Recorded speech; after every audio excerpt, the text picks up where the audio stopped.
When Ger crossed into the pirate world, he only dreamed of finding a small island to sunbathe and fish. He carefully selected potential subordinates, planning to have them work hard to become stronger while he enjoyed a stable life as a behind-the-scenes captain.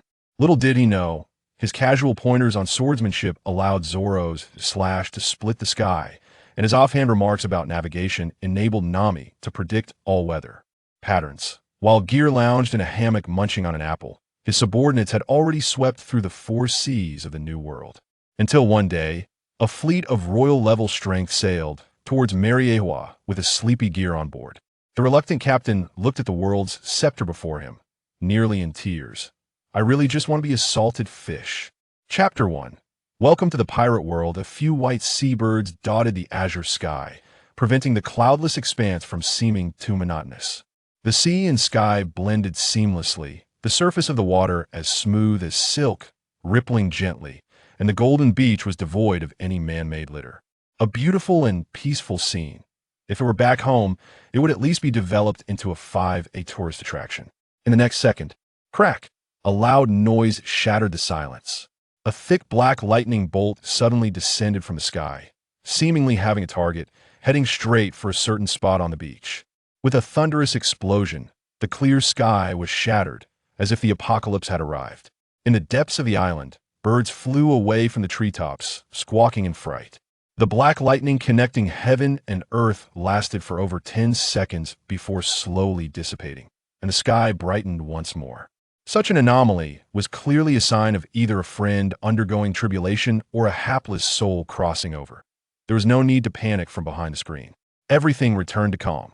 The spot where the lightning struck on the beach had created a deep pit with a diameter of 100 meters, charred and blackened as far as the eye could see. The sand in the pit had been burned into a pile of glassy shards, glimmering as they reflected the sunlight beautifully. In the center, the violent energy left in the air transformed into countless tiny arcs of electricity, like swimming dragons darting around, emitting a crackling sound. Caw-caw. In the air, a seabird excitedly flew towards the scene, its eyes filled with spirit. In the pit, cough-cough. Log woke up from his coma, struggling to open his heavy eyelids, his body numb and unable to get up after much effort. What's going on? My limbs aren't responding at all. His head felt heavy, as if he had a hangover. Like many others, Log was an ordinary orphan from Blue Star, overwhelmed by work and life, which led him to become a seasoned fisherman at a young age. On weekends, he would go fishing by the river when he didn't have to work overtime, enjoying a leisurely retired life in advance to motivate himself to endure until the ever-postponed retirement age that he never expected that fishing would lead him to a shocking crossing due to high-voltage wires. Am I still alive? Where is this? Shouldn't I be in the hospital fighting for my life? Could it be that a single treatment directly electrocuted me into another world? Having pieced together the cause and effect, Log cursed inwardly. It's all that old man next door's fault. He threw his line farther than mine and kept provoking me with that smug. Look, how could I hold back? I overdid it. Indeed, impulsiveness is the devil.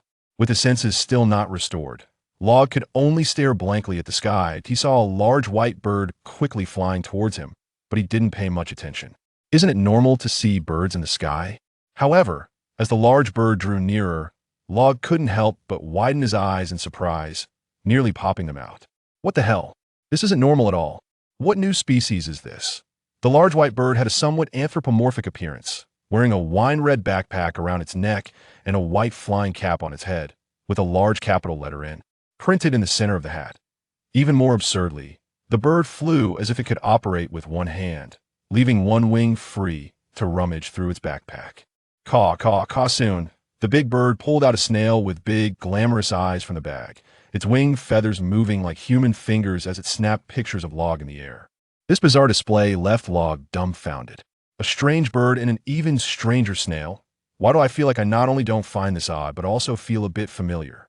Log snapped back to reality from his initial surprise, squinting his eyes to take a closer look, and then his expression slowly shifted from astonishment to horror. Oh my God, isn't that the news bird from One Piece? I crossed into the One Piece world. After a tumultuous psychological journey, Log ultimately had to accept this ridiculous fact. Caw, caw, caw. This was a professional news bird, working without the need for a boss to supervise and motivate. It relied solely on its own efforts. As soon as it heard some commotion nearby, it hurried over to see if it could scoop up some big news. Big news.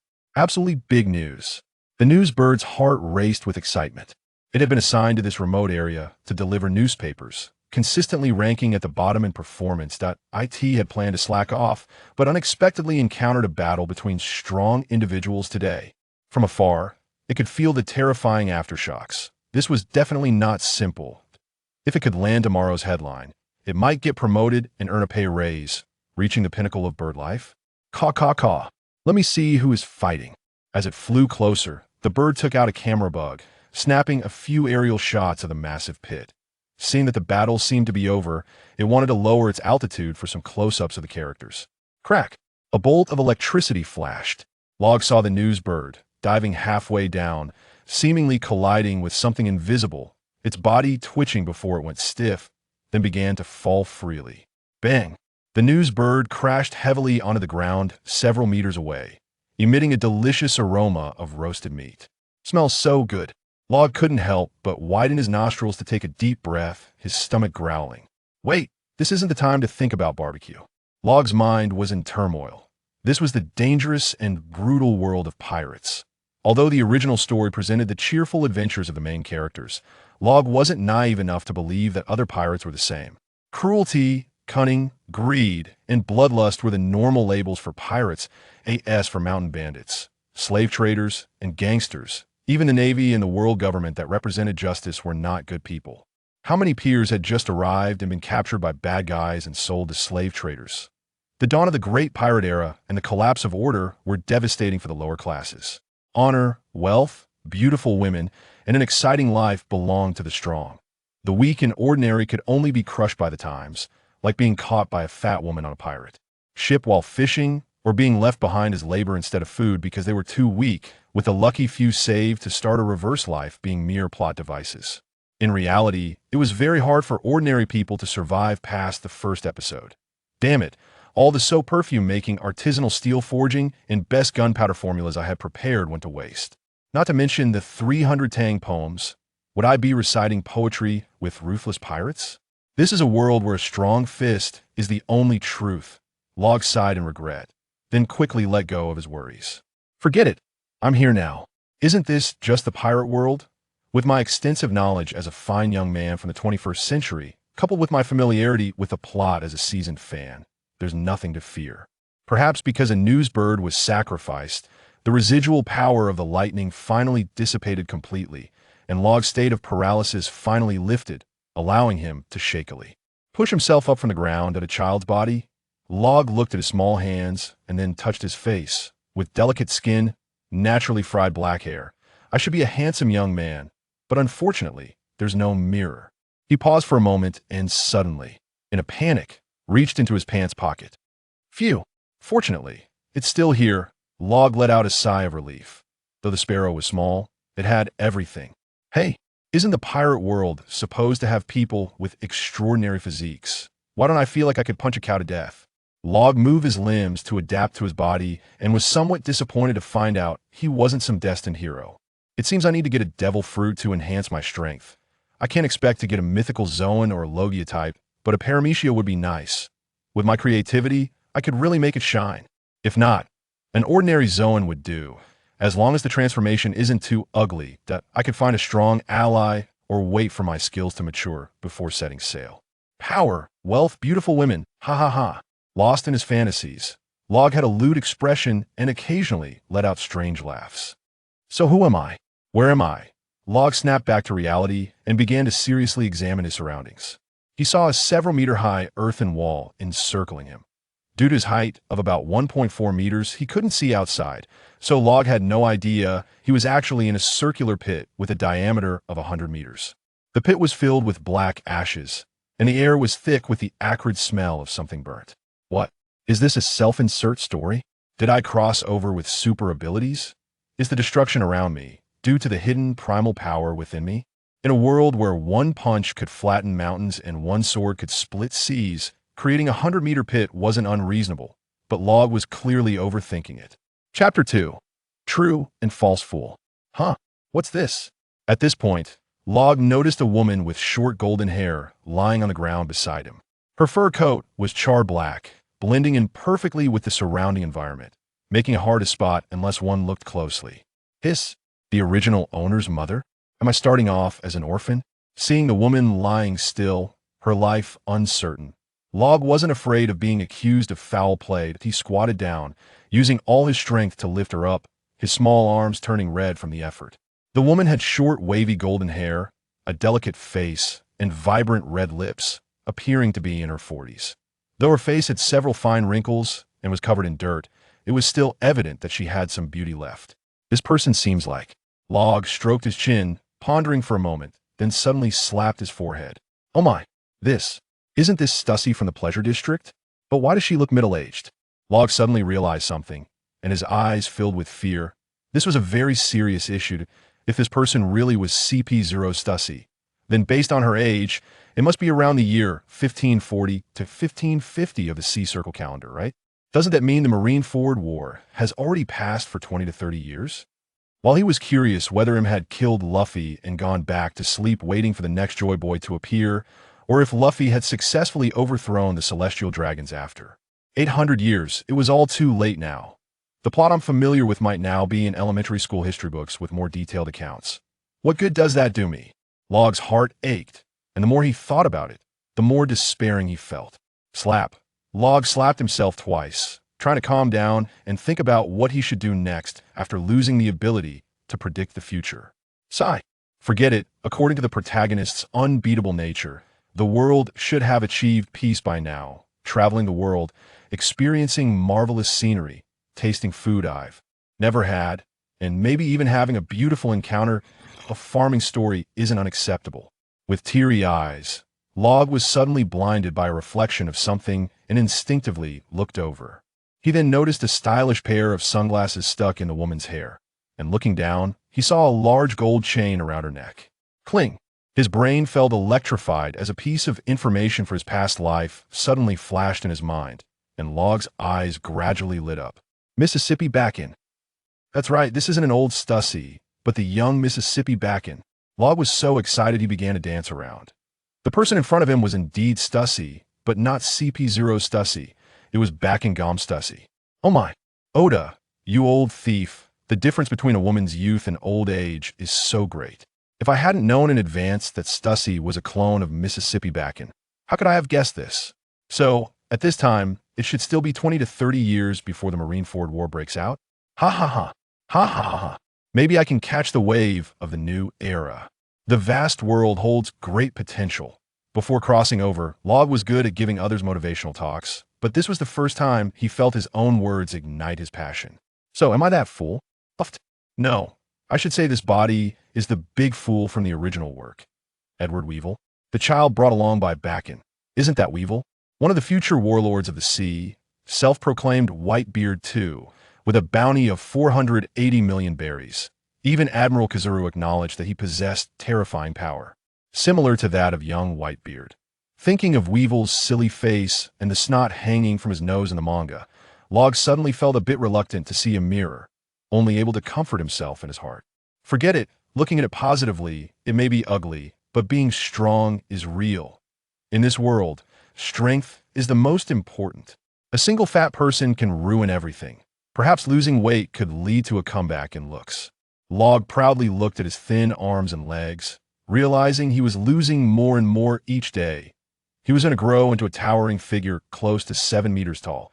At that time, he'd only be able to reminisce about this fragile feeling. Hey, wake up, are you okay?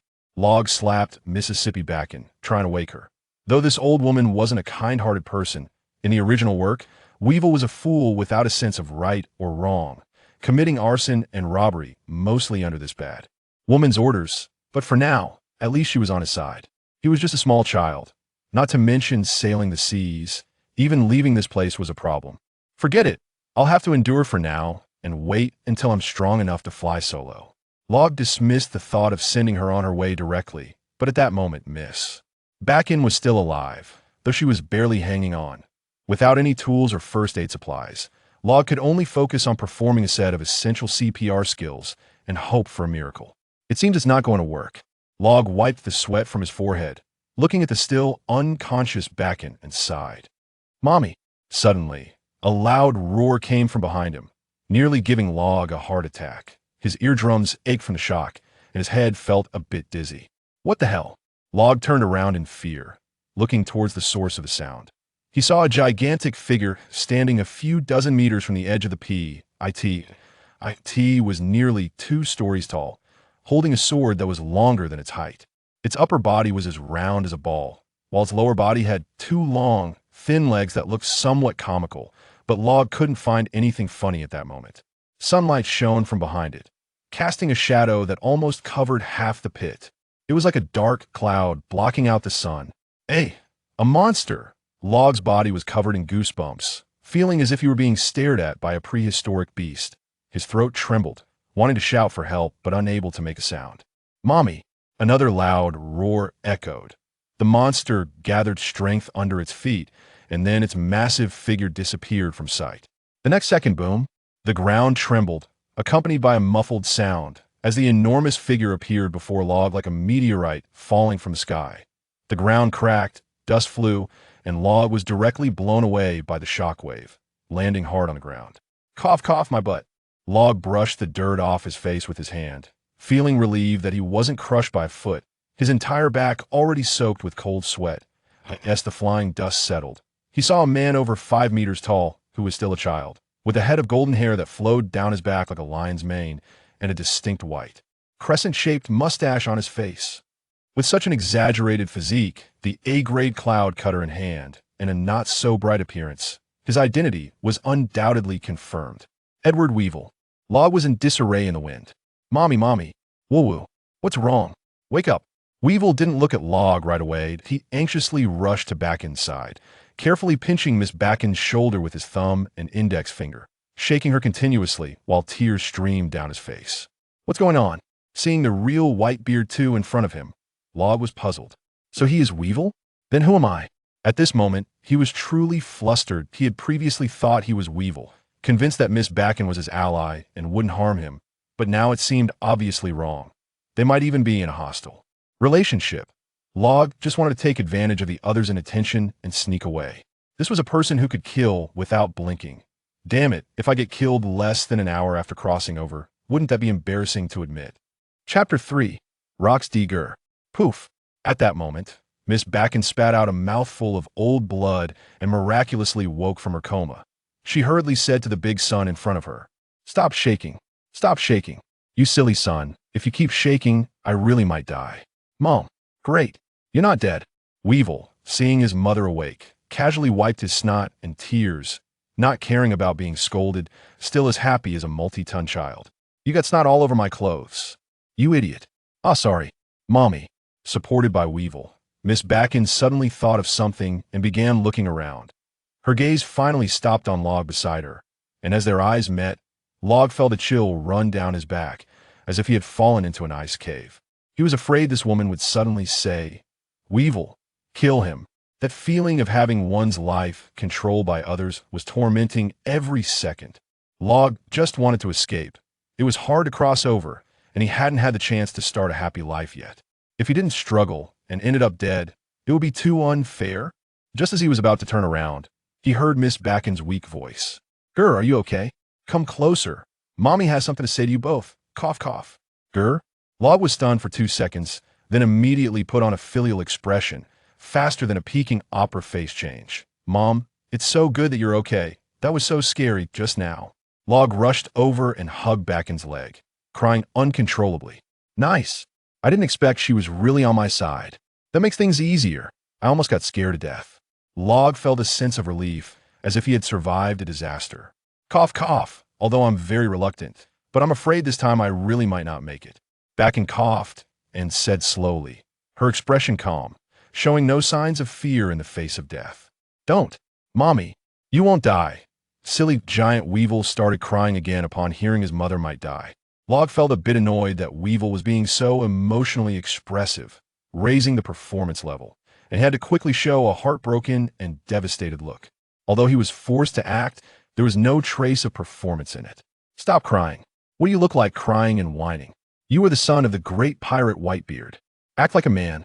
Seeing the two children so sad, no matter what her initial intentions were, Bakken felt a bit of warmth in her heart at that moment. But she knew that this cruel sea would not show compassion to weak people who cry easily, so she steeled her heart and scolded them. Don't be sad for me. We were once the most evil pirates on this sea. The sins we committed were so many that I can't even remember them all, but it's reasonable to be struck by lightning. Not worth sympathy. There must be many people wishing for my death, ha. Who is it? I will cut them. Weevil said fiercely. He didn't dare to go against his mother's words and tried hard to hold back his tears. Ha. You can't cut them, my silly son. Weevil didn't continue to argue about whether he could cut them, just pouted in discontent. Bakken's gaze became a bit vacant, as if reminiscing about the past. After a long while, her eyes refocused, and she struggled to lift her hand, trying to take something from her pocket. Log understood and quickly stepped forward, taking out a pack of women's cigarettes and a lighter from her pocket, lighting one for her. Who cough. Miss Bakken exhaled a puff of smoke, her face not having shown a comfortable expression before she started coughing violently again. Log hurriedly patted her back. After Miss Bakken recovered, she took another puff and said to Log, Ger, you and Weevil are Mommy's most important treasures. Although your body is weak, your mind is sharper than Weevil's. Log silently complained. Anyone would be smarter than Weevil. That big fool, right? Bakken exhaled a puff of smoke with a look of enjoyment, then continued. Although Weevil possesses unmatched strength, his brain really doesn't work. If I'm not around, you must take good care of your brother. Did you just say I'm Ger and Weevil's brother? Oh my, look at your child. 5 meters tall. If you hadn't said it, I would have almost called him uncle. What kind of order of seniority is this based on? Is it based on IQ? Log was frantically complaining in his heart, while on the surface he said seriously, Mom, you can rest assured, as the older brother, I will definitely take good care of my brother. Anyone who wants to harm him must first step over my dead body. Miss Bakken twitched the corner of her mouth, wanting to remind him to have self-awareness. Meanwhile, the simple Weevil had tears of gratitude shimmering in his eyes. Cough, Weevil, remember, you must always listen to your brother. Bakken then turned to Weevil and instructed. Exactly. Log felt this statement truly struck a chord with him. Just based on this one sentence, his several mommy calls were not in vain. Whoa, Mommy, I understand. I will definitely listen to my brother. Hearing Weevil's promise, Log looked at this little brother with a burning gaze, just like Blackbeard would look at the dark fruit. At this moment, Bakken said to Log, Your brother is Edward Weevil. He carries the bloodline of that bastard Whitebeard Edward Newgate. You must ensure Weevil inherits Whitebeard's legacy. Otherwise, I won't be able to rest in peace. I understand, Mommy. You can rest assured. Log tightly held Bakken's hand, listening to her instructions for the future. Weevil. Mommy, I'm here. Weevil hurriedly stepped forward. My silly son, you are the only biological son of Whitebeard. Those other sons are just playing house. If Whitebeard doesn't recognize you, then simply take him down too. Cough.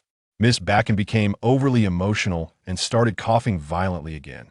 Log kept nodding to show he was listening and remembered, secretly thinking how terrifying it was. Being hated by a woman was truly frightening. If she couldn't have it, she'd destroy it. Right? With just one breath left, she still wanted to incite her own son to kill his father. TSK. Who knows what unknown love-hate entanglements there were between Miss Bakken and that thick-browed, big-eyed guy. Another cough of old blood. Miss Bakken's breath weakened further, her life flickering like a candle in the wind, ready to extinguish at any moment. And you, Gel, forgive me for not telling you before, but your name is not Bakken Gormgel, cough, that I'm here. Mom, upon hearing something about himself, Log leaned in with interest. He saw Bakken reach out her right hand, desperately trying to grasp something invisible in the air. Your true name is Roxdy Gel. The most evil blood in the world flows through you, Roxdy. Those who bear this name are destined to overturn the entire sea. It's a pity I won't see it. Bakken's face showed madness as she spoke hysterically. Mom. Miss Bakken used her last ounce of strength, her raised hand finally drooping down, completely losing her breath. Mama. Weibel could no longer control himself and cried out to the sky. Unfortunately, the sky remained clear without a rain to set the mood. Log silently lit a cigarette for himself. With his 2 lives nearly adding up to 30 years, he didn't care about the underage smoking ban. He stood quietly by, with little sadness on his face, because without inheriting the memories of the original body, the person dying before him was just a stranger he had exchanged a few words with. True feelings couldn't be faked. Though he could act, it was no longer necessary. Log gently closed Miss Bakin's eyes and casually removed the large gold chain from her neck. Bury her. May she rest in peace soon. Chapter for the Old Era Overlord. The two brothers buried the deceased, Ms. Bakin, on a sunlit hillside covered with white daisies. Of course, Log did all the talking while Weibel did all the physical work. Watching Weibel chop the hard stone into a tombstone with a big knife, as if it were tofu, Log couldn't help but marvel at how impressive this little brother he had acquired was. No wonder he was said to possess the strength of Whitebeard in his youth. Weibel sat in front of the tombstone, unable to read, and could only carefully carve the words that Log had pre-written on it with a small knife. He carved each stroke seriously, secretly wiping away tears while doing so, like a little student being punished by a teacher for writing lines. After finishing the tombstone, Log inserted 3 cigarettes in front of it, bowed with Weibel, and advised him, "All right, don't be sad, Weibel. Mama will be watching you from above. You need to let her see that you're living happily so she can rest assured and be reborn." "Okay, Brother Ger, I won't cry. I make Mama the most at ease," Weibel replied, wiping his tears and sniffing with determination in his eyes. Hearing the name Ger again, Log looked at the rising white smoke and murmured softly, "Log rocks. Ger, is there really a destiny in all this? All right then. To repay the nurturing of this body, from now on I'll be called Log." "Yeah." Once they walked a bit further, Ger's expression darkened. "Humph, that detestable old woman. If it weren't for you leaving me a precious little brother, I would have thrown you into the sea to feed the fish Bakin Goms. Stussy." Others might not know what the letters rocks D represented, but how could Ger, as a transmigrator, be unaware, telling a small child just before dying that his name was Rocks? Ger didn't know if Bakin had ill intentions or was just truly foolish. What could be certain was that if Ger were to foolishly carry this name onto the sea, it would immediately invite disaster. The Rocks pirates, Captain Rocks, the Jibek, had great ambitions of overthrowing the world government to become the king of the world. They were the dominant power of the sea before Roger became famous, and they ruled the entire sea with overwhelming strength, unlike Roger's pirates, who were called the Pirate King only because they reached the final island of the Grand Line. Although Roger's pirates were powerful, contemporaries like Whitebeard and Gold Lion were equally formidable opponents, while the Rocks pirates could directly challenge the world government. The crew of the Rocks pirates was also absurdly strong. Besides Captain Rocks, known members included Whitebeard, Gold Lion, Charlotte Linlin, Kaido of the 100 Beasts, Longbread, Miss Bakin, Captain John, Silver Axe, and Wang Ji. The world government worked hard to hide the existence of the Rocks pirates because they were a group of true madmen, crazed individuals who could slaughter celestial dragons as easily as butchering pigs. Compared to Pirate King Roger, Rocks' actions shook the world government's rule even more and made them more fearful. So could the world government and the Navy allow another Rocks to appear? Regardless of whether one truly had the bloodline, they'd rather kill wrongly than let anyone escape. To eliminate the possibility of Roger leaving descendants, how many suitable infants and pregnant women did the world government kill? Just because the islands they were on were places Roger had stayed before his surrender, the timing of their pregnancies matched. If Roger knew from the afterlife, he'd shout injustice. "Damn world government, I'm the Pirate King, not the Sea King." Even if Ger could miraculously survive, he would likely have a dark childhood worth remembering, filled with death and betrayal. However, unlike Robin, Ger now had a super bodyguard little brother he could completely trust, Edward Weibel.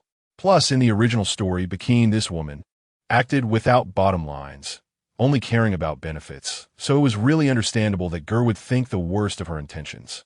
He and Weibel were likely just tools in Miss Bakin's hands, and even before dying, she was still thinking of using the two brothers to stir up trouble on the sea, not caring whether they would be in danger.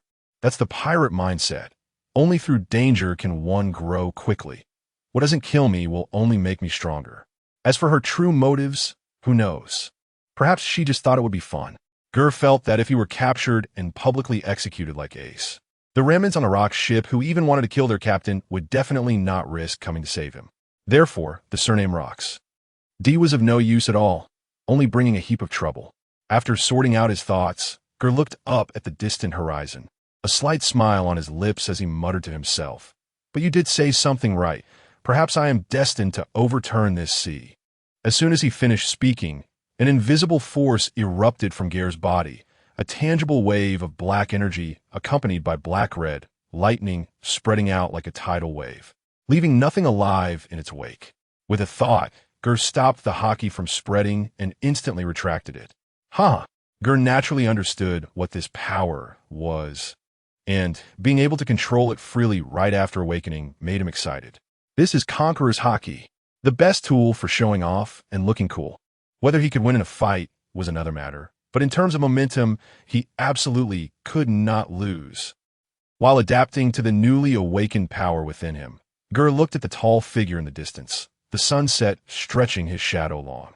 On the hillside, Weibel was still kneeling and chatting with the tombstone. Weibel, let us go. Hearing Ger's call, Weibel bowed to the tombstone again before reluctantly chasing after him. What is it like to see a 5-meter-tall giant charging towards you? Logue felt like he was about to wet his pants, fearing that if Weibel couldn't stop in time, he would either be knocked away or accidentally stepped on, resulting in anything from a few broken bones to the whole village having a feast. Be careful, you stupid brother. Do you want to kill me? Sorry, brother, Weibel said, scratching his head in apology. Hearing the word brother made Ger feel much better, and his anger dissipated significantly. There was no way he could refuse him. Who could turn down an apology from a 5-meter-tall brother who weighed tons and had innate strength? Weibel, stretch out your hand. As soon as Ger spoke, Weibel obediently extended his hand. However, he habitually clenched his fist, although the speed was much slower than during a fight. His fist still created a gust of wind that made Ger grit his teeth and nearly fall over, looking at the iron fist in front of him, which was 2 or 3 of his heads combined and as thick as his waist. Ger felt that he might one day be accidentally killed by Weibel's careless actions. This is for you. Keep it as a memento. With that, Ger took out the big gold chain he had snatched from Miss Bakeen's neck and helped Weibel put it on his wrist. Wow, such a long necklace fits perfectly on my wrist. It's Mama's necklace, so wonderful. Thank you, brother. Weibel looked at the familiar gold chain on his wrist, feeling that his mother was with him from now on, and joyfully yelled, grabbing Ger and rubbing his face against it. Hey, you idiot, stop it. Don't get your snot on me. Be gentle. My bones are about to fall apart. Do you want to kill me, you jerk? Chapter 5. External assistance arrives. After some time of struggling, seeing that his brother in hand was almost out of breath, Edward Weevil hurriedly released his grip, gently placing Ger on his left shoulder, then strode forward, heading down the mountain. Ding! Detected that Edward Weevil's loyalty towards you has reached its maximum value. Unlocking a tribute panel. System loading. 50 Ger, who had felt like he was about to ascend, suddenly froze, then flipped over and sat up abruptly. What is this? External assistance has arrived? Upon hearing this prompt in his mind, Ger no longer felt pain in his legs or soreness in his back. I mean, how could there be no system in a time travel? Loading complete. Do you want to open it? Open it. Open it. Hurry up and open it. Ger could hardly wait to see his golden finger, frantically issuing commands in his mind to open it. Then he saw a screen appear out of thin air before him. The empty system interface only had a button labeled Character Panel. After Ger clicked on it, he saw rocks. D. Ger, age 10, physically weak, exceptionally intelligent, cunning and sly. Hockey, armament, unawakened observation, unawakened conquerors, advanced, natural king, beginner, unconscious passive trigger, intermediate, control range based on will, advanced, free control, capable of causing substantial damage. Top tier, conqueror's hockey entanglement, combat skills. No, the conqueror's hockey is actually advanced? That's impressive. Ger selectively ignored the other talents and skills that made him feel embarrassed, knowing that one should be content to be happy. Scrolling down, he saw Edward Weevil, age 10, natural monster, extraordinary physique, exceptional talent, martial arts prodigy, low intelligence, hockey, armament, beginner observation, beginner conquerors, unawakened combat skills, full power / after reading Weevil's information, Ger understood that people have differences from birth. It's just like how this foolish brother would never be as smart as himself. Damn, how envious, a natural monster. But it makes sense. Annie could take down a group of giant race members who were at the level of Navy admirals when she was just 5 years old. Pirates like Whitebeard, Charlotte Linlin, and Kaido, who dominate the seas, are not ordinary people who reach the top through hard work. They are all born monsters. Without comparison, there is no harm. And Ger felt increasingly unbalanced at his heart. It shouldn't be like this. Weevil is a clone of Whitebeard, so this body of mine should be a clone of Rock's. How could it be so weak? Even if I'm a pirated version, I shouldn't be this weak, right? Damn. If it weren't for having a naturally advanced Conqueror's Haki to show off, I would suspect that the wrong cells were taken during cloning. Is Rock's, who towers above many monstrous pirates, really just an ordinary person in terms of physique? A weakling devoid of power and a fool devoid of intelligence? This pair of unfortunate brothers is quite a match. Ger now felt that some speculations he saw online in his previous life might actually be true. Both Weevil and this body of his should be cloned failures. Cloned failures, huh? Ger shook his head, expressing disdain, because he knew that those so-called perfect masterpieces, the Seraphim, while powerful, are merely emotionless, self-aware humanoid weapons that can only follow orders. No matter how strong they are just tools for others. Meanwhile, he had crossed over with a system, knew the future trends of this world, had ample time to plan and develop forces, and could be said to have all the buffs stacked. The most important thing is having a powerful brother as a bodyguard to help him safely get through the beginner phase. Although it isn't perfect, it's already the best start. Speaking of the system, Ger couldn't help but have a question mark pop up above his head. What's going on here? Others have godlike cheats, and mine is just this? Apart from a character panel, it seems like there's nothing else. Does it just want me to realize how weak I am? This clearly belongs to fraud. Hey. System? What kind of garbage system is this from a bygone era? It's even worse than a computer customer service. After receiving no response from the system, Ger could only curse and reluctantly give up. Forget it. I'll find another way. In the future, I'll find a powerful devil fruit at sea. With my physical limitations, if I can't be a warrior, I can still be a mage or an archer. Ger sighed and closed the character panel. Ding! The emotionless mechanical voice of the system rang out again. Congratulations on completing the beginner task. First time operating the system. Reward 1. Navy 6 dials. Choose 2. Reward 2. Colt Python Golden Revolver 1. Reward 3. Beginner Haki. A beginner gift pack? I knew it. Ger immediately changed his expression, almost shouting dad. Just said I could be a mage or an archer, and here comes a gun. Truly, when you're sleepy, a pillow is right there. Ger looked at the golden revolver that appeared in his hand out of thin air, curiously fiddling with it. With a cool appearance and luxurious gold, it's simply too handsome. Even Ger, who had seen many firearms, couldn't help but praise it a few times. Ger raised his hand and shot at the sky. Bang, bang, bang.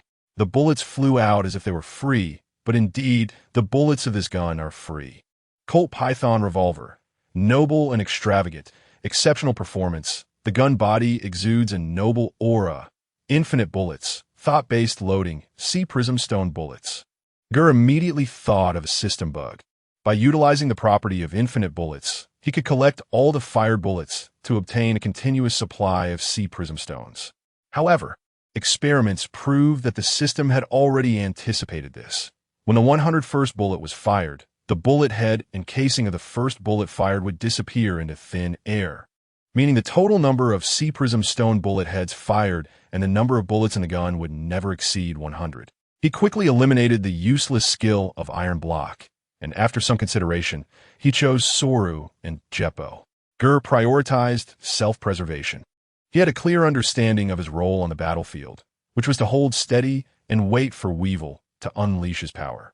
With that in mind, Ger suddenly found Weevil's current physique somewhat displeasing. His upper body was too fat, and his lower body lacked strength. How could one train without working on their legs? He must be rigorously trained. Don't blame the brother for being ruthless. After all, whether we can live a life of indulgence in the future depends entirely on you. Weevil, who had already awakened observation Haki, keenly sensed a chill coming from behind and shrank his neck, looking left and right, but finding nothing. However, seeing his brother smile so happily, Weevil couldn't help but laugh foolishly as well, completely unaware of the kind of life awaiting him next. "Hey, Weevil, from now on, we're going to be lifelong good buddies," Ger said seriously. "Huh? Haven't we always been?" "Brother."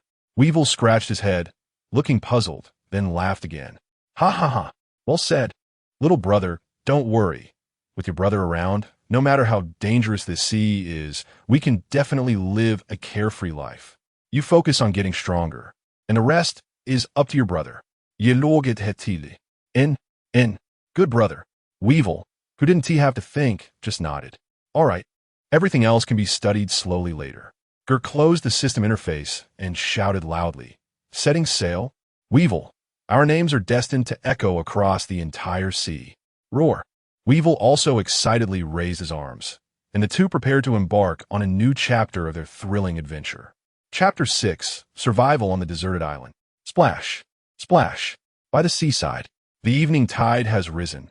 The sea is no longer calm and gentle as it was at the beginning. The surging waves roar as they crash onto the beach, one wave higher than the other, continuously washing over the rocks at the shore, accompanied by thunderous sounds. Ger gazes at the vast and boundless sea, feeling emotional, while Weibel is happily chasing small crabs on the beach with a large knife, wildly hacking away. If one looks closely, they can still see the black hockey covering the clouds. "Where's the ship?" Ger circled around the bay, but found no sign of any boats, and asked in confusion. Weibel, who was having a blast, completely ignored Ger. One hit. Weibel dropped from the sky, delivering a hockey-infused slash that left a deep trench several meters long in the sand, with fine sand cascading down from both sides, filling the trench back up. The little crab, desperate to get to the sea, was left with nothing, not even knowing what it did wrong until the end. "Ha ha. So weak. Can't even take one hit and wants to go to sea?" Ger replied, "Why do I feel like you're making a veiled jab at me?" Ignoring his own action of sniffing, Weibel still had the demeanor of a strong man. "Stop playing, brother. Where's our ship?" Ger shouted louder. This time Weibel heard him and quickly ran over. "Brother, what ship?" "The ship. The thing we took to this island? It looks like this. Like this." Ger thought he didn't understand and animatedly gestured while patiently explaining what a ship is. "I know about ships, but there is no ship. Didn't we get washed ashore because our ship sank in the storm?" "Brother, your memory is bad." "Ha ha. Goodness," Ger exclaimed. The sailing adventure hadn't even begun, and they were already forced into survival on a deserted island. As night fell, Ger, accepting reality, mentally prepared himself to live on this deserted island for a while. Just go with the flow. He originally wanted to find a place to stay for a while to improve his strength. Having a town with people would make resupplying much easier. But now, without a ship, they couldn't leave anytime soon, so they might as well start special training on this island. Ger often watched survival shows, so he was quite experienced in outdoor survival. The first step was to take stock of what useful items they had: 2 people, 1 gun, and 1 knife. While counting their supplies, Ger noticed Weibel had a large backpack on his back, which he said was something his mother desperately saved from the shipwreck and told him to keep safe. Ger thought it would contain food or other useful tools. But when he opened it, it was filled with gold treasures, leaving Ger speechless. However, considering Miss Bakin's character of valuing wealth, it was reasonable for her to think of treasure even in a crisis.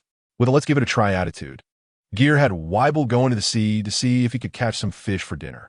To his surprise, this big guy was surprisingly good at swimming. Once he hit the water, it was like a tempest, and his agile figure reminded Ger of hippos swimming in the Animal Kingdom documentaries he had watched. Before long, Weibel caught a sea creature that was a mix of a pig and a fish, nearly 20 meters long, leaving Ger unsure of where to start. In the end, he had no choice but to roast the whole thing over the fire with Weibel's help. Ger then took his gun to shoot coconuts from the trees, collecting fresh water while also practicing his observation hockey and marksmanship. Passing by the large pit they had come through, Ger suddenly spotted the unfortunate news bird on the ground. With a flash, he jumped into the pit, lifted the charred bird that was crispy on the outside and tender on the inside, then flashed back to his original position. The power was truly intoxicating, suddenly transforming from an ordinary person to a little Superman. Ger was almost cramping from using his two skills, but he still took every opportunity to show off. The sky was completely dark, with bright stars twinkling as if they were within reach, and the sound of the relentless waves crashing against the rocks filled the air. A huge bonfire illuminated the beach, casting shadows that danced with the flames. The meat on the fire was already sizzling and oozing with juice, emitting a mouth-watering aroma, while Weibel, turning the spit, was drooling all over the ground. "Can we eat yet, brother?" Ger had already lost count of how many times he had asked. He got up, walked over to the grill, poked the thick part with a stick, and when no blood flowed out anymore, he finally said, "It's ready, let's eat." Weibel was just waiting for the sentence, tearing off a large piece of meat and wolfing it down, his mouth busy chewing while he mumbled about how delicious it was, saying he had never eaten such good meat before. Seeing Weibel enjoying the food so much, Ger also took a piece of roasted meat, took a bite, and found it crispy on the outside and tender on the inside, with delicate and juicy meat. It had a flavor somewhat like pork belly, but with the freshness of fish meat. Experiencing the local delicacies for the first time, Ger found it quite amazing, but regretted there were no seasonings. Even with the best flavors, it could only be described as average. Thinking about needing to catch a chef when they got back on the ship, he wondered if Sanji had been born yet. Ger leisurely sat on a wooden stump, crossing his legs, eating meat, drinking coconut juice, and pulled out a newspaper from the backpack brought by the newsbird. As for the newsbird, Weibel said roasted bird meat is also very delicious. Headline news: Is the Pirate King about to be born? The long-silent Roger pirates have returned to the Grand Line, aiming straight for the final island. Can Joel Roger stand out among many great pirates and successfully conquer the Grand Line to become the Pirate King? Further developments will be continuously followed by our newspaper. Please look forward to the next issue of the World Economic Journal. The Roger pirates are about to reach Raftel. It seems they need to hurry up, as the era of great pirates is about to begin. Ger stroked his chin, thinking about how to take advantage of the upcoming events. When he turned around, he found Weibel had already finished all the roasted meat. The guy was leaning against a rock, lying comfortably with a bone in his mouth serving as a toothpick, patting his big, round belly and burping. Ger was curious about how all that meat fit into his belly, but thinking about the rule that those who can eat more in this world can fight better. A fatherly smile of satisfaction appeared on Ger's face. "Drink some coconut juice. No one is competing with you, so why eat so fast?" Weibel picked up a few open coconuts, tilted his head back, and gulped them down happily, saying, "Brother, being able to eat so much delicious meat is just amazing. Tomorrow I must go catch a few more to roast. My mom always said eating too much is a waste of money, and I've never been full before." "Huh, what is that? When we set sail in the future, brother will take you to eat lots and lots of super delicious food." "Really? Is there really something better than roasted meat? When are we setting sail?" Weibel, hearing about delicious food, was eager to set sail immediately. "Not yet. The outside world is very dangerous. Starting tomorrow, I will set a training plan for you to become stronger, and we also need to get a ship. Once you're stronger and the ship is built, we can set sail." "Oh." Weibel nodded, not too concerned, as long as he had meat to eat every day. As Ger stood up while speaking, he crumpled the newspaper he had read into a ball, thinking he would toss it into the bonfire with a stylish move. Suddenly remembering that in this wilderness, if he needed to use the bathroom and had no paper, he would have to resort to grass or tree bark. Thinking of that sour experience, Ger hesitated for a moment, then silently put away all the newspapers in his hand and those in the backpack. What a joke. This paper is more precious here than that pile of gold and diamonds. Chapter 7. Special Training and Setting Sail. The unfortunate brothers stranded on a deserted island. In the days that followed, it was simply a routine. Under years meticulous arrangement. Weibel began to rise early and train hard every day. After getting up in the morning, he would first run 10 laps around the island to warm up, then swim 100 laps in the sea, fighting with sea beasts and picking one he hadn't eaten before to kill and bring back as food. Next, he would go to the mountains to chop wood and carry it back to the large pit on the beach to make a raft. During the transportation, he practiced shaving and moon steps. As long as he understood the principles, Weibel's physical fitness had long exceeded the minimum standards for training in the Navy's 6 styles. With more practice, Mastering these two moves was just a matter of time. After lunch, Weibel would continue his training, first covering a wooden stick with armament hockey, then using it to smash the hard reefs along the coast. The training goal was to break 1,000 giant rocks without breaking the stick. While concentrating on smashing the stones, he also had to be wary of dodging and defending against Ger's occasional surprise shots. Yes, Ger, this brother, had gone mad to make his younger brother stronger. These were all training methods Ger had devised by combining what he had seen in one piece with his own understanding. He himself felt it was cruel, but Weibel adapted well and found a certain joy in this physically demanding but thoughtless life, filled with hearty meals, and had long stopped asking Ger when they would set sail. Ger, on the other hand, would sleep in until he naturally woke up, handle the ingredients Weibel caught, and then work on building the raft. There was no rush since there was still plenty of time. He made a little progress on the raft every day, and in the afternoon, he would lie in a rocking chair with a homemade eye mask, drinking coconut juice while listening to Weibel smash rocks. Occasionally, he would practice shooting from tricky angles to hone his marksmanship and observation hockey. Life was very pleasant, like being on vacation. Bullets hitting Weibel's body could cause him some pain. After all, compared to Big Mom and Kaido, Whitebeard was somewhat lacking in pure physical strength. However, even without hockey for defense, the damage caused by the bullets was quite limited, so when Ger suggested using this method for training, Weibel found it very interesting. To him, it was just a fun interactive game to strengthen their brotherly bond. You're so strong, little brother. Amazing, my brother. Yes, yes, yes. That's how you build those legs. Your body. Incredible. Keep this up, and one day you'll surpass Whitebeard and become the strongest in the world. Really? Brother, I feel like I could do another set. Poor Weibel gradually lost himself amidst Ger's praises, training harder and harder each day. Winter passed, and spring arrived. Time flew by like a white horse passing a crevice. In the blink of an eye, a year and a half had passed. Alas, happy times are always short. Although the life of getting stronger while lying down was decadent, it was really comfortable. Haha. The unscrupulous elder brother leaned against the railing of the massive raft, sipping coconut juice and laughing heartily. This raft, which took over a year to complete, measured 20 meters long and 10 meters wide, with a simple wooden house on top for shelter from the wind and rain. At this time, Ger had already grown to one, 8 meters tall.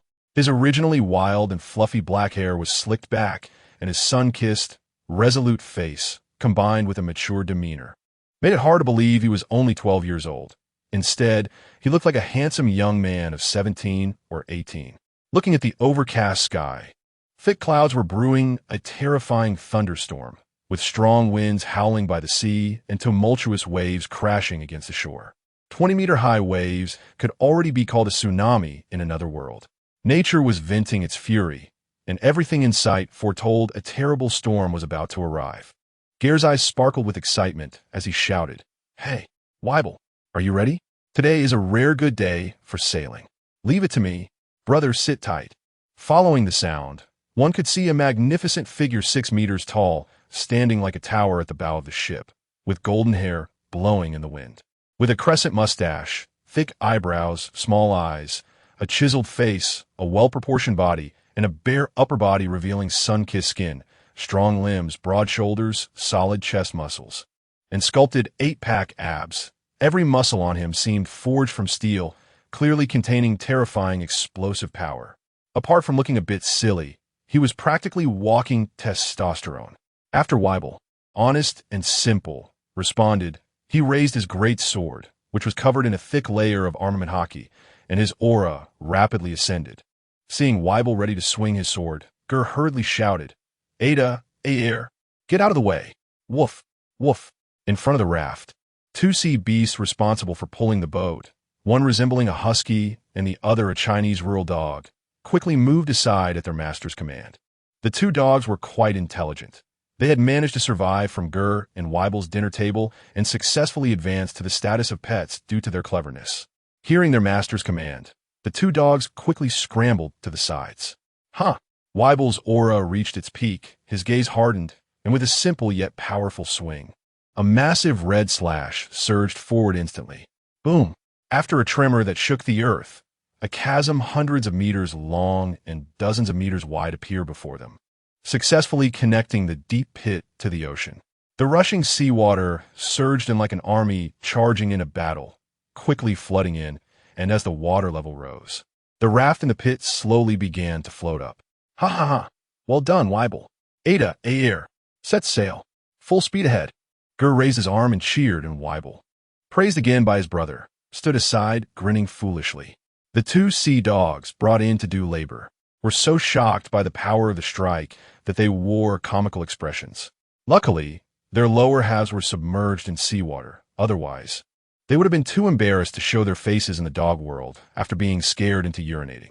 It took a while for the two dogs to regain their composure, and under Ger's urging, they swam along the waterway towards the sea, occasionally glancing back nervously at the two figures on the raft, feeling grateful in their hearts. They were glad they had surrendered with wagging tails the moment they were caught. Otherwise, they would have been diced up for soup by these two demons.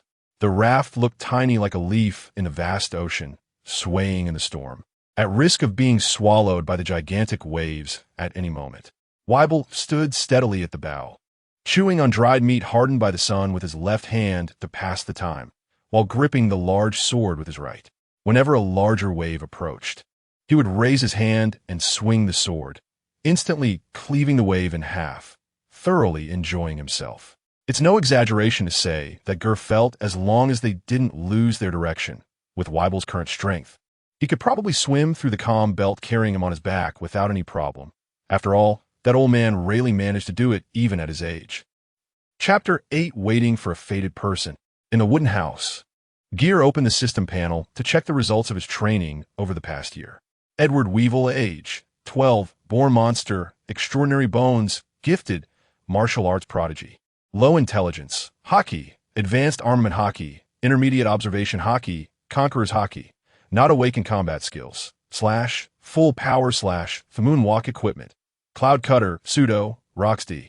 Ger, age 12, weak physique, exceptional intelligence, cunning and treacherous, hockey, beginner armament hockey, intermediate observation hockey, conqueror's hockey, advanced, born king skills, moonwalk, shooting proficiency equipment, coal python gold revolver. Ger nodded in satisfaction. With Weevil's current strength, as long as the brothers don't encounter that small group of the strongest in the sea, it's completely fine for them to not act recklessly and ensure their own safety. In fact, choosing to go out to sea in stormy weather wasn't because Ger wanted to show off, nor was it due to the awakening of the crazy factor in the Roxdy gene. The real reason was that Ger saw in a newspaper he got this morning that the Pirate King Roger had surrendered. Of course, the Navy and the world government announced that Roger was successfully defeated and captured by the Navy hero Garp. Goldie. Roger would be publicly executed in Lowtown in a month. Ger, who had watched this scene hundreds of times in his previous life, certainly wanted to join the crowd and watch the live version, since the newsbird unfortunately died in the line of duty on the island over a year ago. This island should have been blacklisted, and Ger hadn't seen any newsbirds come to sell newspapers again. Ger was quite helpless, only occasionally seeing a newsbird passing through the nearby sea and taking a shot, considering that the newsbirds delivering newspapers to various places might have been delayed for several days, and since Ger didn't know his current location, he could only choose to venture out to sea in the heavy rain to catch up. Ger sat in the cabin reading the newspaper, and since neither of them were capable users, he felt completely unbothered. 2 days later, finally out of the thunderstorm zone. He had been tossing in the storm all night and couldn't sleep well. Stepping out of the wooden house, Ger stretched and complained. Woof woof. The two sea dogs pulling the raft barked at Ger in a flattering manner. Weevil was sleeping soundly, leaning against the ship's railing, and Ger didn't wake him. Instead, he quietly sat on the deck, closed his eyes, and released his observation hockey to sense his surroundings. A few hours later, Ger, who was still pretending to meditate with his eyes closed, couldn't hold it anymore. While rubbing his legs, he grumbled, "Damn it, didn't they say there are pirates all over the sea? My legs have gone numb sitting here, and I haven't encountered a single shadow." A few minutes later, Ger suddenly turned his head towards one direction, the corners of his mouth curling up slightly. Finally encountered a fated person, turn left. A certain sea area in the first half of the Grand Line. Captain Jimmy, there seems to be a ship coming towards us. It seems it's not a ship, it's a raft. And there are two dogs swimming in the sea. The pirate underling responsible for lookout duty shouted anxiously from the lookout tower with a telescope. What are you shouting about? Damn it, what a waste. If there's a ship, there's a ship. If there's not, there's not. What do you mean it seems like there is? Reporting something as boring as two dogs swimming in the sea is disturbing my drinking mood. Come here. Throw this guy into the sea to feed the fish. As you command, Captain Jimmy. Ah, spare me, Captain. A middle-aged man, bloated and standing at 2 meters tall, drunkenly stumbled out of the cabin. Watching the new underling who didn't know better being thrown into the sea, struggling and flailing, Jimmy smiled broadly, revealing a set of big yellow teeth, and took a few swigs from the half bottle of whiskey in his hand. Hee, being a pirate is really great. Just looted a village and made a big profit, plus captured a few quality female slaves that could be sold to the slave traders for a good amount of money. Captain, there are two dogs pulling a ship coming over. Jimmy's face turned sour as he scolded. Do you want to be thrown into the sea too? Damn it. How can dogs swim in the sea? Are you drunk or still asleep? I'm sorry, Captain Jimmy. But, there really are two dogs pulling a boat. Just as Captain Jimmy was about to continue his tirade, he heard the commotion from his crew. At this point, everyone on the ship could see that two dogs were pulling a huge wooden raft towards them. And on the raft stood two wild men clad only in tattered rags covering their loins. Just as the drunken Jimmy turned his head to look, his eyes instantly lit up. How come I didn't think of using two sea beasts to pull a boat before? This is so cool, so stylish. And these two mighty sea dog beasts are simply perfect for my hellhound pirate crew. I want to own them. Looking at the two wild men on the raft, they also seemed like decent slaves. Rich women love to pay big bucks for strong men. Haha, boys, get closer. Capture them. Snatch those two sea beasts. Roar, roar, roar. Ger stood at the bow of the ship, smiling and shaking his head at the shouting from the opposite ship. Weak humans always like to shout loudly to boost their morale, trying to cover their inner fears. Hey, I have a bounty of 2,500. Gulp. Click. Captain Jimmy's words got stuck in his throat before he could finish, because a well-loaded pistol was already pressed against his forehead, and the owner of the gun was currently looking at him with cold eyes. How terrifying. Jimmy's cold sweat broke out, and he couldn't help but swallow hard. The effects of the alcohol had mostly worn off. Ger and Weevil had boarded the ship and were now standing among the pirates. Ger pressed his revolver against the pirate, who seemed to be the captain. Weevil had his arms crossed over his chest, expressionless, squinting his eyes and looking down at the surrounding pirates. This was something his brother taught him. When there are many people, try to say less. And when looking at people, squint your eyes and look down. His brother said this shows the demeanor of a master. As pirates who roamed the Grand Line, even the least perceptive of the group could tell that these two were not people they could provoke. Just moments ago, they had been shouting and yelling. But now everyone was silent, as if they were the ones being surrounded despite the fact that there were only two of them. Ger looked at the man in front of him, whose face was full of flesh, and asked, "What did you just say your bounty was?" "Did, sir? You must have heard wrong. I meant to say that I will offer all the treasures on the ship to you, as long as you spare my life," Jimmy said as he suddenly knelt down with a thud. This guy, in order to save his life, had no bottom line and crawled on the ground, preparing to kiss Ger's broken straw sandals. Good heavens, I didn't expect you to look so fierce and yet be so shameless. My lord is just joking. Dignity can't be eaten, and besides, I'm so happy to serve a strong person like you. That lewd and fawning look made Ger feel nauseous. Bang! For dealing with such trash, Ger chose to shoot him in the head directly, without any hesitation. Why? I've already acted so humble, these shameless guys. Why can you still bring yourself to do it?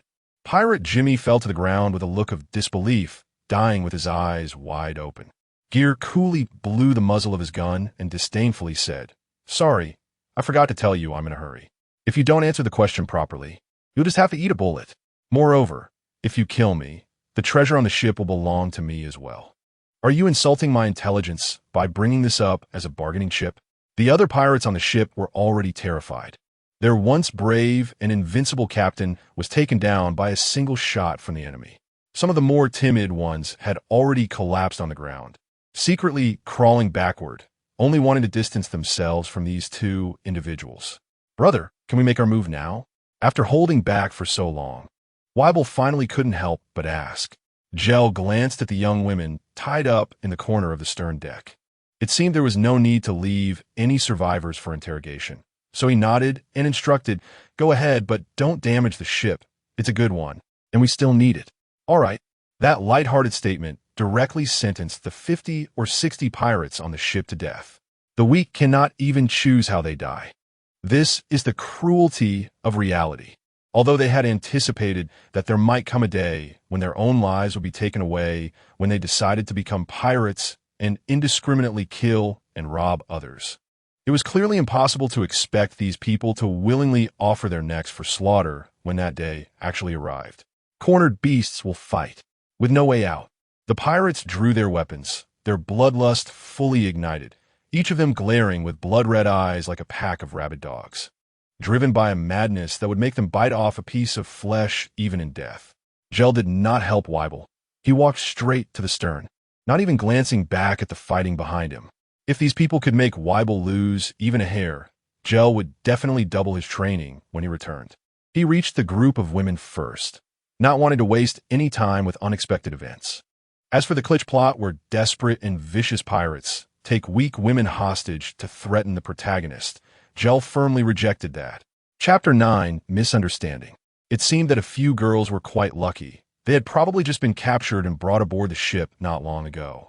And for whatever reason, whether they hadn't had the chance or the pirates wanted to sell them for a good price, they had not been abused, which was a stroke of good fortune amidst their misfortune.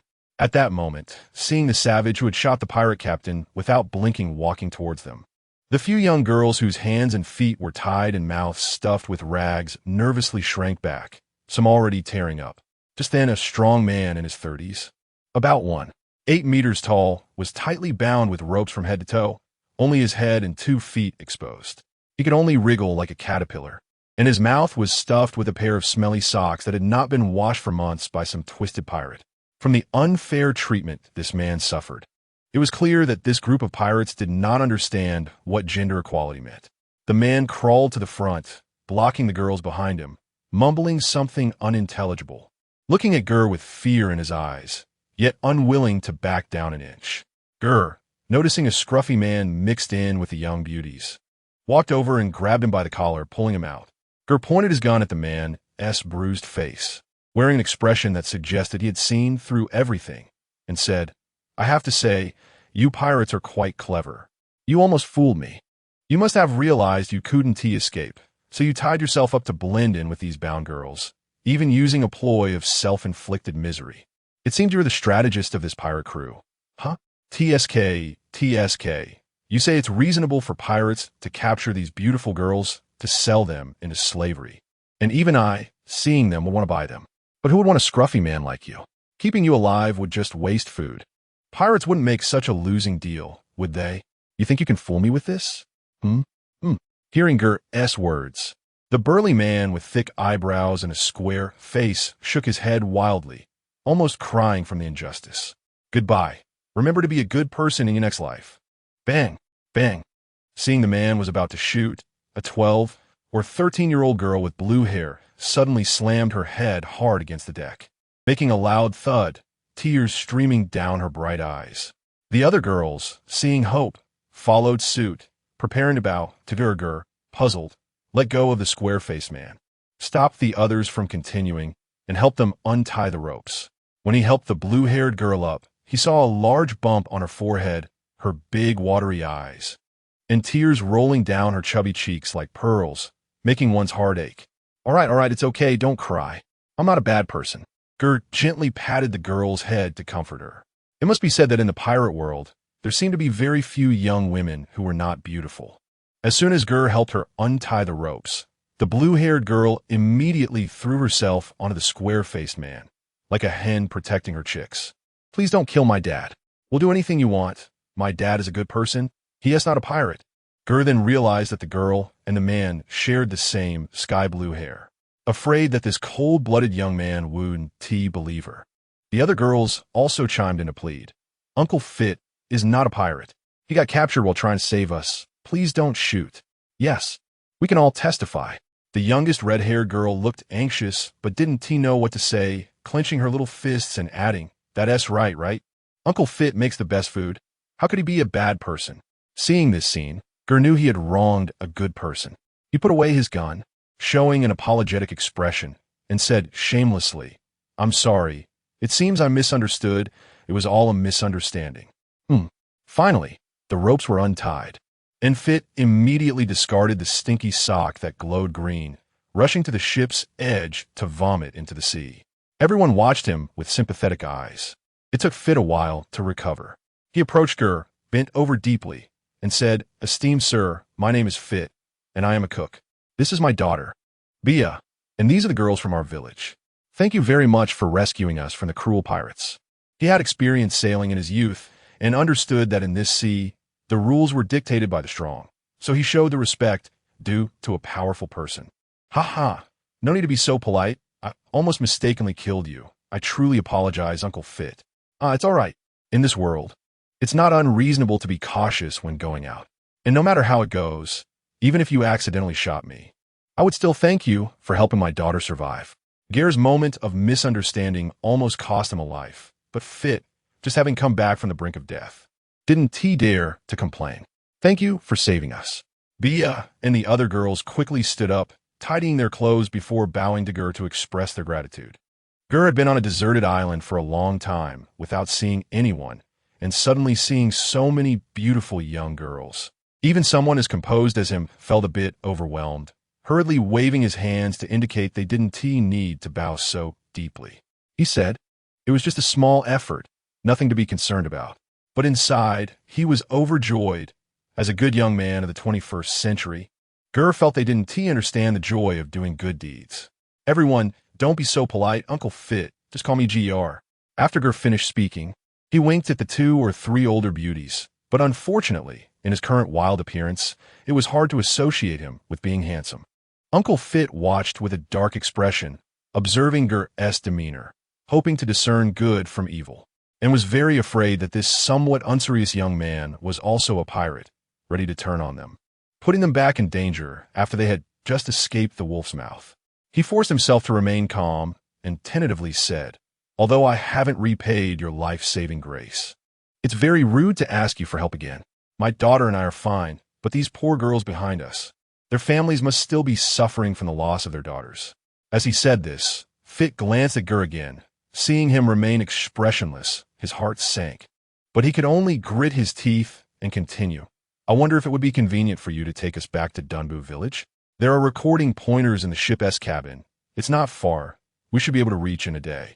Their families would surely be extremely grateful to you." Fit had initially intended to say they would reward him handsomely, but thinking about how they had just been robbed by the pirates, most of their wealth had become Ger's spoils, making him feel ashamed as he spoke. "Brother, it's all taken care of. It's really troublesome not to touch the ship." Weibel came over after finishing off all the pirates. Everyone looked at the huge figure, rugged and imposing, covered in the blood of pirates, radiating a murderous aura. He was 100 times more terrifying than the fierce Captain Jimmy they had just met. Fit and the girls had never seen such a scene before, and they looked at Weibel with fear in their eyes, their legs trembling. "Ha, everyone, don't be afraid. This is my brother Weibel." Ger stood up to signal everyone not to be nervous, then turned to Feet and said, "Uncle Feet, my brother and I have been stranded on a deserted island for almost 2 years. Look at our appearance. We've become like cavemen. Now I need to clean up and change into some fresh clothes. Could you and the sisters tidy up the deck and see if there is any food on the ship? We can discuss other things after everyone has eaten." "All right." Uncle Feet nodded in agreement. They hadn't eaten for over a day, and while they had been in a state of despair and tension, they hadn't realized it until now that they were temporarily out of danger. Once they relaxed, their stomachs began to rumble. As a chef, this was the moment he was needed. Nothing could calm the heart like a hot meal. "Leave it to me. As a chef, I will never let anyone go hungry," Uncle Feet promised earnestly. "Haha, then I'll count on you, Uncle Feet. My brother can eat a lot, so if there aren't enough ingredients, we have plenty of meat on the raft.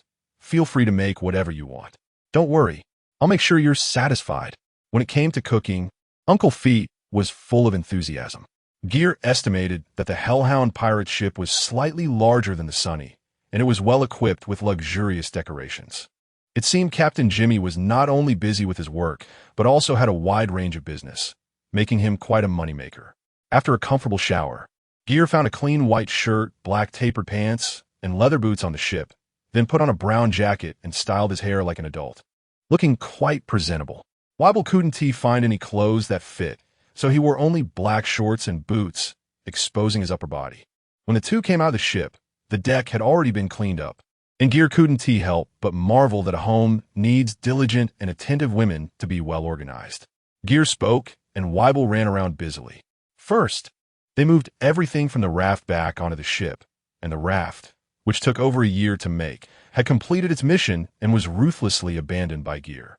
Then they secured Ada and Aer, and Ger tore down the skull and crossbones pirate flag from the mast and discarded it. After finishing these tasks, they folded the sails, and the ship continued sailing with Ada and Aer in tow. Weibel also moved tables and chairs onto the deck. It was a sunny day, and Ger was preparing for an outdoor feast. In the kitchen, several hardworking girls were helping out, and Chef Feet was busy with dazzling operations, quickly presenting dish after dish full of color, aroma, and flavor. The huge round table was filled with food, and everyone gathered around to enjoy the feast. Although the girls were hungry, they still paid attention to their image, chewing slowly and behaving like ladies, while the two brothers ate like starving ghosts. Ger had been eating meat for nearly 2 years without salt, and seeing the table full of delicious food, he could no longer hold back. He grabbed a large piece of meat and took a bite. His eyes immediately lit up. The juicy meat was crispy on the outside and tender on the inside, paired with a sweet and sour sauce that was rich but not greasy. The moment he bit down, the thick meat juice burst in his mouth. All he could say was, "Delicious." Ger gave Uncle Feet a thumbs up in approval. "See, this is called professionalism." Weibel was even more exaggerated. After one bite, he couldn't stop, letting loose and grabbing several skewers of meat with both hands, finishing them all in one go, while jumping up and shouting, "Delicious! So delicious! Brother, hurry up and eat. Or did they finish it all?"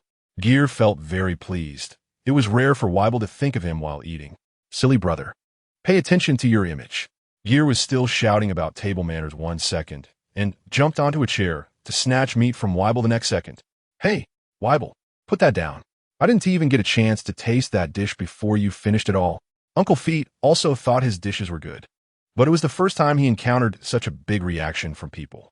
However, as a chef, seeing someone enjoy his food so much filled him with a sense of accomplishment. "Ha ha ha. If you like it, that's great. Next time I have the chance, I'll make you even more amazing dishes." Seeing the two brothers enjoying their food so much, Uncle Feet laughed heartily, making his face appear even rounder. The girls nearby also giggled, their laughter as pleasant as silver bells, completely forgetting they were on a pirate ship. Ger tried several other dishes, and he couldn't help but praise each one. By the end of the meal, his thumbs were sore from all the approval. It must be said that Uncle Feet really had some skills in cooking. A single meal consumed half a month's worth of food supplies for this pirate crew of 50 to 60 people, and Uncle Feet was secretly amazed, sweating profusely and nearly defeated by the brothers' appetites. After the whirlwind of eating, Ger and Weibel finally felt full, lying down on one side to digest, mimicking the action of picking their teeth with fish bones. Uncle Feet finally had a chance to relax, sipping a little wine while slowly savoring the food. Weibel burped, recalling what Uncle Feet had said, and reminiscing about the delicious food he just had. He seriously asked, "Uncle, is there really something even better to eat? You're not lying to me, are you?" Uncle Feet, in a great mood, slightly flushed from drinking a couple of glasses, immediately responded to Weibel's doubt. "Of course, a real man wouldn't lie about cooking. The ingredients, seasonings, and utensils on this ship are limited. Otherwise, I could definitely make even better dishes. That's right. My dad isn't bragging. I've eaten even better food that he made." Bea crossed her arms and pouted, defending her father. After spending a meal together, the little girl was no longer as afraid of Ger and his brother as she was at first, and her innocent and lively nature began to show. Uncle Feet, seeing this, happily ruffled his daughter's hair in approval and raised his glass with a smile. Chapter 10 Invitation. Weibel's eyes sparkled as he sincerely praised, "Uncle, you are amazing." Uncle Fit laughed heartily and said, "Weibel, you are amazing too. It's the first time I've met someone like you, who can eat so much." Gel quietly watched the two start their commercial flattery. Unexpectedly, Weibel suddenly turned to Gel and said, "Brother, let us bring Uncle on board. He can make so much delicious food." Uncle Fit, who was happily eating and drinking, sprayed his drink out upon hearing this, and his drunkenness dissipated significantly. Bia nervously grasped her father's hand. She didn't understand why these two, who didn't seem like bad people and had just rescued them, were now acting like villains trying to take her father away. Bia had lost her mother at a young age, and her father was her only family. She held her father's hand tighter, but she dared not cry or make a scene. Her brief experience of being robbed by pirates had taught her a lesson. Crying and making a fuss only got you what you wanted from loving parents, from strangers. It could lead to a slap, a beating, or even a cold bullet. The other girls also sensed the strange atmosphere on the deck and instinctively stopped what they were doing and remained silent, except for the youngest, little Hong, who was still slurping her noodles. In the silence, everyone looked at the black-haired boy sitting on the sofa, waiting for him to speak. Ahem. Gel cleared his throat, feeling a bit of a headache, and said, Why is everyone suddenly so serious? Uncle Fit, although my brother isn't very good at speaking, what he wants to express is indeed my thought. I formally invite you to join us as the chef on our ship. Lord Gel. Uncle Fit thought to himself. As expected, just as he was about to speak, Gel continued, Uncle, I think it's a pity for such a young and excellent chef like you to hide away and grow old in obscurity. That would be a loss for the entire culinary world. Fit wanted to ask which organization the culinary world was, as he had been in the profession for nearly 20 years and had never heard of it. Gel walked to the dining table, took Fit's hand, and Fit tried to pull away, but Gel's grip was too tight. I've been worried for a long time, fearing that you two hot-blooded young men would lose control of your desires and be tempted by these beautiful ladies. But I never expected you two were actually tempted by me, this uncle. Gel didn't know about Fit's inner turmoil and continued, Uncle Fit, it's our luck to live in such a vast and magical ocean. There are so many unknowns, mysteries unheard of, and even miraculous ingredients waiting to be discovered in this world. As a chef, don't you want to explore, dig them out, and personally turn them into delicious food? Don't you want to record all of them and write a masterpiece that will be passed down through generations? Don't you want every future culinary student to have the chance to read a book called Culinary Adventures that you authored? Uncle Fit, who was witnessing the art of grandiose promises for the first time, couldn't resist. What Gel was saying was indeed the dream he had long buried in his heart. Fit's eyes became passionate, and his inner resolve began to waver. But when he snapped back to reality and saw the small hand gripping his clothes tightly, his gaze became gentle yet firm. Just as he was about to speak, he heard Gel's devilish, tempting voice again. Uncle Fit, I know you think going out to sea is dangerous, and as a father, you can't just leave your young daughter behind to set sail alone. So you are willing to give up your own dream for Bia's safe growth. Fatherly love is truly great. Upon hearing this, Bia loosened her grip on Fit's hand slightly, realizing that she seemed to have become a burden, an obstacle to her father's pursuit of his dreams. Really? Is it really like this? Wake up, Uncle Fit. Is it really safe not to go to sea? Think about your experiences these past 2 days. To put it bluntly, if you hadn't been lucky enough to meet us today, have you thought about what awaited you next?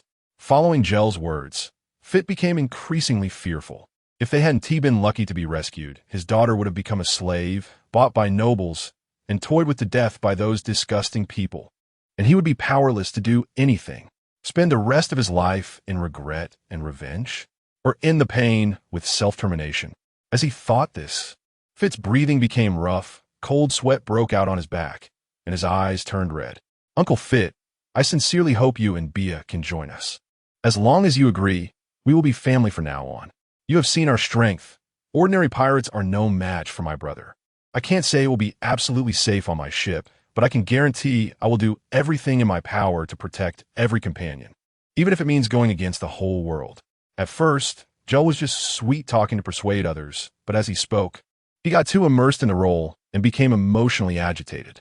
His aura suddenly erupted, his clothes and hair moved without wind, and the powerful conqueror's haki shot straight into the sky, creating a large hole in the clouds. Conqueror's haki is a manifestation of strong will, and it also represents a powerful personal charm that makes people want to follow you to the death. This is also one reason why the user of Conqueror's haki has the potential of a king. Gelled and T unleash it towards those present, so no one fainted or lost consciousness, but apart from Weibel, everyone else was still stunned into silence by his grand words, feeling that the boy in front of them had become incredibly tall. Several girls were starry-eyed, successfully turning into little fans. They wished they also had a father skilled in cooking. Uncle Fit remained silent for a while, internally struggling fiercely. Finally, his tightly furrowed brows slowly relaxed, and he brought 2 glasses of wine to Gel, handing him one and saying seriously, "Well then, from now on, my beloved daughter and I will be in your care." Captain Gel, after saying this, he drank the wine in one gulp. Receiving the wine, Gel suppressed his inner joy and smiled. "Haha, we are the ones who will be in your care. Uncle Fit, Bia will be family from now on. You will surely not regret the decision you made today." After saying this, he also downed a drink. This wine is both pungent and hard to drink. Seeing Gel's drinking action was quite handsome, and after finishing, he made a frowning face. Everyone burst into laughter, and the atmosphere became relaxed and joyful again. The happiest was undoubtedly Weibel. Just thinking about having delicious food every day made him so excited that he wanted to smash something to celebrate, but he didn't dare to damage the ship, so he could only pound his chest like a gorilla. Chapter 11. Downbu Village after dinner. The kind-hearted girls of Downbu Village had already cleaned up the dining table and utensils. Ger expressed that he wholeheartedly supported the idea of the hard-working and beautiful sisters staying on the ship. However, after some consideration, they all declined Captain Ger's invitation, as they still had parents and family at home. Ger found some tea leaves in the captain's cabin, and everyone sat leisurely on the deck enjoying tea together. "Captain, where are we headed next? I wonder if we could first take these children back to Downbu Village?" Fit asked as he put down his teacup. "Haha, Uncle Fit, there's no need to rush. In fact, we've been heading in the direction of your village for quite some time now. We should be arriving shortly," Ger replied. He had instructed a duh and a air to sail in the direction indicated by the compass early on. The sea beast pulling the ship was much faster than relying on sails. What would have taken a sailing ship a whole day could be covered by a duh and a air in just a few hours. Hearing that they would soon be going home, the girls' faces lit up with joy. "Haha, so the captain had already decided to send us back from the beginning, but he kept it a secret to wait for me to catch on," Fitz said with a smile. Having moved past the situation, he was no longer concerned about Ger trying to trick him. Boarding the ship had been a decision he made after careful consideration, and Captain Ger had not forced him. Ger took a sip of tea and playfully said, "I really had no choice." "Who told you, Uncle, that your cooking is so delicious? Do you know how we've been surviving on that deserted island for over a year? Weibel and I had agreed that the first thing we had to do after going to sea was to find a chef to join our crew. And look, the first people we meet are you all. ISNT this fate? If you don't agree, I bet Weibel will just drag you onto the ship." "Ha ha ha. Perhaps it really is fate. From now on, every meal will be on me. That would be wonderful." Half of the Grand Line, Downbu Village. Bueling Island, get out of my way. Don't stop me. I'm going to rescue Ollie and the others. If you keep blocking me, don't blame me for being rude. At the dock, a young man in a naval uniform with a buzz cut was arguing with dozens of villagers, leading a few young sailors. "Stop it." A strong and authoritative voice rang out. Everyone turned to see an elderly man with gray hair and beard, leaning on a cane as he slowly walked towards the dock, followed by a large group of villagers from their village. "Village Chief." "Hello, Village Chief." Seeing the old village chief arrive, both sides of the argument paused. A quick-thinking skinny man hurried forward to help the old chief. The old man stubbornly refused assistance, pushing the man's hand away and insisting on walking by himself. "Village Chief, please make him step aside. Ollie and the others have been captured by pirates. If we don't chase after them now, it will be too late." The buzz-cut young man shouted, still agitated, pointing at the villagers. "You shut your mouth. Kill." The old village chief, his beard shaking with anger, scolded the young sailor named Kuel, tapping his cane on the colorful cobblestone path. You're so great. You're so brave. We're all just cowards who don't dare to resist. I didn't mean it that way, village chief. Shut up. You, Kuel, and you others. You all came from our village to become sailors. Now that you're in uniform, you think you're so impressive? Where were you when the pirates raided? You didn't come to protect everyone. And now that the pirates have left, you come here to lecture us. How impressive you are. The brave sailor Kuel.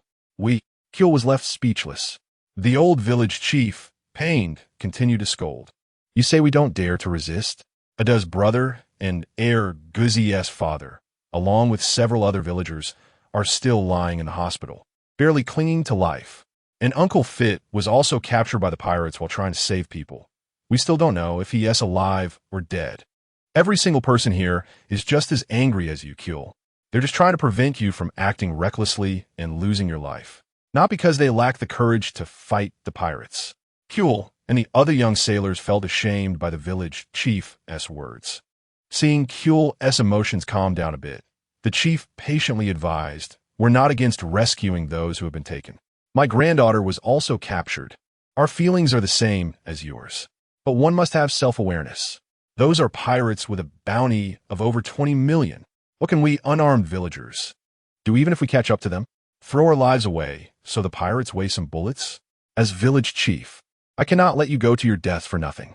After a lengthy and righteous speech, even the strong-voiced old chief had a pause to catch his breath. But you don't need to despair.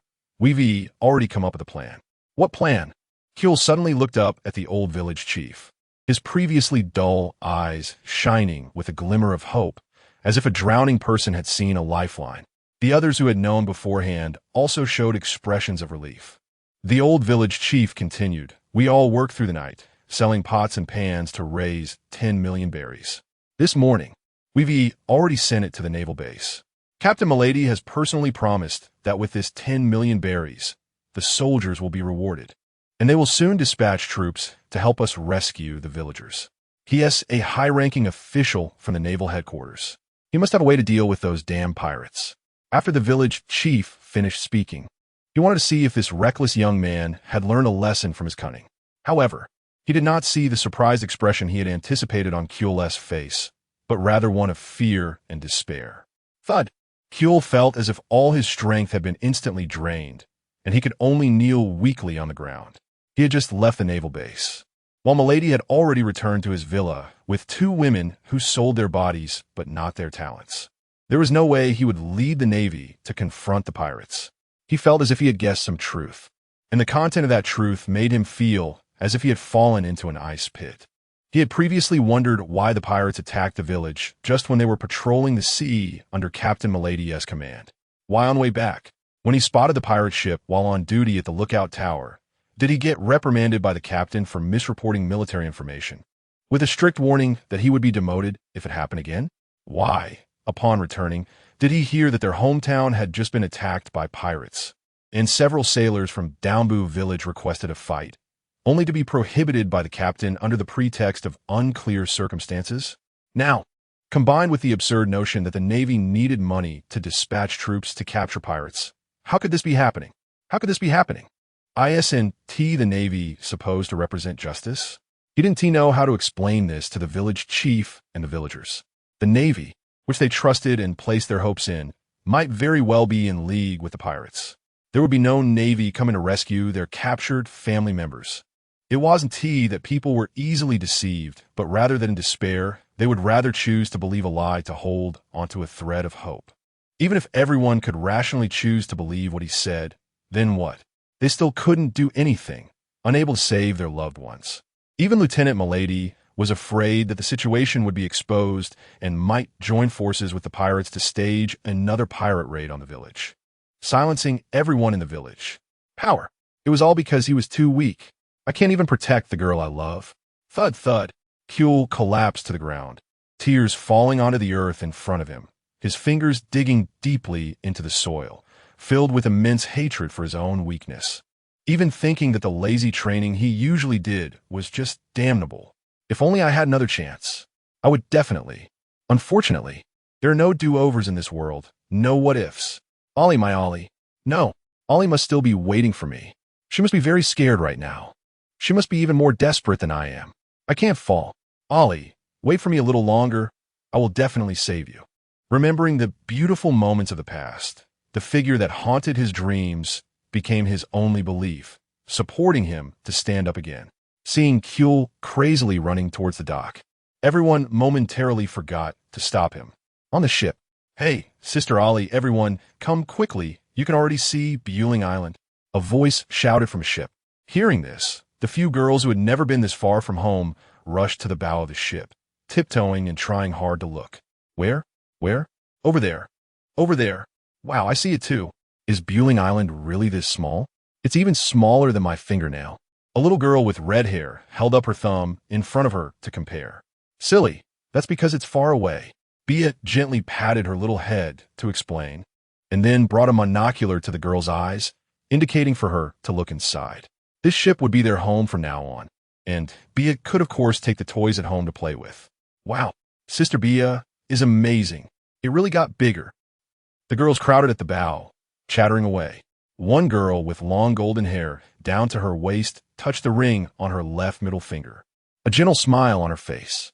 Just a second ago, she was immersed in helplessness and fear of being captured by pirates, but in the next moment, she was rescued, and now could go home immediately. Eating, drinking, talking, and laughing all the way, it felt a bit like going on a holiday at sea. It really felt like a dream. The girl gently tucked her hair that had been blown by the sea breeze behind her ear. Woof, woof. Two sea beasts were not pulling the boat properly, occasionally turning back to interact with the girls at the bow. Ada even brought a bunch of flowers from who knows where, earning applause from the girls, and then the two dogs worked even harder to perform. Stupid lick dog. Ger sat aside, unable to help but shake his head and scold with a smile. Then he quietly walked away, no longer paying attention to the group of young women and the two dogs frolicking on the ship. Dunbu Village. Bang, bang, bang. A villager responsible for warnings rushed from the direction of the dock, holding a wooden stick in his right hand and banging an iron basin with his left, shouting as he ran, "Not good, not good. Pirates. There are pirates. Everyone run. That group of pirates is back." Instantly, everyone was in an uproar, and the scene immediately turned chaotic. Fortunately, the old village chief was still strong. He immediately dropped his cane, climbed onto a large stone, and shouted loudly, "Villagers! Villagers!" Seeing that no one was paying attention to him, the village chief angrily scolded, "A bunch of bastards! Shut the hell up!" Suddenly, the scene quieted down. "Listen to me. Don't panic. All men, grab your weapons. Women, take the children and get back home to hide." "Yes, village chief." Only then did the crowd find their backbone and quickly act. "Where's Kuehl?" the old village chief asked. This young man, who ranked first in combat power in the village, was still worth inquiring about even in such an urgent situation. Someone said they saw Brother Kuehl rowing a fishing boat towards that pirate ship alone. Damn, that bastard. Why is he so reckless and brainless? When will he mature and be a bit steadier? He might as well die. It really drives me crazy. The village chief cursed in frustration. He actually had high hopes for Kuehl, this brave young man, and always wanted him to succeed him as village chief after his 100 years and continue to protect Dunbu village. Seeing the old village chief was angry. No one dared to speak for Kuehl. Before long, hundreds of strong men from Dunbu village took up knives, guns, hoes, shovels, brooms, frying pans, and all sorts of weapons. The old village chief stood at the front, next to several armed sailors. Watching the villagers behind him nervously gulping, the village chief cleared his throat, took out a loudspeaker, and shouted, "Villagers! This group of bastards, the pirates, attacked our village at midnight last time when we were unprepared. They killed our villagers and took away our loved ones. How long has it been? Not even 2 days. This group of scoundrels is back again. They think we're easy to bully, planning to raid us every other day. If we do not unite and resist, how can we live here in the future? Fight them. Kill them all. Arg. Damn pirates. Kill my brothers. Take my wives and daughters. Destroy my home. These damn bastards. Today we will fight them here. Arg. Fight them. I will take one down with me." The villagers were stirred up, each gritting their teeth, all ready with their weapons, displaying expressions of being willing to die. It must be said that the old village chief knew how to inspire morale. Chapter 12, Planning. Color rowed his small fishing boat alone towards the distant pirate ship. Ollie, I'm coming to save you. As the two sides drew closer, Color looked despairingly at the two powerful sea beasts before him. He never expected that these pirates could even enslave such formidable creatures. Color felt that, with his strength, he might not even touch the enemy's ship, but he did not back down and charged forward recklessly. Damn pirates! Return Ollie and everyone from Dunbu village to me. Color raised his gun and pulled the trigger at the yellow dog-headed sea beast on the left. Bang! Bang! Bang! A volley of bullets hit the sea beast's tough and thick fur, as if he were just scratching it, with no effect at all. All the bullets bounced off and fell into the sea with a clatter. Color put down the firearm and hadn't he even drawn the long knife at his waist when one of the sea beasts lowered its head and swung its tail. The massive tail suddenly appearing before him. Too fast. There was no time to defend. Color almost resigned himself and closed his eyes. Bang! Color was sent flying by the tail, thinking he was about to meet his end at the bottom of the sea, but when he opened his eyes again, he was astonished to find himself lying on the deck of the pirate ship. Before he could comprehend the situation, the woman he had been longing for dashed towards him and leaped into his arms. Color widened his eyes in disbelief. Ollie? Ollie, is it really you? I'm not dreaming, am I? Or is this heaven? Silly. The blonde beauty wiped the tears from the corners of her eyes, twisted his waist, and playfully scolded him. Oh, that hurts. This isn't a dream. It's really you. This is great. This is great. Gel had long hidden far away, not wanting to be fed dog food, while several other gossiping girls squatted nearby, eavesdropping seriously, wanting to hear what this young couple, who had just experienced a life-and-death separation, would share with each other. So it's you, Color. I was wondering who was so reckless to come here alone. Luckily, the pirates on the ship have already been dealt with by Captain Ger and the others. Otherwise, your life would have been for nothing. Do you know that? Fitz saw it was a familiar face and immediately scolded him. I'm sorry, Brother Fit. I was blinded by anger and lost my reason for a moment. Color could only apologize while scratching his head. Now that he had calmed down, he understood how irrational his actions had been. All right, you've been scolded before, so come over here. Let me introduce you. This is Captain Ger, and this is his brother Lord Weibel. They saved all of us. Captain, this guy is Color, who used to be the most notorious troublemaker in our village. He has now joined the Navy and become an excellent sailor. Fitz said, giving Color a pat on the chest. Ger extended his hand to Color for a friendly handshake. With a buzz cut, dark skin, a lean build, and a resolute expression, Color's standard soldier image gave Ger a good impression. Although his personality was a bit reckless, his courage to act boldly despite knowing the dangers was commendable, surpassing most people. Hello, Navy guy. I'm Ger, currently an adventurer. Color was very grateful and was about to kneel, but was pulled up by Ger. Ger patted his shoulder and chuckled. A soldier should not kneel casually. Color was taken aback. It was the first time he had heard such a statement. But he wholeheartedly agreed with Ger's words and gave a military salute. Hello, Lord Ger. Thank you for saving everyone in Dunbu village. And thank you for rescuing my fiancée, Ollie. I'm truly grateful. Ger waved his hand. Meeting his fate, it was just a small effort. Besides, everyone from Dunbu village has helped me a lot, so there is no need to be polite. Feeling a bit embarrassed, Ger had initially aimed to seize a ship, but happened to encounter this situation. Saving people was merely a matter of convenience, and in the end, he gained a ship, treasure, a good chef, and a lovely person. Clearly, Ger was the biggest beneficiary of the whole event, yet everyone was still thanking him profusely, making him feel somewhat ashamed. A large group of people sat down to drink tea and chat, while Weibel was sound asleep nearby. The noise on the ship didn't affect him at all. Color hesitated for a moment, but still voiced his previous suspicion. The Navy's lieutenant and this group of pirates may be colluding.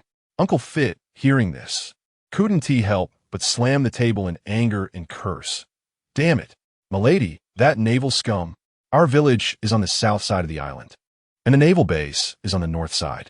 We usually only monitor the southern sea conditions.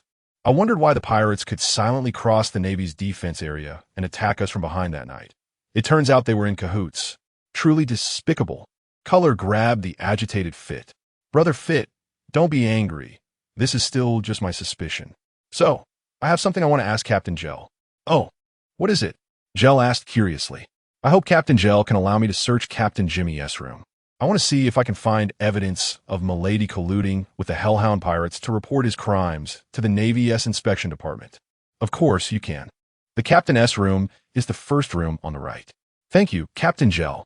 It's a small matter. Ger waved his hand, took another sip of tea, and continued. You can look for evidence as you wish. But I think a naval lieutenant being so reckless in colluding with pirates to plunder civilians is likely due to someone above him. If you recklessly poke at this, you might not only fail to bring him down, but also bring trouble to yourself and the village. Upon hearing this, both Color and Fit's expressions changed drastically. It's impossible. Has the Navy completely rotted from top to bottom? To uphold the justice in his heart, Color chose to join the Navy. If it weren't for this happening to him, he might never believe that there could be such dirty and vile things at the upper levels of the Navy. Ger smiled and reminded him, the people above aren't necessarily all like that, but are you willing to gamble everyone's life on that probability? Color was left speechless. Yes, he couldn't risk the lives of the entire village on whether the naval officers above were just or evil. Damn it, are we really going to let that bastard Milady go? Fit angrily slammed his fist on the deck. The few people on the ship were direct victims of this incident, and now hearing that the culprit was still at large while they were powerless made them clench their fists in frustration. Suddenly, a childish voice broke the silence. Lord Ger, can you help us get rid of that bad guy? Bia angrily said to Ger. Everyone was taken aback. Ever since it was decided they would live on the ship, the lively and cute little girl Bia had become familiar with Ger and spoke more casually. Ger thought this was great and encouraged her by pinching her round face. Shut up, Bia, don't speak recklessly, Fit exclaimed in shock, quickly interrupting. Uncle Fit shot a look at the oldest Ollie, who understood and nodded, leading a few girls to play in the room. Bia, being scolded by her father, wasn't scared. Before leaving, she even pouted at Fit, making him so angry he wanted to jump up and hit her. Ger did not interfere with the interaction between the two, where the father was kind to his daughter, but secretly gave Bia a thumbs up and a supportive smile from behind. After the women left, only Ger, Fit, and Kuehl remained on the deck. Uncle Fit then said to Ger, Captain, you must not listen to that girl Bia's nonsense. Kuehl also advised, yes, Lord Ger, you have already helped us a lot. There's no need to take on a bounty and be wanted by the Navy for our sake. If this needs to be done, it should be me who does it. He knew that if this problem could not be solved, the Navy would collude with pirates to raid their village from time to time. If they could not bring Milady down through reporting, they would have to resolve this matter themselves. Ger nodded silently in approval. Kuehl was not a pedantic Navy officer. He did not jump in to say something foolish like, even if Milady is wrong, it should be left to the Navy's judicial department to handle. Stop, Ada and Ayer. Woof woof. Ger first called for the ship to stop, stroked his chin in thought, and then smiled. Killing him is not out of the question. Captain. Fit was about to persuade him, but Ger raised his hand to interrupt. Uncle Fit, you can rest assured. I won't act recklessly. Although it would be easy to take out this Lieutenant Milady directly, just killing him won't solve anything. After all, he was a lieutenant from the Navy headquarters, and even an ordinary pirate with a bounty of 30 million would not be his match. Yet this young man spoke so casually as if squashing a bug. Kuehl hesitated, then saw Fit's calm expression and had to hold back his urge to persuade, remaining quiet for now. Ger continued, also, Uncle, since you and Bia are on my ship now, we are all in this together. Your matters are my matters, so there's no need for polite words. Dungbu Village is your hometown, and I don't want any hidden dangers here that would prevent you from feeling secure after you leave with me. So let us all sit down and discuss how to safely eliminate this ticking time bomb. Fit sighed helplessly at first, then nodded alongside Kuehl. I understand, Captain. After Fit finished speaking, he began to think seriously. He didn't doubt Ger's ability to take out Milady. If Ger could handle the formidable Jimmy pirates so easily, then they needed to consider the aftermath. Ger looked at Kuehl, grinning mischievously. To be honest with you two, I already have an idea, but it depends on whether young Kuehl is willing to cooperate since you're in the Navy. As long as we can take out Milady and protect the village and everyone, I wouldn't mind becoming a pirate or even sacrificing my life for it. Please, just tell me what you need me to do. Lord Ger, Kuehl replied without hesitation, his attitude very firm. That is fine. It won't require you to run away or lose your life. Who knows? I might even congratulate you on your promotion in advance. Huh? Both men were taken aback by this statement, and Ger did not keep them in suspense, slowly explaining. First, you should check the ship to see if you can find any evidence of collusion between Jimmy and Milady. If there is sufficient evidence, then tonight's story will be that Captain Jimmy and Milady had a conflict over the division of spoils. And Pirate Jimmy killed Milady in a fit of rage and then was shot dead by Private Ger, making you a hero. With this achievement, you should be able to get promoted and spend some money to smooth things over. Gaining control of this small Navy outpost should be no problem. After that, you can internally reorganize and gradually deal with those problematic Navy officers like Milady. Fit and Ger were stunned. These straightforward men had never heard of such cunning schemes and almost dropped their jaws. However, after thinking it through, they found that this plan actually seemed feasible. Lord Ger, what if we can't find any evidence of Milady's crimes? Ger asked with some concern, while Uncle Fit also looked at Ger, waiting for him to speak. Ger looked at the two, grinning as he retorted. Whether he is killed for colluding with pirates over unfair distribution or whether the Navy hero sacrifices bravely while capturing a pirate, in the end, it's the same dead man for us. Does it make a big difference? The three continued to discuss other details. After a long while, Ger, Ger, he. Finally, even the honest Fit joined in the strange laughter. The few girls who returned to the deck looked puzzled, feeling a strange sensation. Why did it seem that these three were the bad guys? Chapter 13 Action. The dark, windy night was perfect for some clandestine activities. On the northern coast of Bueling Island, in the residential area next to the naval base, Ger and Weibel had quietly appeared on the roof of a detached villa. According to the accurate intelligence provided by Ger, this was the residence of Lieutenant Milady. TSK. The villa by the sea must be quite enjoyable. It seems that in any world, the bad guys live more comfortably. But that's fine. It looks like tonight's haul won't be small. He. The observation hockey had sensed that besides the target Milady, there were two other people in the room. Ger signaled Weibel to stay put while he quietly crouched by the window to eavesdrop on the conversation inside. Inside, only a small lamp was on, and the light was clearly insufficient. A middle-aged man with a crew cut, draped in a Navy justice coat, was sprawled on the sofa. Indeed, it was Lieutenant Milady. Beside him stood two men in black clothing, one short and fat, the other tall and thin, both standing straight as if being lectured by a teacher, keeping their heads down and staring at their shoe tips, not daring to make sound. After a while, Milady, sitting on the sofa, pulled a cigar from an exquisite wooden box, sniffed it, and slowly spoke. Leighton, how long have you two been following me? Since we were 18. It's been exactly 10 years, Boss Milady. Oh. The hall fell silent again. Snap. Zzz, Milady's lighter flickered to life, momentarily illuminating the dim room and making his scarred face appear even more sinister. Compared to a just naval officer, he looked much more like a mafia godfather. Milady took a deep puff of the cigar, squinting, not sure if he was enjoying it or reminiscing about the past. He slowly exhaled a plume of white smoke and said, Has it really been 10 years? Yes, boss. The tall and thin man, Leighton replied respectfully, while the fat one nodded like a chick pecking at grain without speaking. I still remember when I had you brothers pretend to sacrifice yourselves and secretly withdraw from the Navy to work for me. It feels like it happened just yesterday, but I didn't expect so much time has passed. After exhaling another puff of smoke, Milady placed the cigar in the ashtray and continued expressionlessly. I know that over the years, you two must have harbored some dissatisfaction. We dare not, Leighton quickly replied, lowering his head even further. In his mind, he was thinking, damn it, we brothers had a good life in the Navy, and for 10 years we've been working with you, doing the dirty work, but we haven't seen any of the promised benefits. You're living comfortably, playing both sides, while we haven't even had a sip of soup. How dare you ask if we're dissatisfied? If we could take you down, we'd really love to beat you up, and ask if you're comfortable. So you don't dare, but it doesn't mean you're not dissatisfied, right?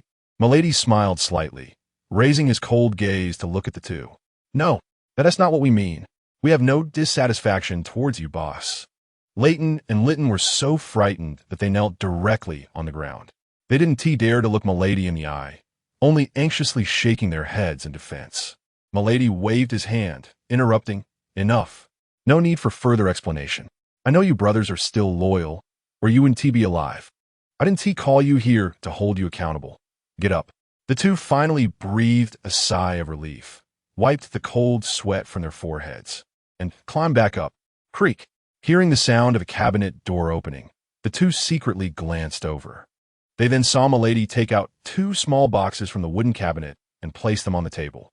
Milady pushed the boxes towards them, indicating that they could open them. The brothers, filled with curiosity, opened the boxes, and upon seeing what was inside, excitement and greed almost simultaneously appeared on their faces. Because the two small boxes contained the legendary sea treasure, the devil fruits. For people like them, who were out on the streets, the devil fruits meant power and survival. Milady's act of swinging the bat and then giving rewards was to completely win over the two brothers. Now seeing their excited expressions, Milady couldn't help but smile, thinking that the money spent on the two devil fruits was well worth it. These are two Zoan-type devil fruits I acquired from the black market for 200 million berries. I don't know their specific forms, so if there are no objections, you can each choose one and eat it. No objections. No objections. Thank you for the reward, boss. We will definitely work harder in the future. We will risk our lives for you. The two gratefully took the boxes and were about to eat the devil fruits. Wait, I have an objection. Ger opened the balcony window and walked in. The three who were playing the role of loyal subjects froze, turning to look at the unexpected guest. All wanted to ask, "Who the hell are you?" Milady's face darkened. "Hey, kid. Running around at night instead of sleeping is very dangerous." As soon as he finished speaking, the fat and thin duo swiftly charged at Ger.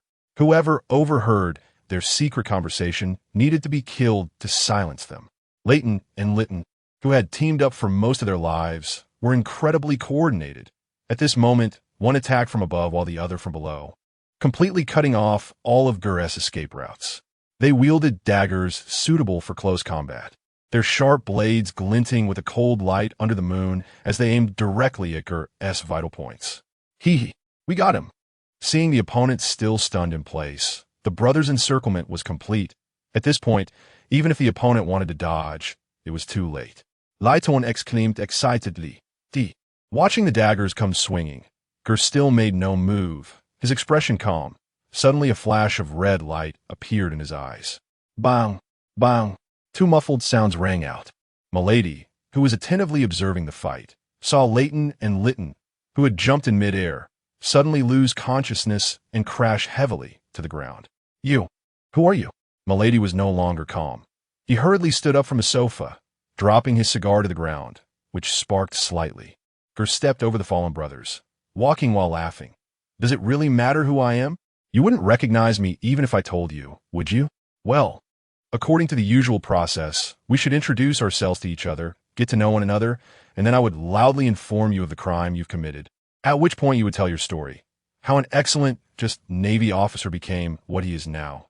Then we'd have a clash of ideologies, and ultimately realize that neither could convince the other, and we'd have to resort to proving who's right with our fists.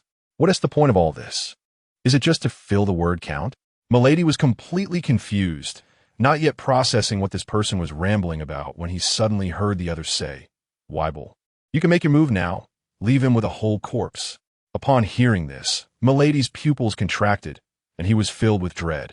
How is this possible? He and T even realized there were others present. Milady instinctively turned to confirm who was behind him. Whoosh! A flash of cold light zipped past. Before Milady could fully turn his head, he found himself already on the ground.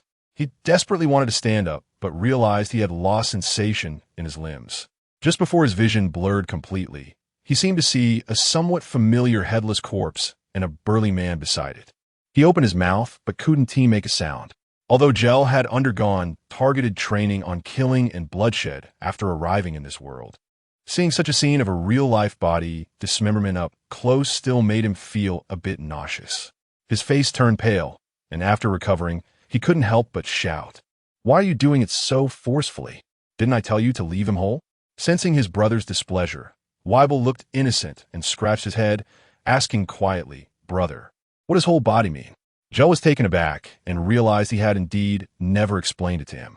He slapped his forehead, blaming himself for trying to sound impressive by saying to leave a whole body. Gel apologized. "I'm sorry. It's not your fault. I forgot to explain it clearly. Next time, when I say to leave a whole body, it just means to stab him to death with one knife or punch him to death, not to chop him into several pieces." "Oh, okay, brother." Weibel understood this time, nodding in agreement, and fearing he would forget again and upset his brother, he silently repeated, "Leave a whole body means just one piece, can't chop it into several pieces." Gel didn't know what else to say and just let him be. Ding. Kill the devil fruit user. Successfully activated the devil fruit system. Loading 60.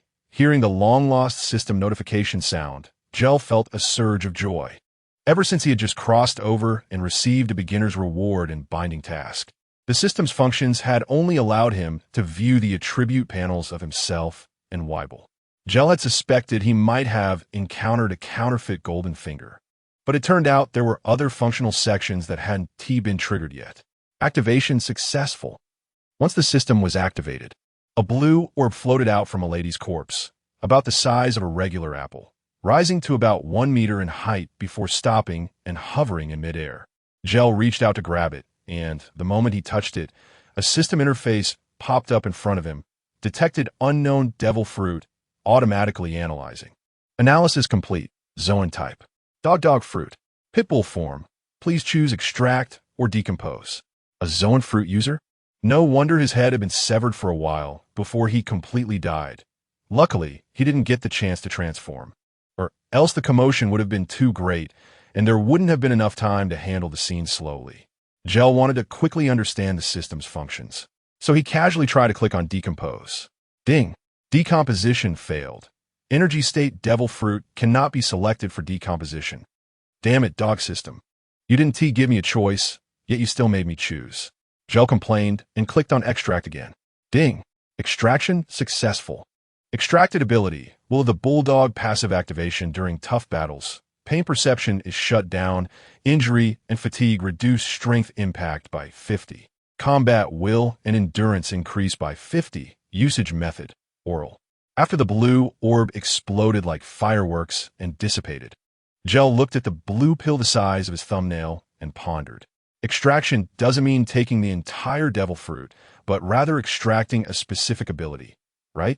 So the dog fruit in the pitbull form should still respawn, but would be weaker?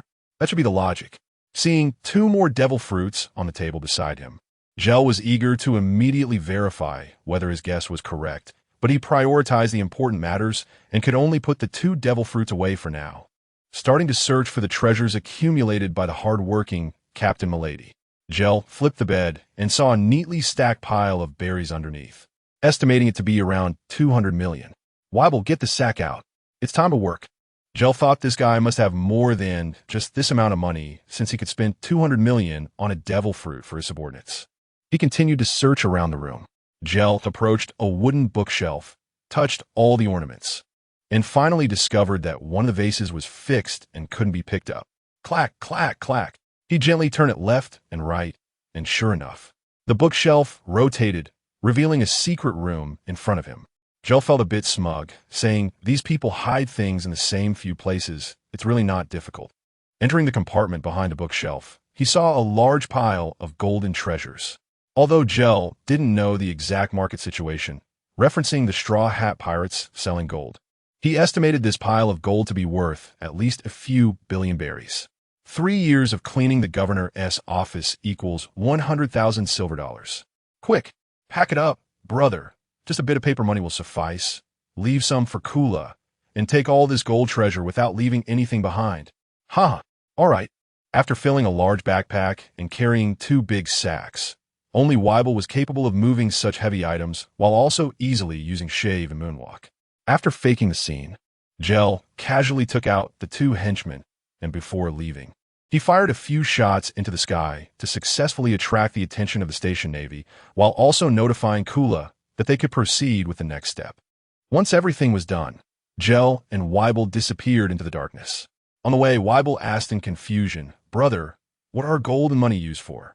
Why do you and Mom seem to really like these things? You can't eat them." When Weibel asked this, Gel was also taken aback and, after thinking carefully, he realized he didn't really need to use money. Just from the treasures he had seized from pirates and the large bag of gold left by Miss Bikini, he already had quite a bit of money.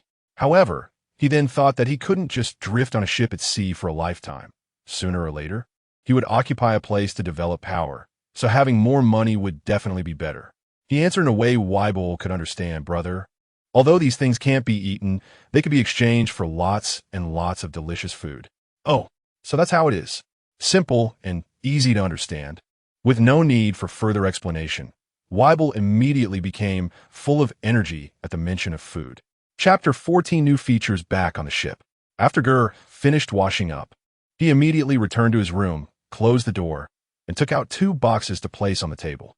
Opening the boxes, he saw 2 fruits with special patterns quietly lying inside. The one on the left looked like a brown eggplant, while the one on the right was rounder with a cylindrical protrusion in the middle, resembling a pig's nose. Ding! Unknown devil fruit detected. Automatic analysis in progress. Analysis successful. Zoan type. Bug fruit. Cockroach form. Analysis successful. Zoan type. Pig fruit. Wild boar form. Anyway, the extraction and decomposition of the devil fruit needed testing. Ger didn't hesitate. He decided to experiment with the decomposition first. He directly picked up the fruit that looked like an eggplant and thought, decompose. Ding. Decomposition successful. Gained abilities. Medium poison immunity. Tenacious life. Beast form. Medium poison immunity. Strong immunity. Able to resist most bacteria, fungi, and viruses, reducing all toxic damage by 50. Method of use. Oral. Tenacious life when life value is below 50. Defense increases, reducing damage taken by 50. Beast form. Transform into a cockroach, enhancing all physical capabilities. What the hell? Ger frowned, carefully picking out the orb that could transform into a beast form. This was no joke. Eating the wrong thing could ruin a lifetime. Ger watched as the devil fruit turned into a glowing orb and gradually dissipated. Sure enough, if he chose decomposition, the devil fruit would disappear directly. Ger suddenly had an astonishing thought. What would happen if I decomposed the Nika fruit?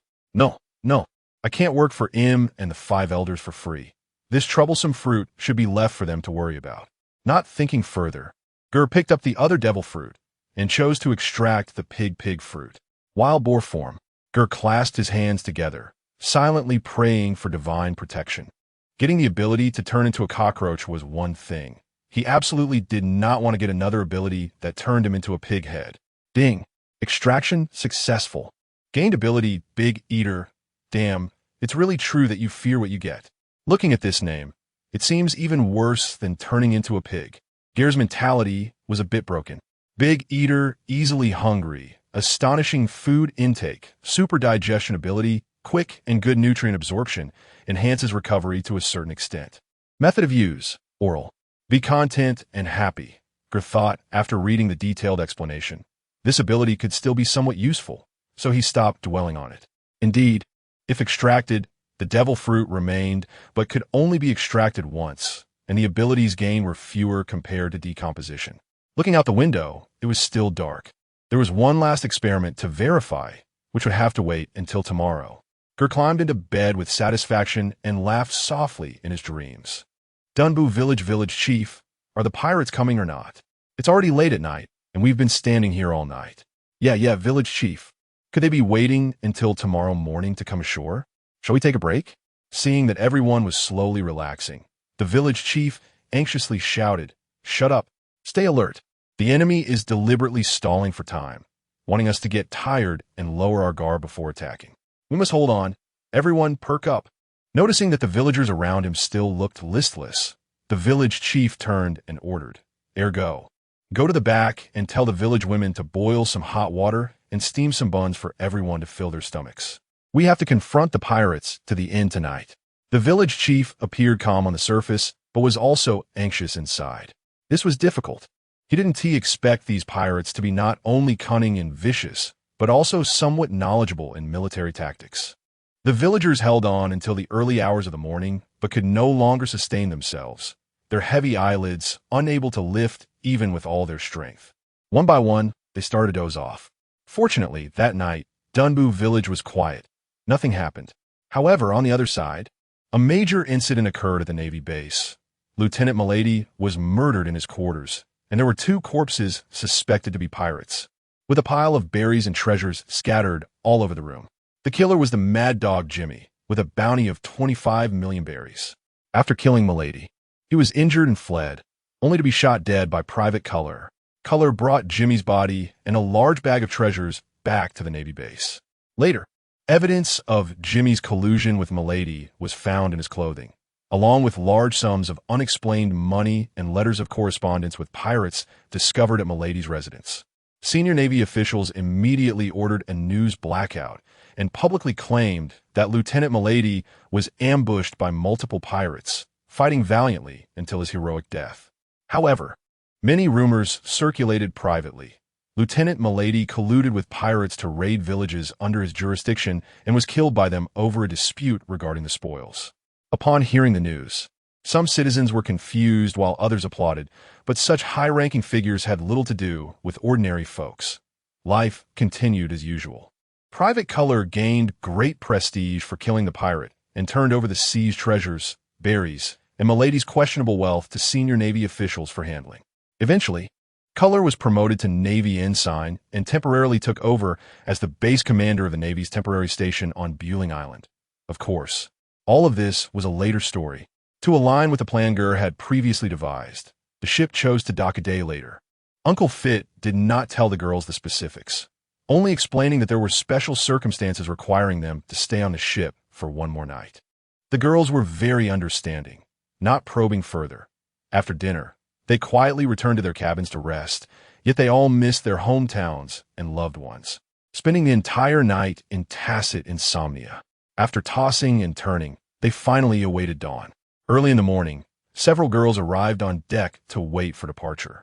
They could not wait to return home and reunite with their families, but no one dared to wake Captain Ger from his sleep, so they could only gather together anxiously. The 2 CBs had also been dismissed by Ger, roaming freely to hunt for food. However, even if Ada and Air were there, they would not follow anyone else's orders to pull the ship. They played around but dared not joke with their lives. Currently, only Ger and Weibel could command them.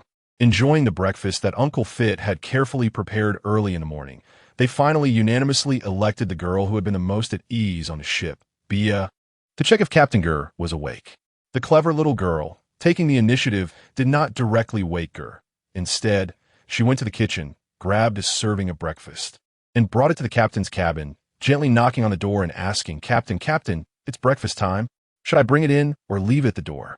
Ger opened the door and took the breakfast, looking at the adorable little girl, unable to resist ruffling her soft blue hair in thanks. In terms of physiological age, Ger might still have to call Bia's sister, but with the soul of someone in their 20s, Ger had always regarded Bia as a younger sister. Carrying the breakfast to the deck, he saw several girls looking at him with eager eyes, and Ger immediately understood. Beep! A long and melodious whistle passed over the misty sea, soon followed by 2 barks. Woof! Woof! After being well fed and having played enough, Ada and Air quickly got ready, and the ship was pulled back towards Dunbu village. Ger ignored the cheers and excitement of the girls nearby. He sat down with a fishing rod to fish, having gotten up early for an important experiment he needed to test. Weibel was also awakened by the aroma of breakfast. He grabbed a huge wooden barrel filled with food and carried it over to Gel, sitting down on the deck with a thud, and started to eat. "Bro, if you want fish, I can go down and help you catch some. I see you've been fishing for a while and haven't caught a single one," Weibel said seriously, infuriating Gel, who thought to himself, "Don't I care about my face? I learned how to fish in my last life." Finally, the fishing rod vibrated beautifully, signaling a fish was on the line. Gel quickly pulled it up and was pleasantly surprised to reel in a palm-sized sea fish. "Ha! See, little brother, am I not great at fishing?" Gel said proudly. A few girls came over to watch Captain Gel fish and clapped in encouragement. Only Weibel, being the honest one, asked, "Brother, this little fish isn't even enough to fill a gap between your teeth. Why not just let it go? I'll catch it again when it's bigger." Gel ignored Weibel's seemingly sarcastic but sincere words and eagerly asked him to bring up a barrel of seawater with his big wooden barrel after finishing his meal. Gel then took out the ball that could transform into a cockroach beast form and forcefully fed it to the fish before tossing it into the barrel, then squatted down to observe closely. "Ha, this is great." Seeing the fish swimming contentedly in the seawater, Gel smiled happily. The onlookers were puzzled, not understanding why the wise and mighty Captain Ger would keep staring at a fish with a silly grin. After observing, Ger released the fish, thinking that it was truly a sea cockroach. Looking at the 4 balls in his hand, bull terrier's will, medium poison immunity, tenacious life, big eater, Ger wondered whether he should eat one for poison immunity. It was a pretty good skill. But thinking of his silly brother Weeble, Ger estimated that if the enemy added poison to delicious food, Weeble would definitely fall for it, adhering to the principle that one can do without tanks and artillery, but must first develop nuclear weapons to deter small fries, thus gaining time for gradual development.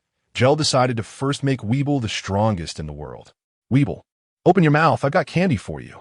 Weeble obediently opened his mouth wide, and Ger directly tossed all 4 balls in, asking eagerly, "How is it?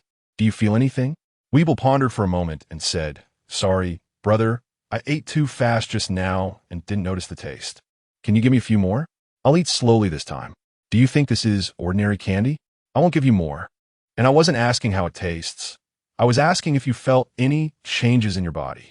Ger said helplessly. Weeble squinted his eyes and concentrated for a moment. Suddenly his eyes lit up. "I feel something. Brother, I feel a bit hungry again." "No way. I need to go to the kitchen and find the uncle for some more food." Ger had already given up struggling, waving his hand to signal him to leave quickly. Otherwise, he wouldn't be able to control himself from wanting to hit someone. Chapter 15, The Whole Village Feasts. Bang, bang. The pirates are coming. The old village chief, who was sleeping soundly, was almost scared to death by the sound of the copper basin. "Oh no, how did I fall asleep too?" The old village chief felt an immense sense of guilt. He had clearly urged everyone to stay vigilant, yet he had dozed off himself. He hurriedly opened his eyes and looked towards the dock, only to see 2 enormous dog heads approaching. Monsters! The old village chief was so frightened that his legs went weak, and he almost fell backward, but fortunately, Ergo beside him quickly reached out to support him. Ada and Air were about 30 meters long, and their standing height was nearly 10 meters. The villagers had already been scared into fleeing in all directions, and the earlier determination to fight the enemy to the death had vanished. The old village chief was still unwilling to give up. He struggled to stand up and shouted loudly, "Don't be afraid, don't panic. Quickly grab your weapons. Grab your weapons." The village chief's voice grew weaker, as he himself did not know what use their farming tools would have against such level of monsters. Village chief, don't go forward. We should run too. It's too dangerous. If we don't leave now, it will be too late." Ergo looked anxious, desperately pulling at the stubborn old man. "Damn it. How could this damn pirate crew have these 2 damned sea beasts? They all deserve to die. I will fight you to the end," the old village chief muttered, refusing to take a step back. He pushed Ergo's hand away, raised his cane, and was about to charge at the dog heads. "Grandpa, village chief Grandpa," several familiar voices called out. The old village chief doubted whether he was hearing things due to his old ears, and then he saw several girls running towards him. The shortest one with red hair was none other than his precious granddaughter. "You guys, what is this?" The old village chief stared blankly, tears streaming down his face, and after confirming it wasn't an illusion by touching the chubby face of the little girl in his arms, he happily said, Good. It's good that you're back. It's good that you're back." The other girls also found their families among the crowd. The family members, reunited after surviving a disaster, tightly embraced each other. They had so many grievances and longings to share with their loved ones, but when the words reached their lips, they all turned into loud cries. Ger quietly stood at the bow of the ship, watching this warm scene, filled with emotion and a slight sting in his nose. Since Ger had crossed over, he had always felt a sense of unreality, as his subconscious believed this was a world from a comic, so he had maintained a game-like attitude towards life. Suddenly, he truly felt that everyone around him was real, flesh and blood people with emotions, not just NPCs made up of data, to protect the beautiful smiles of those around him. A sense of unprecedented responsibility suddenly arose in Ger's heart. Brother, why are they all crying? Are they hungry? Weibel scratched his head and asked in confusion. Who knows? Maybe they're just too happy. Huh? Can happiness also make you cry? Weibel felt even more puzzled, and his most effective solution for problems he couldn't understand was to simply stop thinking about them. Brother, I don't know why, but I feel especially hungry today. I wasn't full when Uncle went ashore. Is that so? Maybe it's just your illusion. Hold on, there'll be food soon. Ger's expression became a bit unnatural. Thinking, I'm sorry, brother, it's my fault for giving you something bad to eat. He turned and instructed, Weibel, you go catch some food from the sea, and let Uncle cook for you later. Ada and Aer, you two go play nearby for now. Oh, okay, brother.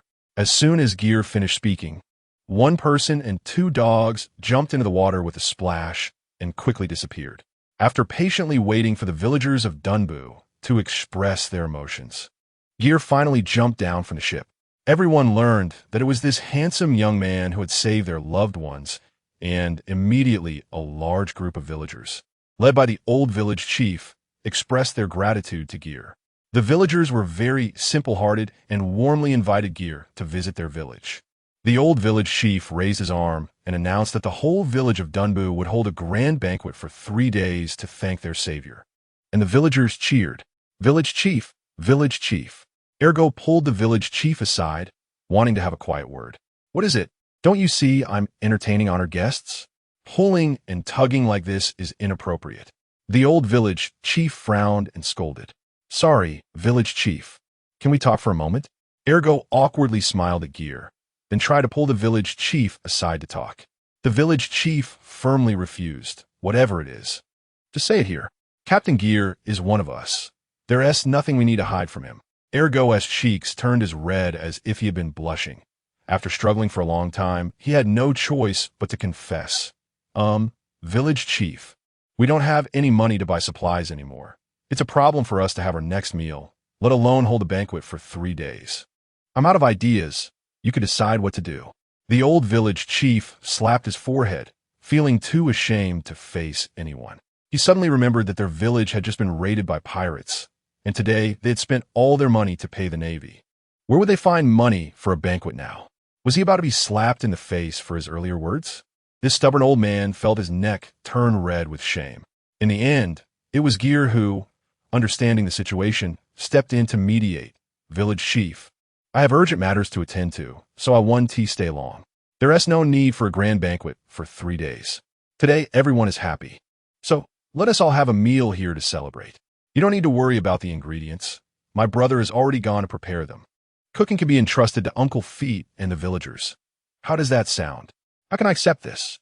Captain Ger, you are an honored guest and a benefactor. It will be too impolite. We are all one family. Village chief doesn't need to be so polite. Ha ha ha ha. Yes, we are all one family. It's better to obey than to be polite, so I'll shamelessly accept it. Cooking will be left to me. Uncle Feet also patted his chest and said. After the village chief agreed, he began to make arrangements. Villagers of all ages joined in. Adults moved tables and chairs, while children carried bowls and chopsticks. The catch that Weibel had brought back was already piled high at the dock, and Ada and Aer were also working hard, fearing that if they didn't catch enough food, they would become emergency rations themselves. The villagers had never seen such a scene. Looking at the mountains of various sea fish in front of them, each one looked plump, weighing dozens or even hundreds of pounds, along with 4 to 5 meter long lobsters. Giant squids several meters long, crabs larger than fishing boats. Even a sea king.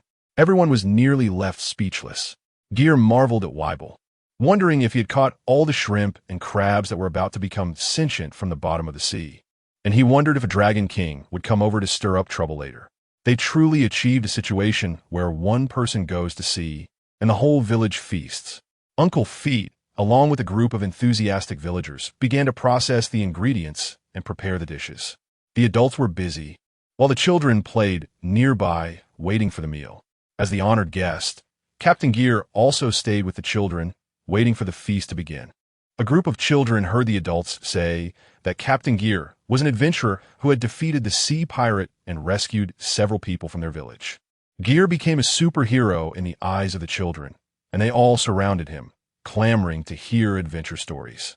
Looking at the kids surrounding him in layers, Ger certainly wouldn't spoil the fun by saying that he had just gone out to sea for a few days and had no real adventure stories to tell.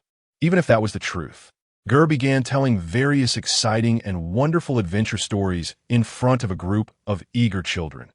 Islands floating above the clouds at an altitude of 10,000 meters. Bubble islands 10,000 meters deep in the sea. Giant goldfish that could swallow entire islands. Elephants walking on the sea at heights of tens of thousands of meters. And an animal kingdom on their backs. Ger spoke vividly, as if he had witnessed it all with his own eyes. The thrilling and fascinating adventure stories perfectly matched the children's tastes, and soon, more and more kids gathered around Gr. By the end, almost all the children in the village had come to listen to the boastful storyteller Ger, and many adults joined in as well. Weibel was also sitting nearby, munching on jerky and listening attentively. He was still a minor and loved stories too. At that moment, the giant goldfish, bigger than the islands, opened its massive mouth to swallow our ship whole, and I had no choice but to punch it away. Captain Ger is so amazing. Captain Ger is so handsome. I want to be an adventurer like Captain Ger when I grow up. Ger enjoyed the attention. No wonder everyone loved to boast. The little kids were captivated, and at the exciting moments, everyone clapped and cheered. Yeah. Fearing that these children might be influenced by him and sneak out to sea for adventures, then shared stories of battling terrifying pirates. There were tales of a gluttonous woman who ate children, a perverted man who enjoyed cutting and being cut, and a nun who kidnapped kids, ultimately concluding that while the sea was fun, it was also very dangerous, so children without their parents should refrain from sneaking out to sea. The kids had never heard such exciting stories, and they were eager for more, wanting to pull Ger for additional tales. But upon seeing the lavish seafood feast on the table, they all exclaimed, "Why listen to more stories? Isn't the food delicious?" Looking at the dishes on the table, it was clear that not only had these little rascals and villagers never seen them before, but even Ger began to eat heartily like someone who had never seen the world. Ger and Weibel sat at a table with only the old village chief accompanying them, while Chef Fight was still busy in the kitchen. It wasn't about a hierarchy. It was just that ordinary people couldn't even get a bite when sitting with Weibel. "Come on, Chief, try this fish. It looks so tender." As a plate of boiled fish was just served, the ever-respectful Ger picked the fattiest piece of fish belly and placed it in the old chief's bowl. The old chief was very happy today. His face wrinkled into a flower-like smile. He quickly insisted, No, I'll do it myself. You're too polite, Captain Ger. You are the guest. It's my place to serve you." "It's okay. Chief, you might not know since it's your first time eating with my brother, but you can't do it yourself," Ger said, pointing. The chief followed Ger's finger and couldn't help but take out his reading glasses. "Huh, where's the fish?" The plate that had just held a large fish was now completely empty. Not even a drop of soup was left. The plate looked as if it had been washed. Shining clean, Weibel spat out a complete fish skeleton, shouting it was so delicious. This loud shout startled all the villagers. When they realized that this big guy was happy and roaring because the food was too good, they all smiled, and the children giggled along. The chefs, who were far away, heard the praise and wore proud expressions, stirring their pots with even more vigor. The old chief saw Weibel eating and forgot to move his chopsticks. He couldn't help but push his chair back a bit, afraid that in a moment of carelessness, this old bone might be mistaken for food and swallowed whole. So scary, he thought. This big guy's stomach is like a bottomless pit. Good thing he's not from the village, or else the whole village would be eaten poor. But then he thought again. All the ingredients for this feast seemed to have been caught by him alone, and suddenly he found a robust young man, quite pleasing, strong and capable. He even thought about introducing him to a good wife. After exhausting over a dozen chefs, everyone finally felt full and satisfied. After the meal, Ger leisurely chatted with the village chief over tea.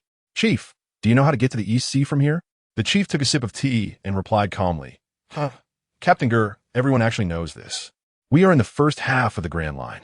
To go to the Four Seas, you must pass the Upside-Down Mountain, but you need to change ships. The ship can't climb up. Is it far from here to the Upside-Down Mountain?" After giving a few instructions to Ergo, the chief replied, "Not too far.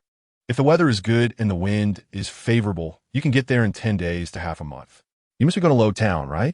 I saw in the newspaper that the biggest pirate leader is going to be publicly executed by the Navy. That's wonderful. Hopefully, it will curb these pirates' arrogance and make them quiet down a bit.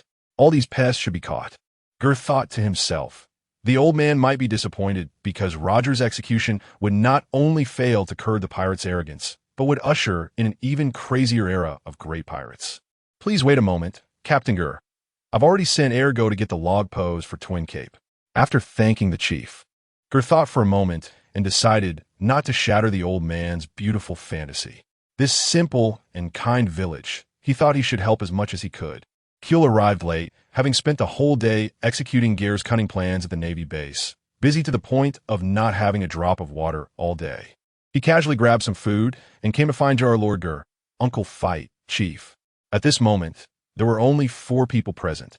Weibel had eaten and drunk enough to be sprawled on the ground napping. After greeting, Kuehl sat next to Ger and whispered excitedly, "Lord Ger, we succeeded. Everything went as you expected. I have been ordered to temporarily take over as the commander of the Navy station, and the official position and appointment should be issued in the next couple of days." Ger put down his teacup and smiled. Then congratulations in advance, Commander Kuehl. The 3 of them began to chuckle, making the chief feel a bit uneasy. They also informed the chief about previous events. Upon hearing about the Navy scoundrel milady, the old man was not infuriated. After all, the people who had been captured were already rescued, which was more important than anything else. Knowing Ger's plan, the old chief thought eliminating milady would be a bit too lenient. I still have over a dozen boxes of firearms and ammunition left by the pirates on my ship, as well as 8 cannons. Chief, you should call some young men to carry them down. We won't be using them, so let's leave them to strengthen the village's defenses. The chief was about to refuse, but Ger interrupted. I offered to return the money the pirates stole from you, and you refused. You shouldn't refuse these weapons. We won't be using them, and with these, you can organize the young men to defend your home. The pirates you encounter will only increase. All right, we'll listen to Captain Ger. I'll call them to carry them down right away. When it comes to the villagers' lives, the chief did not refuse again. He understood that it was impossible to rely on others for help every time danger arose. They had to become strong themselves. Kuehl, when you have time, help train the young men in the village. Having some strength in the village can also be your support. Organize the Navy base well, cultivate capable people, and keep an eye on each other with the village. You have good potential, so make sure to improve your strength. In this world, high-end combat power is the key to determining victory. Kuehl nodded eagerly. He was now blindly following Ger's words, even though Ger looked younger than him. Ger took out a box and handed it to Kuehl, saying, "This is for you. Consider it a gift to congratulate you on your promotion. Open it after we leave, and don't say anything about being grateful. Just remember what you want to protect and your inner sense of justice." Kuehl nodded and solemnly accepted the box, putting it away carefully. Back on the ship, Ger saw a dozen young people struggling to lift a cannon and called Weibel over to help. Otherwise, it would be dark by the time they finished moving it. Weibel walked over and effortlessly lifted the heavy cannon with one hand, quickly placing all 8 cannons neatly on the dock. If it weren't for his brother telling him to handle them gently so as not to deform them, he could have lifted all 8 at once and finished it in one go. The villagers nearby were stunned, and Kuehl was deeply impressed. He seemed to understand what Ger meant by high-end combat power determining victory. If the enemy was as strong as Weibel, it wouldn't matter how many people they brought. Uncle Fight and Bia had also packed their belongings and boarded the ship. While Ada and Aer returned, the recording pointer was set, and the supplies were ready. It was time to set sail. What a brief, yet wonderful encounter it had been. Ger smiled and called out, "Thank you for your hospitality, everyone from Dunbu Village. We hope to meet again." The 4 stood at the bow of the ship waving goodbye, and the entire village came to the dock to bid them farewell, with the children who had learned a lesson from Ger waving their little hands energetically. Uncle Fight, being the emotional person he was already in tears, while Bia, surprisingly strong for her age, said her goodbyes with laughter alongside her friends. "Ada, Aer, let us set sail." Woof woof. Everyone continued to watch until the ship disappeared from sight, reluctant to leave. The village chief smiled and said to the others, All right, let us go back. We need to start our new lives too. Once the villagers dispersed, only the village chief and Kyul remained at the dock, standing quietly as they watched Ger and his group leave. Kyul opened Ger's parting gift, looking at the fruit with special patterns in his hand, feeling both surprised and incredibly determined. Thank you so much. Lord Ger, I will definitely work hard to become stronger and protect everyone. Ugh, it tastes so bad. The old village chief stood by, saying nothing, watching with a smile as the young man gradually shed his childishness, becoming much more mature and steady.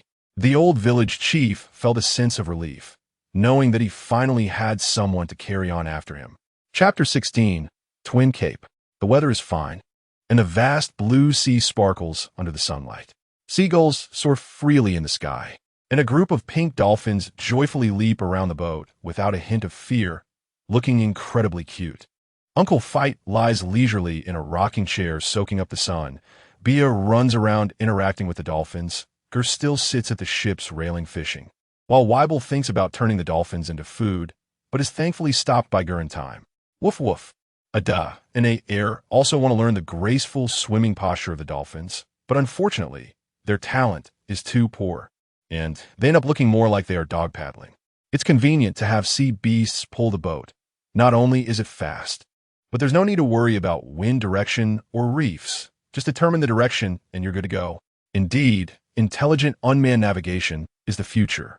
Because they were in a hurry, they made no stops along the way. And Ger and his party reached the entrance of the Grand Line at Twin Cape in just 4 days. Is it going to rain? While basking in the sun, Uncle Fight noticed that the sunlight on the deck suddenly disappeared. He took off his sunglasses and looked up at the sky, only to see that it was still clear and there were no clouds. Wow, wow, wow. What is this? Ah, it's a big whale. Bia took a few steps back, somewhat scared, as she looked up at the enormous whale that suddenly surfaced from the sea. Weibel ran to the edge of the boat, excitedly saying, "Wow, brother, come look. What a big fish. This size could feed us for several meals." Brother, hurry over and take a look. Ger was somewhat speechless.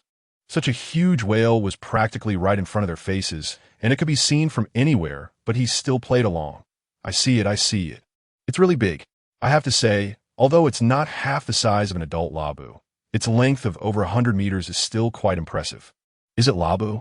The island whale, unique to the West Sea, is indeed spectacular up close. As Ger walked to the front of the ship, he saw that the whale's head was already covered in scars. Labu didn't notice the small boat nearby and began to dive. Suddenly, it crashed into the red Earth continent, causing a tremor, and then Labu surfaced again, raising its head to the sky and letting out a heart-wrenching cry, adding a few more fresh red wounds to its already scarred head. Seeing this scene, Ger couldn't help but sigh that many times. The feelings animals have for humans are often more pure and loyal. They can keep a promise for a lifetime without wavering. Labu is one, Hachiko is another, and that group of fluffy creatures is two. Reflecting on the touching story of Labu and the Rumba pirates, Ger began to hum the song Bink Sake softly. Yo-ho-ho, yo-ho-ho, Bink Sake is delivered to you, riding the wind like the sea breeze, under the clear sky. My favorite flag is flying, together we gaze into the distance. How yearnful that scene is, in the sky. Birds circle in pursuit of the sunset, leaving the familiar port. What I miss most is my hometown. Hearing the long-awaited song, Labu immediately stopped its action of crashing into the red Earth continent, looking towards the source of the sound with its huge eyes. Although it couldn't find the familiar figures of its companions on the ship, this familiar melody still reminded Labu of the good times it had with the Rumba pirates, and its eyes shimmered with tears as it couldn't help but dance joyfully along with the song. After Ger finished singing, Labu wagged its tail, circling the boat eagerly. Hey, who is this kid? How does he know about Labu in this song? Everyone turned to look at the sound. They saw a strange uncle with black hair and yellow, fan-shaped petals on his head suddenly jump onto the ship from the sea, looking at Ger with a vigilant expression. The uncle wore glasses, had a pink scarf wrapped around his head, and was quite muscular. He wore a pink shirt on top and a pair of light blue shorts with sandals on the bottom. Wow, the uncle's hairstyle is so unique, Bia exclaimed, pointing at his head. What a rude little girl. My hair is called unique, Kalokas retorted, although Ger recognized who the visitor was at a glance. He still smiled and asked, "Isn't it polite to introduce yourself before asking others?" "Uncle." Colokas paused, feeling that this line should be his own. He then introduced himself. "My name is Colokas. I am the lighthouse keeper of Twin Cape. I am 49 years old. My hobbies are sunbathing and reading the newspaper. My blood type is, my zodiac sign is." Okay, I got it. Ger interrupted Colokas, who was preparing to detail what he had eaten yesterday, the day before, and the day before that, and said with a smile, "Hello, Uncle Colokas. My name is Ger. I am an adventurer. This is my brother and my crew. We are preparing to go to the East Sea." Okay, I understand. But I mainly want to ask why you know about Labu. I'm not interested in the rest." Ger's mouth twitched. This old man was definitely retaliating for interrupting his self-introduction earlier. What a petty person. He continued to bluff. "As for why I know the story of Labu and the Rumba pirates, it's because I have an intelligence network that gathers various information. I am known as Little Informant in the sea, and I know a lot of information that others do not." Colokas felt that this unreliable young man seemed to be pulling his leg, but he couldn't figure out how someone without a powerful intelligence network would know about Labu and the Rumba pirates, which were neither important nor recent history. After a moment of silence, suddenly, Colokas's eyes lit up, and he asked with a trial-and-error attitude, "Then please, Captain Ger, do you have any information on the Rumba pirates?" "Got a bite." Ger appeared calm on the surface, but inside he was as excited and nervous as when he saw a fish biting the hook while fishing. To be honest, he had been eyeing this uncle for a long time. Who wouldn't want a reliable doctor by their side while out at sea? Labu blinked its intelligent eyes, as if it could understand the conversation between the two, and at that moment became excited, trying to lean its head closer to listen more clearly. The two dogs trembled in fear, afraid they would be eaten in one bite. "Ahem, well, of course, I have information. Otherwise, how could I be called Little Informant? Indeed, there is none, and that makes sense." Colokas's habitual thinking led him to believe that there was none.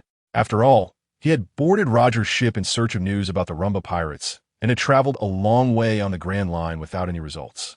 It was truly laughable to think that he would still pin his hopes on this young man in front of him to provide him with news.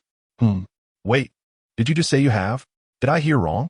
Colokas suddenly turned to confirm with Fight and Bia, and upon seeing them nod in confirmation. He eagerly grabbed Ger's shoulders, shaking him while shouting, "Please, you must tell me about the Rumba pirates." Hey, uncle, calm down. Let go me first." Ger really wanted to ask him where he kept the sedatives he usually injected into Labu. He seriously thought about giving Colokas a couple of shots. Ger was nearly shaken apart, and it took Colokas a while to calm down a bit.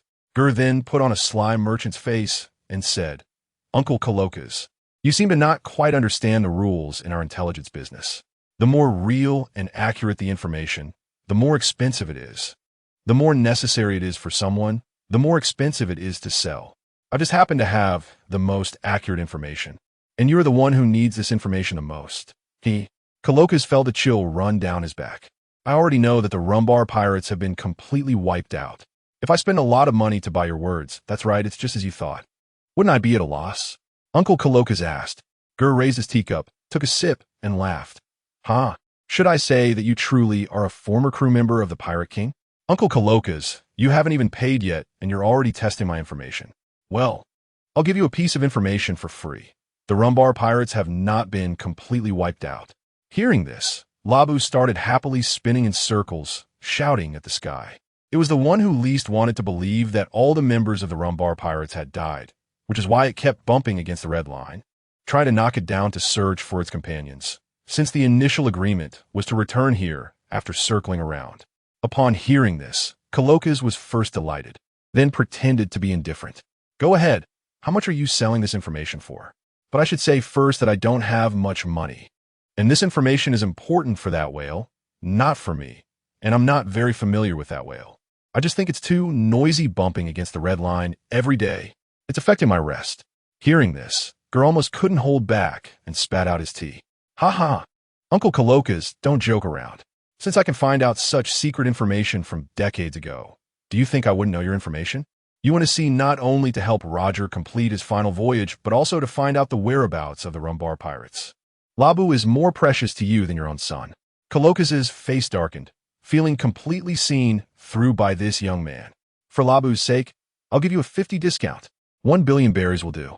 Colokas was a bit happy to hear the first part, but nearly spat blood upon hearing the latter. You were originally going to sell me for 2 billion? What kind of joke is this? 1 billion berries, you little brat. Have you ever seen how much 1 billion berries is? Asking for 1 billion berries right off the bat. Why don't you just go rob someone? Of course I've seen it, uncle. A mere 1 billion berries, I have that on my ship right now. If you haven't seen it, I can give you a free tour. Business is about mutual agreement. I'm not forcing you to buy, so how can you say it's robbery? Ger retorted. Colokas also thought he made sense, and in the end, he could only helplessly say, I don't have that much money. Can we exchange for other conditions? No problem. Negotiations are easy. I can trick you next time. If you don't have 1 billion berries, then how about 5 devil fruits? Any type is fine. I'm not picky. The market price for a devil fruit is 100 million berries. That has already given you another 50 discount, uncle. You can't possibly think that's too expensive, right? Colocas's old face turned red, and after holding it in for a long time, he said quietly, I can't come up with 5 devil fruits either. Can you make it a little less? How about this, uncle? You come on my ship, then we'll be like family. Don't say the information is free. I can also take you to find the survivors of the Rumbar pirates. What do you think? Ger formally invited. After thinking it over, Colokas shook his head. No, I need to guard the lighthouse and take care of Labu. How about a lower price? 100 million berries? Ada, we're setting sail. This uncle has wasted a lot of my time. Ger waved his hand, ready to continue departing. Hey. Little brat, didn't we agree to negotiate? If you think it's not okay, we can talk again. Colokas quickly stopped, almost completely losing his temper. Ger sighed, looking very disadvantaged and reluctant, and said, How about this, Uncle Colokas? I'll give you another suggestion. I can give you the information first, and when I come back from the East Blue, I'll find a way to take Labu with me, and you and Labu can join us. I'll take you to find the survivors of the Rumbar pirates, and I'll also invite that interesting guy on board. Later, when I have my own power and territory, if you don't want to sail anymore, you can come on my territory to live as a barefoot doctor and lead a normal life. What do you think? Colokas thought about it. He also understood that apart from the medical knowledge in his head, he didn't have anything else that others would look up to. Looking up again, he saw the wound on Labu's head seeping blood, and Colokas finally made up his mind, helplessly saying, If you can take me and Labu to find the survivors of the Rumbar pirates, I'll agree to join you. Haha, that's great. Welcome to the team, Uncle Colokas. You little brat, don't get too happy too early. We don't even know if what you said is true. Don't worry. I never lie. Hey, everyone. This uncle will be our ship's doctor from now on. His medical skills are quite remarkable, Ger happily said, introducing him to Uncle Fit and Bia. Welcome aboard, Uncle with the strange hairstyle, Bia greeted. Fit gave his daughter a light tap on the head and politely said, No rudeness. I'll trouble you from now on, doctor. What a joke. The ship's doctor is the one person you can't offend on a ship, Colokas laughed, patting Bia on the head. The few of them then sat on the deck, drank tea, and exchanged a few pleasantries. Now can you tell me the information about the Rumbar pirates worth 2 billion berries, Captain Ger? Colokas gently set down his teacup and asked Jar. Of course. According to my information, the Rumbar pirates encountered enemies and were attacked with poisonous weapons in the Devil's Triangle of the Grand Line. Because the ship's doctor died first, they were unable to receive treatment after the battle, and the poison took their lives, leading to their complete annihilation. Colokas couldn't control himself anymore, jumping up and grabbing Ger's collar, shouting, Are you messing with me on purpose? Didn't you just say there were survivors? Colokas said as he was about to hit Ger on the head. Weibel had already drawn his sword, ready to chop down this old man who dared to lay hands on his brother. Ger signaled Weibel not to get excited, then turned his head to tease. Uncle Colokas, at your age, you still can't keep your composure? Can't you wait for me to finish speaking? Colokas retorted, I'm hitting you. That doesn't stop you from talking. You can keep talking while getting hit. Ger rolled his eyes at him, feeling somewhat helpless. This guy was really a stubborn old man. Although the Rumbar pirates were completely wiped out in battle, there was one person on their ship who seems to have come back to life due to the power of devil fruit, and he should still be drifting in that sea area. After hearing this, Colokas slowly released his grip, pondering, a devil fruit. Huh? The powers of devil fruits are all kinds of strange, It's not impossible for someone to come back to life. Colokas secretly decided that if he found out later that Ger's information was wrong, he would definitely have to give Ger a strong dose of revenge. As they chatted, Ger suddenly asked seriously, I want to go to Road Town to witness the end of the Pirate King. Do you want to come with me? No. We respect the captain's decision at the last moment of his life. I'll take care of Labu here while you all return from the East Blue. Colokas answered without hesitation. After saying that, he looked up at the sky. The glasses reflecting the light made it hard to see the expression in his eyes. Ger didn't ask further, and after making an agreement, he prepared to continue heading towards the East Blue. Standing at the bow of the ship, Ger shouted to the person and the fish, We're leaving Uncle Colokas. Labu, no more crashing into walls. When I return from the East Sea, I will take you to find the Rumbar pirates. Remember our promise. Chirp, chirp, Labu nodded, his massive form causing the sea to churn with huge waves. And he let out a joyful sound. Colokas adjusted his glasses, the corners of his mouth slightly rising. Since they would be going upstream into the East Sea from Twin Cape, Ger left the two sea beasts, Ada and Air, to keep Labu company. Hey, Weevil, you've been slacking off on your training lately. How about challenging yourself to pull our ship up? All right, brother. Weevil agreed without hesitation. Hey, Captain. You can't be serious. The current is so strong, the slope is so steep, and you want to go upstream while pulling the ship. Isn't that too dangerous? I'm not sure, but it should be fine. Uncle Fit was almost scared to death. He now seemed to understand why Ger couldn't guarantee 100 safety on a ship when he invited him aboard earlier, because the danger comes from the captain himself. Help! Thus, many new pirates entering the Grand Line from the Four Seas were shocked to see a ship climbing up the inverted hill against the current. The two sides were heading in opposite directions, and as they passed closely, several pirates saw someone swimming in the water, pulling the large ship upstream, and they were stunned, terrified enough to want to turn back home. If they encountered such a completely incomprehensible monster before even reaching the Grand Line, how terrifying must the Grand Line be? It's too dangerous. I don't want to go to the Grand Line anymore. I want to go home. Wah. Mommy, I want to go home. Chapter 17, The Red Duo. 2 days later, near the entrance of the Upside-Down Mountain in the East Sea. As the news of Roger's impending execution in Road Town spread, people from all over the world began to converge on the East Sea. The vast majority could only choose to travel by land, crossing the Upside-Down Mountain before taking a boat to Road Town in the East Sea. At this time, a natural harbor near the Upside-Down Mountain had already gathered many tourists coming to the East Sea for sightseeing. Many merchants, keenly sensing the business opportunity, had prepared boats early and started selling tickets for direct trips to Road Town. With so many people staying here, they needed to resolve their needs for food, drink, and accommodation, which naturally led to someone willing to transport various supplies to help solve these problems. Thus, in just over half a month, a bustling little market had spontaneously formed at the harbor.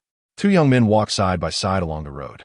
The one on the left had a handsome and delicate face, wearing a straw hat that still couldn't hide his bright red hair. The one on the right was not ugly, but he had a very comedic appearance, especially with his big round red nose that made him look like a clown without any makeup. The two strolled around the market and only bought 2 rice balls, as they were already out of money after purchasing their tickets.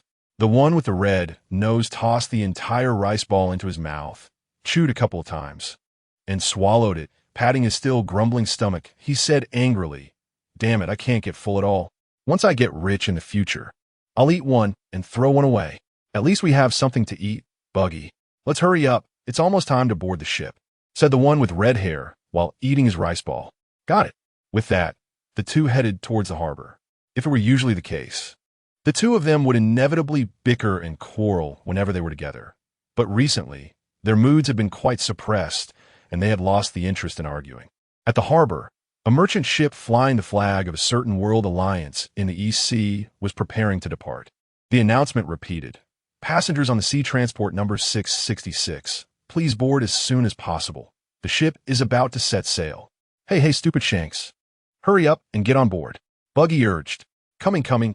Shanks pressed his straw hat down with his right hand and made a running jump onto the deck. Looking very cool, the ship slowly left the harbor. The two stood at the bow, staring blankly at the sea, not making their usual ruckus. "Hey, you there. The red-haired kid, Do you have a ticket? Show it to me. A rough voice came from nearby. A ticket inspector approached and asked. The man was a tall and strong middle-aged man. The sea was quite turbulent, so even if they weren't pirates, those who made a living at sea were all strong and brave individuals. Yes, just a moment, Shanks said as he reached into his pants pocket to get the ticket, but his expression suddenly turned anxious. Huh? Where's the ticket? Where's my ticket? He rummaged through all his pockets, but couldn't find the ticket. Shanks felt helpless, thinking he might have lost it while running and jumping earlier. The ticket inspector seemed to understand and waved his hand, saying, All right, stop pretending. I didn't expect you to look so delicate, yet at such a young age. You don't learn well and want to sneak on. Do you want to pay for the ticket now or be thrown off the ship? Your choice. Shanks didn't want to cause trouble, but they really had no money left. He was confident that he could knock this guy out with his strength, but the inspector was just doing his job, and he wasn't a bad person. He really couldn't bring himself to do it. Just as Shanks was at a loss, he suddenly felt a poke on his backside. Turning around, he saw no one, and Buggy was still standing next to him, facing away, acting as if he didn't know him at all. Shanks looked down and saw a hand on his backside, holding a ticket. Shanks immediately understood, feeling incredibly moved. True friendship in times of trouble. Buggy, you're truly my lifelong good brother. Found it. I'm so sorry. Shanks took the ticket and handed it to the inspector with a smile. The inspector looked puzzled, but after taking the ticket and carefully checking it for any issues, he didn't delve deeper, tearing off a corner and returning it. Just as Shanks and Buggy thought they had successfully passed the inspection and were about to breathe a sigh of relief, they heard the inspector's rough voice again. You there? Please show your ticket too. Buggy, who was still pretending to be absorbed in looking at the sea, jolted and cursed Shanks 100 times in his mind, thinking that being with this guy always led to trouble. I must stay away from him in the future. Buggy turned around, forcing a stiff smile and pretending to be clueless. Are you calling me? What's the matter? Yes, I'm talking about you. Please show your ticket. Oh, what is it? Food. Is there still food on the ship? That's great. Thanks for the reminder. I'm going to the cafeteria to eat. Buggy said as he tried to sneak away, but was stopped by the inspector, who impatiently grasped Buggy's ear and shouted loudly. Not food. It's the ticket. The ticket. Buggy's eardrums nearly burst from the loudness, and if he continued to pretend to be deaf, he might really go deaf. Oh. You don't have to shout so loud. I heard you. You said ticket, right? What's wrong with the ticket? The inspector was about to explode with anger. He grabbed Buggy by the back of the neck, ready to throw him into the sea. Shanks, seeing this, hurriedly stepped forward, preparing to save his good brother. Just then, the ship began to stir, and the crowd quickly gathered on the deck at the stern. The inspector paused his actions, released Buggy, and hurriedly turned to see what was happening. Damn it, Shanks. You almost got me into trouble, Buggy shouted, gripping Shanks by the neck. Shanks, looking unconcerned, replied, All right. It's fine now, isn't it? Don't be angry. Let's hurry over and see what's going on. With that, the two squeezed into the crowd. Hey, look over there. A ship. A ship is coming down from the upside-down mountain. Really? Let me see. Don't push. Let me see, too. Isn't that sea current supposed to go straight up to the top of the mountain? How can a ship come down from up there? The passengers on the ship were all people who loved to watch the excitement, having come all the way to the East Sea to see the execution. When they heard the commotion, everyone rushed to the deck to see what was going on. Buggy and Shanks used their small stature and rich experience to successfully squeeze to the front, where they saw a large ship defying the turbulent current going up the mountain and was now coming down against the flow. Hey, look over there. Isn't there someone pulling the ship? Hey, are you kidding? Is this something a human can do? Impossible. Absolutely impossible. Just swimming in this current was already hard to believe. Yet someone was actually pulling a large ship. As they got closer, they could clearly see that there was indeed someone in front pulling the ship.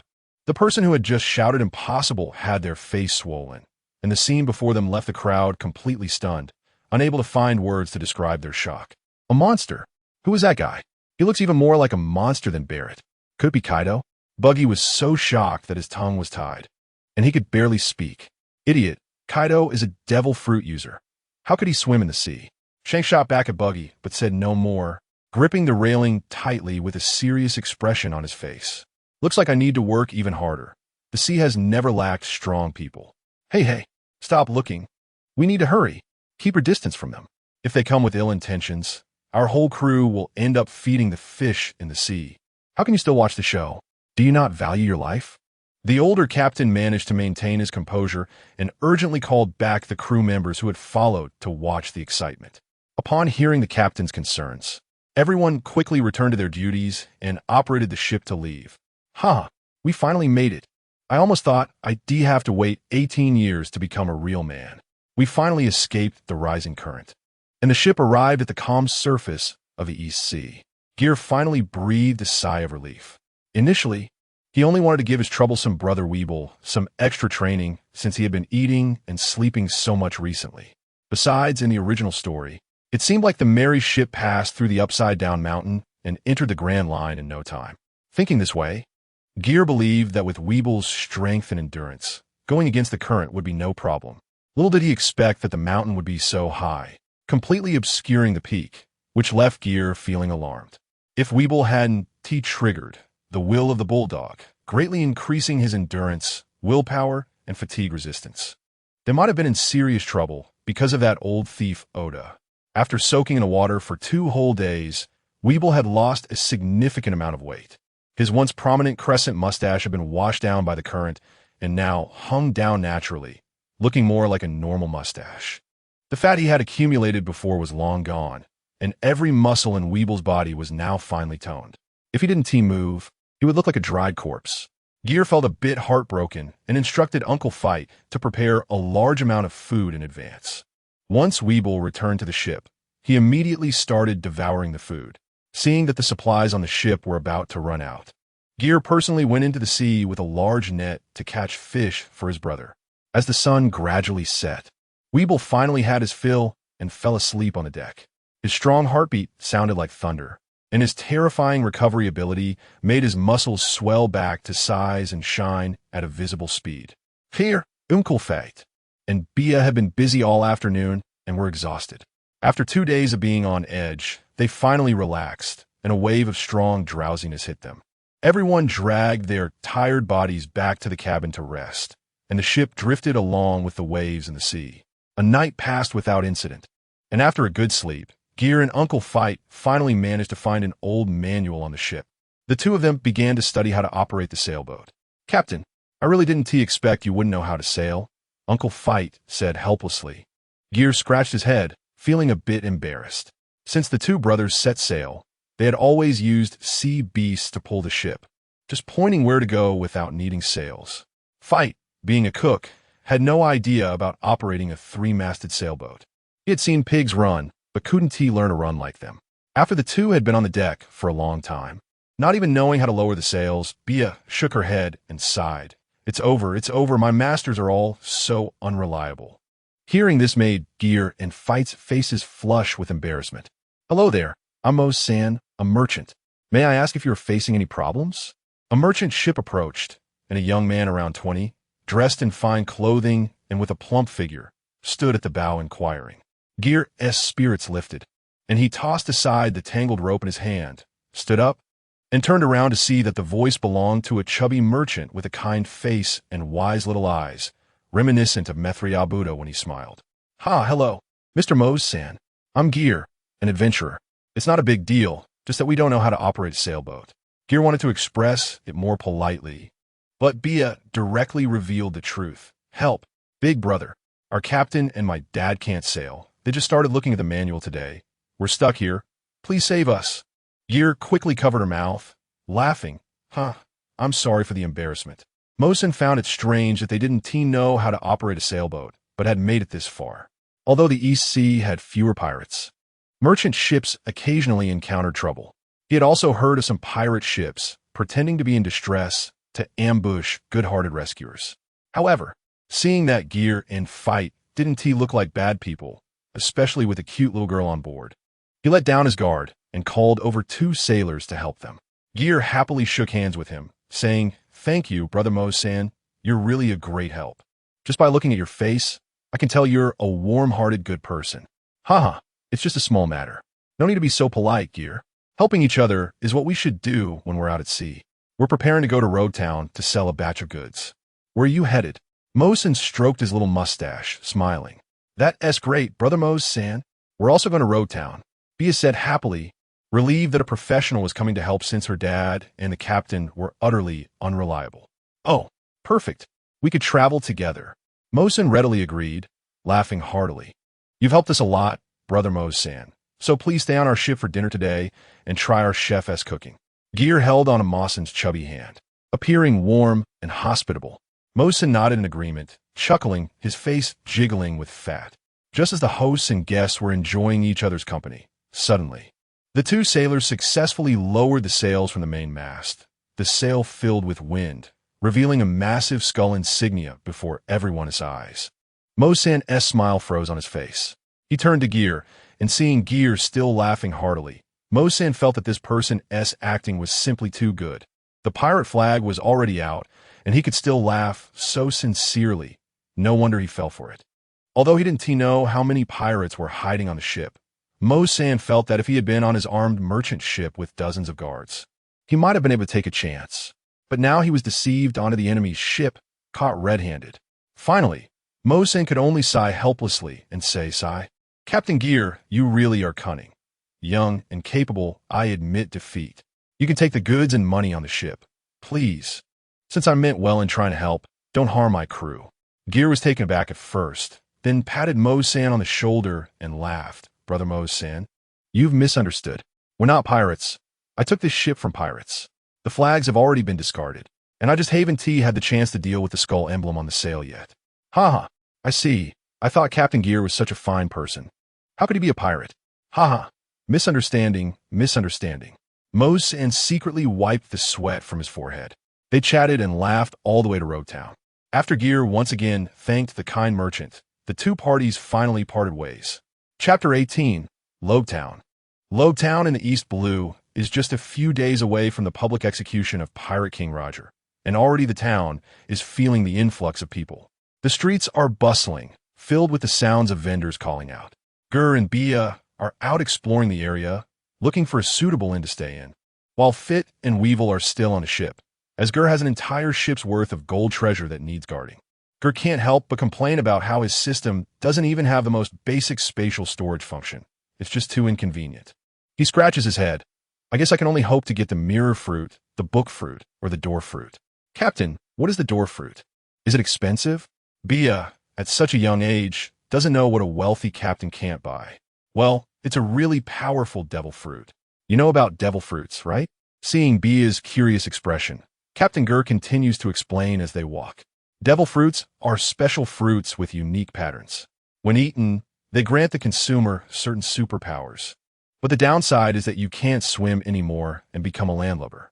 The abilities of these fruits are very strong. If used well, they can destroy the world. Wow, that sounds amazing, Captain. I want to eat a devil fruit too. All right. I'll definitely find you a powerful devil fruit in the future. As they continue walking, they arrive at a lively square. Ger looks around, and this somewhat familiar scene, along with the already constructed platform, indicates that this is likely the square where the execution of the Pirate King will take place. Fresh oranges for sale, just picked from the tree. Only 50 berries per pound. A 7 to 8-year-old girl is selling oranges, carrying a full bamboo basket. Although her clothes are patched up in several places, they are very clean. Oh no, I'm sorry. The girl accidentally bumps into a bald man around the corner. She falls to the ground, and the oranges roll everywhere. She hurriedly gets up, ignoring the bleeding scrape on her knee, apologizes, and rushes to pick up the scattered oranges. She fears the oranges will get damaged, be stepped on by passers-by, or stolen by thieves. More than her own injury, she cares about her oranges. If she loses these oranges or can't sell them, she won't have money to buy bread, and she and her disabled mother will go hungry again tonight. Fortunately, the nearby pedestrians avoid the fallen oranges, fearing they might get their shoes dirty. The little girl bends down to pick up an orange, checks it, and finds that it hasn't been damaged. So she happily puts it back in her basket and goes to pick up another. Just as she's about to pick up an orange in front of her, crack. The orange gets crushed underfoot, and the orange juice splatters on her clean clothes. This outfit is her most important possession, sewn and mended by her mother, and washed clean every day. Her mother is afraid she will be mistaken for a beggar if her clothes are tattered and dirty, and if that happens, she could easily be beaten to death, as it is not uncommon for a few unfortunate beggars to die in dark corners of the city. "Hey, you little brat, you hurt me. What are you going to do about it?"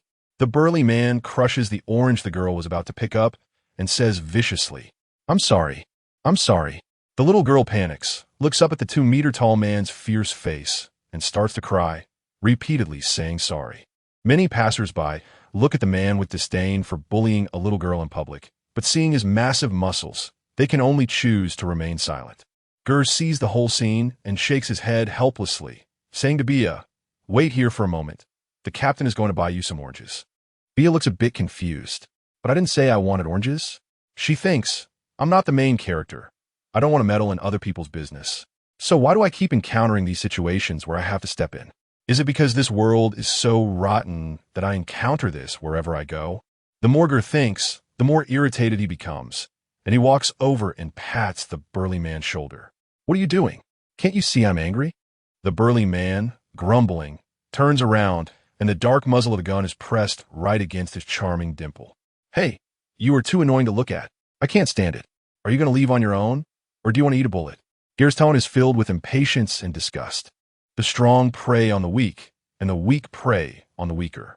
It's clear that this bald man is not a tough guy if he can bully a 7-year-old girl. The next second, the bald man, realizing he's up against someone stronger, immediately changes his tune, putting on a baby-like demeanor and smiling. "Big brother, please don't be impulsive. It's my fault for being ignorant and getting in your way. I'll leave. I'll leave right now. Get lost. If I see you bullying anyone again, I'll shoot you dead." "Got it. Got it," the bald man says and quickly runs away. As expected in Logtown, even the thugs are smart enough not to provoke someone stronger. The little girl selects an undamaged orange from her basket, worried that Ger will think it's dirty, and wipes it on her clothes before shyly handing it to Gr. "Big brother, thank you. Please have an orange." "Why are you all so sensible at such a young age? It's heartbreaking." Ger takes the orange, eats it, and leads the little girl away from the crowd. Once they reach a deserted area, he takes out a large stack of berries and hands it to her, saying, "I've bought all these oranges. You don't need to give me change. Go home early." The little girl looks at the large stack of 1,000 berry bills in her hands and panics, wanting to return the money to Ger, shaking her head and saying she can't accept the money, as she said she would treat the big brother to oranges. "Hide the money so bad people can't see it. If you don't listen and go home with the money, I'll beat you." Finally, under Ger's intimidation, the little girl gratefully says thank you and runs home, glancing back every few steps. Ger then returns to find Bia with a basket of oranges. Ding! Mission completed. First transaction using berries. Mall system activated. System loading. 65. System loading complete. Ger opens the system and sees a dazzling array of products, food, drinks, supplies, and games, just like opening an e-commerce shopping page. No way. Really? Ger can't believe it. But upon reflection, it seems he really hasn't used money to buy anything since he crossed over. Ger slaps his face hard. Why did I shoot the newsbird? I could have just bought a newspaper with money and opened the system mall early. Instead, I stayed on the island with a pile of gold treasures, roasting meat without even having seasoning. Damn it, system. Do you know how I've been living these past 2 years? Ger casually clicks on a bag of milk candy priced at 99 berries, with a cute white rabbit printed on the packaging. Ding! Insufficient balance. Payment failed. Please recharge. Ger grabs a stack of berries and thinks about recharging. Recharge of 100,000 berries successful. The interface also displayed a balance. 100,000 berries. Ger pressed the button to purchase milk candies again. Purchase successful. Item has been placed in the storage space. With the system notification appearing, Ger immediately sensed the existence of the storage space. The space was only a cube, and at this moment, it was empty except for a bag of milk candies. With a thought, the candies appeared in Ger's hand, and he picked up an orange. With another thought, the orange disappeared and appeared in the storage space. Ha ha ha! The storage space has finally arrived. Bia tugged at Ger's hand with concern and asked, "Captain, are you okay? Why are you zoning out one moment and giggling foolishly the next, even slapping yourself? Don't scare me." Ger gently pinched the girl's chubby face and smiled. "I'm fine, but it's good news. Your captain is going to get rich, and you all can enjoy the good life with me. Ha ha. Let's go back to the ship first. I have important business. Saying this, he shoved a large bag of milk candies into Bia's hands and hurriedly dragged the girl towards the port. Wow, Captain, where did you buy this candy? I've never had such delicious candy before. Indeed, children can't resist sweets. Bia kept munching on them one after another, not giving her mouth a break.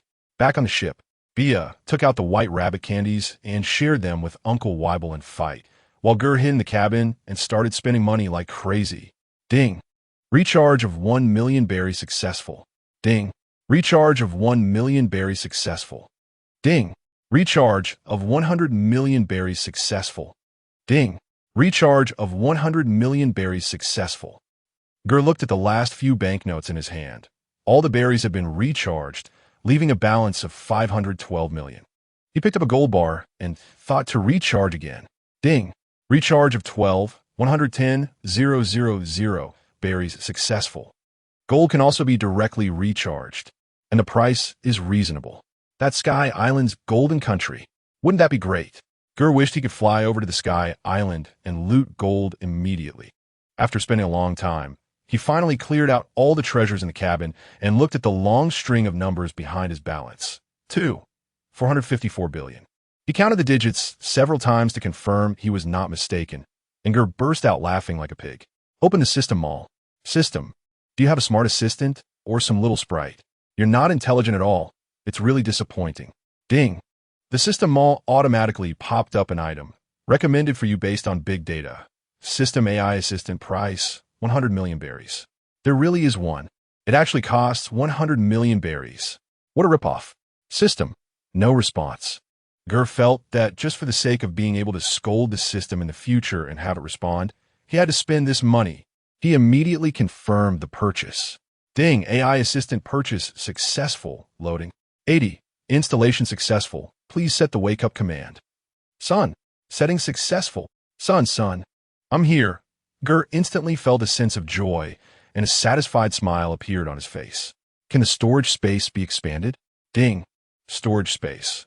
Limited to storing non-living items. Current capacity 1 cubic meter. Opening price 10 million berries a cubic meter.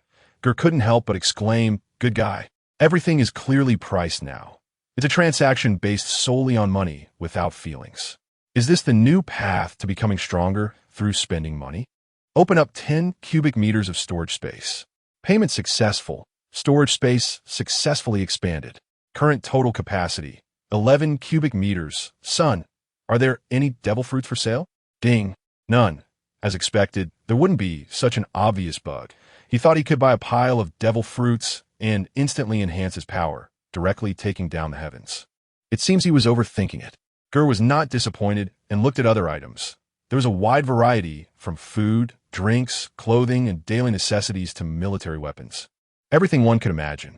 However, the military weapons all conformed to this world's settings, like guns and ammunition and famous swords. There were no terrifying things like planes, aircraft carriers, or nuclear missiles.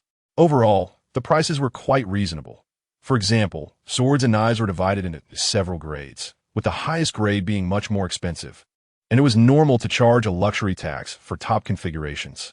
There were also many items sold at very low prices like food and books, especially books, covering all fields from ancient to modern, domestic to foreign, all priced uniformly at 100 berries per book.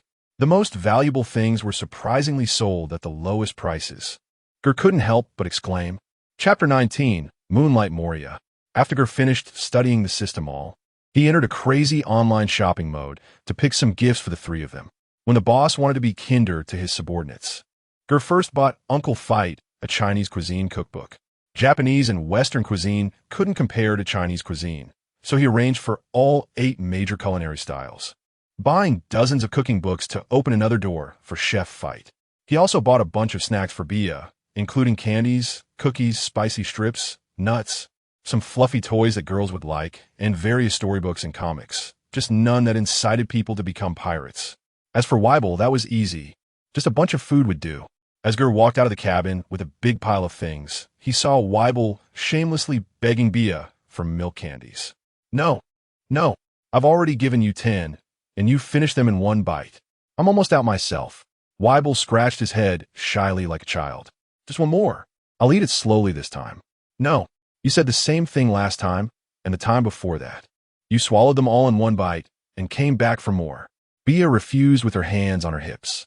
Uncle Fight stood aside, holding a milk candy. He slowly unwrapped it, revealing the milky white candy, and instead of throwing it all in his mouth, he stuck out his tongue to lick it, squinting his eyes to savor it, looking quite lewd.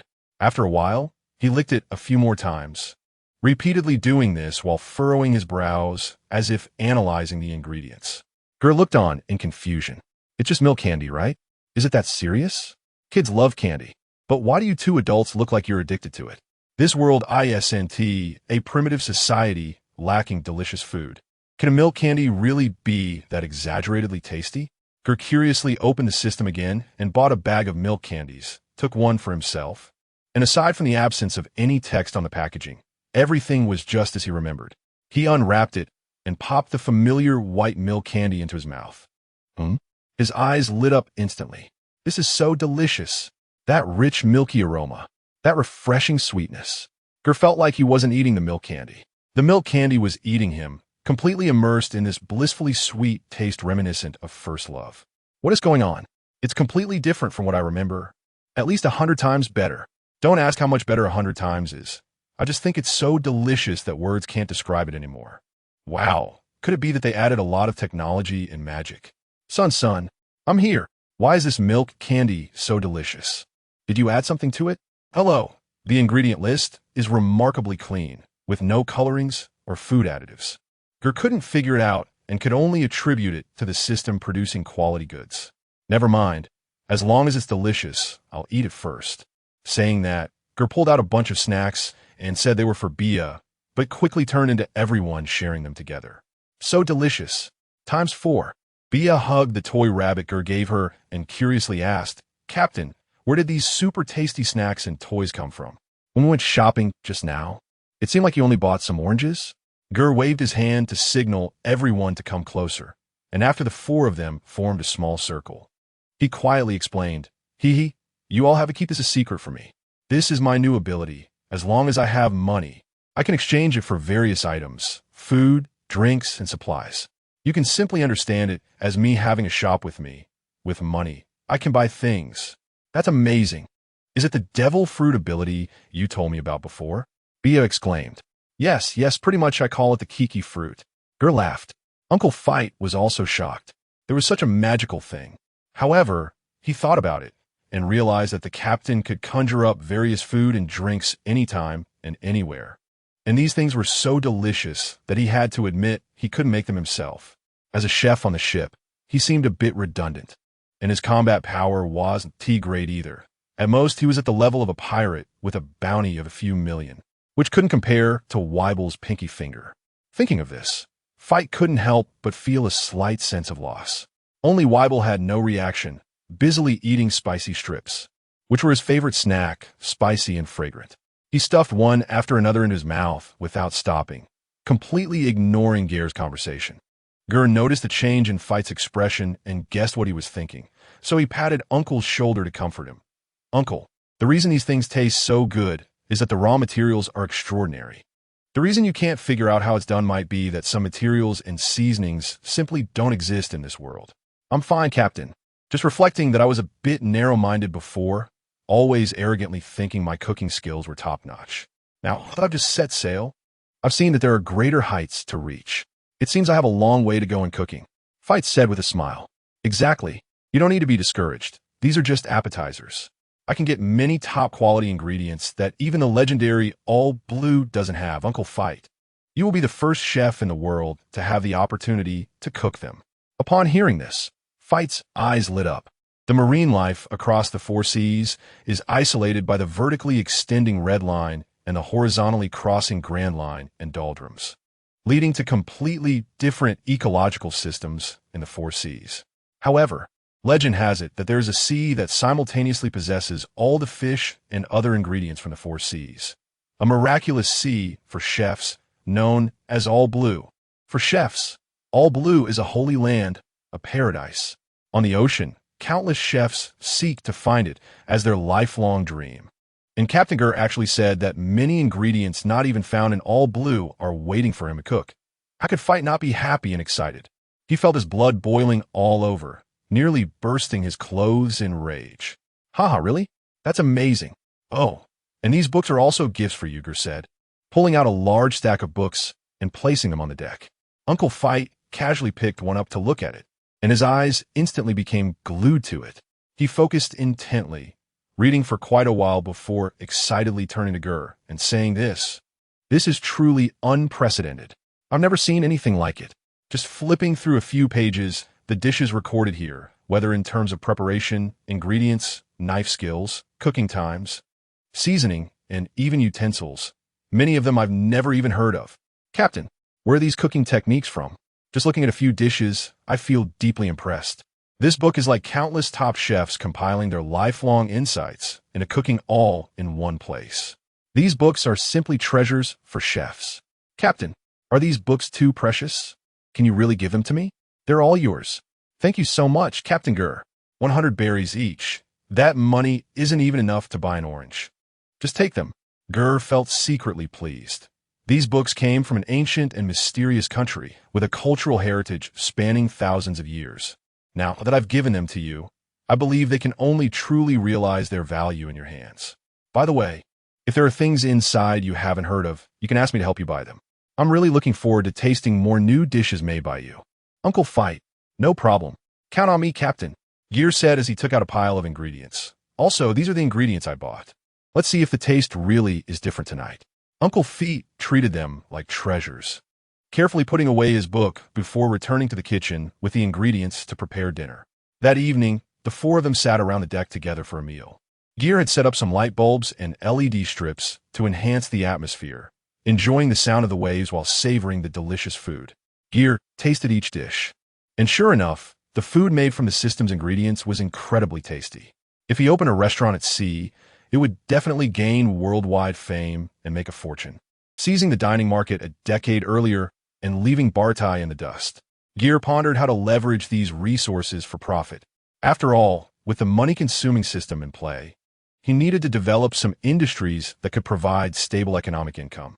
When Ger's thoughts returned to the dinner table, he found that the dishes had already been cleaned up by the three of them in a whirlwind. Although there was quite a bit of food for dinner, it was still considerably less than usual. Given Weibel's appetite, which could devour a sea beast in one meal, this amount clearly wasn't enough for him. Yet tonight, even Weibel was stuffed. After consulting the system, Ger learned that these foods not only tasted great, but also had energy densities dozens of times greater than ordinary food. And long-term consumption could enhance physical fitness to some extent. This was another unexpected surprise, making Ger's desire to make money even more insatiable. After finishing here, he needed to hurry to the Sky Island. Money. Making money. The treasures on the ship had already been fully recharged by Ger, and there was nothing else he was afraid of losing, so he planned to take the three of them to the town for a proper massage to relax. However, Feet insisted on not going. He was eager to dive into the sea of knowledge, and Bia had also gotten tired from walking, falling asleep on the sofa with her doll. Unable to do anything else, Ger could only take Weibel out for a stroll to experience the nightlife. On the way, Weibel, somewhat unaccustomed, stroked his beard, resembling the legendary warrior Guan Yu, with his long golden hair tied back in a loose ponytail by Ger. Brother, why can't I curl my mustache up? I don't look like Whitebeard at all, Weibel said. Ger looked at Weibel's spirited new image and replied with satisfaction.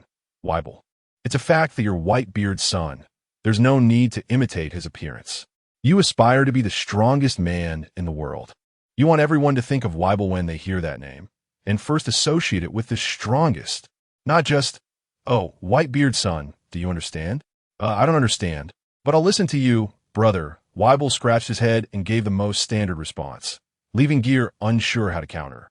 Ger specifically changed Weibel's image because he didn't like Weibel imitating Whitebeard in Newgate, which was one reason. The second reason was that he didn't want to attract unnecessary trouble at this sensitive time. Pirate King Roger had turned himself in for no reason, and the Navy suspected there was a trick involved while also worrying that the remnants of Roger's crew would come to rescue him. If Roger were rescued, it would be a heavy blow to the Navy's prestige. Thus, the Navy was extremely sensitive at this moment. Even a slight disturbance would attract their close attention. Weibel had successfully slimmed down and was close to Whitebeard size and height. If he showcased the white crescent mustache and the A-grade hairstyle, the Navy would definitely mistake him for Whitebeard coming to rescue Roger, considering the good relationship between Whitebeard and Roger. The two enjoyed a comfortable soak in the hot spring, and after the professional service from the massage therapist, Ger and Weibel walked comfortably down the street, preparing to head back to sleep. Not bad, not bad. My neck feels much better. Although it's still not as good as traditional Chinese massage, the service attitude is really nice.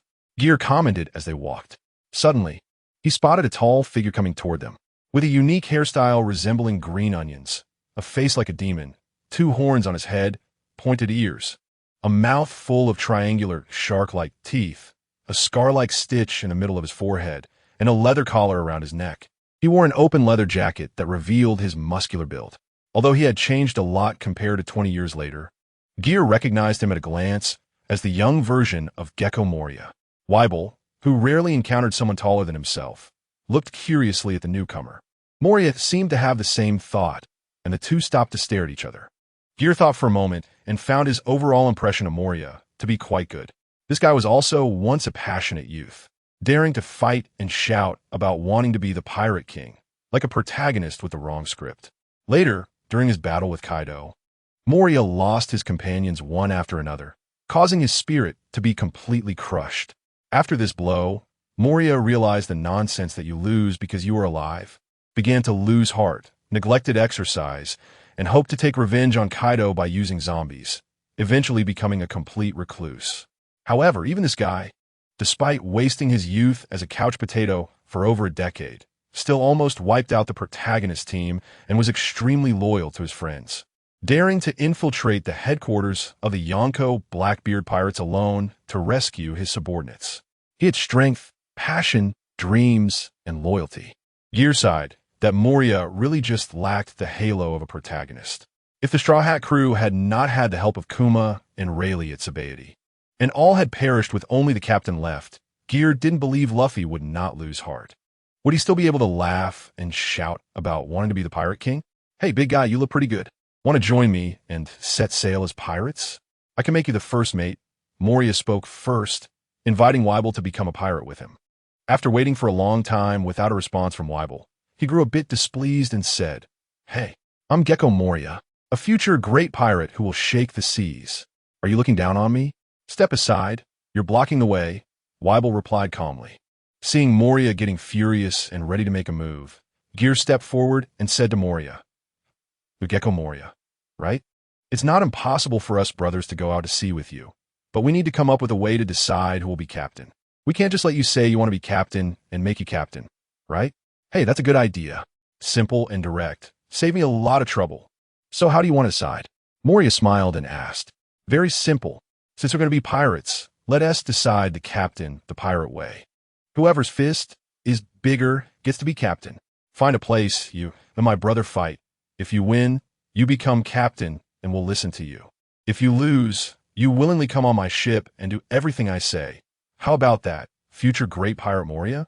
Hey, that's a very good idea. Simple and direct. Save me a lot of trouble. Let us go over there to fight, Moria said, heading toward the sea. Ger smiled as he followed Weibel behind. At this time, Moria had not yet been beaten down by society. His physical talent was great, and he possessed the Suk Suk no Mi, allowing him to dominate in the 4 seas. Undefeated until now, so confident that he didn't even know how to write the word lose. How could he possibly refuse a one-on-one duel? The 3 of them arrived at a beach by the sea, the night dark and the wind high, with no one around. Hey, can we start now? Moria drew out his long knife, striking a combat pose, his face filled with extreme confidence. The night was his stage. How could he lose this? However, it's rare to encounter someone whose physique is on par with my own. Looking at those tightly knotted muscles, it's hard to see him as a weakling. Moreover, if nothing unexpected happens after this battle, the 2 of them will become my subordinates. Moria is eager to show off his powerful combat skills to his future little brothers. Only then can he make them completely submit. Wait, what's wrong? Are you having second thoughts? I can allow both of you to join forces. The previous agreement still stands. This should be fine, right? Hurry up and start. Don't dawdle. Moria's tone has already become somewhat impatient. Angel is eyeing him with ill intent, laughing. No, I'm just worried that you might not want to admit defeat later. So I'm asking if you want to reconsider before we start. Think it through. No need to think it over. How could I possibly lose? It's you guys who should worry. If you dare to breach the agreement, I'll turn you all into zombies. Hiv. Moria shouted, and the shadows behind him began to gather in his hands. As long as you don't regret it, then let us begin. Gel smiled as he spoke and stepped back to a safe distance. Weibel, take it easy, don't kill him. Okay, brother.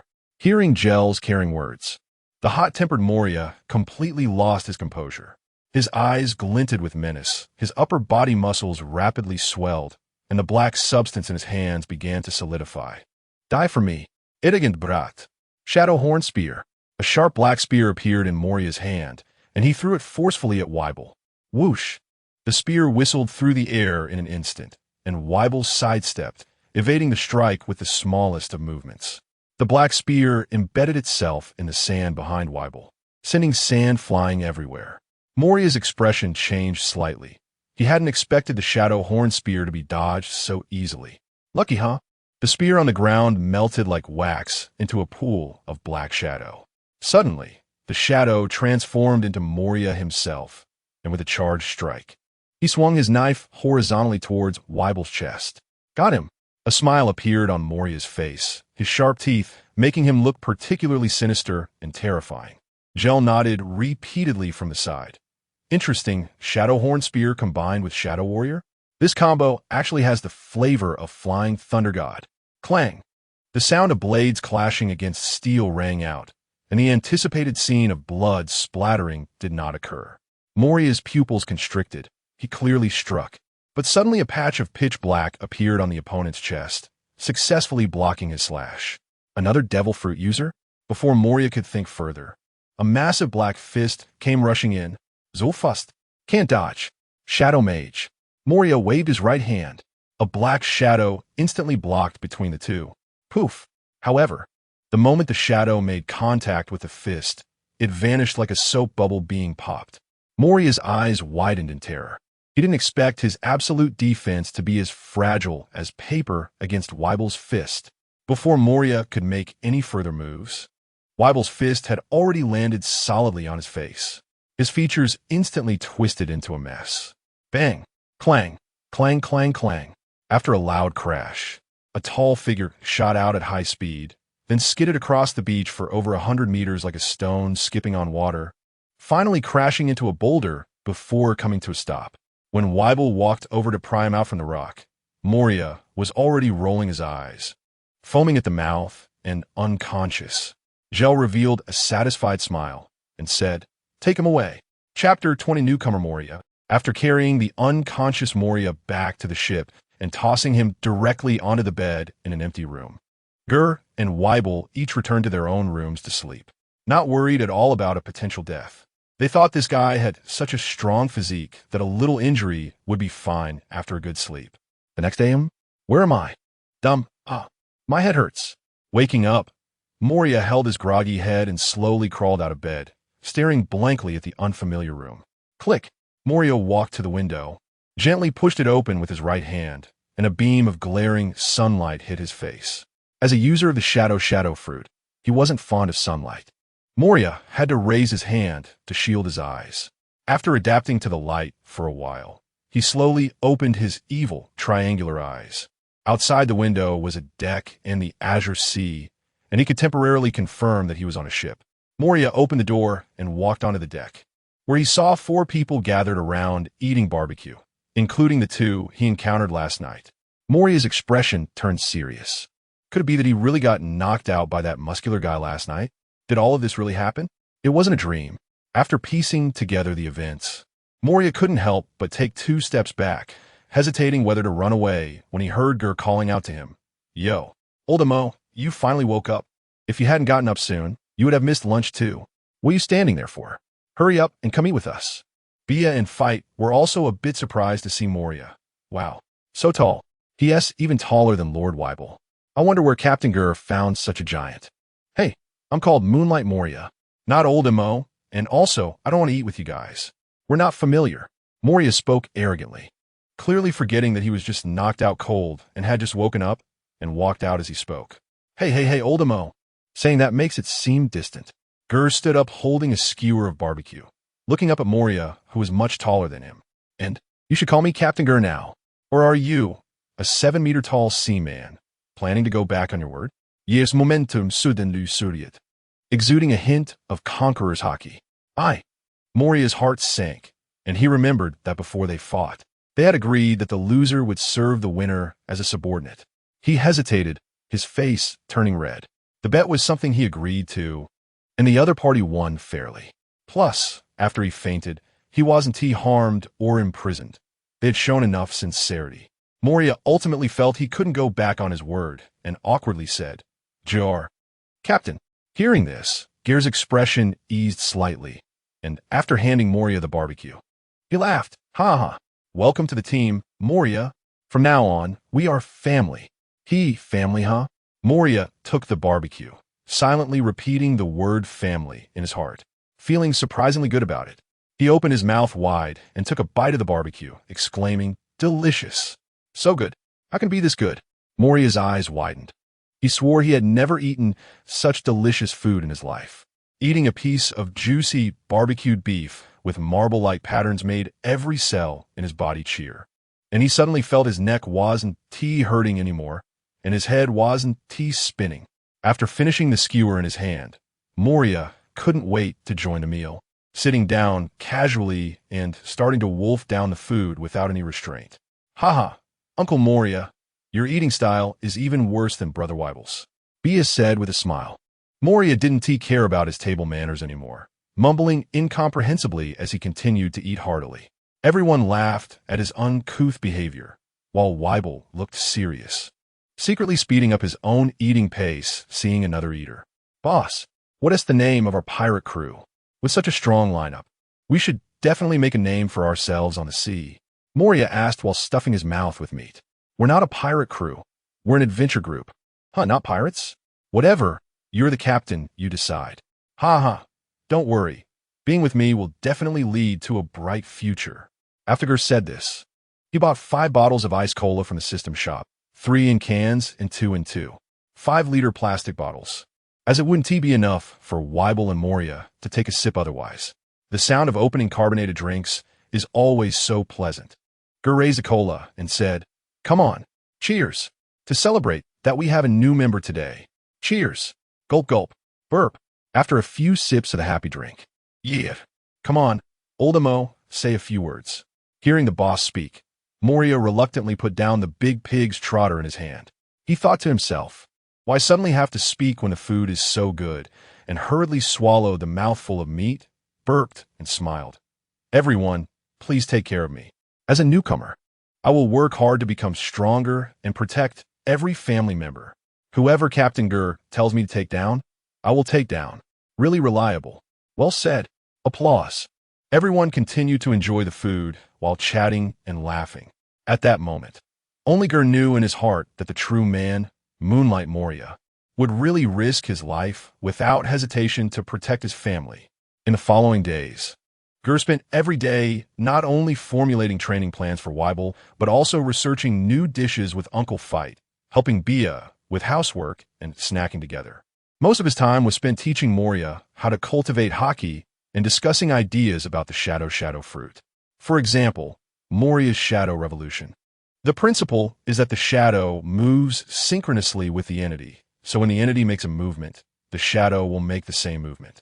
The shadow revolution is reversing this phenomenon, controlling the shadow's movements to make the entity do the same action. In the original work, Moria once used this skill to infiltrate his shadow into Oz's shadow, then control Oz's shadow to change shape, allowing Oz to change his body shape freely just like a real rubber man. Ger's idea was whether it could be applied to the shadows of living people, controlling the enemy's shadow to control them, like Doflamingo's parasite thread. Even if it can't imprison them, it would be good to fix the enemy's shadow temporarily to incapacitate them while allowing oneself to move, This is much better than the Nara clan's shadow imitation ninjutsu. There's also the Shadow Warrior, which allows the shadow to swap positions with the body, making it very useful for dodging attacks from opponents. Moriya's shadow can split into countless black bats. So could each bat that splits out also swap positions with the body? Developing it into a weaker version of Flying Thunder God would be quite nice. In the Shadow Box, Moriya turns his shadow into scattered bats, then surrounds the target with these bat shadows, forming a black box-like cube to trap the opponent. Could this skill be expanded to directly create a shadow domain like the Surgical Fruits Room, making it convenient to do whatever in the dark? And there's. After listening to Ger babble about a bunch of groundbreaking ideas, Moriya was almost left speechless, thinking there were so many awesome uses for the shadow fruit. Why hadn't he thought of playing it this way before? Hey boss, why do I feel like you know the shadow fruit better than I do? You wouldn't have been planning to take me out and become the next user of the shadow fruit, would you? That's why you've done such thorough research on this fruit. Get lost. I've talked so much my mouth is dry, and if you can't develop even one of them, I'll blow your head off. Ger laughed and scolded. Chapter 21, Don Quixote, Doflamingo. On the ship, Ger and a few others had just finished their meal and were sitting together, drinking tea and chatting. Hee. A strange laughter suddenly echoed, and everyone on the ship looked up to find the source. They saw a pink figure swinging down from the mast. Wow, Spider-Man! Bia exclaimed, as the person's movements were exactly like Spider-Man in the comic book she had read recently. Boom! Along with him, a neatly severed horizontal bar from the mainsail also fell to the ground. Ger frowned. This bastard was recklessly damaging his ship. Top. The hard-tipped leather shoes made a crisp sound as they landed on the deck. I wonder if I can ask for a drink? The newcomer looked like a spoiled rich kid, walking with a flamboyant gait, sporting a golden non-mainstream hairstyle, standing about 3 meters tall, dressed in a black suit, draped in a pink feather coat, wearing goggles, and his signature purple glasses still on his face, giving off a ghostly and sinister aura. After recognizing this uninvited guest, Ger slowly stood up and smiled. No drink for you, but if you want to be hit, any pose will do. Fu. Doflamingo ran his fingers through his hair and laughed heartily. What a headache, but interesting. I didn't expect to meet someone as interesting as you in the East Sea. Hey, I'm giving you a chance. Become my subordinate. Join my family. And I can forgive your rudeness. Otherwise, I can only kill you. Fu. Ger looked at Doflamingo, who was acting like a teenager, and sarcastically said, You're quite interesting too. Is this what happens when you lose the celestial dragon's life, but inherit their trashy habits? Don Quixote Doflamingo. Ger emphasized the name Don Quixote, and the words deeply pierced Doflamingo's heart. After a moment of shock, Doflamingo's expression slowly turned ugly. He could no longer maintain his facade, and spoke coldly. Hey, who the hell are you? What do you know? Ger was not afraid at all, and continued to tease him mercilessly. Ha! You're getting anxious. You're anxious. What do you care who I am? Let me give you some advice. Don't walk around like you own the world. There are plenty of people you can't afford to provoke. Like me, for example. Fu. Doflamingo laughed out of anger. It doesn't matter if you don't say, I want to see just how you can't be provoked. I will make you regret knowing too much. Ger had to admit that in terms of arrogance, Doflamingo truly excelled, and it was thanks to the group of brain-dead family executives behind him who had guided him since childhood. He truly deserved to be the type who trips over himself and calls his entire family to blow up the street at the slightest disagreement. Trip, it seems this road needs some repairs. Clap. Ger clapped his hands to applaud Doflamingo's courage. Just right. I didn't plan to let you go today. You must suffer a beating from society. Ger, boss, leave this birdman to me. Moriya drew his long knife and applied to fight, eager to refresh his record and prove his strength again. Only then could he turn the page on the incident where he was knocked down by Weibel with a single punch. Ger thought for a moment and nodded in agreement. At this time, Doflamingo was not yet the Doflamingo who skillfully mastered the three-color hockey and awakened his fruit abilities, and Moriya was not yet the chubby guy. He was still the Moonlight Moriya who could engage in close combat with the future Emperor Kaido. Then it's up to you, old Moriya. The opponent is also a devil fruit user. Don't underestimate him. Hey. Just leave it to me, boss. Die, bastard birdman. I want to take you down for a long time. Moria directly dashed in front of Doflamingo and raised his long knife to slash. 5-colored thread. Just as the long knife was about to fall, Doflamingo remained calm and opened his 5 fingers to grab Moria's long knife. Ding! The long knife collided with the threads, producing a crisp sound. Although he blocked the slash, Doflamingo, underestimating Moria's strength, was instantly pushed back several meters. A hint of surprise appearing on his face. Hey, you're really ruthless. You horn guy. Hey, what foolish talk. Boarding the ship without the captain's permission is already a declaration of war. You bastard birdman. As he spoke, Moria swept his knife again, raising a gust of wind, making Doflamingo's pink feather coat flutter behind him. Too slow. Doflamingo raised his right hand and fixed the threads to the mast, using the force to take off and evade the sweep, swinging over Moria's head using the threads. Descend, no law line. Doflamingo, looking down from above, raised his arm and quickly swung down, 5 almost transparent thin threads descending from the sky. Moria quickly raised his knife to defend, but he was still pierced in the shoulder by one of the high-speed descending threads. Due to the sharpness of the line, as it pierced through Moria's body, it also deeply penetrated the deck. Captain, Uncle Moria is injured. Bia nervously grabbed Ger's hand. Hey, Bia, I'm only in my 20s, not an uncle. Call me brother. Moria protested, turning his head during the fight. She had been nervously holding Ger's hand since the fight started, and seeing Moria injured made her even more worried. Don't worry, if there's danger, I'll step in.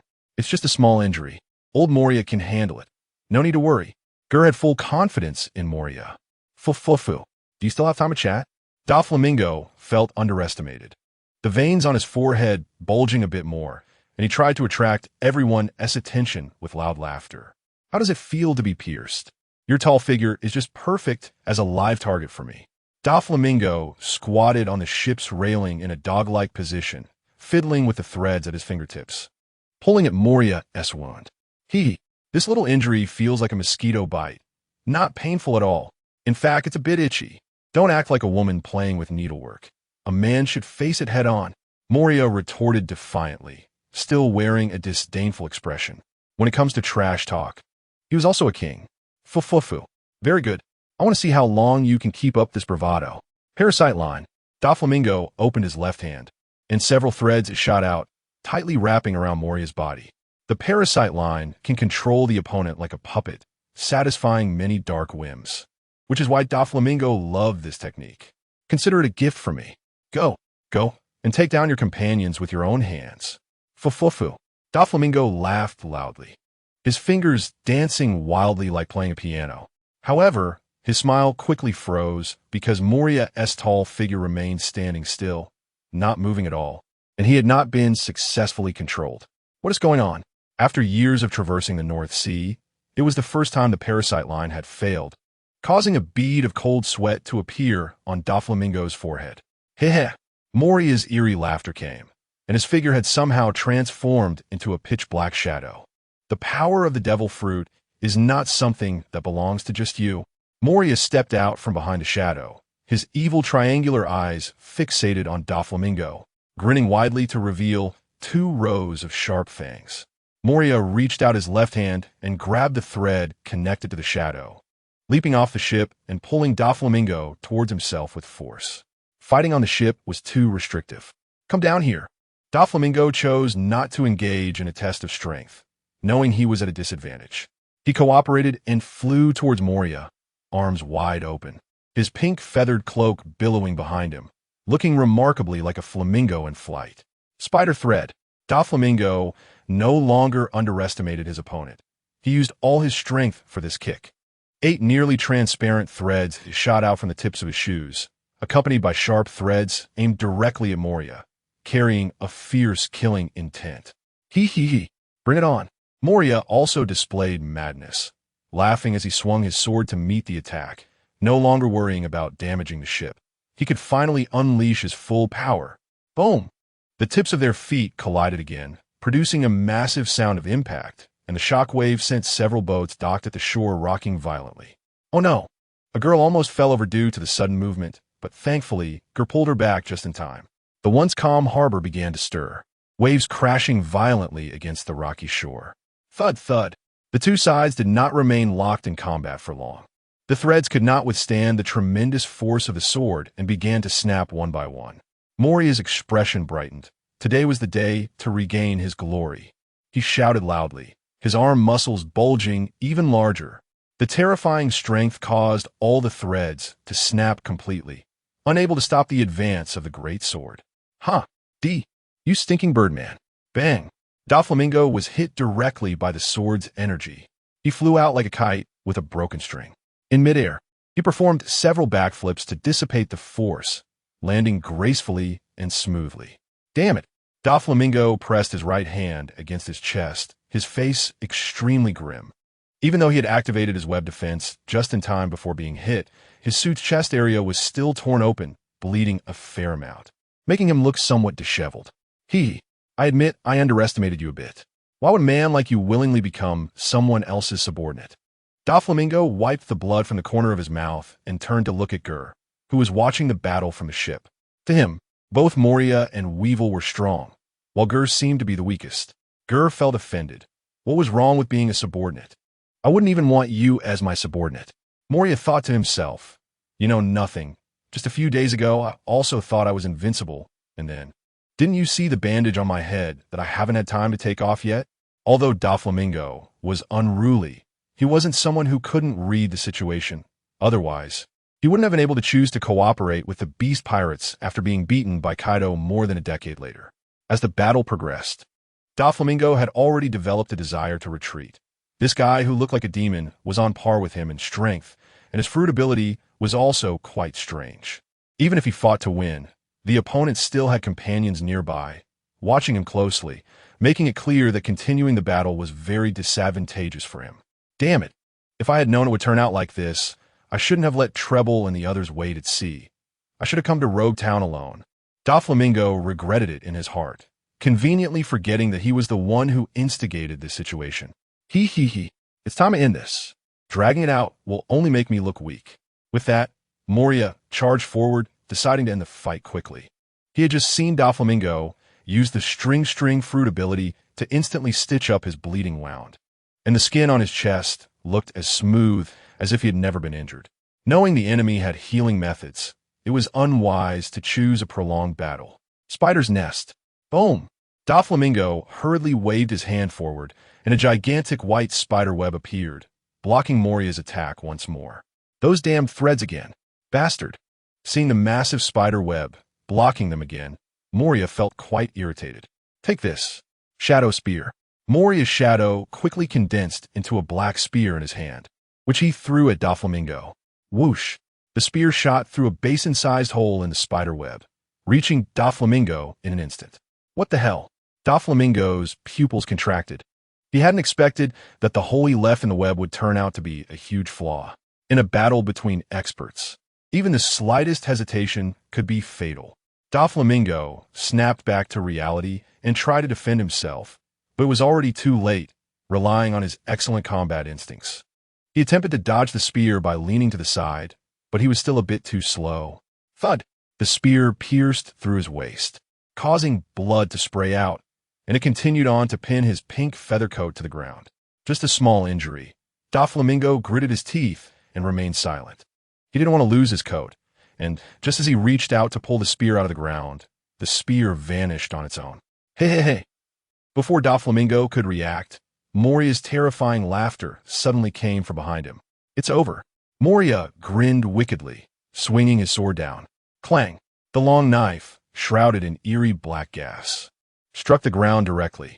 Doflamingo was momentarily stunned. A human outline? How could that miss? Just a moment ago, it was clearly an opportunity to severely injure him.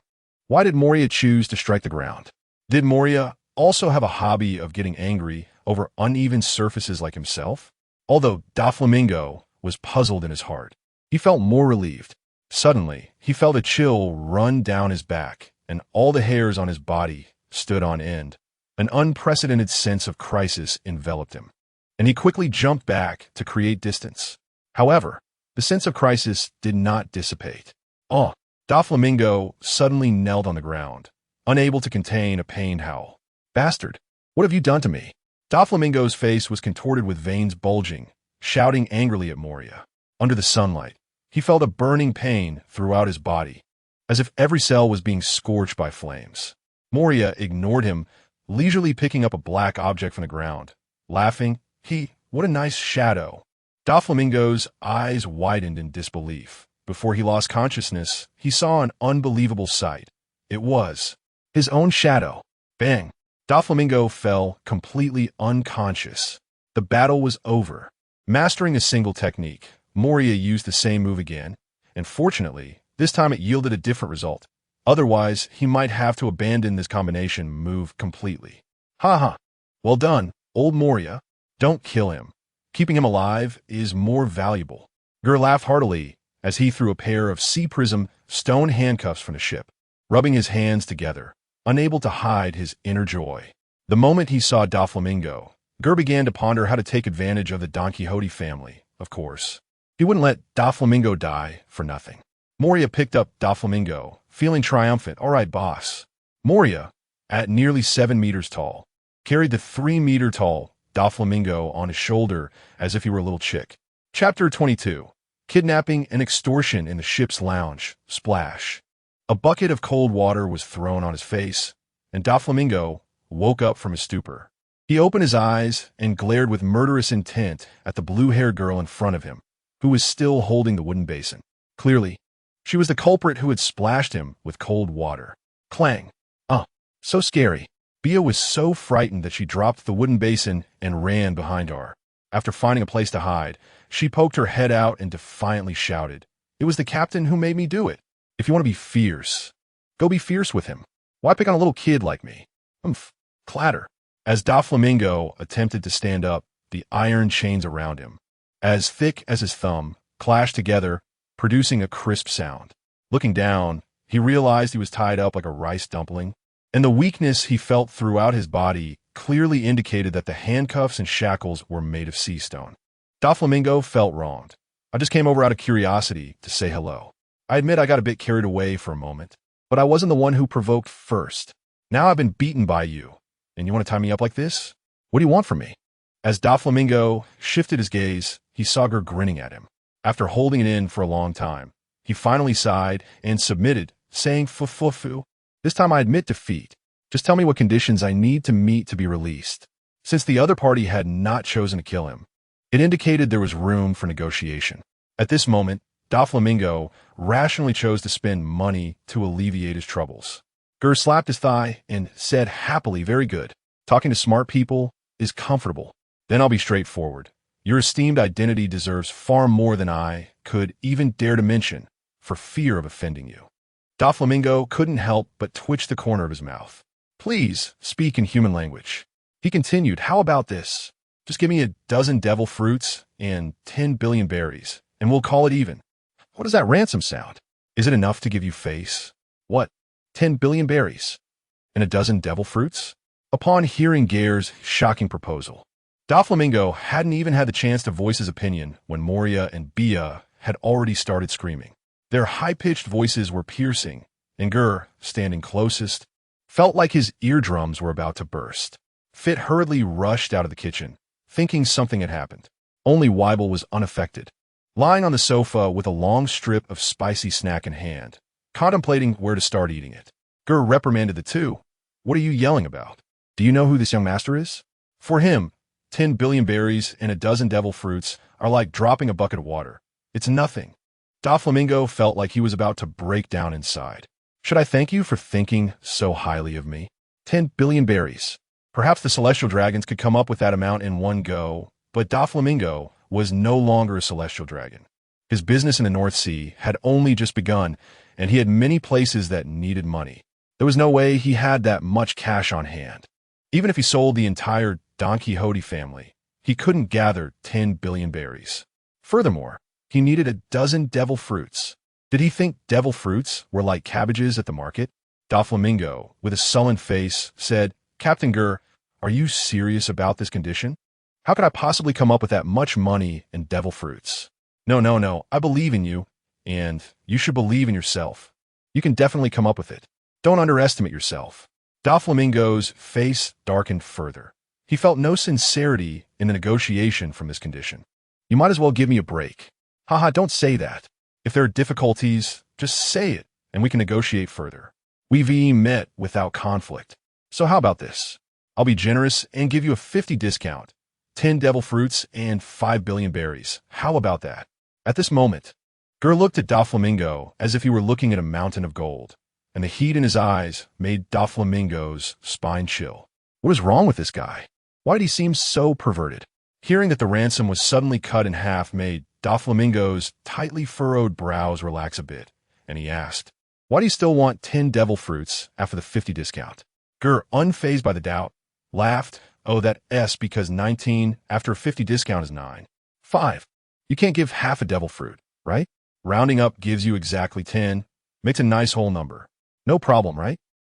Captain, it doesn't refer to 19? Bia asked curiously. Ger didn't shy away and explained, "Silly girl, when it benefits us, we must pursue maximum profit. Pay attention and learn well." "Oh, I see. I'll remember that, Captain." Faced with such shamelessness from Ger, Doflamingo could only endure. "Impossible. Absolutely impossible. Even at a 50 discount, I still can't come up with it."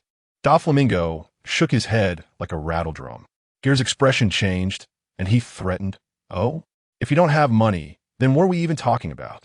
Hurry up and call your family. If you can't come up with the ransom, I'll tear up the ticket." At this point, Doflamingo no longer felt the initial panic.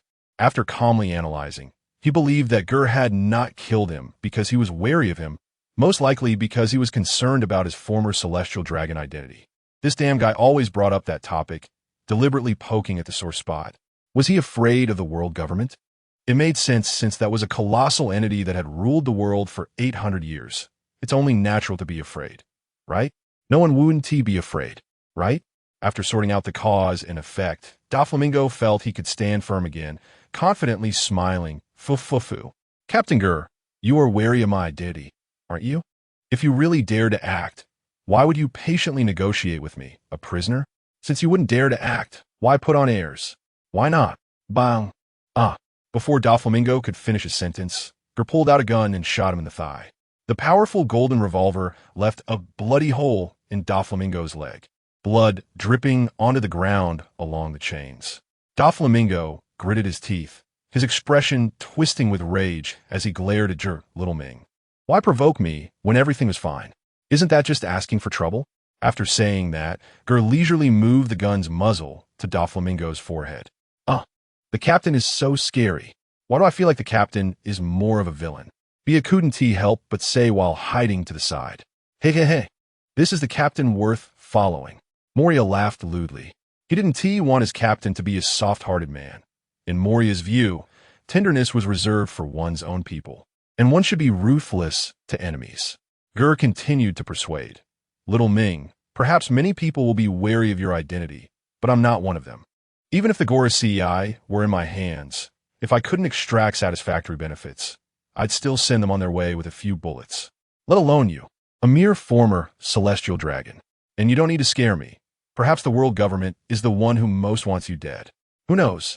If I really killed you, the Gorosei might be so happy they'd send me a certificate." Doflamingo's face showed horror. He felt completely exposed in front of Ger, with no secrets left to hide.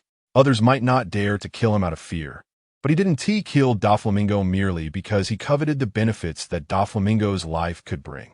If he didn't believe it, he could continue to court death and see if Ger dared to kill him. Ger's calm demeanor and cold gaze, along with the pitch-black gun muzzle, simultaneously stimulated Doflamingo's nerves. At this moment, he truly sensed the breath of death. Doflamingo began to struggle wildly, his expression twisted. "Fu. Ha. You got me laughing with anger. How dare you? I am a descendant of the gods, destined to be a king. How can I die here so frivolously? Remember this. I will not die. I will kill every last one of you." With a hysterical roar, a powerful aura erupted from Doflamingo. Conqueror's Haki. Ger was the first to bear the brunt. His figure completely enveloped, his black hair disheveled in the wind, as dark purple waves of energy swiftly swept outwards. Just as the Conqueror's Haki was about to reach Bia, A flash of red light appeared in Ger's eyes, and an overwhelming black conqueror's haki erupted, blocking Bia's front. Moria clenched his fists, his eyes blazing, and shouted excitedly. Is this the captain's charisma? It's simply amazing. The huge wave of energy knocked over the vase on the table, shattering it to pieces. Black and purple. The two completely different conquerors' haki clashed, and in an instant, the victor was determined, with the black conqueror's haki quickly gaining the upper hand, suppressing the purple aura. How is this possible? Doflamingo's glasses shattered, but the red glass lenses stubbornly clung to the frame, not falling off. This quality must be made in China. Doflamingo began to doubt life. Wasn't the kingly presence supposed to be one in hundreds of thousands? Why could this greedy and treacherous bastard possess conqueror's haki too? And how could this bastard's conqueror's haki be stronger than his own? While he was in a daze, Ger's powerful black conqueror's haki had already completed its conquest. General, Ger's mouth curled up. He was very confident in his advanced conqueror's haki. Inside the cabin, the purple aura had been completely dispersed, and Doflamingo was left with only a thin layer of conqueror's haki on his surface, still resisting. At this moment, Ger's black conqueror's haki completely enveloped him, making him look like a giant hand made of black mist squeezing Doflamingo in its palm. Ger focused his thoughts and instantly retracted the released haki, causing Doflamingo to slump to the ground like a frostbitten eggplant, lacking the earlier bravado. Conqueror's haki represents a person's will and spirit. Being completely crushed by haki can lead to a temporary state of lethargy. Ger squatted down and patted Doflamingo's face, saying, "Well, can we talk now? You're an adult. Don't throw a tantrum." Doflamingo stared blankly, taking a while to refocus his gaze. He hesitated for a long time before finally saying softly, "I can give you 5 billion berries and 10 devil fruits, but I really can't take it out right now. You must let me go first and give me 3 years. I will definitely gather it for you." Haha, that's not going to work. You don't seem like a trustworthy person. If I let you go like this, I think it suits your character better to find a way to get rid of the creditor than to honestly gather the ransom. Yes, I can't wait to kill you this instant. Doflamingo thought to himself, but on the surface, he hurriedly expressed that as a businessman, he valued integrity more than life itself. Ger couldn't be bothered to expose him and continued. "How much can you bring out now?" 1 billion berries and 2 devil fruits. That's all I have." "Oh, is that so?" Ger squinted his eyes with a playful expression, making Doflamingo feel uneasy, and he continued. "I suddenly remembered there's also a box of gold. Together with the gold, it totals 5 billion berries and 2 devil fruits." Ger patted Doflamingo's shoulder, revealing a cunning smile. "Still not honest, little Ming. In fact, I know pretty well how much wealth your Don Quixote family has, how many devil fruits you've collected, and what abilities they have. The reason I asked you is to see if you have sincerity. Now I'm giving you one last chance to think carefully before you answer. Damn it, there must be a mole. No wonder Ger knows everything about me." Doflamingo had suspected there was a traitor inside early on, and now he has confirmed it from Ger's words. Who could it be? Someone who has access to so much confidential information must be a high-ranking member. Damn it, I'm being controlled everywhere, like a jumping clown making a fool of myself in front of the enemy. When I get back, I must catch the traitor and make them wish they were dead. Since it was already an open secret, Doflamingo completely gave up on struggling. Although those devil fruits were important for the future growth of family members, he needed to survive first to have a future. A gentleman's revenge is not too late in 10 years. Doflamingo closed his eyes, his expression pained. 2 billion berries and 4 devil fruits. That's really all of it. Saying this felt like he had exhausted all his strength. "Ha, good. I will temporarily trust you. So, give me the 2 billion and 4 devil fruits. And I can let you go first. Once you hand over the rest, I'll return your shadow." Seeing he was clearly reluctant to agree, Ger smiled. "Not having a shadow is just something that can't be seen. For someone like you who aspires to make a name in the underground world, it shouldn't have much impact, right?"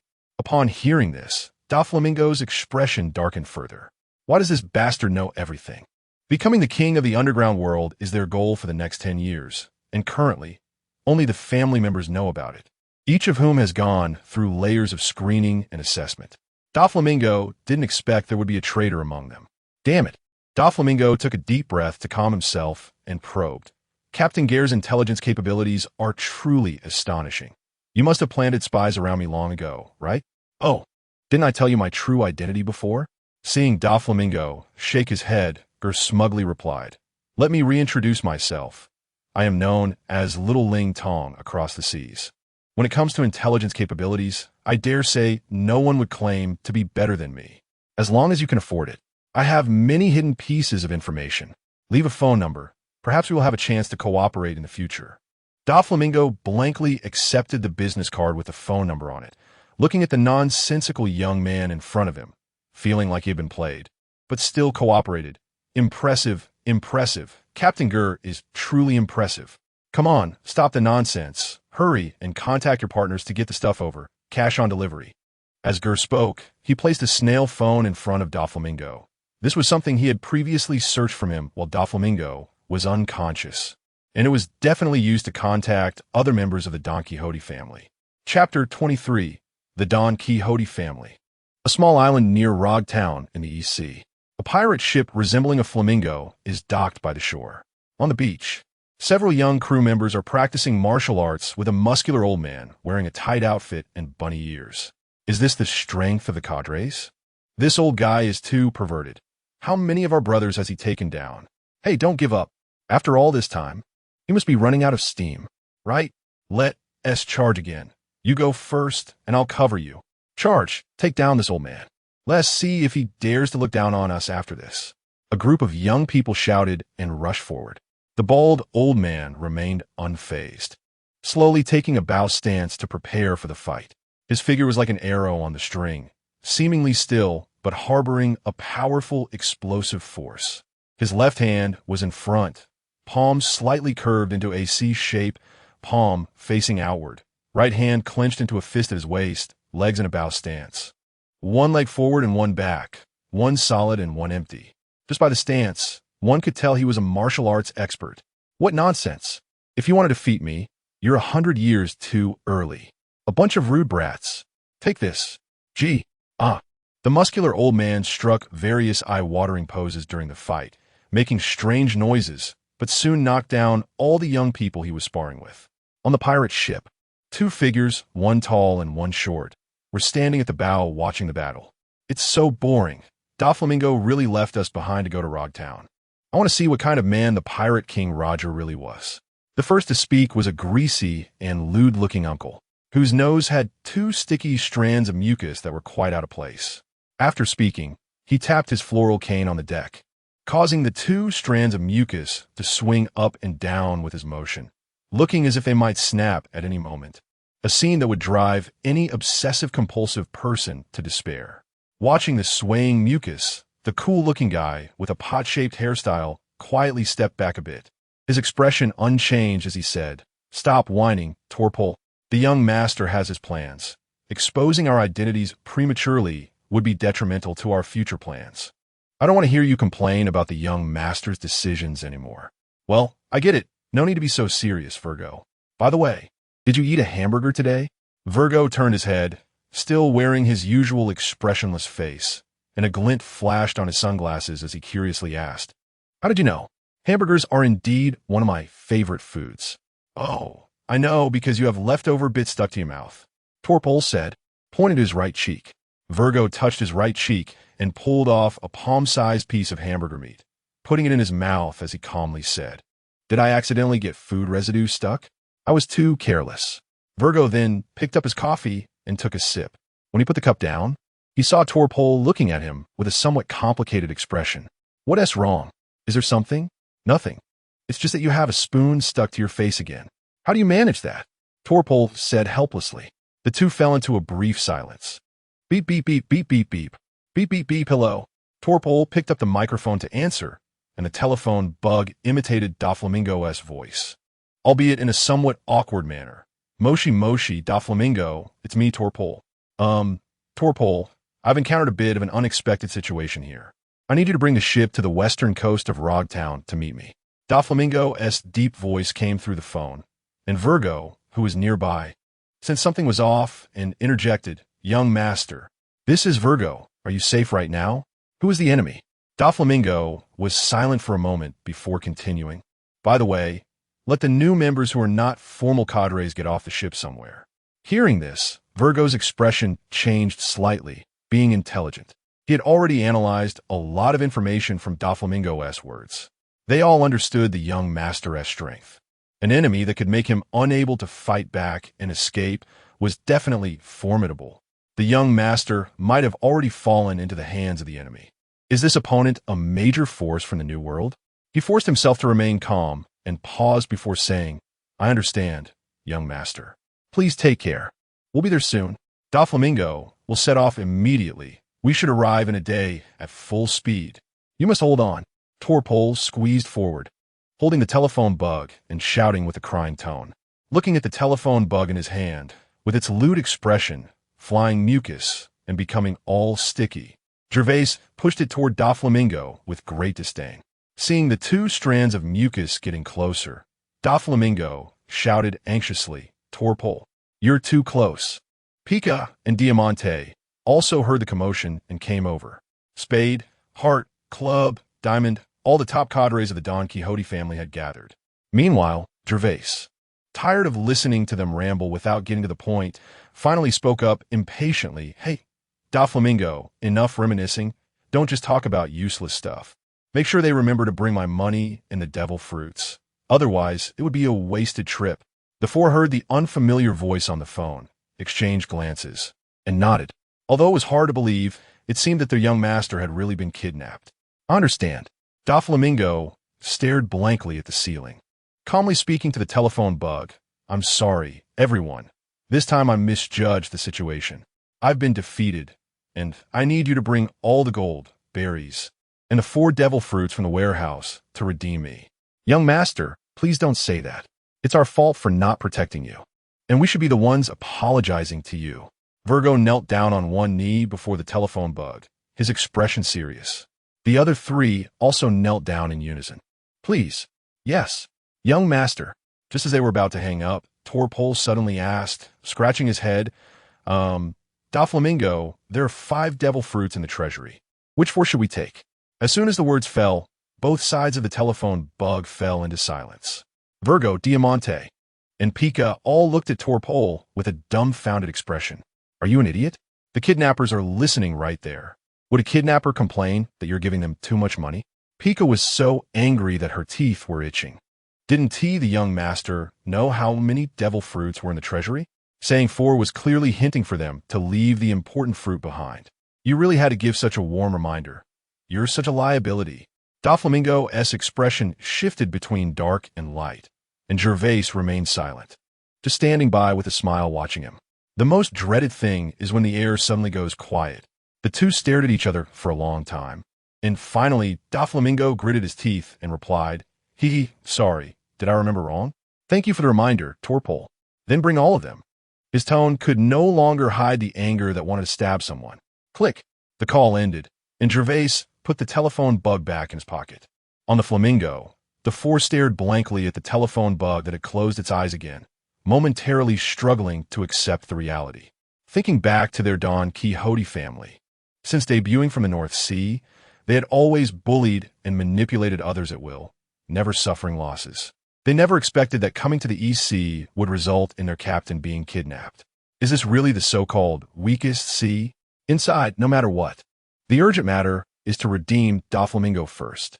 Torpole, realizing he had just misspoken, said softly. The muscular man Pika cracked his knuckles and approached Torpole, saying in a sharp voice, You're right, but before we set off, I want to beat you up to vent my frustration. After all, your sticky fruit has a good resistance to physical attacks. Don't be reckless, Pika. Diamante, hurry up and help me stop him. I'll go arrange for the departure. Diamante turned and left without looking back, choosing not to intervene. Hey, Virgo, you have to save me. Virgo walked away expressionlessly. He wanted to beat this idiot himself, and it was already good that he didn't join Pika in attacking. Ouch, ouch. The Flamingo set sail amidst Torpole's cries of agony, heading towards Lowtown. Chapter 24, Boarding the Ship. Waiting for the delivery to arrive. And someone had to keep an eye on the meat tickets, so Gel and his group could only temporarily stay on the ship. Fortunately, there was a system mall, so they didn't have to run back and forth to buy supplies. Ger, bored, sat at the bow of the ship fishing to pass the time.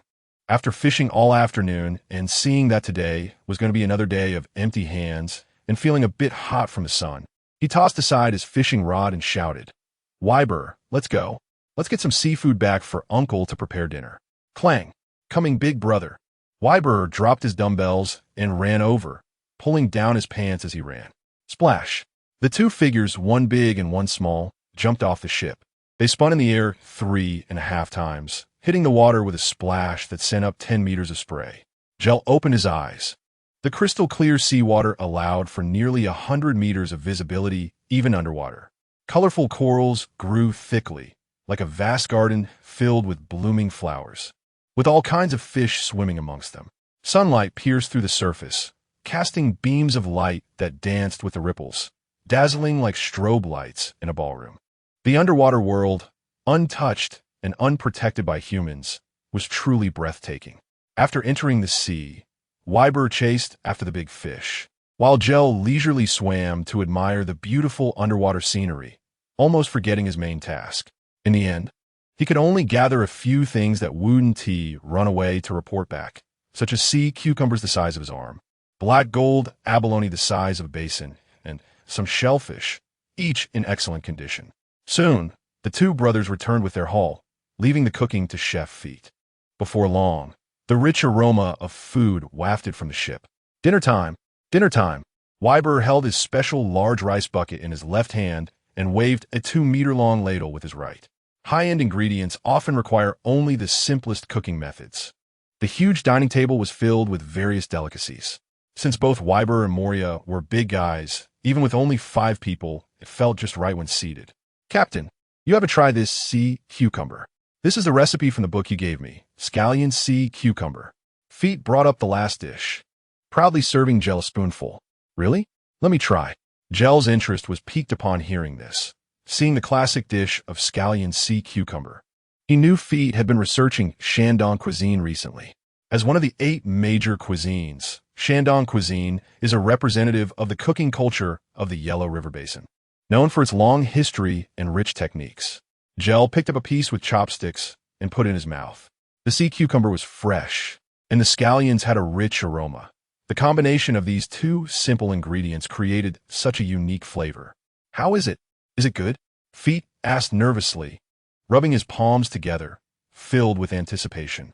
The sea cucumber had a bright red exterior, and upon entering the mouth, it was fragrant and smooth, with a crispy and bouncy texture upon chewing, leaving a lingering aftertaste. Ger continued to eat several pieces before giving a thumbs up. "Delicious. Very delicious.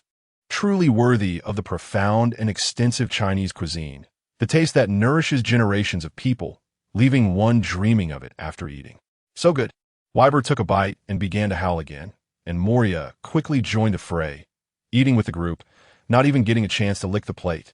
This dish, from another world, unique and charming, suitable for all ages, successfully conquered everyone's taste buds present, standing out among the many delicacies to become the star of tonight's dinner table.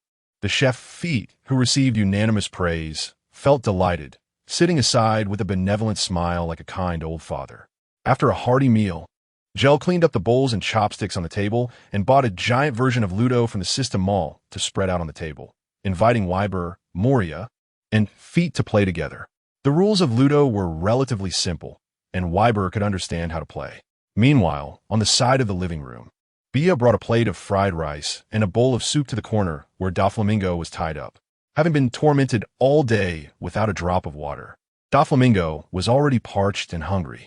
Seeing the food and water, he did not hide his intention and stuck out his tongue to lick his cracked lips. His actions somewhat perverse. "I'll feed you, but first, you have to promise not to threaten me. If you do, I'll just turn around and leave, letting you see food, but not eat it." Bia threatened, looking at Doflamingo, who was tightly bound, only his neck and head able to move. The two locked eyes, with Bia glaring defiantly. Doflamingo, wearing glasses, couldn't see her eyes, but the corners of his mouth slowly turned up. He opened his mouth decisively, waiting to be fed. After drinking the soup and taking a few spoonfuls of rice, Bia couldn't help but ask, "So, how is it?" Isn't my dad's fried rice super delicious? Her tone was filled with pride. Fufufu, what is your name? Courageous little girl. Doflamingo asked, looking at the little girl before him who showed no fear. My name is Bia.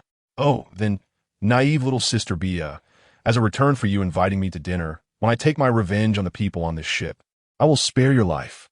Oh, and your chef father, thanks to his fried rice, his culinary skills are quite good. If he is willing, he can work for me. Bia rolled her eyes. Okay then, thank you in advance, Mr. Doflamingo.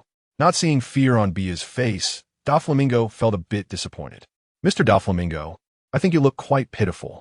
I advise you not to continue opposing Captain Ger. He is a good person. He is actually very easy to get along with. If you don't do bad things, maybe you could become good friends. Fufufu. Doflamingo could only laugh in anger. Thanks to him, I'm tied up like this, waiting for my family to bring money to redeem me. And you tell me he is a good person? Though I'm a complete villain. He is certainly not a good guy. That dog doesn't he seem to have a dark heart. Seeing the plate nearly empty, Bia seemed to remember something and smiled. By the way, Mr. Doflamingo, the captain said this meal will cost you 1,000,000 berries, and the beautiful girl feeding you service fee is 500,000 berries. I forgot to mention earlier, you see, the food is almost finished, and you seem quite satisfied, so I'll put that 5,000,000 berries on your tab. Doflamingo fell silent, watching the little girl skillfully clean up the bowls and chopsticks. Humming a tune as she skipped away, the corners of Doflamingo's mouth twitched, and the food in his mouth suddenly felt tasteless. He looked up at the ceiling, trying hard not to let his tears fall. Bastard. It turns out that not only the captain, but no one on this ship is a good person. I will definitely come back. The next evening, as the fiery red sun was about to sink beneath the sea, the clouds in the sky seemed to be ignited, turning the whole sky a brilliant red. Morning glow does not leave home. Evening glow travels 1,000 miles. It seemed tomorrow would be a good day. Ger sat at the bow of the ship with his fishing rod, fishing while enjoying the sunset over the sea. Moria, beside him, extended a monocular to its maximum, closing one eye to observe the sea surface. Big brother Ger, a ship that looks like a flamingo has appeared in the west. It should be that Birdman subordinates coming. Are they finally here? I was almost bored to death. Humans are like this. Once they get something, they don't know how to cherish it. In the past, it was rare to have a bit of time to fish on weekends. No matter how I fished, I always felt it wasn't enough. Now I can fish anytime, for as long as I want, and it doesn't feel as interesting anymore. Ger stood up, patted his butt, casually tossed aside his fishing rod, and cursed, damn, another day of empty hands. What is the point of fishing? Let's go Weibel, old MO. Take the meat tickets and go greet our friends who came from afar. Uncle Feet, you and Xiaoya stay on the ship. Oof. The captain never takes me along for fun. Bia pouted and complained unhappily, while Ger comforted her by stroking her soft blue hair. Maybe the other side will act out of desperation and a fight might break out. You're still young. When you're 17, I'll let you lead the charge, okay? Why do I have to wait until I'm 17, Captain? Ger smiled mysteriously and said, because at 17, you will be an adult and can choose to participate in battles. Ger didn't mention that the real reason is that in the pirate world, those who go to sea at 17 are generally quite impressive, almost clearing the game in half a year. All right, it's a promise then, Bia said seriously, extending her pinky finger, and Ger cooperatively hooked it with her. A promise is a promise. Ger turned to Feet and smiled. Uncle Feet, prepare dinner and wait for us to come back and eat. Okay, no problem, Captain. Feet nodded and took his daughter back to the room. Ger then turned to Doflamingo seriously and said, you wouldn't want to lose face in front of your subordinates, would you? I hope you can cooperate well and not make it difficult for me. After saying that, Ger unlocked the chains on Doflamingo and removed the rag from his mouth, leaving only a pair of sea stone handcuffs. Doflamingo's expression was grim, and he remained silent. Ger just didn't want to deal with too much trouble. A straightforward trade would be good for everyone. If Doflamingo insisted on being unreasonable, he wouldn't mind putting an extra effort to completely take down the Don Quixote family. Let's go, Old Ger said, jumping onto Weibel's left shoulder. And Weibel casually picked up Doflamingo in his hand, ready to set off. Moria awkwardly said, Captain Ger, how are we going to get over there from such a distance? I can't fly. Ger was momentarily taken aback, then seriously said, Old Mo, I don't mean to criticize you, but you really haven't developed the superhuman shadow fruit well enough. Just look at Doflamingo with that mediocre string fruit. He has made it look so flashy, and flying in the air is child's play for him. Doflamingo, are you complimenting me? I feel somewhat offended. Moria felt a bit ashamed and scratched his head. He wanted to retort that Doflamingo's flashing moves would still be defeated by him. But fearing that Captain Ger would start lecturing again, he ultimately held back his words. Seeing Moria's good attitude, Ger waved his hand and said, "Forget it. We'll train you properly when we have time. For now, try turning the shadow behind you into a pair of wings to see if you can fly. If the bats you create from shadows can fly, then why can't you create a larger pair of bat wings to fly?" Moria's eyes lit up at the suggestion. "Oh, right, that makes sense. Why didn't I think of that before?" Eager to test it out, Moria concentrated and recalled the structural details and principles of bat wings, and the shadow behind him began to change gradually. A pair of black wings with a wingspan of over 10 meters instantly appeared on Moria's back. Whoosh, whoosh. The massive bat wings began to flap, creating a terrifying wind pressure that caused the previously calm sea to ripple with waves. And the enormous reaction force propelled Moria into the air. He. Captain Ger, look, I'm flying. I'm really flying. Still getting used to his flying ability, Moria crashed around in the air, nearly falling into the sea several times. But he was as happy as a child who just got a new toy. However, with his fierce face, horns on his head, and the huge bat wings on his back, he looked more and more like a demon. Doflamingo stared blankly at the enormous black shadow circling in the air. It's known that devil fruits with flying abilities are extremely rare. And among the animal types most likely to have flying abilities, there aren't many that can actually fly. As one of the beneficiaries, Doflamingo understood the advantages of flying very well. His skywalk technique uses thin strings to tie clouds in the sky to achieve a pulling effect, allowing him to move rapidly in midair, but can only be barely considered half-flying. The downside is obvious. If there are no nearby objects to tie to, like clouds in the sky, he cannot use skywalk to move in the air. Doflamingo turned to Ger, his eyes filled with wariness. This guy seems to know how to develop devil fruit abilities quite well. If he gets those few superhuman devil fruits from me, Ger will probably grow into one of the top powers in the sea in a few years. A true gentleman can bend and stretch. Should I set aside my hatred and try to curry favor first? While Doflamingo was internally conflicted, Ger had already brought the two strong men, Weibel and Moria, to the deck of the Flamingo. Boom! With a loud bang, the entire body of the Flamingo shook violently.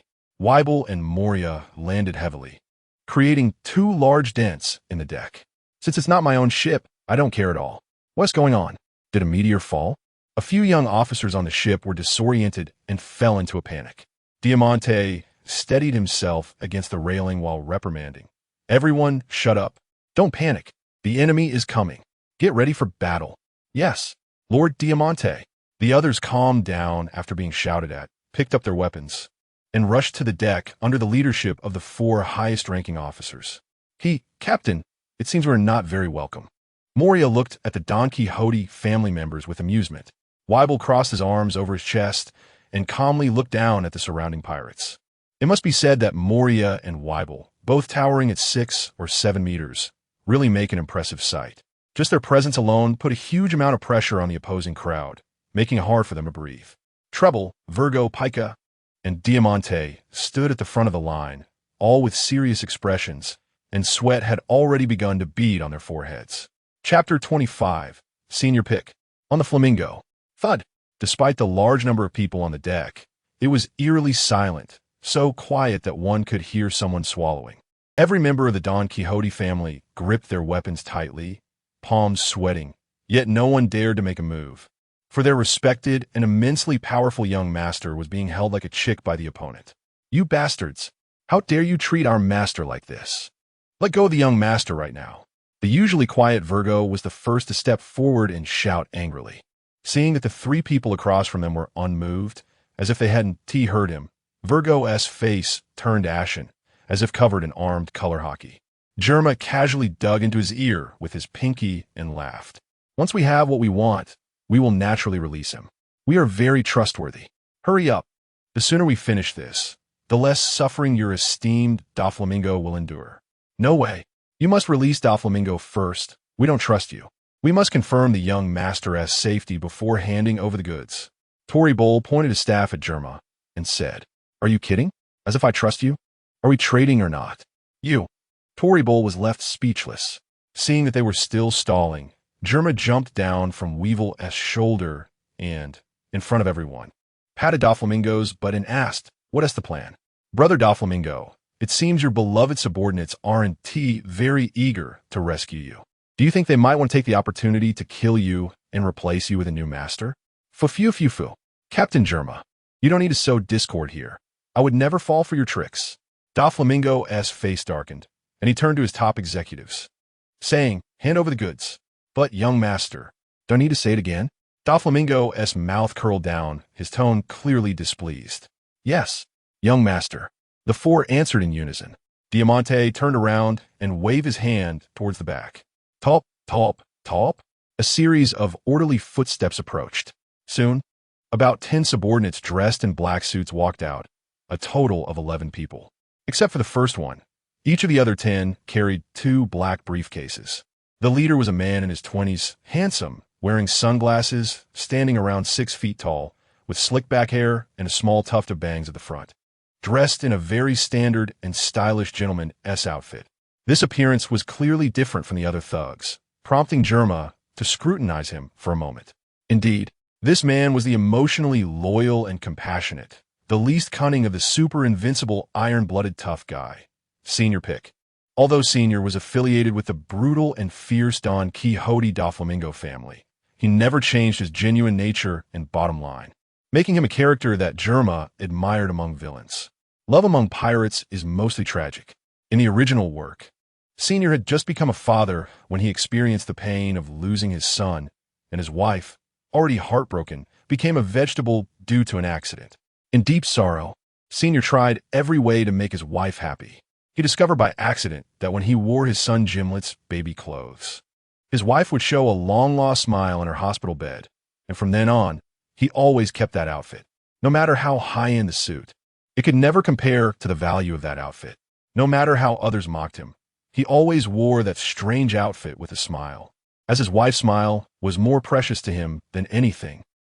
The 11 suited thugs approached Germa and opened their respective cases. Inside, all 20 cases were neatly filled with berries, and many on the ship were already breathing heavily. When Senior opened the case in his hand, everyone gasped, for it contained 5 devil fruits. The ship was suddenly filled with a dazzling display, as this amounted to 2 billion berries and 5 devil fruits. Even Germa, who had seen the world, felt a bit dazzled. Some of the less steadfast young executives of the Don Quixote family couldn't help but reveal greedy expressions, each of them fantasizing how wonderful it would be if all these things were theirs. Who cares about being a pirate? Retire early, find a place to be a local emperor, marry a group of beautiful wives to serve him, and pamper one every day without repeating. However, their fantasies were soon shattered as Germa pretended to step forward to examine the boxes carefully. Then, like a magician, made all 21 boxes disappear in an instant. The 11 who were carrying the boxes showed panic on their faces, looking around in confusion. Storage type, devil fruit ability? Doflamingo speculated, feeling a bit relieved. Fortunately, that dog didn't eat a particularly troublesome devil fruit. After retrieving the 21 boxes into the system space, Germa wore a relaxed smile. With the money in hand, he could now face whatever backup the Don Quixote family had without worry. Today, even if the King of Heaven came, he wouldn't let go of this fat meat he had swallowed. "I'm serious." Germa lightly patted Senior's shoulder, speaking to him as if encouraging a subordinate. "Well done, Senior. You've worked hard." His tone was full of satisfaction and affirmation. Senior furrowed his brow, a look of confusion on his face. "What do you mean? What did I do well?" "Oh, you must be referring to me bringing the devil fruits, right? But are we that familiar? Also, saying such things can easily lead to misunderstandings." Sure enough, the next moment, he felt Doflamingo's sinister gaze fixed on him, and the others on the ship were also looking at him with strange expressions. "I really don't know him. You have to listen to my explanation." Senior was sweating profusely, helplessly wailing inside. It was agreed that payment would be made upon delivery, but now their goods have been taken by Germa using his strange ability. While Doflamingo's people were still being held by the opponent, they had completely fallen into a passive position. Whether to release them now depended entirely on Germa's mood and character. Hey, you've taken all the goods. Hurry up and let our young master go. Virgo, anxious, stepped forward and assumed a combat stance, ready to control Germa as a bargaining chip if the opponent was prepared to go back on their word. The others also reacted at this moment, drawing their weapons and readying themselves. The executives of the Don Quixote family saw Germa flash back to Moria and Weevil, secretly thinking it was bad. This guy really hadn't planned to let them go. Doflamingo's face was dark, almost dripping water. He pretended to be calm. Fufufu. Captain Germa, are you planning to play us? Don't be so anxious. Don't you trust my character? I just want to discuss a deal with you. Germa said with a smile. Yes, I'm very distrustful of your character. Doflamingo thought frantically, but still politely asked. Oh? I wonder what deal Captain Germa wants to make with me. Germa pointed at Senior and smiled. I really admire your little brother. Let him join me in the future. I'll pay 500 million berries, deducted from the 3 billion you owe me. You want to get your shadow back quickly, right? Senior was dumbfounded. Can't you big shots fight without hurting me? What is it about me that you admire? I can change it immediately. Fufufu. Captain Ger, you have family too, right? I lost my mother when I was 8 and killed my father with my own hands at 10. The family members above the cadre level are the ones I have shared hardships with for a long time. 1 billion. 2 billion.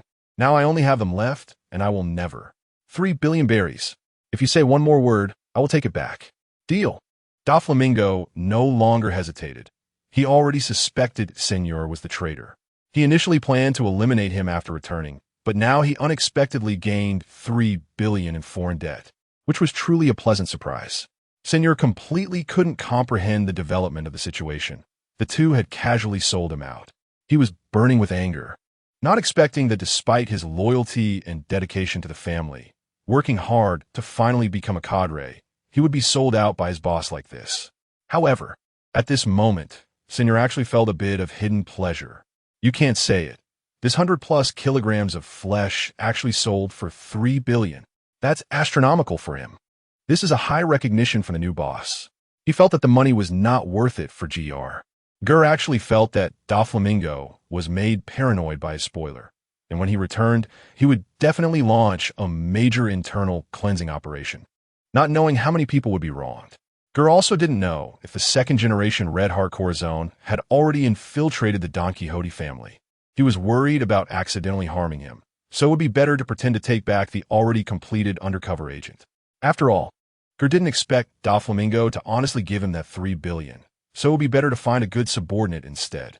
With the deal reached, Ger had Weibel release Doflamingo, who had been held for a long time.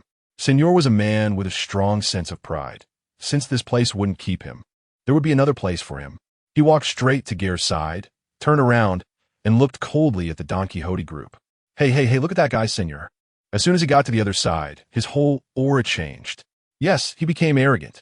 He doesn't even need to look at us. That bastard. I said long ago that this guy, it must be a sly one. You all didn't believe it. Now you know, right? Someone whispered, but if the boss is willing to pay me 3 billion berries, I would also be willing to switch sides. Shut up, you idiot. Do you want to die? If this word gets to the big cadres, you definitely won't see the sun tomorrow. A nearby person hurriedly reminded him, and that person quickly covered his mouth, nervously looking around to ensure no one heard before finally relaxing. Senor's betrayal fell into the eyes of the Don Quixote family members, which further confirmed their belief that he was an undercover from the beginning. Ger happily put his arm around Senor's shoulder and warmly said, welcome aboard from now on. We're good brothers. Don't blame Captain Ger for deliberately setting you up. If they really trusted you, how could I break that trust with just a few words? I understand. I can't blame you, Captain Ger. Seeing Senor's somewhat helpless expression, Ger smiled and comforted him. It's okay. You are free. You can stay on our ship for a while. If you feel we are not good people or think I'm not worth following, you can choose to leave any time. Really? Can I do that, Captain Ger? Of course. But you have to pay me back the 3 billion first. Hearing this, the gratitude Senor was about to feel instantly extinguished. Looking at the smile on Ger's face, He only thought this guy was a devil. Captain Ger, from now on, I will do whatever you say. Please let me follow you. Senior said seriously. He knew he could no longer stay on this ship. A penny can defeat a hero. And to pay back 3 billion berries, Senior directly chose to work for the boss. Ha, good. Refreshing. Don't worry. Following me will definitely have a future. At the very least, you won't have to work 996 and travel frequently. I guarantee that when you have a family in the future, you will never be so busy with work that you can't accompany and take care of your family. I can tell from your appearance that you are a good family man like me. Ha! Please take care of me. From now on, my life is entrusted to the captain. Ger suddenly thought of something, patted Senor's shoulder, and asked, Do you have anyone else at home? Or a partner? If needed, I can have my brother Doflamingo help bring them over. Doflamingo, do I know you well? Thank you, Captain, but no need. I'm all alone. Seeing that Ger, although a bit offbeat, was genuinely considering him, Senor felt a bit moved. That's fine, let's go. We made a big profit today. And with a new partner joining, let's go back and hold a banquet to celebrate. It was getting late, and everything was done, so he immediately pulled Senor and called everyone to prepare to go home for dinner. Weibel had been squinting and pretending to be a master, almost falling asleep, but couldn't help but speak when he heard this. Can we finally go back? Brother, I want to eat meat. The big chunks kind. Hee, Captain. I want to drink cola. Frozen. No problem. Captain Ger, shouldn't we leave here first? Senor wiped the cold sweat from his forehead and reminded. Everyone, we're still on the enemy's ship. Can't you see there are a bunch of people over there glaring at us with knives and guns? Can we leave this place of disputes first? And once it's safe, you can discuss tonight's menu? Chapter 26, A Wave of Fat. Stop. Our Don Quixote family is not somewhere you can come and go as you please. None of you are leaving today. Diamante drew his sword, pointing it at Gel. Oh, if we're not leaving, do you expect me to stay for dinner? I see you're about to run out of food, so there is no need to be so polite. Gel turned his head and teased indifferently. Damn it, arrogant bastard. I'll turn you into meat paste. Pikachu's tall and strong figure combined with his sharp voice created such a stark contrast that it made people unable to help but laugh. The young cadres of Don Quixote beside him blushed, trying to hold back their laughter. Hee, what is up with this guy's voice? It's so sharp. It's just too funny. Moria laughed so hard that tears came out. Gel, trained professionally, couldn't hold back either and chuckled a couple of times. But he laughed at Moria, who was also laughing despite being in a similar situation. Pikachu's expression darkened, his fists clenched tightly. He had sworn to take down anyone who dared to mock his duck-like voice. You dare laugh at my voice. You all could go die. Furious, Pikachu suddenly erupted. Activating the Stone Fruit ability, his massive right fist turning into hard rock, and he struck fiercely towards Gel's face. Without waiting for Gel to shout, Brother, save me, Weibel had already dashed in front of his brother, swinging his large sword to meet the attack. Clang! Ah! Pikachu! The gray rock fist was completely severed. The cut smooth and even, and Pikachu grimaced in pain, clutching his right wrist. He quickly turned the wound to stone, successfully stopping the bleeding. Gel looked at Weibel in surprise, wondering if this guy had a hobby of specifically severing people's right wrists, as he had gained fame in the original story for this very move, comparable to the ruler of the nearby seas in the East Blue, one biting off a Yonko's left hand and the other severing a general's right arm. Pikachu stepped back a few paces, his expression serious as he looked at the big guy wielding the sword in front of him. Weibel, when practicing armament hockey with a stick, could shatter countless stones. Now, with a sword covered in advanced armament hockey, it could cut through iron like mud. How could mere rock withstand it? Weibel's strike shocked the entire scene. He didn't continue the attack. Standing straight in front of Gel, his sword slammed onto the deck, causing the whole ship to shake, like an insurmountable mountain blocking the way. Looking at this figure, Doflamingo, in a daze, recalled a certain infamous pirate of the seas. No, impossible. This absolutely cannot be. Doflamingo swallowed hard. The reason he hadn't stopped Pikachu earlier was to test the waters. If Weibel's strength was only about the same as Moria's, then neither he nor the other cadres on the ship had any reason to let the other side leave comfortably. Doflamingo believed he had lost before due to underestimating Moria's fruit ability and being too careless, Also, now that it was dark, he could move normally without shadows. If he fought again, he wouldn't say he could defeat Moria, but at least he could hold him back. Let the rest deal with Gel, and a big guy should not be a problem. But the fact was that Pikachu, the highest cadre of the Don Quixote family and one of the strongest fighters, couldn't even withstand a single move from the opponent.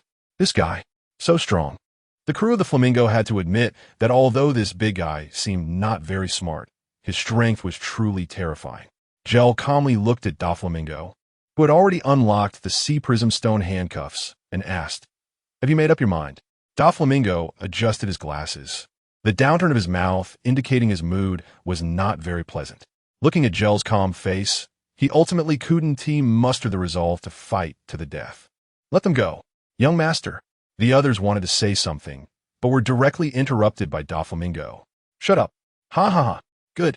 A true man can bend and stretch, brother Doflamingo. I truly did not misjudge you." Gel gave him a thumbs up in praise, but thought to himself, this guy is indeed someone who can be exploited as long as he is not killed. I look forward to having the chance to continue exploiting. No, I mean cooperating in the future. Oh, and you still owe me 5 devil fruits, brother Doflamingo. Please remember to put in some effort. Now, brothers, let us go. No need to see us off. Goodbye, everyone. Saying this, Gel jumped onto Weibel's shoulder, and Moria took Senior along, flapping his wings and flying up, disappearing into the horizon under the resentful and angry gazes of the crew of the Flamingo. Phew, they couldn't defeat the enemy they encountered, and it was truly disgusting. Now that the other side had finally left, everyone couldn't help but let out a long sigh of relief. Bang, bang, bang. The 4 highest cadres led all the cadres to kneel on one knee before Doflamingo. "We are truly sorry, young master, for you to suffer such humiliation. A ruler's disgrace is death for his subjects. We are willing to die to atone. We are too, the ordinary cadres behind, whether they genuinely wish to die or not," shouted along. Suddenly, the entire Flamingo was filled with kneeling figures. It was the first defeat since the establishment of the Don Quixote family, and the morale of the crew was low. Doflamingo took a deep breath and slowly spoke. "All right, you don't need to say any more. Leaving you alone to act was also my intention. You merely followed my orders. Get up. Even so, not being able to defeat the enemies blocking your young master is our failure. Please punish us, young master." Pikachu shouted loudly, then lowered his head. Clack, clack, clack. Doflamingo put on his feather coat again, walking past everyone, the rhythmic footsteps making hearts race, and everyone lowered their heads even more, fearing to anger the young master at this moment. Finally, the figure stopped in front of Pikachu. "Pikachu." "Yes." Pikachu didn't dare to raise his head, swallowing hard. "Go bandage your wound." Doflamingo's calm voice came through.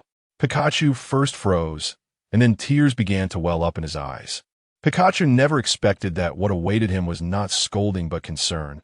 He took a deep breath and shouted loudly, "Yes, young master." Doflamingo looked around at everyone, raising his voice. "Everything is over. Even if I blame you, time 1 flow backward. Now all of you put away this weak and incompetent appearance. If you can't win, then keep working hard to become stronger. This humiliation, our Don Quixote family will find a way to reclaim it sooner or later. Now, everyone stand up." The crew of Don Quixote immediately felt their blood boil, their fighting spirit high, and several elders were in tears, each pounding their chests and shouting excitedly, "Woo-woo, truly worthy of a young master. What right do we have to continue to sigh and complain? We will not fail again. We will never disappoint your expectations. For the young master." Gel did not know that his good brother Doflamingo had already noted him down in a little notebook, waiting for the day to settle the score. At this moment, on Gel's ship, laughter and joy filled the air as everyone sat around the table enjoying a lavish dinner together.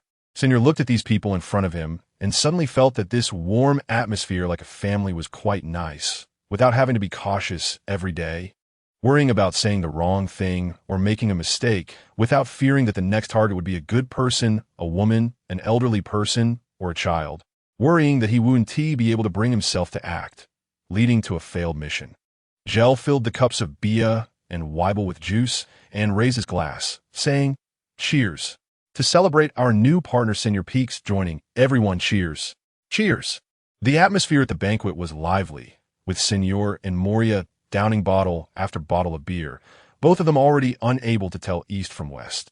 Just by looking at their size difference, it was clear that Moria's belly could hold more alcohol, while Senor was just barely hanging in there thanks to his tough guy persona. Bang! Senor finally couldn't take it anymore and collapsed on the ground, starting to snore loudly. Hee. Finally can't hold on, huh? How could a junior like you possibly drink more than a senior like me? Even though Moria had only boarded the ship a few days earlier than Senor, he always considered himself a senior, clearly valuing this order. Oh, then by that logic, I'm also your senior, Uncle Moria. Bia looked up at Moria with a big smile. Hey, Bia, how many times do I have to tell you? You should call me Big Brother, not Uncle. Oh, okay, Moria Jr. Hey, you little girl. Moria protested. You said those who boarded the ship at night are juniors. Bia teased. Nearby, Uncle Fight affectionately patted his daughter's head and lectured, "Girls should be polite." "I know, Dad." The little girl obediently said, "Sorry, Big Brother Moria?" Moria rubbed his round belly that was stuffed with beer and smiled widely. Hee, it's all good. Senior Bia, emphasizing the word senior. The banter reignited, and the big and small began to bicker again. Weevil was the purest of them all. His eyes were only on food. He resolutely implemented the clean plate policy, stuffing all the food into his belly, and after feeling only about 80 full, he lay on the sofa, leisurely picking his teeth with a fishbone. After finishing his meal, Ger returned to his room, eagerly taking out the box containing the devil fruits and placing it on the table. Ding! Unknown devil fruit detected. Analyzing automatically. Analysis successful. Paramecia type. Water fruit. Analysis successful. Paramecia type. Gold fruit. Analysis successful. Paramecia type. Weapon fruit. Analysis successful. Paramecia type. Ton press fruit. Analysis successful. Paramecia type. Toy fruit. To his surprise, the gold fruit had been in the Don Quixote family for so long. One must admit that Doflamingo's ability to collect devil fruits is quite impressive. Ha. I wonder if Doflamingo originally didn't want to part with the toy fruit or the gold fruit. If Ger had to choose just one of these 5 fruits, he would unhesitatingly choose the toy fruit. However, Doflamingo might not know all the abilities of the toy fruit, so it's possible he wanted to keep the gold fruit. Since without spoilers, one would naturally assume that the gold fruit could turn things into gold based on the abilities of other paramecia fruits. In fact, he had already identified these devil fruits during the trade, but confirming that he now had 5 paramecia fruits made Ger unable to suppress his laughter. He finally got his hands on the immensely powerful toy fruit, making this heist against the rich and handsome Doflamingo a real windfall. The toy fruit. The user will stop growing after eating it and can turn any creature they touch into a toy. The user can enter into a contract with the toy, making it unable to act freely according to its thoughts and obey commands.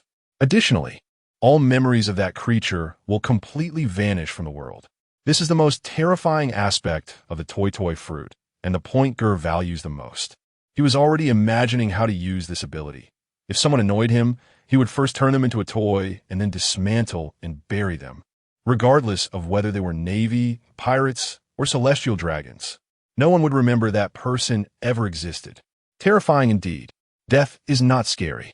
What is truly scary is being forgotten. This famous quote is very fitting. Who should I give the good fruits to? I'll check back to see who is interested. Ger put away the gold fruit, the weapon fruit, and the toy fruit. Those 3 were relatively useful, leaving only the water fruit and the ton press fruit on the table, which even dogs wouldn't eat. Ger reached for the water fruit with mixed feelings. He remembered back in his previous life when he read comics. He thought the natural type fruits were incredibly powerful, and he imagined how strong the water fruit would be in a pirate world set against the sea. He never expected a paramecia type water fruit to pop up later, which, once eaten, made it impossible to swim in water and instead allowed swimming on land. Is this a case of closing one door and opening another? What a ridiculous fruit. Oda the old thief once again surprised everyone. With a thought, he decomposed it. Ding. Decomposition successful. Gained abilities, water attribute affinity, water materialization. Water attribute affinity, excellent swimming ability, and water control talent like a fishman can breathe freely in water. Water attribute attack damage reduced by 50, usage method, oral. Water materialization can turn inorganic matter touched into water, usage method, oral. A flash of light passed. Ger looked at the two blue candies in his hand, somewhat surprised. He never expected this seemingly comical devil fruit to actually decompose into two decent abilities, especially the one that allowed him to breathe underwater and control water like a fishman, effectively granting him fishman bloodline. Ger put away the candies and picked up another fruit. Paramecia type, ton press fruit, which could deliver strikes to enemies by changing one's own weight. The original user of the ton press fruit was likely Mahabais, a cadre of the Don Quixote family, who developed the fruit to a maximum weight of 10,000 tons. However, one must consider that the force of action is mutual. The heavier one becomes, the greater the reaction force one receives, making it easier to injure oneself, making it somewhat of a double-edged sword. Decompose. Ding. Decomposition successful. Gained ability, weight control. Weight control can freely change one's own weight. Maximum weight is 100 million times. Usage method, oral. Sure enough, the decomposition yielded the ability to change weight. The maximum weight of 100 million times means that Mahabai's 10,000 tons is far from the limit of this fruit. 10,000 tons might just be the maximum weight he could exert without injuring himself. If the user possesses powerful haki or has a physique as monstrous as Kaido or Big Mom, or if a giant with an already impressive weight eats it, the effects should be astonishing. Don't underestimate the ability to just change weight. This ability has room for development, such as Kizaru's light speed kick. The principle that speed equals power is because speed is a factor that impacts the kinetic energy of a moving object. And another factor that can influence kinetic energy is mass. Without even mentioning the physical principles, boxing matches still differentiate between lightweight and heavyweight. Speed is power. Weight is also power. Ger showed a lewd smile. The world's largest aircraft carrier weighs only about 100,000 tons. What concept does millions of tons represent? Weight is power. Have you ever experienced a mountain pressing down? Chapter 27, Witnessing a Historical Moment. Logtown, the inevitable has arrived. The sun is shining brightly. Today is the day of the public execution of Pirate King Roger. Early in the morning, Logtown is bustling with people. The execution square and the main road leading to it are packed with crowds, shoulder to shoulder, with heads bobbing everywhere. Uncle Fit wants to focus on studying cooking and has never liked crowds, while little girl Bia is not suitable for watching executions. So they both choose to stay on the ship. Senior Senior, an experienced former mafia member who has seen his fair share of violence, is not interested in the execution either, so he voluntarily stays on the ship to ensure the safety of the father and daughter. Seni, hurry and grab some snacks from the storage room. Okay, no problem. I prepared them long ago. Just as Ger left, Bia came out of the room with a large stack of comic books and waved at Senior. Soon, the two of them comfortably sat on the sofa in the living room, munching on snacks while reading comic books. Oh, wow. I can't be human anymore. Jojo. Ora. Amazing. This comic is just too good. The fights are so intense and thrilling. I'm already fired up. Bia, quick, toss me another one. Here, catch. Bia focused on her book, not looking up as she tossed another one to Senior. Huh? Dream of the Red Chamber? Wrong one, Bia, not this one. At this moment, Ger had arrived at the square with Weibel and Moria, followed by two over 6 meter tall, fierce-looking muscular men. Wherever they went, the crowded people made way, each wishing they had 2 more legs, afraid that if they moved too slowly, they would be beaten by these 2 giants. Ger did not push to the front, but chose a spot where he could see clearly and stopped. Sitting on Weibel's shoulder, Ger began searching for future big shots, particularly wanting to figure out whether Crocodile was the boss or the boss lady. But unfortunately, after searching for a long time, he found no target. Ger kept pondering whether to stop Roger from saying that phrase before he died, but in the end, he shook his head. 3 feet of ice does not form in a single day. Ultimately, the rebellion of this decayed world was merely a matter of time. Roger's words before his death were just the spark. It was the same principle as the saying from the late Qin dynasty. Do nobles and high officials not have the same origins? No snowflake is innocent in an avalanche. To create this world of collapsing order, besides the main culprits, the celestial dragons, the nobility of ordinary nations, the navy, pirates, and even some ordinary people all bear responsibility. Ger shook his head, not wanting to think too much about complicated matters. After all, letting history roll on its original trajectory would undoubtedly make him the biggest beneficiary. So why make things difficult for himself? Step aside, clear the way. Non essentiel personnel, retreat. The guards shouted at the civilians blocking the way, and, at that moment, the noisy crowd suddenly fell silent in unison. Because that man has arrived. Clank, clank. At the end of the road, Roger walked slowly with shackles, a calm smile on his face, followed by a large group of escorting soldiers.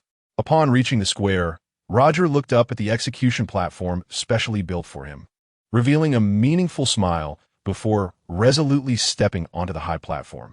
Facing the thousands of spectators below who had come to watch his death, Roger's eyes were calm, showing no trace of fear. He sat down on the execution platform, as if he were on a vacation. Hurry up and finish this, let's get it over with. The weather is clearly cool today, but the surrounding guards are all sweating profusely. Prepare for execution, with a command. The two soldiers responsible for the execution placed two long knives in front of Roger and flamboyantly twirled them around. Roger smiled calmly as he looked at the silent crowd below.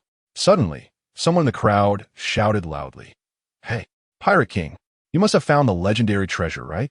Where's all your treasure hidden?" Ger really wanted to hang that person up and torture him to find out if Roger had paid him to help solve this 20-year-long mystery. Ha ha ha. Roger laughed loudly, then uttered the phrase that shocked the world. "Want my treasure? If you want it, you can have it all. Go find it. I put all my treasure there. Hurry, execute." Goodness, those two execution soldiers must have also been bribed. They held the knives for so long, waiting until Roger finished speaking before they were willing to act, fearing that others would say they were getting paid, but not doing their jobs. On this day, Pirate King Joel D. Roger was executed in Log Town, yet the entire world cheered for this execution. Countless people set sail to seek the treasure of Pirate King Roger. Roger's words before his death completely opened the curtain on the great pirate era. The originally clear sky suddenly became overcast with clouds, and soon, a light rain began to fall. The people in the square were still dancing and boiling with excitement, shouting as if once Roger died, countless treasures would belong to them. In front, three strong men, clearly dressed like small-time thugs, had just finished drinking the chicken soup made by Roger and were buzzing with excitement, deciding to band together to go out to sea as pirates. "Ha ha! Let us work together, brothers. Set sail, grab the loot, and split it equally. Grab the women and share the beds. Drink heartily, eat meat heartily. Isn't that great? Big brother, second brother, big brother, third brother, second brother, third brother." The three were embracing each other, feeling the warmth of brotherhood, when suddenly an unpleasant voice came from behind. "Ha! A bunch of stinky fish, making a ruckus for no reason. It's annoying." Moria spat, speaking disdainfully. "Hey, you bastard, who the hell are you talking about?" The three turned around angrily. But when they saw Moria's devil-like face, they ran off without a second thought. Ger was about to leave when he suddenly spotted a white-haired kid in a green coat staring blankly in the crowd and quietly approached. "Hey, don't move, kid. If you dare to move, I'll shoot you dead right now." Ger pressed his index and middle fingers against Smoker's back. Speaking coldly, the still young Smoker was startled by this sudden attack, trembling as he nervously stuttered, "Why you? Who are you? Why do you want to kill me?" "Ha, kid, you seem excited. Did you want to go out to sea as a pirate after hearing the Pirate King's speech? And no, don't quibble. It's better to deal with you now. Keeping you is a danger to society." Saying this, Ger poked Smoker's back with his fingers again. "No, I didn't. My dream is to become an excellent Marine." Ger secretly smiled, speaking coldly. "Oh, you want to be a Marine with just you, kid? Forget it. It doesn't matter. Anyway, no matter what you want to be in the future, I've offended you today. When you grow up, you will definitely come to take revenge on me. It's better to strike first and get rid of you now to prevent future troubles." Smoker had a face full of despair. Was he really going to die in such a miserable way? His stubborn temper flared up, and he didn't even fear death as he cursed. Bastard. Is there something wrong with your head? Little Smoker angrily turned his head, but saw that Ger was happily poking his back with 2 fingers. He then realized he had been tricked. If he didn't estimate that he couldn't beat the other party, Smoker would definitely have kicked this guy. Ger laughed, just kidding. Don't be so serious. By the way, kid, do you want to come on my ship? We are adventurers, not bad people. Smoker just wanted to get away from this person as soon as possible, took 2 steps back, and said arrogantly, "Humph. I don't want to. And my name is Smoker, not Kid. You better really not be a bad person, or when I grow up and become a Marine, I will definitely arrest you." Huh, what a cocky little brat. Not cute at all. Ger just wanted to tease the young Smoker, satisfying his own dark humor, and didn't intend to forcibly take him away. Smoker was still about 10 years old at this time, and he should have his home and family in Logtown. It was clearly impossible to make him voluntarily go out to sea. Just as Ger was about to leave, he suddenly saw a glowing red ball floating on the execution platform and couldn't help but pause. Roger shouldn't be a devil fruit user, and I didn't kill him. So why is there also a light ball appearing? Filled with doubt, Ger asked the system, "Son, why is there a reward here? Roger wasn't killed by me." Ding. Witnessing a super significant plot event or the fall of a super important character has a certain chance to produce rewards. At this moment, Roger's corpse on the execution platform had already been taken away, but there were still a few guards watching below. Not knowing how long the light ball would last, Ger decided to act immediately. He must not miss it. After all, it was something that came from the Pirate King Roger, so Ger decided to act right away. Ger called over Weibel and Moria and instructed, "Old M, you help me create a little disturbance to draw away those guards onto the execution platform. Remember not to harm anyone. I want to go up and take a look at the execution platform. Just stall for a minute or 2, and I can handle it quickly." No problem, boss. Weibel, just wait for me down here. But brother can't chop people, how boring. After being educated by Ger for a bit, Weibel finally obediently nodded in agreement, and the 3 of them walked toward the execution platform. Ger put on a duckbill hat and pressed down the brim. Soon, Moria's voice came from beside him. "Hey, you bastard, you bumped into me. Hurry up and pay me." "Oh, the sun must be rising from the west today. Damn, someone actually dares to con me." A 2-meter-tall, bald, strong man was surprised that he had a day being scammed, angrily turned around to see who was so reckless. As soon as he turned around, the bald man was grabbed by Moria by the collar, lifting him up entirely. Seeing Moria's terrifying face and his tall and muscular build, the bald man immediately begged for mercy. "I'm sorry, big brother. It's my fault. I'll pay you right away." As soon as Moria let go, the bald man knelt down on the ground. His heart was very bitter. The more he thought about it, the more wronged he felt. A few days ago, he intimidated a little girl and almost got shot by a young man. Yesterday, he bullied an old lady and was beaten up by a cloaked man. Today, he just went out and hadn't even done anything yet, and he was still getting beaten up. Why? Recently, he kept encountering these ruthless people he couldn't afford to mess with. Was it because he usually acted too arrogantly and did too many bad things that he was receiving retribution? He secretly decided to be a good person from now on and never do bad things again. Seeing that the strong man was already crying, Moria felt a bit of a headache. "Dude, be a bit tougher. At least live up to your fierce appearance, right? You crumble at a touch and kneel at a release. How am I supposed to create chaos?" Truly blind. He specially picked a fierce-looking one, and didn't he expect him to be a softie.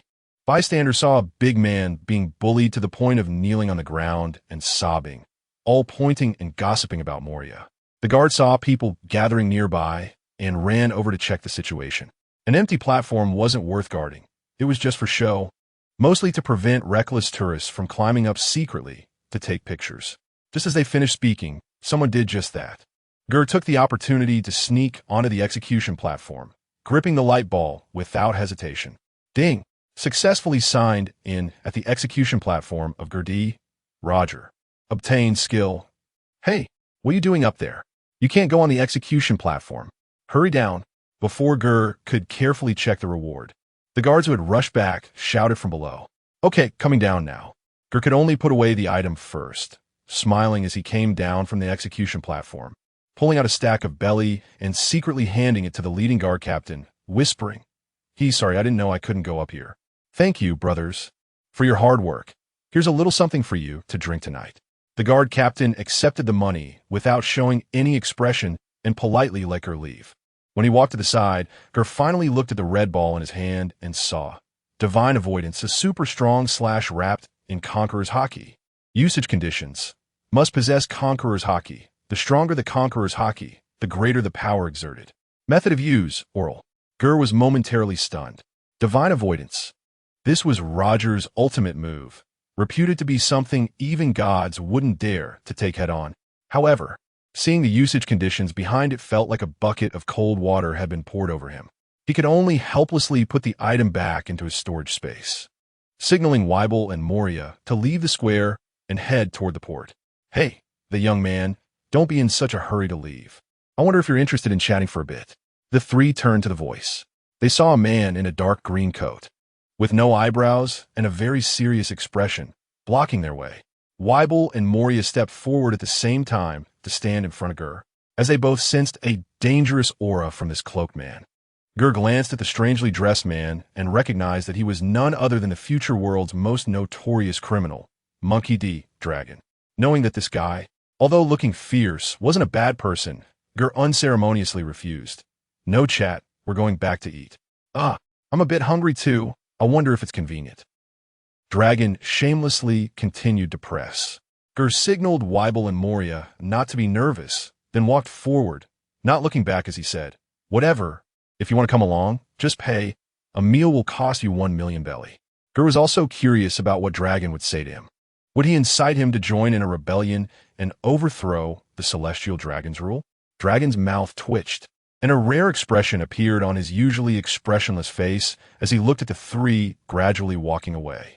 In the end, he pulled up his hood and followed them. Chapter 28 Inspiration on the way.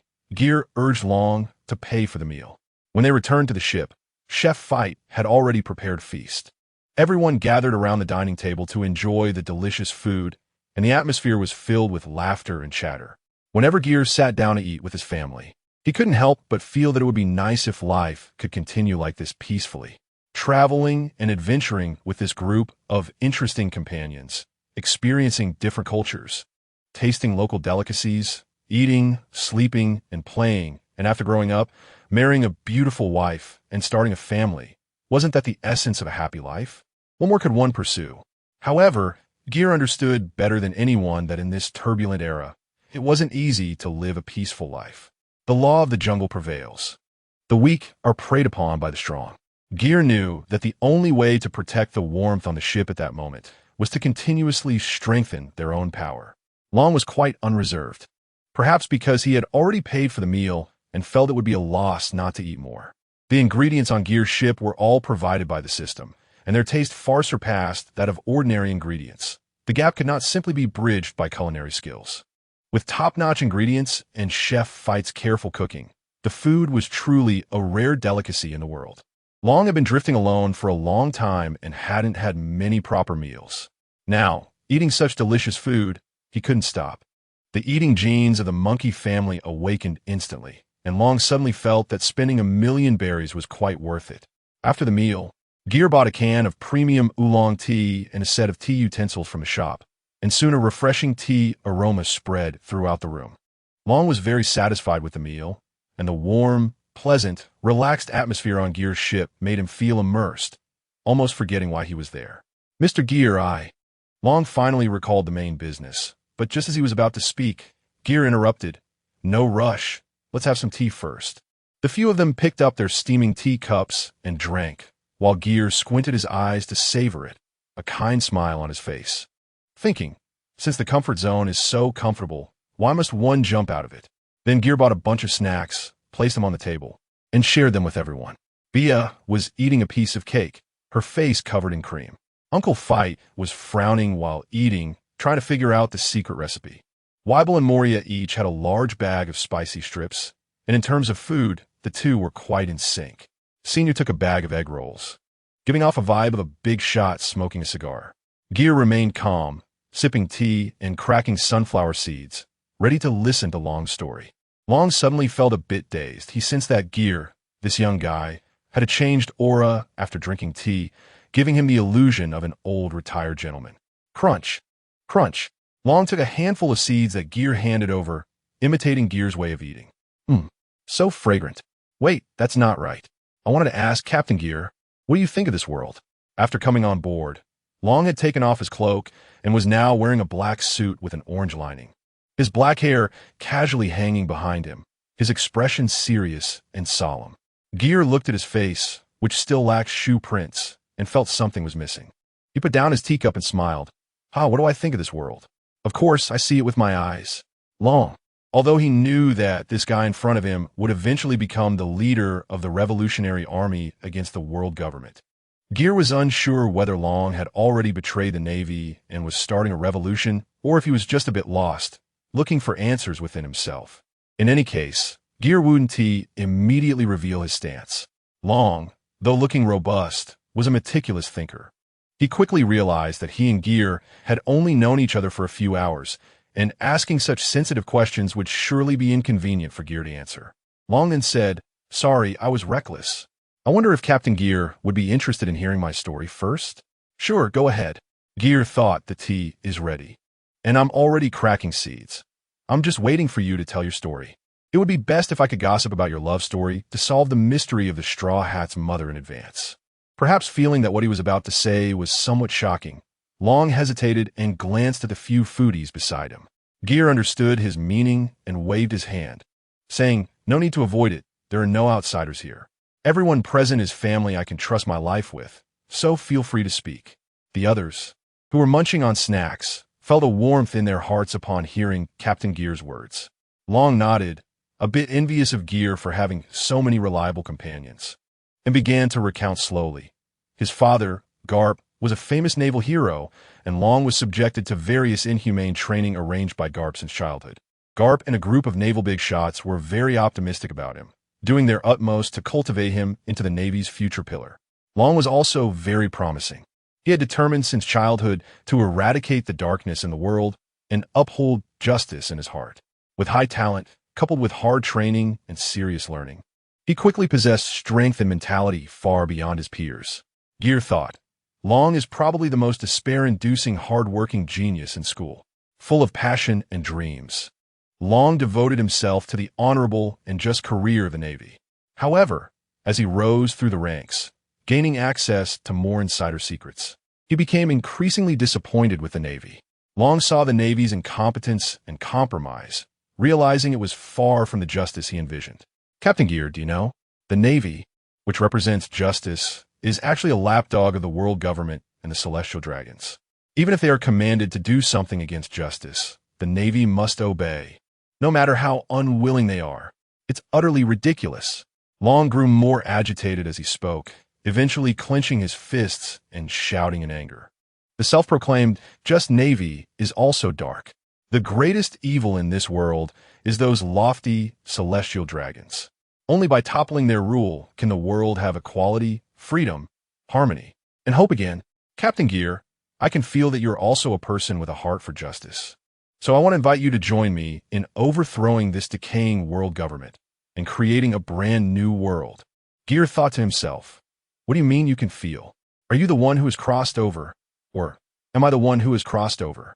Is this how you tricked Kuma and Ivankov into being devoted to you?" Ger calmly sipped his tea, not in a hurry to speak. The room fell silent, with only Weibel chewing on spicy strips making noise. He was still young and naive, not understanding what Long had been rambling on about for so long. Bia was focused on eating snacks and hadn't been listening at all. Moria and Senior both looked fervent, waiting for the captain's command to lead the charge to Mary Geos. Moria liked to cause trouble. He thought that participating in an event to overthrow the world government would definitely make him famous across the sea. Senior simply felt that such shocking and unimaginable things sounded very manly. Confronting the massive world government head-on, just thinking about it was exhilarating. Only Uncle Fight was left utterly stunned. The unusual reactions of everyone made Fight's seemingly normal response appear a bit abnormal. Fight picked up his teacup and took another sip, confirming once again that it was indeed tea, not alcohol, wondering why Long had gotten so carried away, shouting about overthrowing the world government. Fit hurriedly went outside to check if there were ears on the other side of the wall. If this conversation was overheard and reported, tomorrow's newspaper would feature everyone's brand new bounty notices. But, Ger rubbed his chin, lightly tapping his index and middle fingers on the table. Long did not disturb the other person's thoughts. The fact that he could remain so calm after hearing his words and did not chase him away was already quite good, indicating that there was still a chance to win him over. Ger slowly spoke. You want to take the lives of the celestial dragons, huh? Long's eyes immediately lit up upon hearing this. He exclaimed in surprise, "Yes. Revolution. That is a good word, truly worthy of you, Captain Ger. It's decided. The organization I want to establish will be called the Revolutionary Army."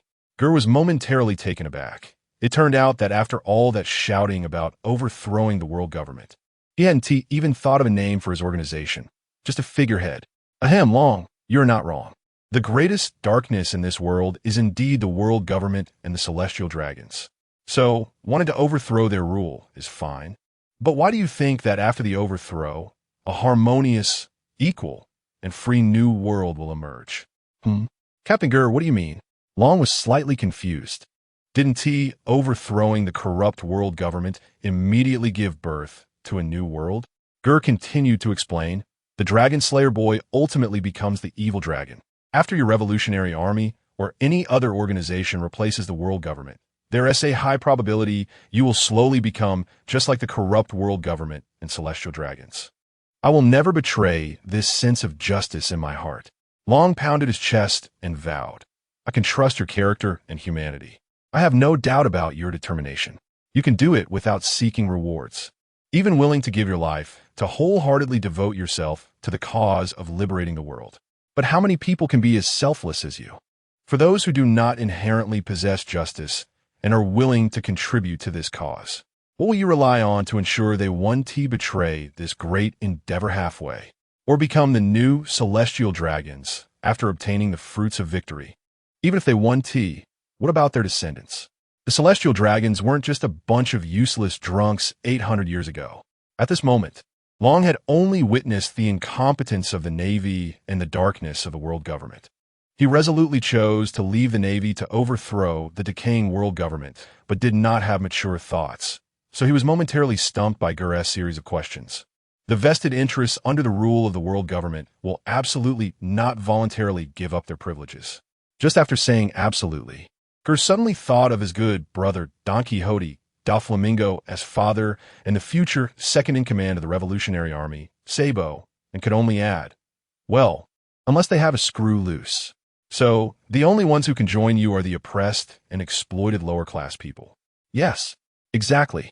We can incite those oppressed people to rise up against them. They are our natural supporters, and there are many of them. Long pounded his right hand on his left palm, looking as if he had just had an epiphany.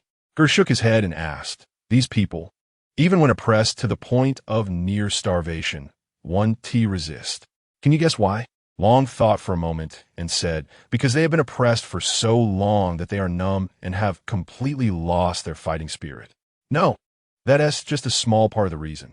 The main reason is that they are too weak. To resist is to die. To not resist doesn't necessarily mean death.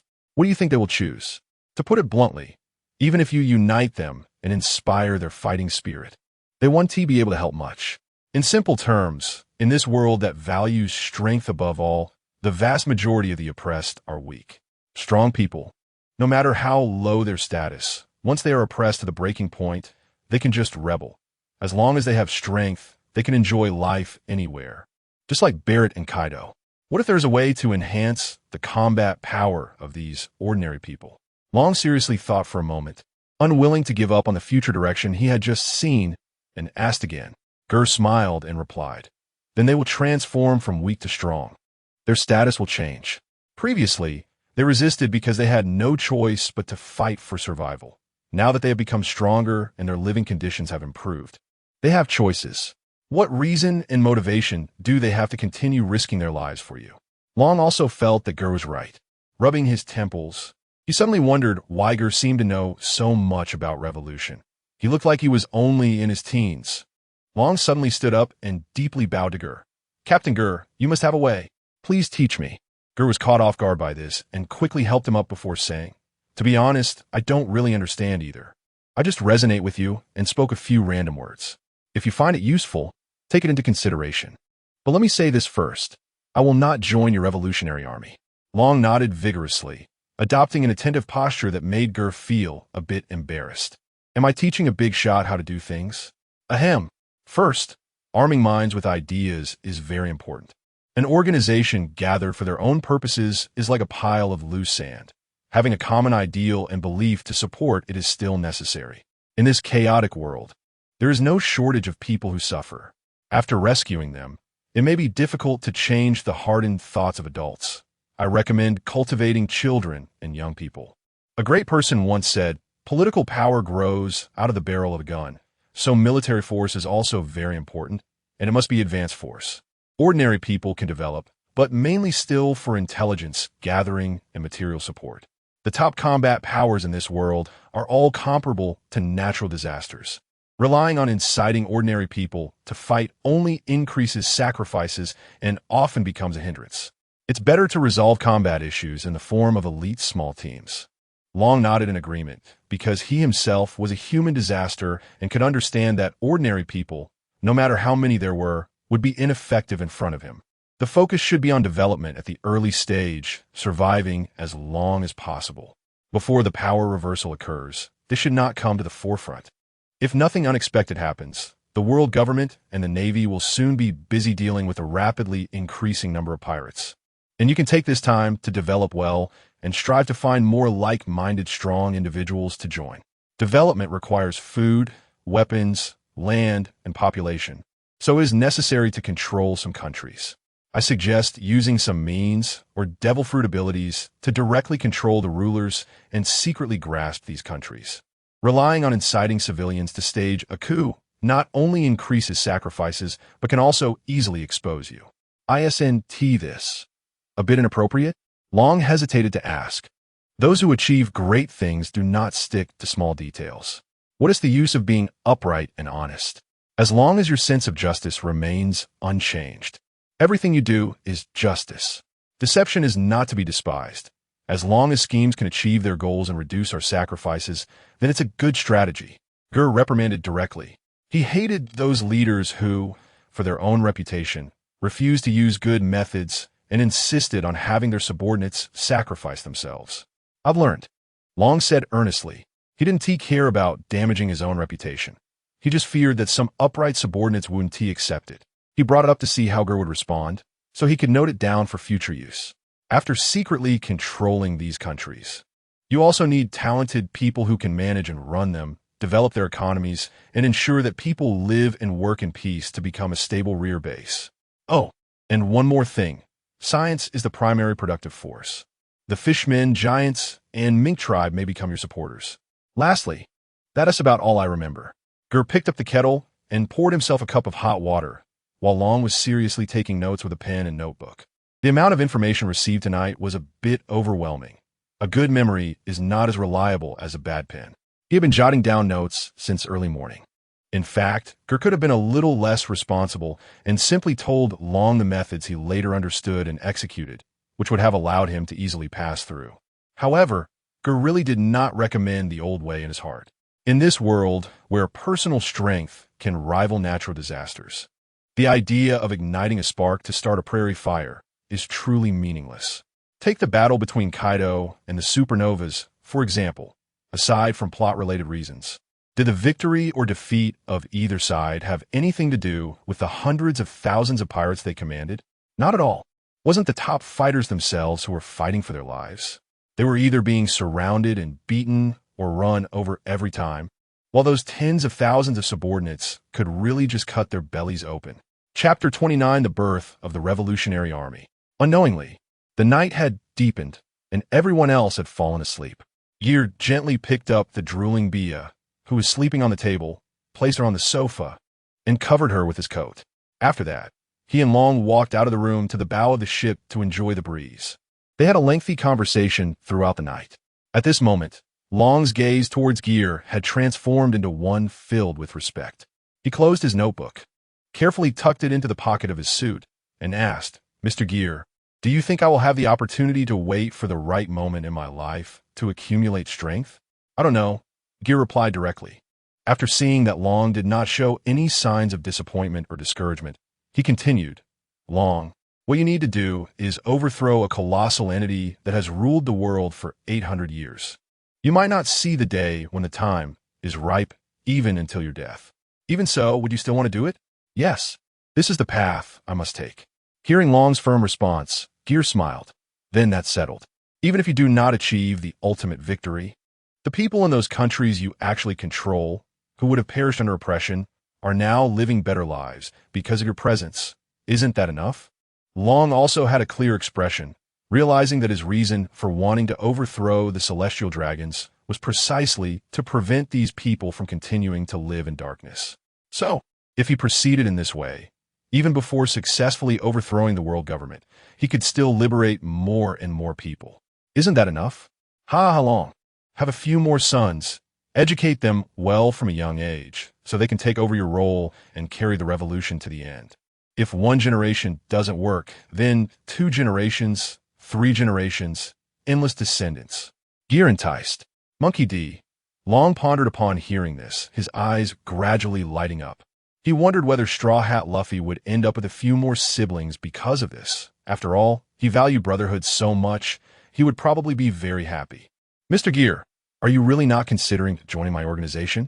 I think you are more suitable to be the leader of the Revolutionary Army than I am.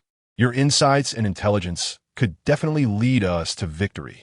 Long once again sincerely invited Ger to join. Ger thought to himself, well, thank you very much.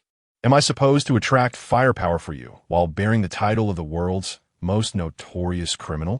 He hurriedly declined. No, absolutely not. I will not join your revolutionary army, Long. That is your path to walk. I am a person who cherishes wealth and life, seeking pleasure. I'm not cut out for such great deeds. Revolution requires sacrifice, and I do not wish to see any of my family members in danger. I just want to live comfortably. If no one offends me, I won't offend them. I won't hesitate to do good within my capabilities, but to risk sacrificing myself or my partners to rescue strangers, I'm sorry, I can't do that for now. With that said, Long did not continue to persuade. He took out a din mushy from his pocket and handed it to Ger. Well, no matter what, I sincerely thank you for being willing to teach me so much. You pulled me out of confusion. If there is anything I can help with in the future, as long as it doesn't go against justice, just let me know. No need to be polite with me. Haha. All right, then I want to be polite. Ger laughed as he took the din mushy, which was a top-tier combat support. Ding! Significant plot progress achieved. The birth of the Revolutionary Army. Acquired skill. Supreme Armament Hockey. Usage condition. Already possesses advanced armament hockey. Ger immediately felt awake, thinking to himself, Long, you really are something. If you had said earlier that you had a mission, I could have charged you for meals. How distant we become. The sky was already a light gray, and the dark sea began to gradually turn blue in the morning light. The port only had a few ships left. As many who had come to witness the execution of the Pirate King had left after it ended yesterday. It was unexpected that 2 grown men could chat all night. Ger jumped down from the ship's railing and clapped his hands. So, Mr. Monkey DeLong, what I'm about to say is my serious business. Although I don't plan to join the Revolutionary Army, we can still have cooperation behind the scenes. Captain Ger, please go on. Long's face lit up upon hearing this. Cooperation was good. He was just afraid that Ger would cut off contact later. As long as there was cooperation, both sides would have opportunities to tie together in the future. My current plan is to roam around, invite some interesting people onto my ship, and when I return to the Grand Line, I might find a place to establish a base and engage in some trade activities. When you later start to act and clean up those parasitic countries, the money you seize can be sent to me. I can provide food supplies, medical supplies, and military weapons at prices half that of the black market. Ger had studied this. The prices of the most ordinary rice and wheat in the system shop were actually cheaper than bottled water, roughly 1/10 of the world's average price. And there were discounts for bulk purchases.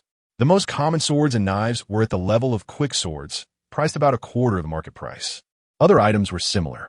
The lowest quality items in the system shop were even better than the ordinary quality in this world, but were priced more than half cheaper. Especially if the Revolutionary Army developed, it would definitely be unable to purchase these strategic materials in bulk through legitimate channels and would have to resort to the black market. which would drive prices up by another 1 or 2 times. Therefore, trading at half the market price could be considered a huge profit for Long, while Ger would also benefit, creating a win-win situation. Long was also incredulous and grateful upon hearing this. Although the Revolutionary Army had just come up with a name, these strategic materials mentioned by Ger would definitely be essential for its development. Trading at half price was an immense help. Yes, this must be Ger silently supporting our revolutionary cause in his own way. Truly worthy of being my mentor and friend. Although he says he won't join, his actual actions are so touching. After a moment of self-reflection and emotional inspiration, Long tightly embraced Ger and patted his shoulder twice, wearing an expression of "I understand everything." Good brother. The two finally finished their conspiracy and returned to their rooms to rest. After waking up, Ger was originally prepared to set sail, but unfortunately, no one could navigate the sailboat. Weibel tried to catch a few sea beasts to pull the ship, but the sea beasts he caught were all quite dim-witted and could not be trained no matter how hard he tried. With no other options, he had to head to the kitchen. "Hey, Captain Ger, are you still not leaving?" Ger, lost in thought while looking at the sails, suddenly heard someone calling him. Turning to the sound, he saw a round figure walking towards him. "Oh, it's Brother Mo Sang. How's it going? Was this business smooth?" The newcomer was the kind-hearted, plump merchant Mo Sang, and Ger waved to greet him. Mo Sang's smile seemed a bit awkward, and behind him were the two sailors who had previously helped Ger operate the ship, looking furious. It seemed that this trip hadn't gone very well. Let us not talk about that unfortunate matter. Brother Ger, are you ready to set off? We were supposed to set off yesterday, but as you know, we can't sail." Ger chuckled. "By the way, do you know any sailors you can introduce? I want to hire a few to help operate the ship. It's rare for me to come this way. I want to wander around the EC." After hearing Ger's words, Mo Sang appeared a bit embarrassed, looking as if he wanted to say something but hesitated. Seeing his expression, Ger smiled and lowered the rope ladder. "Brother Mo Sang, come up for a cup of tea first. We can talk later." Mo Sang did not refuse and led his two companions aboard Ger's ship. "Thank you, little girl. You're welcome." Bia served each of the three a cup of tea and brought out a plate of cookies before leaving. Mo Zhang's two burly companions behind him were already drooling at the sight of food, clearly starving, but they held back and didn't reach for it. "Have something to eat. Drinking tea makes you hungry." Ger found an excuse for them, saying this as he pushed the plate in front of the three. Only then did the three start to wolf down the food, and after the first piece, they couldn't stop, finishing an entire box of biscuits in no time. Sorry. Brother Ger, it was just too delicious. We accidentally finished it all. This biscuit must be quite expensive, right? I was lucky enough to have something similar at an earl's house before, but it didn't taste nearly as good as yours." At that time, the earl was very reluctant, only giving each of us half a piece to try. Mo Zong said, licking the crumbs off his fingers, truly wasting nothing. It seemed that this kind-hearted fat merchant was indeed in trouble, but since he didn't speak, Ger didn't ask, and took out 3 bowls of braised beef noodles. Under the curious gazes of the three, he skillfully opened the packaging, added the seasoning packets, poured in boiling water, covered it, and after 3 minutes, opened it. "Eat. Don't be polite." Ger pushed the 3 bowls of noodles in front of them. Mozong picked up the bowl and noticed it was made of paper. Looking at the steaming, fragrant noodles, he was still recalling Ger's series of actions just now. As a businessman, Mozang's instinct kicked in, and he immediately started thinking about the huge commercial value of this item. Slurp, slurp. The two little brothers had already started eating the instant noodles voraciously. After finishing the noodles, they gulped down the broth. So delicious. Their eating habits made Mozong even hungrier. He used a small fork to scoop out some noodles and slurped it up. Delicious. Mozang's eyes widened in surprise, and like the two little brothers, he slurped up the noodles and drank the broth clean. Ger stood by, smiling and watching without saying a word. Burp. Mozong burped, looking at the young man in front of him with a slightly embarrassed expression. After a moment of thought, he sighed and said, "Sigh, Brother Ger, I didn't want to trouble you, but I really have no other choice right now. It's not about face anymore. I can only ask you for help. Haha. Brother Mozong, you don't need to say that. A few days ago, when you helped us, you didn't make such a fuss. Just tell me what I can do to help. Yere plead. I just heard you wanted to hire a few sailors to wander around the EC. How about me and these two brothers? No need for pay. Just meals would be fine, And then I hope you can help us get back to Zilabu village on the way, please. Mozong requested, with the two behind him also bowing slightly. Ger thought for a moment. Isn't Zilabu village the one where Usopp is from? Usopp might not even be a fertilized egg right now, but his dad Yasopp should be a handsome young man in his 20s by now. Perhaps he could dig into red-haired Shanks' crew. Ger quickly helped them up and asked if brother and these two brothers are willing to board the ship. That's a huge favor for me. It's not a matter of asking for help. Taking you to Zilabu village is completely fine. But brother Mozong, what exactly happened to you all these days? Sigh. You don't know, brother. Mozong sighed, feeling awkward. Isn't it because that pirate King Roger said a bunch of enticing words before he died? The head of the guards on my ship was also present at the time, and unexpectedly, after hearing it, they all started dreaming of treasure hunting. They incited the other dozens of guards to become pirates and set sail to find some great treasure. They kidnapped me, stole the ship and money. And if it weren't for these two good brothers behind me, I might have already been killed for my wealth, haha. Ger couldn't help but admire Mozong a bit more. Don't think he spoke lightly. Ger knew the dangers were enough to make a thrilling movie. Mozong calmly recounted the events, with no hatred on his face. Only relief from having escaped a disaster. Instead, the two sailors behind him, named Dazhong and Xiaobei, were indignant. That group of ungrateful bastards, boss. You shouldn't have let them on the ship in the first place. Exactly. They're no good people, always stealing and gambling. Everyone in our village knows. No one is willing to hire them for work. Boss, you are too kind. Mozong scratched his head and laughed. Haha, brothers, don't be angry. This is indeed my fault. I initially let them on the ship to help me work, partly so they wouldn't be idle and harm the village, and partly to give them a chance to do something legitimate. I thought after a few years, they would settle down and save some money, and would choose to live honestly. They actually did quite well over the past year, but unexpectedly, because of Roger's words. Ger believed similar situations were likely happening all over the world at that moment. So, from a certain perspective, Roger was indeed a troublemaker. He loved freedom and loved to challenge the sky, but he had no right to drag so many ordinary people who just wanted to live well down with him. Having such a group of morally questionable people on board, if it were me, I might not be able to sleep at all. Brother Mozong, you really are bold. Thinking of some crime movies I'd seen about long-distance ships on the high seas, Ger couldn't help but admire this fat merchant's courage to take risks. Long-term drifting at sea, with harsh working environments and living conditions, emotions can be easily affected by various negative factors, and the evil in human nature will gradually magnify. Some people might develop psychological issues due to long-term loneliness, pressure, and anxiety, even having thoughts of suicide or murder. And Mozong brought all these people with questionable characters together on the ship. That truly takes courage.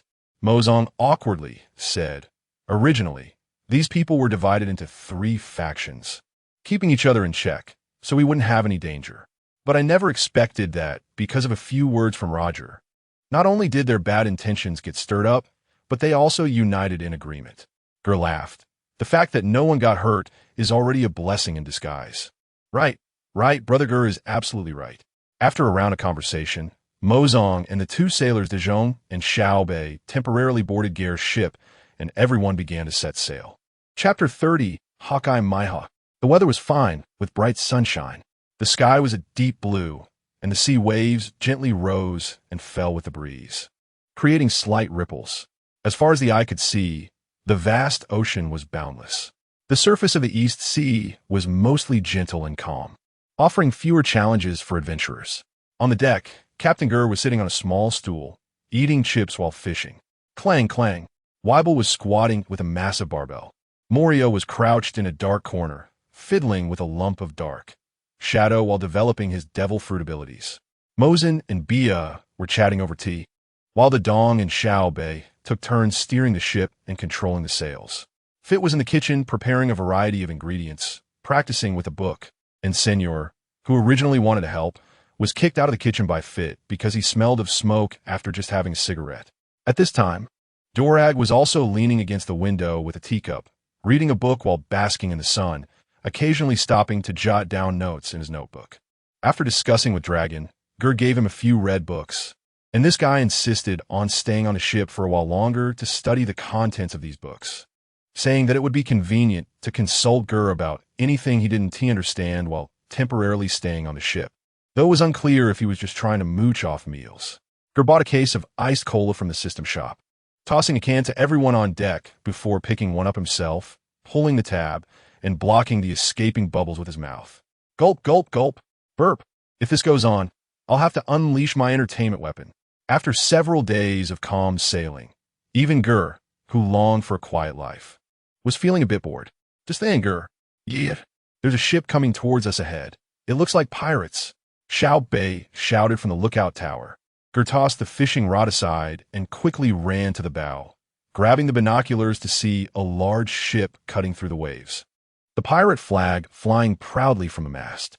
Hee, it's definitely a pirate ship, boys. Get closer. Excitedly. Roar. Hee. Finally, an opportunity to test my new abilities. Only Weibel and Moria joined in the excitement, both being hyperactive and feeling a bit restless after a long time without a fight. They're coming.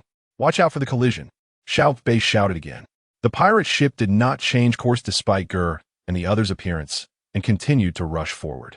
As they got closer, they saw the pirates on the opposing ship were all terrified, as if something dreadful was chasing them from behind. Just as Ger was about to shout for them to surrender and not be killed, a massive blue sword energy flew in from behind, slicing the pirate ship cleanly in half and continuing to surge toward Ger and the others. Oh no! Danger! Seeing the flying slash approaching, everyone on deck almost dropped their jaws, especially Xiao Bei, who was climbing the mast and had just witnessed the pirate ship being cut in two by this sword energy. It's over. Help! Soru. Just as Dragon put down his book and prepared to take action, Weibel acted first, flashing to the bow. He clenched his left fist, which quickly transformed into a pitch-black mass. He met the blue slash with a punch. Bang! The fist collided with the sword energy, producing a sharp sound. The impact created a massive wave of air that flapped the sails and pushed the ship back several meters. The standoff didn't last long. The sword energy was shattered by Weibel's punch, bursting apart like shattered glass, with specks of light slowly dissipating in the air.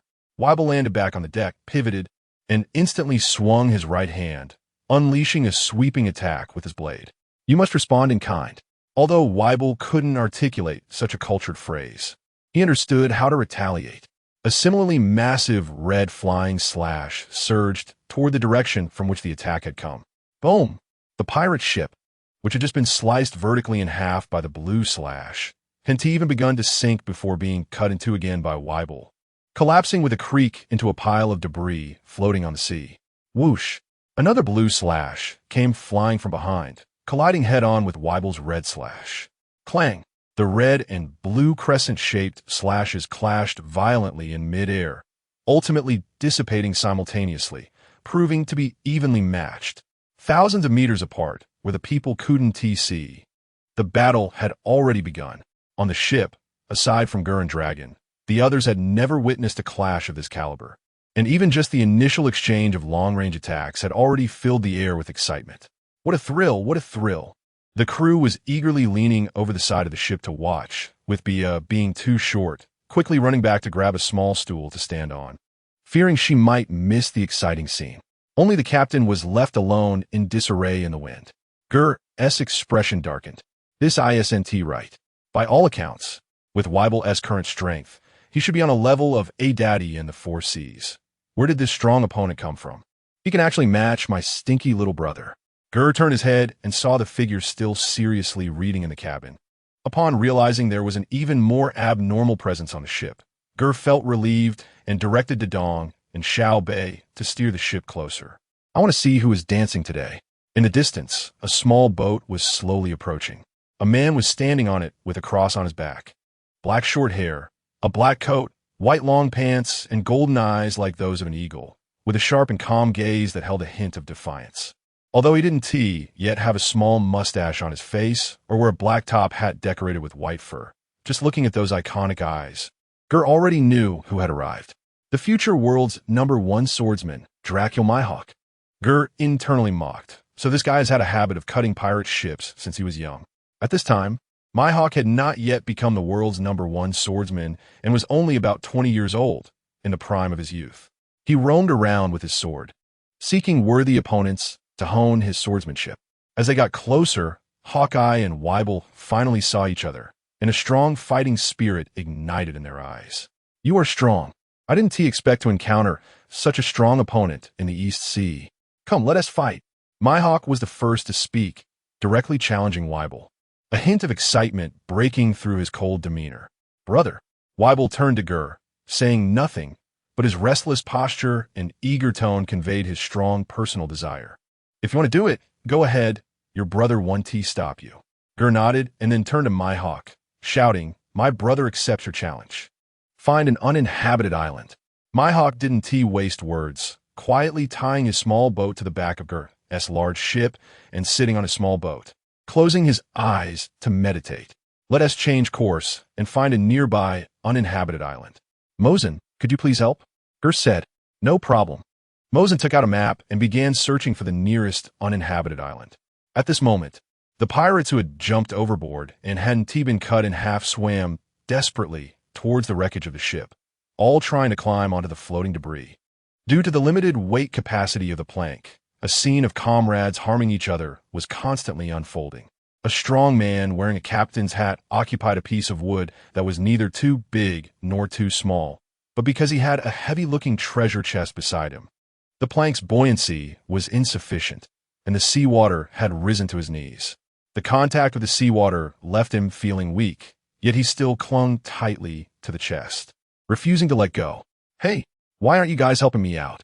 Seeing a larger plank drifting over, the man was too weak to move and could only anxiously shout at the two pirates on the plank. Noticing the two pirates whispering to each other, a glint of malice flashed in his eyes. He forced a smile and said, "Brothers, please save me quickly. I have a chest of treasure here, and I'm willing to share it equally with you." The two pirates were initially reluctant, but fearing the captain's past intimidation, they didn't dare to tell him to go to hell. Upon hearing about the treasure, they began to hesitate again, and in the end, greed overcame their rationality, and they worked together to pull the captain and the treasure chest up. Pirate Captain Bert collapsed on the plank, gasping for breath, and it took a while for him to recover. Seeing the two fools still staring at his treasure chest, Bert opened it with a smile and said, "Not bad. Not bad. You are truly my loyal subordinates. Here, this is your reward." Seeing the dazzling gold that made it hard to open their eyes, the two squatted down unguardedly to take it. Suddenly, Bert's fingernails transformed into sharp claws, and in an instant, he pierced through both of them. He pushed the two who had just saved him into the sea, ending their lives, and Bert sneered, "I'm really sorry, brothers, but blame it on the plank being too small, and your greed being too great." "Ha ha ha." Bert quickly stowed away the treasure chest, paddled away from the crowd, and thought that with this money, he could soon buy another pirate ship, recruit subordinates, and start doing sit-ups again. "Oof, no one can take my things. That damn Hawkeye. One day I will dig out his heart to drink with." Gale, along with Weevil and Moria, jumped onto the wreckage of a pirate ship to see if there was anything valuable to salvage, not wanting to waste it. As soon as he arrived, Gale saw a man dressed like a captain using a piece of wood as a paddle, sitting on a large chest, preparing to escape. "Moonwalk." Gale bounced in the air and chased after him. This guy was trying to escape while guarding that big chest, which must have some good treasure. Feeling a slight tremor from the raft, Bert turned around and saw a young man smiling at him. "Hey, kid, if you don't want to die, get lost quickly. I don't have time to deal with you right now." Used to being domineering, today he encountered so many misfortunes. As a captain, his ship was destroyed, and now he had to escape on a small raft, which was simply a stain on his life. He was filled with rage with no place to vent. Gale didn't want to waste words and directly pulled out his pistol, pointing it at him. Hey, just because the tiger doesn't show its power. You think I'm a sick cat? I'm the Black Tiger Bert, a big pirate with a bounty of 160 million. Damn it, no one has taken me seriously today. Even a wet-behind-the-ears kid dares to bully me. Bert, unable to contain his anger, shouted loudly, and his body began to swell. His palms grew larger, with feline pads appearing in his palms, his legs elongated and bent, the muscles in his thighs growing like balloons, long and thick. Tail stretched out from behind him, and the muscles in his upper body burst his clothes, with gray fur and black stripes starting to grow on his limbs and back. It was somewhat like Lucci's leopard form, but instead of yellow fur with black spots, it was gray fur with black stripes. Ha ha, kid. Bullets of that garbage can't even break my skin. Just obediently die for me. Black tiger heart. Bert charged at Gale like a hungry tiger, pouncing on its prey. Bang, bang, bang. Several splashes of blood erupted. Thud. Bert fell heavily into a pool of blood, his gray fur starting to fade away, and he stared wide-eyed in disbelief at the several bullet holes in his body.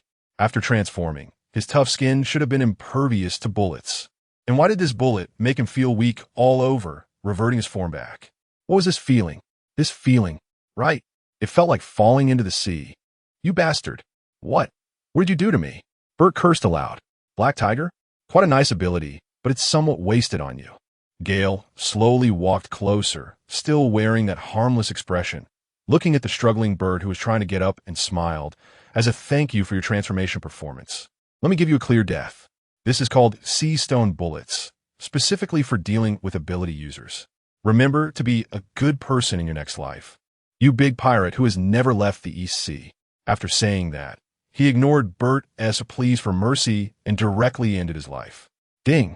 Detected unknown devil fruit. Automatic analysis in progress. Analysis completed. Zone type. Got fruit. Tabby cat form. Please choose extract or decompose. Damn it. A little tabby cat pretending to be a big black tiger. I was so happy for nothing. Gale kicked the corpse on the ground, venting his dissatisfaction. Extract. Ding. Extraction successful. Extracted ability. Beast form transform into a tabby cat with enhanced physical abilities, particularly speed and agility. Method of use. Oral administration. After storing the capsule, Gale eagerly opened the treasure chest. A dazzling golden light made his eyes uncomfortable. He didn't expect a small pirate crew from the EC to have so much treasure. It seemed they had struck it rich by robbing a wealthy merchant or discovering a treasure. How vulgar. Ha ha ha, but I like it. Seeing a neatly packed chest of gold bars, Gale happily accepted it. Ding. Recharge of 380 million berries successful. After checking his balance, he realized that the 2 billion contributed by the Doflamingo brothers hadn't been recharged yet. Previously, he had over 45 billion. Spent 200 million on activating voice functions in space, and now after recharging, his balance was 59 billion, meaning he had used over 40 million in just a few days, with 90 of that just on food. Truly a ship full of foodies. Chapter 31, The Little Boy. With a whoosh, the sails on the ship were raised high once again. By the time a few people returned, Mo Sang had already determined the course and was directing the ship towards the nearest uninhabited island. Shortly after Ger returned to the ship, he saw Weeble and Moria coming back one after another, both having made some gains. Although Weeble was empty-handed, he had thoroughly enjoyed hacking at pirates, while Moria, apart from experimenting with the abilities of a shadow fruit, had brought back a boy of about 10 years old. The boy was small, standing only about 3 meters tall, and was thin. In another world, a physique like this at 10 years old wouldn't be much. But being born in the pirate world had already put him at a disadvantage. He had dark circles under his eyes, thick lips, short black hair, a deep V-shaped hairline, and tan skin. Ger thought to himself, this healthy skin color combined with those thick lips does resemble Jesus, though the age doesn't quite match. He should be a background character not appearing in the original work. Captain, this little brat says he's not a pirate. He was captured and brought onto the ship. I think he's not lying. What should we do? Moria, who had just folded his wings and landed on the ship, asked as he brought the little boy before Ger was sipping the tea that Bia had handed him, observing the boy while drinking. Seeing the captain silent, Moria assumed Ger didn't want to keep the boy, but didn't know how to say it directly. It made sense. There were so many suffering orphans at sea. If they took in everyone they met, soon the ship wouldn't have enough space. They were an adventure group, not a babysitter group. Moria scratched his head, feeling a bit awkward. Sorry, Captain, I was being too nosy. I'll take care of it right away. The little boy, upon hearing this, did not panic. His eyelids drooped as if he hadn't woken up yet. He looked up at Ger, knowing that his life and death depended on the whim of this young man before him. But he did not kneel and beg for mercy. The boy slowly opened his mouth, looking directly into Ger's eyes, and said calmly, "Thank you for killing those pirates and avenging me. I'm very sorry for causing you trouble. Kid, your mom and dad have already passed. Don't cry. You must live on." Suddenly, the words of his mother and father before they died echoed in his mind. No matter what, he must live on. The little boy gritted his teeth and continued, "If possible, please don't kill me. I can work, I eat little, and I can sleep on the deck. Keeping me will be more valuable. I will repay this kindness. If I really can't meet your expectations, you can drop me off at the next inhabited island, and I will still be grateful to you." Captain Ger locked eyes with him for a moment, seeing that the boy's gaze was as calm as a still pond. Yet deep within there remained a final spark of light. He had lived until now fueled by hatred. After his enemies were dead, he fell into confusion but found a reason to live on, even if just to survive. Interesting, Ger thought. He lightly kicked Moria's foot, scolding, "What do you mean by taking care of it? Making it sound like we're the bad guys. Look, you've scared the kid." Moria chuckled foolishly, but when he laughed, he looked even more like a villain. Ger then turned back to the little boy. "Kid, I'm curious. You clearly wanted to die before. What made you change your mind and suddenly have such a strong desire to live? You don't need to be nervous. Just answer truthfully. No matter what your answer is, I want to kill you. Because my life was bought with my parents' lives. I feel I need to live on for their sake. I can't selfishly choose to give up."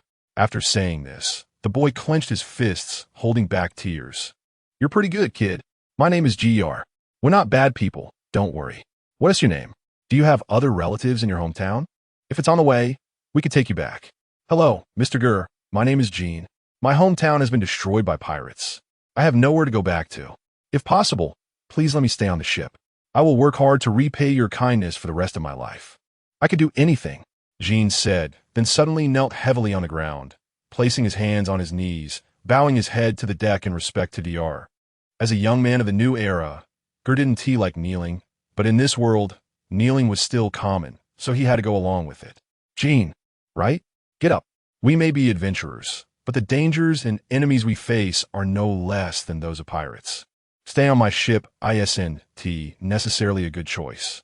Most people have the habit of adding an A in front of a single character name, so Ger habitually called him a Jean. "I'm not afraid of danger. I'm not afraid of dying. Please give me a chance, Mr. Ger." Jean was unwilling to get up and continued pleading. Kid, we're not like those random pirate crews. Not just anyone can join us," Moria said casually, pulling out a bag of sunflower seeds to munch on. He knew Ger didn't like indiscriminate killing, so he wanted to bring someone back for the captain to handle. But he never thought it necessary for the captain to take in this little brat. This world lacked many things, but not pitiful orphans. If they took in every pitiful one they saw, wouldn't their ship turn into a kindergarten? Jean looked at the towering figures of the crew, including the devilishly muscular man who stood 6 to 7 meters tall, then looked at his own thin arms and legs. He felt a bit downhearted. Not only could he not help, but he would be a burden. However, he didn't say anything further. Getting off at the next island would already be a good result. At least he was alive, and being alive should be something to be happy about, right? Bia was watching from the side, feeling some sympathy for the little boy. He was younger than her and had lost his home and family. If the captain didn't agree to let him stay on the ship, what would he do all alone in the future? It was truly too pitiful. As she thought about it, tears began to well up in her big eyes. "Captain, why don't you just let him stay on the ship?" the little girl pleaded. Ger also wanted to agree. After all, the ship was so big, and there were plenty of empty rooms. Moreover, since Ger had the system shop and storage space, the ship didn't need to stockpile too much food and daily necessities. It would be easy to accommodate a few dozen more people. Furthermore, Captain Ger was wealthy enough, and adding a pair of chopsticks could save a life. Ger, whose values were generally upright, wouldn't hesitate, but at that moment, he furrowed his brow because the scene before him resembled someone who had knelt to beg for a spot on the ship to fulfill their ambitions. Once this thought entered Ger's mind, it wouldn't go away, and he began to hesitate because each of his decisions needed to ensure the safety of everyone on the ship. "I, a clever and outstanding transmigrator, cannot give anyone the chance to stab me in the back." "Huh, wait a minute. Did you just say your name is Jean? A Jean? Why does that sound a bit familiar?" Ger looked at him again. The more he looked, the more it felt right. Mr. Ger, my name is Gene. You can call me a Gene. That's what everyone calls me. Gene said again. All right, a Gene, no need to say more. I agree to let you join us. Ger suddenly exclaimed excitedly, helping a Gene up. Eh? Everyone on the ship, including a Gene, exclaimed in surprise, not understanding why Ger's attitude had changed so quickly and why he suddenly made a decision. However, curiosity aside, no one questioned the captain's decision. Yay, that's great. A Gene, the captain agreed. Hurry and thank the captain. Bia was the first to react, shouting happily, Thank you so much, Mr. Ger. Akin then came to his senses and quickly replied, Akin, remember your words, from now on your life belongs to me. You must live well without my permission. Do you understand? Hearing this stern yet warm statement, Akin's eyes filled with tears. He gained another reason to live and nodded vigorously, saying, I remember, Mr. Ger. Ha ha, you should call me Captain now. Welcome aboard, Akin, from now on we are your family. Yes, Captain Ger.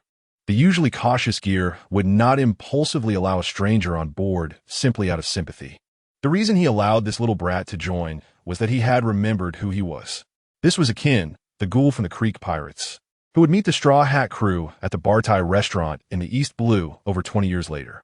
A simple farewell to the Grand Line turned Akin into the busiest man in One Piece, not only because of his immense power, but also due to his character. When Akin made his appearance, he effortlessly subdued Redleg Zeph without injury, shattered the Shield Man with a single blow, easily took down Sanji while showing mercy, and finally knocked out and carried away Creek with one punch. Given the general level of strength in the early East Blue, his combat power could only be described as terrifying. However, Ger valued Akin's character even more. Most villains blame their environment and experiences.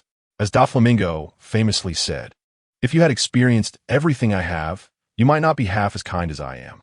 Ger remained non-committal. Fortunately, Doflamingo did not use this line last time, where Ger feared he would not be able to resist asking, Isn't your brother Rosinante's experience the same as yours? Indeed, many times people find themselves unable to act according to their wishes. The paths they want to take are hard to walk, and being a good person is difficult. But the strong draw their swords against the stronger, while the weak draw their swords against the weaker. When they begin to wantonly harm the weak, the so-called inability to act is merely an excuse, because there are always some individuals who can maintain their inner persistence and kindness in a thoroughly rotten environment. This is a rare quality, and Akin is such a person. He faced a dilemma between the captain's orders and Sanji's kindness, and to repay Emil's kindness, he resolutely gave his gas mask to Sanji. In the end, when he retreated after defeat, he remained loyal to everyone in the Creek Pirates.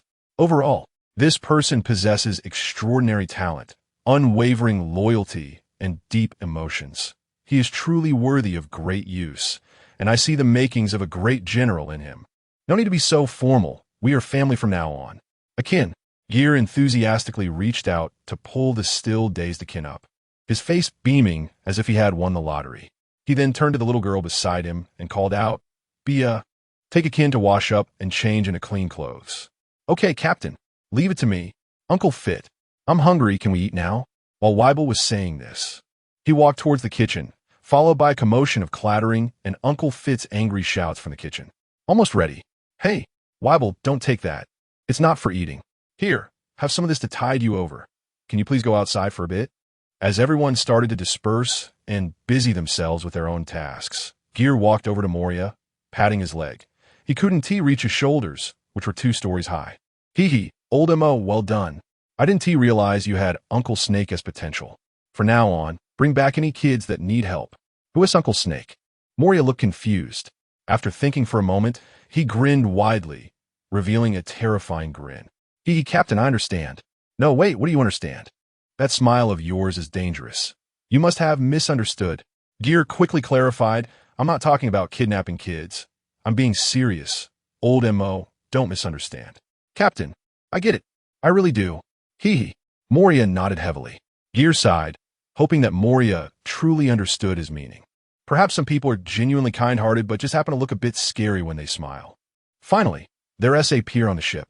The little girl happily took the little brother's hand and led him to the cabin. Come on, you're so dirty. I'll take you to wash up and change clothes. Akin's face turned slightly red, completely losing the calm demeanor he had when facing life and death earlier. Being mature, he felt embarrassed to hold hands at his age and awkwardly tried to pull his hand away, but seeing the pure smile on the girl's face, he couldn't bear to break it and allowed her to lead him along. By the way, Akin, how old are you this year? I think I'm 10. Maybe 11. I can't remember clearly. Huh? You can forget that. Bia's eyes widened in surprise. Akin had experienced a lot of misfortune early on. He had been captured and worked as a laborer on a pirate ship for nearly 2 years, always waiting for a chance for revenge. Those pirates deliberately kept him around to add some fun to their boring voyages. Akin's mental age had been forced to mature, but for some reason, in front of this girl who was a year or two older than him, he was slowly starting to act more like a kid again. Seeing the awkwardness on Akin's face, Bia smiled encouragingly. It's okay. No matter if you're 10 or 11, you're still younger than me. From now on, you have to call me Sister Bia. Come on, say it so I can hear it. Bia's sister. Akin shyly called out in a low voice. Huh. Good, little brother Akin. I'll take care of you on the ship from now on. I'll tell you. Bia asked all sorts of questions along the way, her silver bell-like laughter ringing out on the ship. Dressed in a white t-shirt, black pants, and a blue headscarf, Akin looked spirited and capable in clean clothes. When he and Bia returned to the deck, everyone had gathered around a table ready to eat. Hurry up, otherwise, all the good food will be eaten by Weibel. Akin stood there, dazed, looking at the harmonious atmosphere on the deck, while Bia pulled his hand and dragged him over. Chapter 32, The World's Strongest versus the Greatest Swordsman of the Future. Everyone was drooling over the pile of unfamiliar delicacies on the dining table, all of which were recently developed Chinese dishes by Uncle Fight.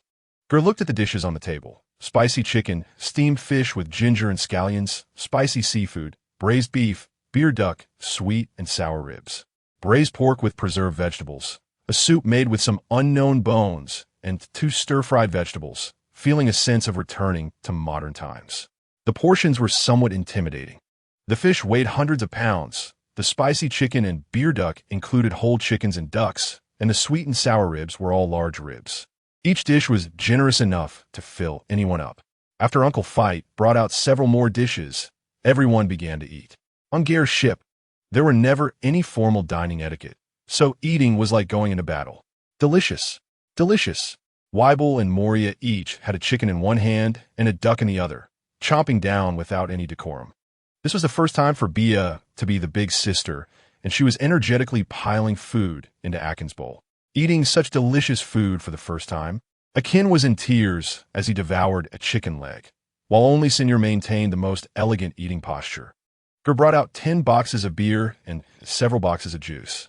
Since the kids couldn't drink alcohol, Ger took a bottle of coconut juice that he had drunk since he was little and distributed drinks to all the children present, including Weibel, who was still a child. The adults, including Long, Fight Dato, Xiaobei, and Moria, picked up their beer bottles and toasted. Long, who was usually unseen on the ship, always showed up on time when it was meal time without needing to be called. Cheers! Let's celebrate the addition of a new partner today. Ger raised his coconut juice, and everyone clinked their drinks together and downed them. Welcome aboard, Akin. Thank you. Captain, thank you all. This is so embarrassing. I'm really so embarrassed. Soda. Apart from my mom and dad, it's the first time I've met someone who is so nice to me. Akin wiped away his emotional tears, looking at the happy crowd around him, as if he had found his dream. His eyes slowly became bright and determined. Cough, cough, cough. Akin, too nervous, drank too quickly and started coughing, causing everyone to burst into laughter. After a meal, Ger's system numbers decreased by millions of berries. But happiness is priceless. A mere bit of berries didn't even make Captain Ger blink, but he felt like he had forgotten something. At the stern of the ship, on a small boat, Mihawk, who was meditating with his eyes closed, frowned slightly. He listened to the joyful sounds of laughter and eating coming from the ship, smelling the tempting aroma of the food in the air, and a hint of unnatural expression appeared on Mihawk's cold face. Steady the sword heart, resist temptation. This is the cultivation a swordsman should have. Mihawk motivated himself internally, but the occasional movement of his Adam's apple betrayed him. Hey, that guy with the cross on his back, aren't you hungry? Mihawk, who was maintaining his composure, slowly opened his eyes upon hearing the voice, only to see his square-faced uncle standing at the stern with food. "Thank you, I'm not hungry." Gurgle gurgle. His rebellious stomach protested, and feeling somewhat slapped in the face. Mihawk worked hard to maintain his aloof expression. As long as he wasn't too embarrassed, the embarrassment was on others. "Ha ha, what an insincere young man. A man should be a bit more straightforward. As a chef, aside from enemies, I don't want to see anyone going into battle on an empty stomach. I placed it here, don't waste food. Remember to return the bowl and chopsticks after eating."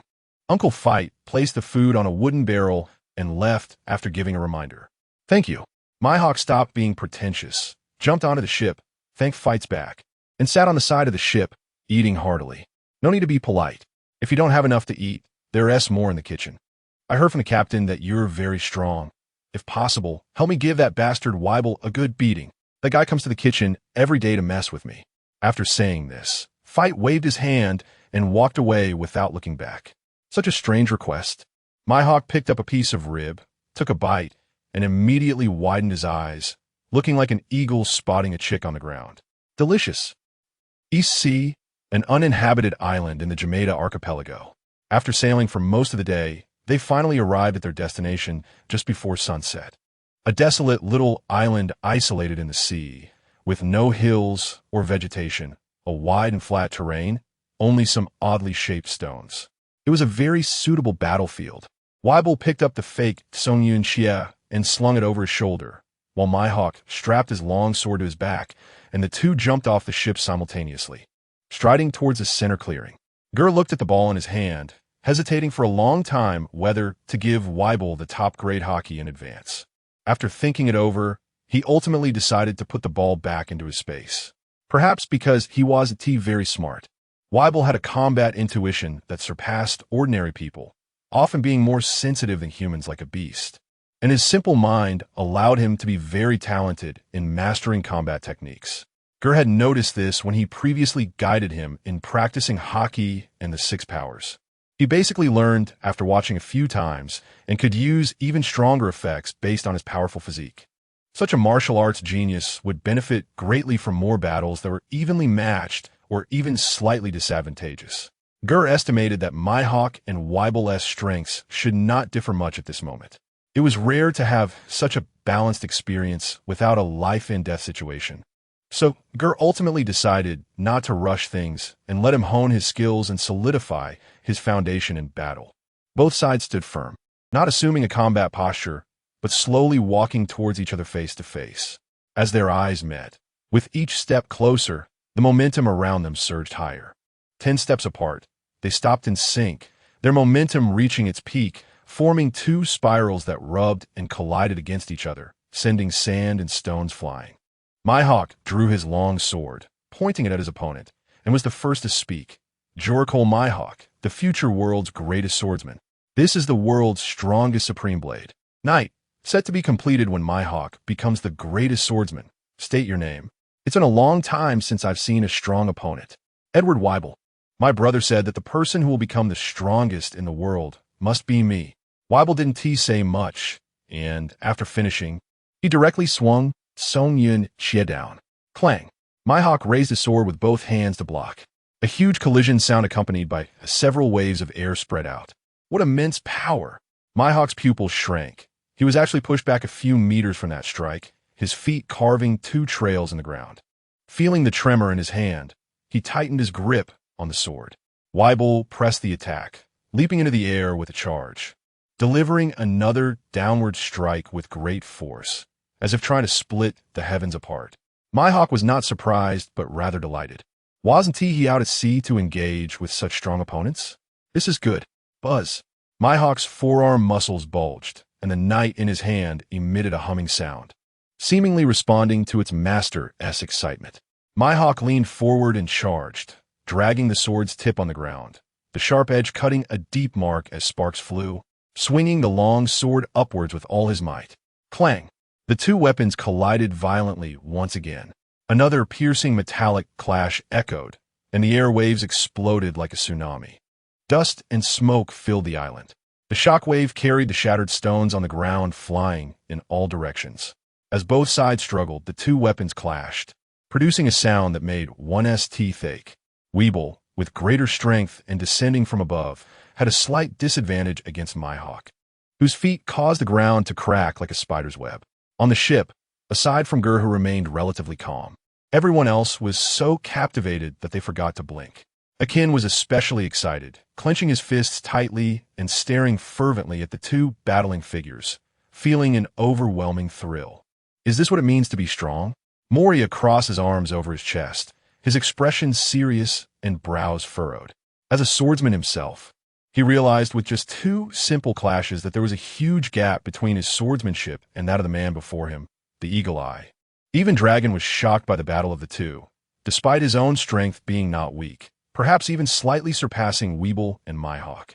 However, given his age, there was nothing to be proud of. While the sea was not short of strong individuals, those with such power at such a young age were indeed rare. At least, he certainly did not possess their strength at their age. It was quite something, in the small East Blue, to have 2 aboard one ship. In the arena, after a strike, Weeble and Mihawk jumped back in unison, creating distance and sizing each other up again. Their gazes became more serious. Since their debut, they had always defeated their enemies with a single strike. This was the first time they encountered an opponent that could withstand their full power. Their fighting spirits soared once more. Suddenly, a stone rolled down from the rock layer, and the crisp sound it made broke the brief standoff. Like the starting gun at a race. In an instant, both vanished from their original positions. The battle reignited.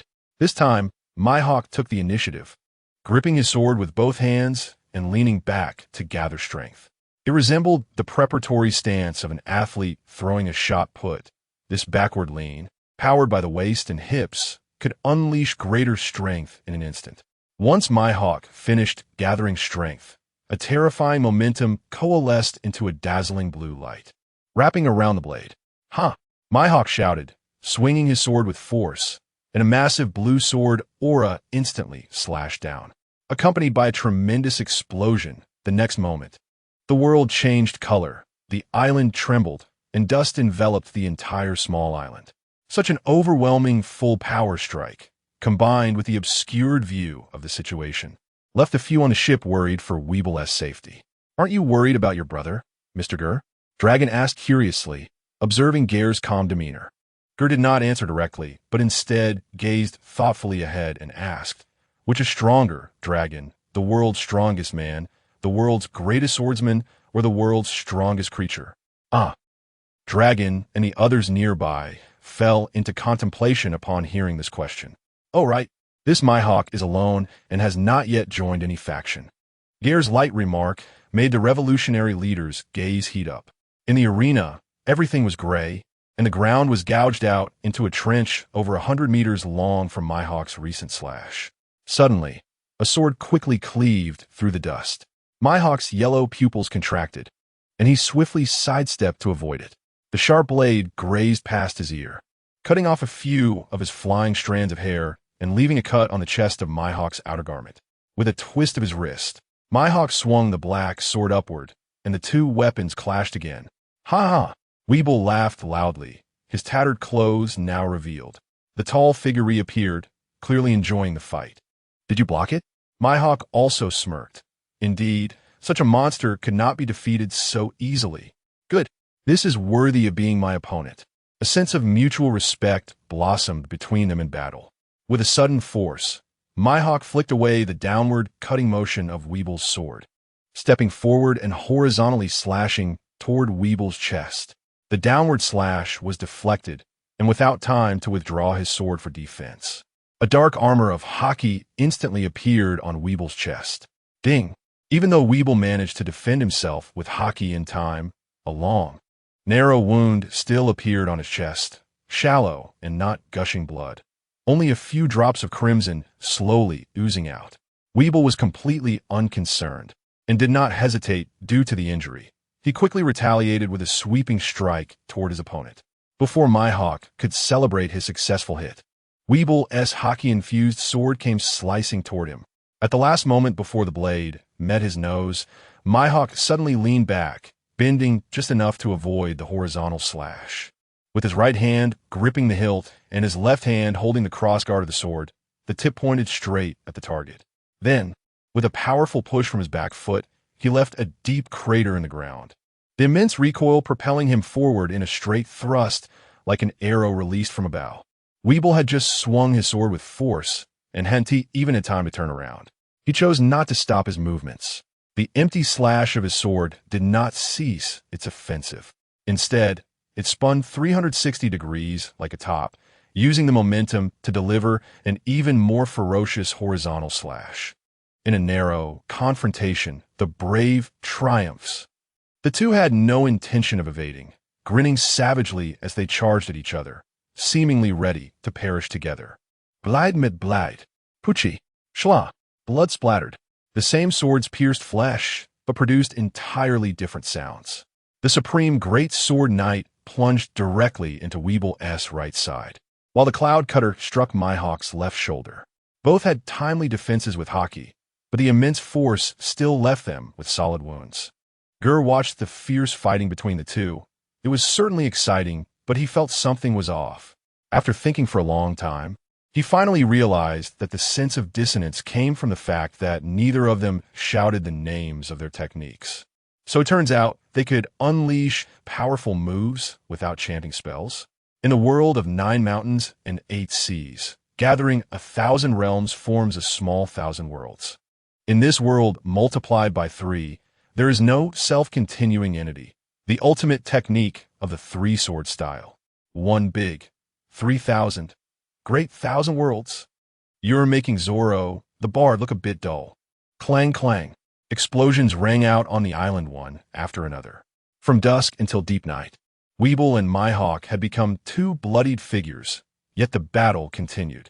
The two fought more fiercely, neither side showing any signs of weakness. Chapter 33. Cultivation and Victory or Defeat. Weeble and Mihawk had been entangled in battle for so long that they were both covered in wounds.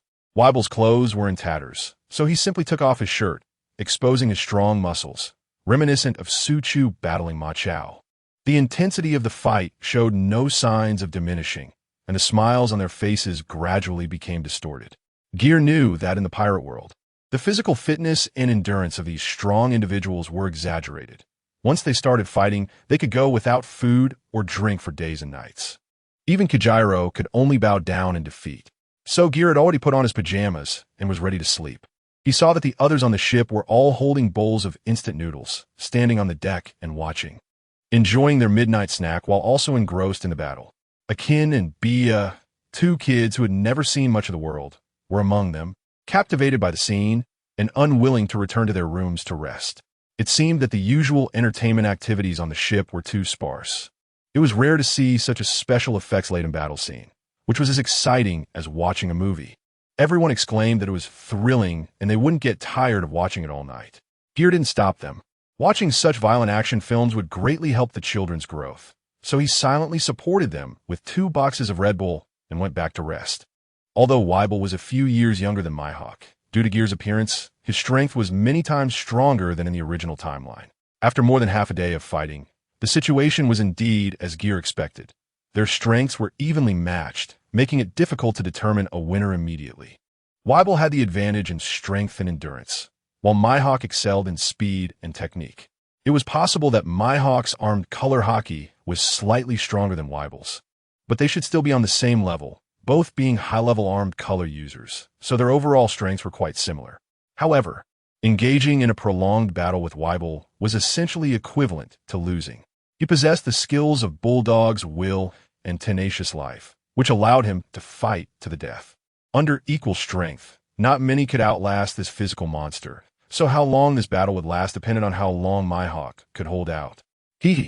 I'll get him a healing ability through battle later, high attack and high defense, both tanky and outputting while having lifesteal recovery. That would be so disgusting to them. Ger bought a pair of earplugs from the system to block out the noise outside the ship and entered dreamland with a lewd smile. A good night's sleep. The sun shone through the glass of the window onto his backside. Ger woke up naturally after a long sleep, stretched, took out the earplugs, and immediately heard the clanging sounds coming from outside. Unexpectedly, that guy Mihawk was quite persistent. Ger walked out of his room and first went to the kitchen to find something to eat. Today's breakfast was a bowl of meat porridge and 2 deep-fried dough sticks. Fit was gradually going further down the path of being a Chinese chef. Mainly, the rich cooking methods of frying, steaming, pan-frying, frying, stewing, and braising had gained unanimous recognition from everyone on the ship, and the taste was indeed more delicious than before. Carrying his breakfast to the deck, he found that only Akin, the little brat, was still focused on watching the battle, while the others had already lost interest and returned to rest. Ger walked over and poked his little head. Still not tired of watching? Akin, you little rascal, you actually stayed up all night watching, is it that good? Seeing Akin's dark circles under his eyes deepen, Ger handed him a dough stick, thinking it was necessary to prohibit kids from staying up late in the future. At such a young age, having dark circles like a panda, how can he have any spirit? Akin turned his head and saw his captain coming, took the dough stick, took a couple of bites, and excitedly said, "Captain, they are so strong. They are really amazing." The young man's eyes were filled with admiration. He hadn't done anything himself. Just standing and watching had already exhausted him, while those 2 on the island had been fighting for so long and seemed completely tireless. Every move was still so precise and powerful. Ger looked at the 2 figures, already covered in wounds but still relentlessly attacking each other, nodded in encouragement. Yes, both of them are monsters. Akin, you need to work hard. When you grow up, you can definitely do it too. Really? Captain, can I really become as strong as them? Looking at the expectant Akin, Captain Ger decided to encourage him regardless of whether it was possible. He immediately adopted a serious expression, placed his hand on Akin's shoulder, and spoke earnestly. Akin, you are the most talented person I have ever seen. As long as you train hard, you will definitely become strong in the future. I believe in you, and you must believe in yourself. You can definitely do it. Don't just aim to be like them. One day, surpassing them isn't impossible. The captain has high hopes for you. Captain. The usually inarticulate Akin was so excited he couldn't speak, clenching his fists and trembling all over. Captain Ger was simply the guiding light of his life, a ray of hope in his life.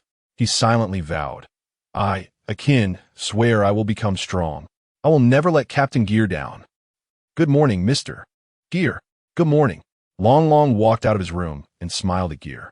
Ger saw his expression and knew that this guy must have stayed up late studying again. Long, you came just in time. I happen to need your help with something. Mr. Ger, just tell me what I can help with.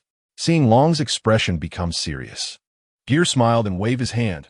Relax, Long, it's not a big deal. I actually just want to ask if you could help guide this little brat in training while we're on a ship.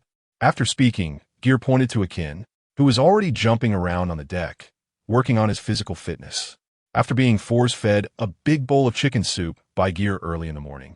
Akin could no longer contain his eagerness to become stronger. He decided to start intense training from today, striving to impress everyone. Long watched for a while and thought this little brat had decent potential, nodding in agreement. No problem at all, Mr. Ger. Compared to your help to me, this is just a trivial matter. I will do my best. But you know, my training methods are not something ordinary people can handle. You can't have a free ride. Long, this guy not only comes from a formal Navy background, but also has the true teachings of Navy hero Monkey D. Garp. Akin himself is also a talented fighter with exceptional combat talent. At such a young age, receiving personal guidance from Long will definitely lead to rapid progress in strength. The future is promising. Ger laughed heartily and directly finalized it for Akin. Then thank you. No worries. Just go ahead. If anything happens, it's my fault. Long, show me what kind of techniques a Navy family has. Leave it to me. Mr. Ger, I will ensure he doesn't leave the EC alive. I misspoke. I promise I will not let you down. After Long finished speaking, his expression quickly changed. Looking serious as he walked towards Akin like a strict teacher checking discipline at the back of the classroom. Seeing the scene, Ger could only silently mourn for the unfortunate Akin. Akin, the captain is doing this for your own good. When you grow up, you should understand my good intentions. You must survive.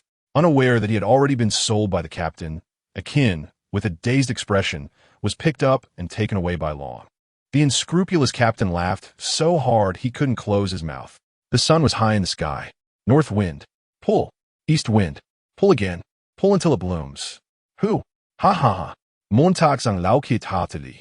His chubby cheeks shaking as he knocked over a row of colorful little squares in front of him while collecting the chips from Dedong, Xiaobei, and Uncle Feet. What's wrong, Bia? Don't hide it. Quickly take out the chips, ha.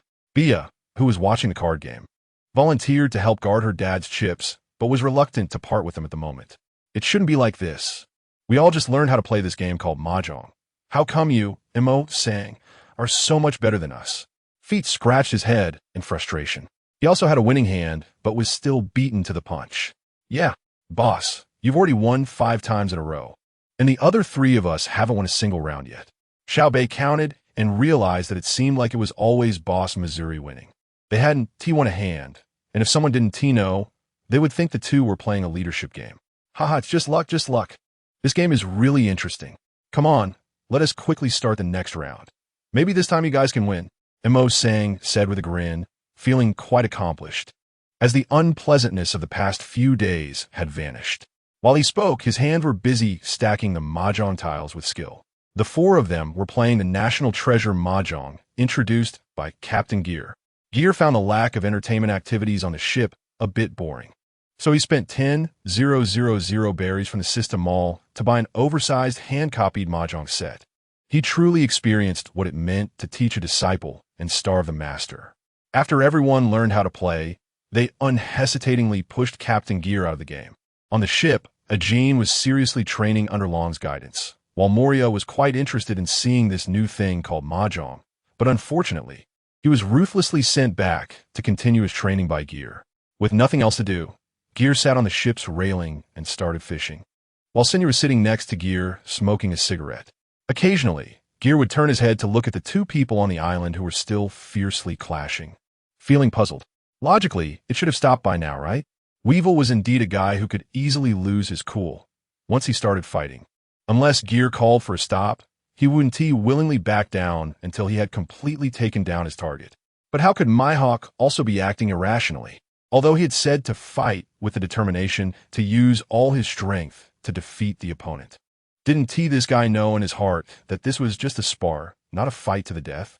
After such a long time of exchanging blows, he should have realized that under the current circumstances, no one could win over the other, and dragging it out to rely on endurance was clearly meaningless. This guy wouldn't be trying to touch his own bottleneck in a battle of equals, using the fight with Weevil to experience the fear of death, and then attempting some kind of breakthrough. Would he? The more Ger thought about it, the more he felt he was right. It was very possible. So that was why he was unwilling to end the fight. Damn it, Mihawk, that pretty boy, was really getting a good deal. He would finish the fight with a power breakthrough and then just walk away, while Weevil would at least cost me millions of berries after this fight. Captain Ger, who was always used to taking advantage of others and never being taken advantage of, felt like he had lost a fortune. Boom! Just as he was thinking, a loud explosion, much bigger than before, suddenly rang out, making everyone's heads buzz, and Ger was caught off guard, his mind going blank. Whoosh! Following the massive explosion was a violent shockwave that almost blew the ship docked by the shore out several meters before it finally stopped. Crackle! The mahjong table on the deck was completely overturned, and the scattered mahjong tiles made a crisp sound as they fell. In his ears, the sound of swords clashing that had been ongoing for a day and a night was now gone. After a while, everyone finally came to their senses and realized that the noise just now must have meant that the battle between Weevil and Mihawk had finally come to a conclusion. Ger jumped off the ship and walked towards the center of the battle. Everyone on the ship heard the deafening explosion, put down what they were doing, and hurriedly ran out of the cabin to see what was happening. Whoa, whoa, whoa. Hearing the sound of Weevil crying, Ger was first stunned, then his expression tightened. Disregarding everything else, he quickly used Shave to rush towards the source of the sound. Chapter 34, Weevil's New Weapon. Shave, clack, Weevil. After several dodges, Ger gently landed beside Weevil and anxiously checked his dear younger brother for injuries. Fortunately, his limbs were intact. Ger looked at the wounds on his body. Although there were many, they were all superficial injuries and not serious. He then turned to Mihawk, who was also covered in wounds, leaning on his sword and breathing heavily. When he saw Ger's questioning gaze, Mihawk shrugged and shook his head, indicating he was a bit confused as well. What happened? Weevil, where are you hurt? Tell your brother. In response to his brother's inquiry, Weeble pouted and remained silent, his eyes welling up with tears, looking very aggrieved. Much like a child who had lost a fight and was too embarrassed to tell their parents. Ger helplessly rubbed his forehead. "You're not even hurt. What are you crying about?" After a long wait, Weeble finally burst into tears and lamented, "Brother, he broke my sword." "My sword?" Wah. Having focused all his attention on Weeble, Ger finally noticed that the fake Song-Yoon sword next to Weeble had broken a section. This counterfeit sword was merely a decorative piece. It wasn't even at the level of a fast sword. The fact that it could withstand a prolonged clash with the supreme great sword at night was already a challenge for it. If Weeble hadn't been rigorously trained by Ger in hockey coverage on the deserted island, this sword might not have lasted even one exchange. Swords have their resting places. Ger wondered if there were resting places for knives. If there were, this sword could boast to others about its glorious achievements, claiming it heroically sacrificed itself after battling the supreme great sword for a day and night. It was indeed the pinnacle of its knife life. However, the fact that it could break Weeble's fully hockey-covered sword indicated that Mihawk's hockey had advanced further in this battle. Ger was experiencing the feeling of being taken advantage of for the first time, and he felt an indescribable sensation in his heart. He turned to Mihawk, who was still adjusting his breathing, and said, "This battle ends here. You win, Hawkeyes." "No, we haven't determined a winner. If Weeble had a weapon at my level, I would have exhausted my stamina first, so technically I lost." Mihawk replied coldly, "Aren't swordsmen supposed to treat their swords as part of themselves? That it doesn't count as external force. If the weapon is inferior, it's still a loss." Although he said this, Ger felt it wasn't a fair fight in the end. He didn't want to argue with someone so stubborn, feeling he had lost out this time. Now looking at Mihawk's poker face only made him feel frustrated. "Well, since that's the case, let's call it a draw. You go back to the ship to change clothes and tend to your wounds. We'll have a feast together tonight." Mihawk nodded in acceptance of the proposal, sheathed his sword, and walked toward the ship. Captain, how is Big Brother Weeble?" At that moment, Moria, along with Akin and Bia, flew over. Fit and Senior were running behind them.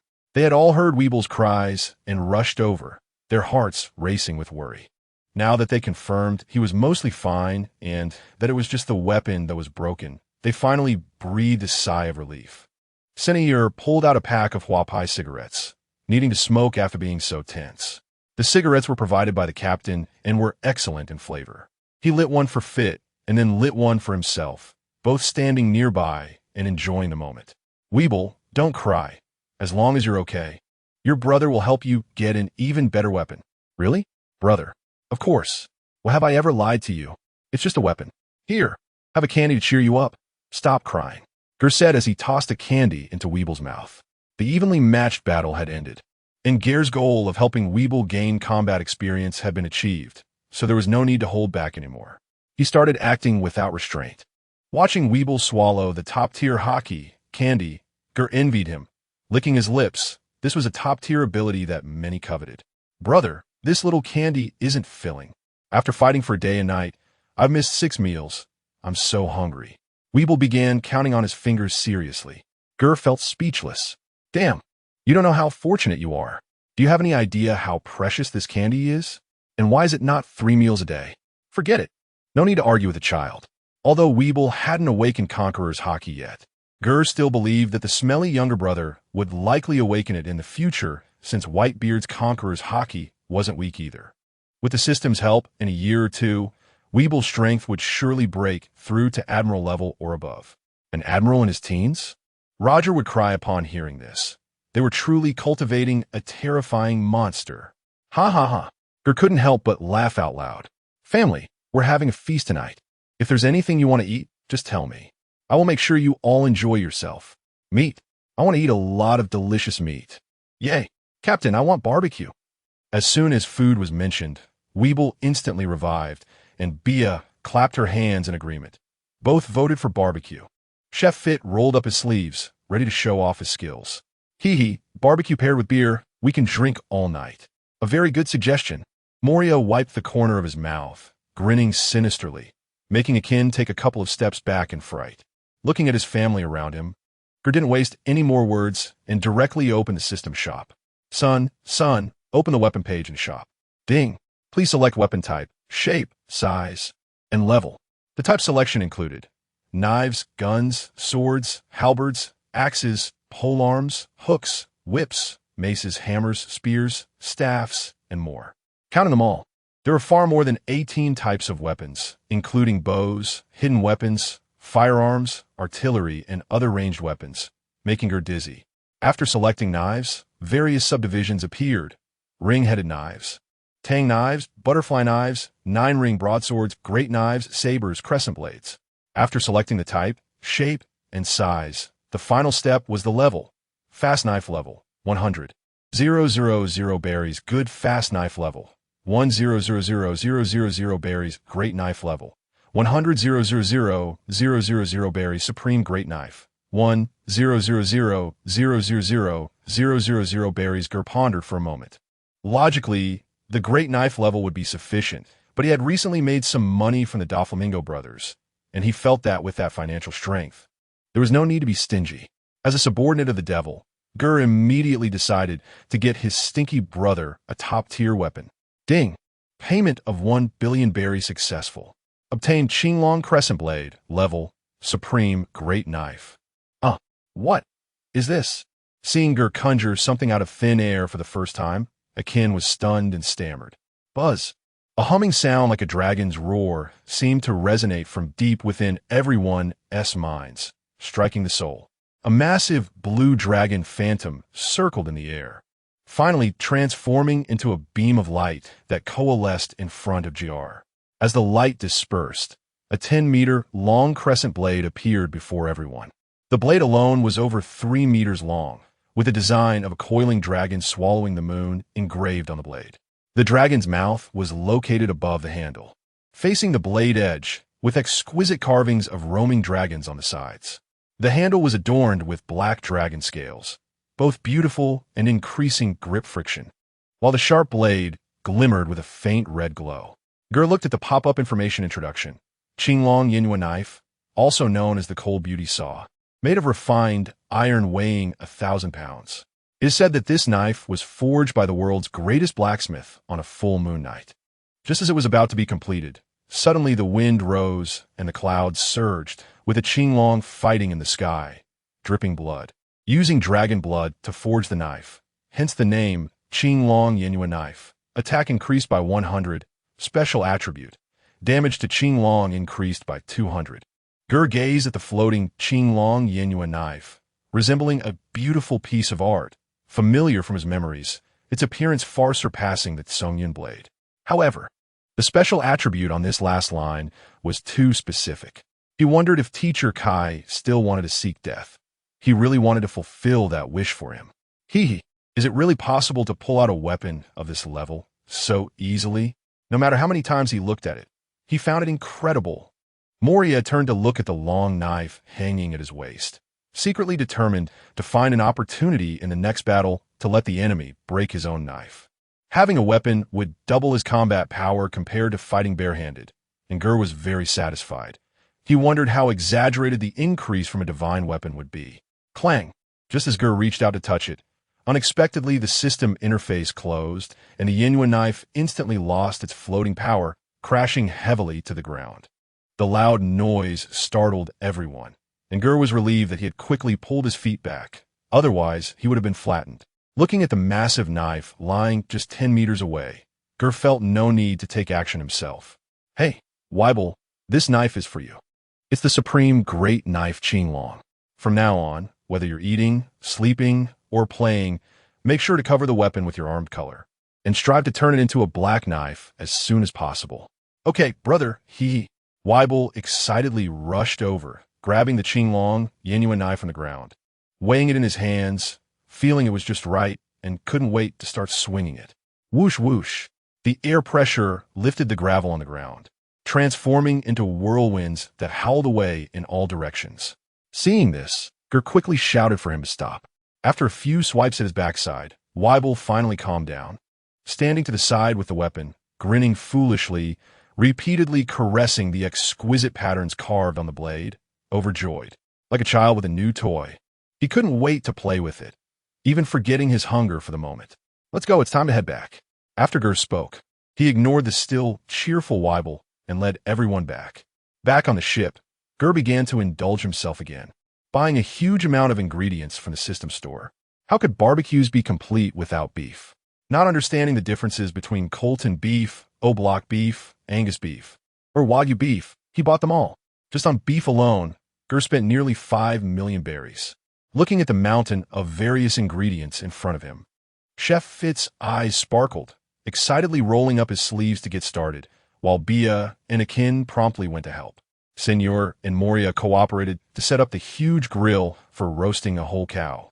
Meanwhile, Captain Ger once again took on the role of a carefree manager, sitting in a rocking chair and dozing off.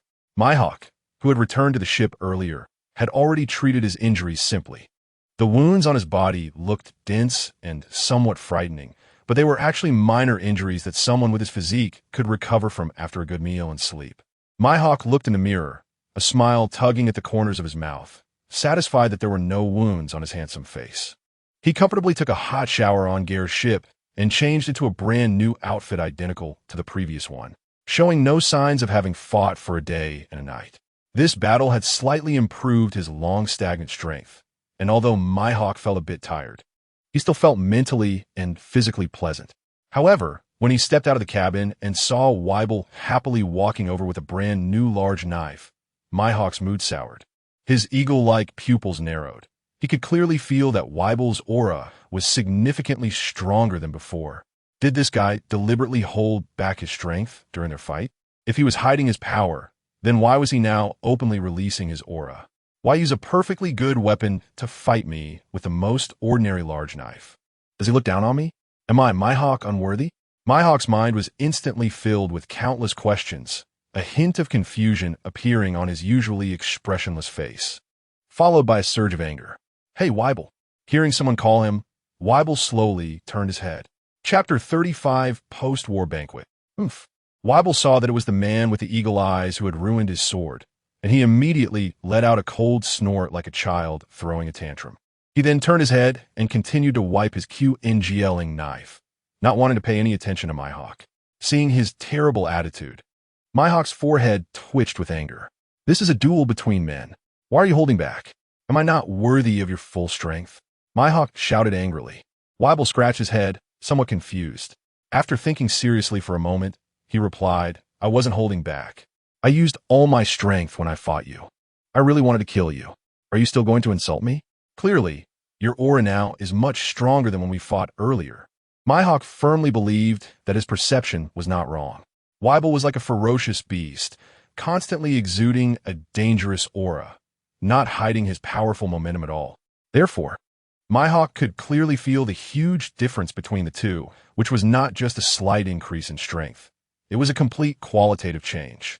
Weibel stretched out his right hand and clenched his fist, the armament hockey instantly covering it, making his fist turn pitch black and shiny. He looked closely and realized that his fist seemed to have indeed become much stronger. After pondering for a moment, Weibel suddenly struck his palm with his fist, as if he had an epiphany. Oh, it's the candy. Candy? This answer left Myhawk completely dumbfounded. What does candy have to do with this? Yes, that's right. It's the candy.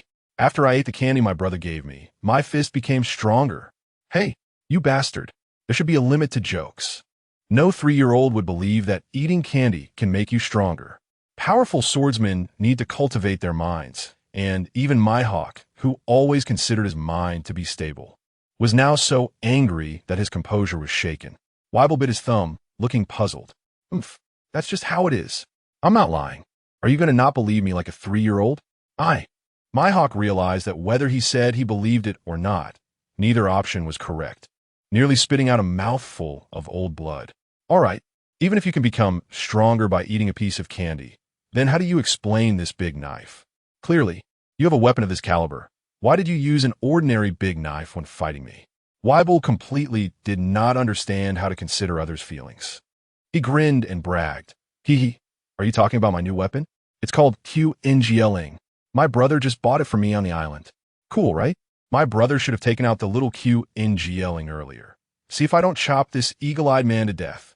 Weibel's tone was full of pride, and after finishing, he mumbled to himself. Hey, that's too loud. I heard all your whispers. Myhawk twitched the corner of his mouth. In this desolate place, where not even a big tree could be seen, how could one buy weapons? And even a supreme great sword? If you said you found it, I could still understand. This is too much.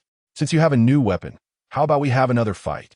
Myhawk was so angry that he laughed, drawing out his black sword and preparing to start the second half. Weibel also stood up, although he didn't understand what was wrong with this eagle-eyed man.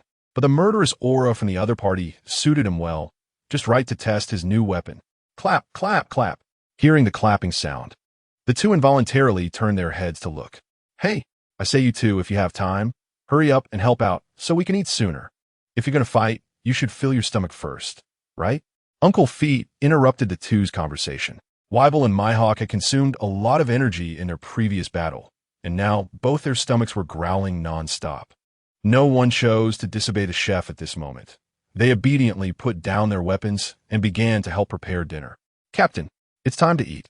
A soft voice from a girl came through, and Captain Ger slowly opened his eyes while lying in a rocking chair, sniffing the air. The unique aroma of roasted meat was wafting for miles. Let's go. Ger stood up and smiled at Bia. As soon as they disembarked, they saw Uncle Feet leading everyone and setting up a barbecue stall on a flat area by the shore, bringing a bit of human warmth to this desolate little island. Under the scorching heat of the charcoal, skewers of meat with varying fat and lean parts turned golden brown, with hot oil sizzling and dripping along the marbled texture of the beef. Feet carefully took out his collection of jars and bottles, all high-end seasoning bottles that Ger had bought for him, sprinkling the roasted meat with spices called cumin and chili powder. Immediately, a richer aroma wafted through the air, making people's mouths water. The few people waiting for dinner were already drooling, their eyes becoming dreamy in the enticing fragrance. Even Myhawk could no longer maintain his aloof demeanor, swallowing hard as his throat moved. The captain was late, and everyone cast him reproachful looks. I'm really sorry. I forgot to say you didn't have to wait for me. Ha. Come on, let the banquet begin. Everyone raised their glasses. Knowing he couldn't anger the crowd, Ger raised his glass high and announced the start of the meal. Cheers! Everyone raised their glasses to celebrate, and the atmosphere was very lively. Ger stipulated that adults on the ship drink alcohol, while children drink beverages, and adults who couldn't drink should sit at the children's table. So Ger, Weibel, and the four sat together with Ajin and Bia. The four of them gathered around a charcoal stove, roasting and eating. Ger, being the oldest, naturally took the responsibility of roasting meat for the three children. Fortunately, all the ingredients were marinated and prepared by Chef Feet. They just needed to be cooked on the fire. A skewer of meat, with scallions in between, weighed at least 2 pounds, looking very appetizing. Brother, roast faster. There's not enough to eat. Weibel finished his portion of roasted meat in just a few bites while eagerly watching the meat roasting on the stove. So delicious. It's really too delicious. Captain, you're great at roasting. Bia gave a thumbs up and praised him profusely. This flattery made Ger feel a bit embarrassed. The system's products are delicious no matter how they are cooked, and after Chef Feet's professional treatment, he was merely roasting them. He really couldn't bear such praise. Ger also picked up a skewer to eat. Not bad. Crispy on the outside and tender on the inside. Perfectly roasted, the beef was fresh, juicy, and fragrant. Paired with the garlic pieces, it was incredibly satisfying with every bite.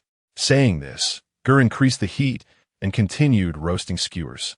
Ajin happily ate the meat in large bites, not even noticing that one of his canine teeth was about to fall out. If only I could have met Captain Ger and the others sooner. We wouldn't have been killed by pirates, and maybe we could have had the chance to eat this super delicious roasted meat. As Ajin thought about this, his nose tinged with sadness, and tears began to fall quietly, familiar faces appearing in his mind, his family and friends who had endured hardships with him. Turning to look at Ger, who was seriously roasting meat by the flickering fire, it was this man's sudden appearance that effortlessly changed his fate. Now, thinking about it, everything seemed as if it were a dream. It's done, you can eat now. You three are still growing, so eat more. Ger divided the roasted skewers among the three of them, and also picked one up to eat. As he received the roasted meat, Ajin quickly turned his head to the side to wipe away his tears. Huh, Ajin, why are you crying? I'm not crying, just got smoke in my eyes. Being pointed out by his caring sister Bia, Ajin hurriedly defended himself. Ger curiously opened the system all. High-quality smokeless charcoal. Sales ranking top 1. Absolutely smokeless and environmentally friendly. A 10-year-old shop with 1,000,000 good reviews. Higher temperature. Burns longer. 1 box is better than 6 boxes. Ger quietly opened the after-sales service and left a negative review. They said it was smoke-free, but made the child cry. After continuing to grill some meat and asking Bia to help watch the fire, Ger sat down next to Akin. Looking at the sobbing little figure, Ger couldn't help but feel heartbroken. A child around 10 years old should be at an innocent, cute, mischievous age. Yet must bear so much that they shouldn't have to at this age. Is it their fault? No, it's the world's fault. Feeling a warm hand on his head, Akin looked up to see the captain beside him. Determined to be a man, he felt a bit embarrassed and lowered his head shyly. Ger patted Akin on the head and comforted him. While you're still a little brat, if you want to cry, just cry. No need to hold it in. Captain, I'm really not crying, I just... When children want to cry, they often can hold it back. But when an adult shows concern, they can no longer keep it together. Wah? Captain, everyone was killed by bad people. They're all gone. They will never have the chance to eat as many delicious things as I do. Akin clung to Ger's clothes, crying uncontrollably. Bia and Weibel beside them also looked at Akin with worry. Ger sat quietly. Boys don't need excessive comfort. He thought it was better to let him cry it out, and after a while, he finally spoke. Akin, Weibel and I are orphans. On my first day of understanding, our mother left. The dead cannot be revived, and we who are alive must face life more bravely and strongly. And you are not alone. We are all your family. After saying this, Ger ruffled Akin's somewhat prickly short hair. Weibel, on the side, was also staring at the gold chain in his hand, not knowing what he was thinking. After a while, Akin slowly stopped sobbing, and seeing everyone looking at him, he felt embarrassed and turned red, softly saying, I'm sorry, Ger, for making you recall sad memories. He thought, it's okay, it's not really something to be sad about. Ger picked up a bottle and took a sip of orange juice, speaking earnestly. Akin, the reason people cannot prevent various tragedies from happening is mostly because they are too weak. If you want to reject so-called fate and not let others control your life, you need to become stronger. Those pirates are stronger than you, so they can bring you misfortune. We are stronger than that group of pirates. So they ended up as fish food, and your fate was changed. Otherwise, the outcome might have been that we all got killed by the pirates. This world is cruel. Even if you want to live in peace, there will be many who want to harm you. So, if you want to live freely, protect your family well, and save more poor people, you must first have enough strength. Crack. Bia and her father were once almost captured by pirates and turned into slaves. And Akin's experience along with Ger's words deeply moved her. In her excitement, she broke the bamboo skewer in her hand and decided she also needed to become stronger to defeat bad people and protect her family. The sound of the snap brought Akin back to reality. With a determined look, he said, Ger, I understand. I will definitely work hard to become stronger. Ha. Good. You're showing some manliness. Ger patted Akin's shoulder hard to encourage him. I could do it too. Captain, I also want to become strong and fight with everyone. I can also defeat bad people. Bia raised her hand to respond, and Ger readily praised her, giving a thumbs up and smiling. Great. Awesome. Our Bia is as strong as a man, and in the future, she will definitely be a renowned powerhouse of the sea. After finishing the psychological counseling session, Teacher Ger stood up, brushed off the dust from his pants, looked at the dark sea in the distance, the glow of the campfire reflected in his eyes, and confidently said, The future is yours. But now it's not your turn to hold up this sky. Just grow up safely under our wings. Even if the sky falls, we have a few of us to hold it up. Saying this, Ger walked to the side, patting Moria, Uncle Fight, and Senior on the shoulders. Fight nodded. He felt Ger was expressing the feelings of an old father. The captain is right. With us around, how can you little brats go to the battlefield?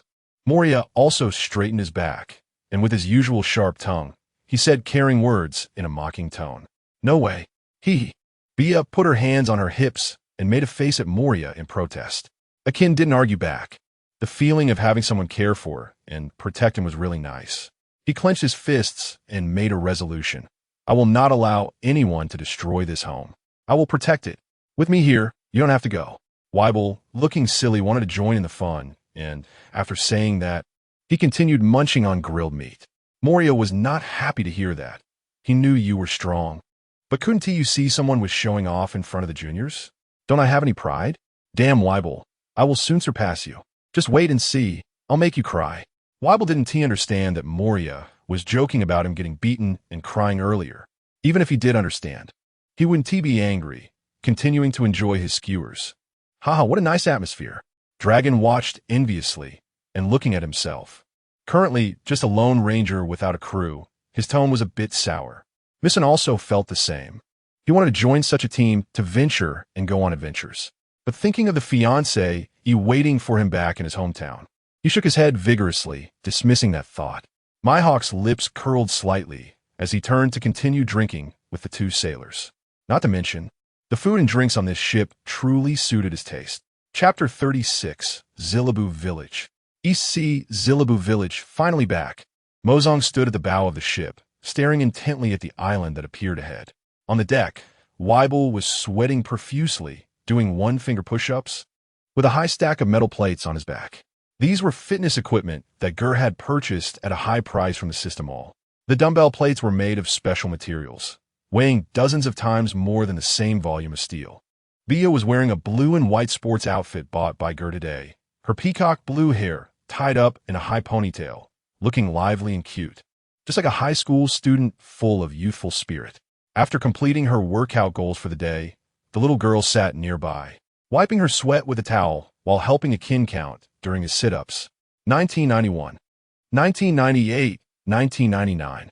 Captain Ger, up ahead is Zillaboo Village, shouted the helmsman, Xiao Bei, excitedly. Oh, we finally arrived? I was about to mold over. Ger lazily lifted the newspaper, covering his face to block the sun while sitting in a rocking chair. The sailing speed of the sailboat was indeed slow. They had encountered bad weather, and it took 10 days or half a month to cover this distance. No way. I have to switch to a better ship when we get to the Seven-Water City. A ship powered solely by sails should be retired. Ger sat up in the rocking chair, took a sip of freshly squeezed watermelon juice from the table, and turned to look at the four people playing mahjong nearby, feeling a bit of a headache. Monkey D. Dragon picked a card, stroking his chin stubble, seriously contemplating how to play. Come on, hurry up. Even the mosquitoes have fallen asleep. You're still young. Why are you playing slower than a turtle? Just play a card already. As the captain said, hesitation leads to defeat. Uncle Feet, sitting at the next table, took a puff of his cigarette, exhaling clouds of smoke while urging him. Hesitation leads to defeat? Truly worthy of Mr. Ger. Dragon pondered this phrase in his heart, unable to resist taking out his notebook to jot it down, causing the other three at the table to break out in cold sweat. Ever since Ger explained the rules of the game to Dragon, mentioning that the essence of mahjong was to find order amid chaos and involved principles of probability and psychology, Dragon had become quite invested in mahjong. Finding order in chaos? Isn't that exactly what I'm trying to do? He felt vaguely that this game contained many truths, so he studied it earnestly and unexpectedly gained quite a bit of insight, filling his notes with tips on playing. It's my turn, time to determine the winner. After waiting for a long time, it was finally Mihawk's turn to draw a card. He first glanced at his hand to confirm he and T made a mistake and was indeed in a winning position. Only then did he reach out to draw a card, feeling nervous yet a bit hopeful. This guy Mihawk had also temporarily stayed on Ger's ship. Dragon's reason was that he had been feeling inspired lately and needed to sort out his thoughts and plan his next moves. While Hawkeye claimed that he had come out to sea just to find someone to fight, and now that he had found a worthy opponent with free meals and lodging, he hoped to stay a bit longer to spar with Weibel a few times. With Ger's help, Weibel's combat power and weaponry had greatly improved, and currently, Mihawk found it somewhat challenging to defeat him, which only made him itch for battle, seeking out fights every day. Ger secretly sighed, truly worthy of future big shots. Each one had thicker skin than the last, eating and drinking without shame while making it sound so reasonable. However, the usually shrewd Captain Ger had agreed to Hawkeye's request with a condition. Mihawk had to contribute labor like Dragon, and during his time on the ship, he had to practice with Moria, the swordsman, and teach the two kids some basic sword techniques. Mihawk hesitated for a moment, but ultimately agreed. Thus, Another freeloader had joined Ger's ship.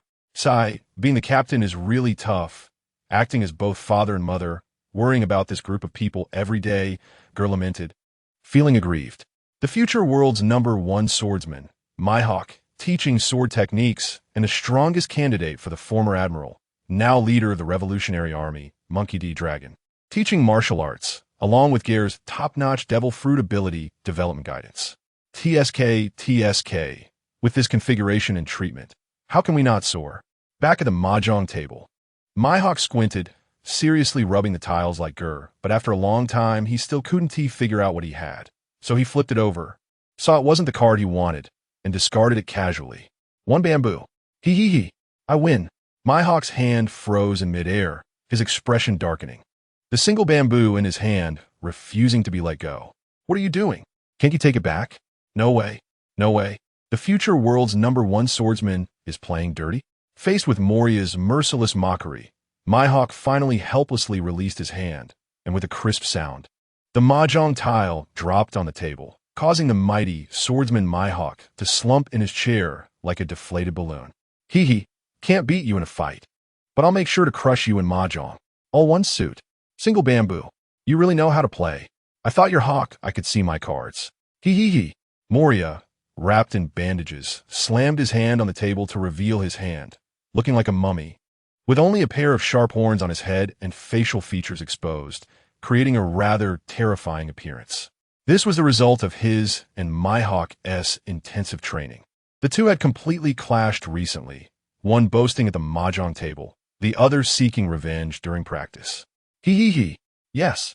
Finally catching a break, Moria laughed heartily, his smile genuine yet painful, causing him to grimace slightly as it tugged the wounds on his face. Lower the sails.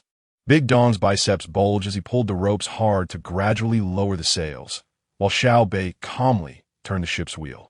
The two worked together seamlessly, expertly bringing the ship to a steady stop at the dock. Haha, Ger, thanks for bringing us back. Stay for a while. Let me show some hospitality. Although this trip was a financial loss, Mozong still wore a joyful expression upon returning to his hometown. Big Dong and Xiao Bei also invited, yes, Captain Ger. Thank you for taking care of us. Please come visit our village.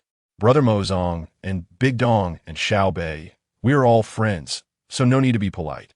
Besides, during this time, you not only helped us navigate the ship, but also taught us how to operate the sails, so I should thank you properly.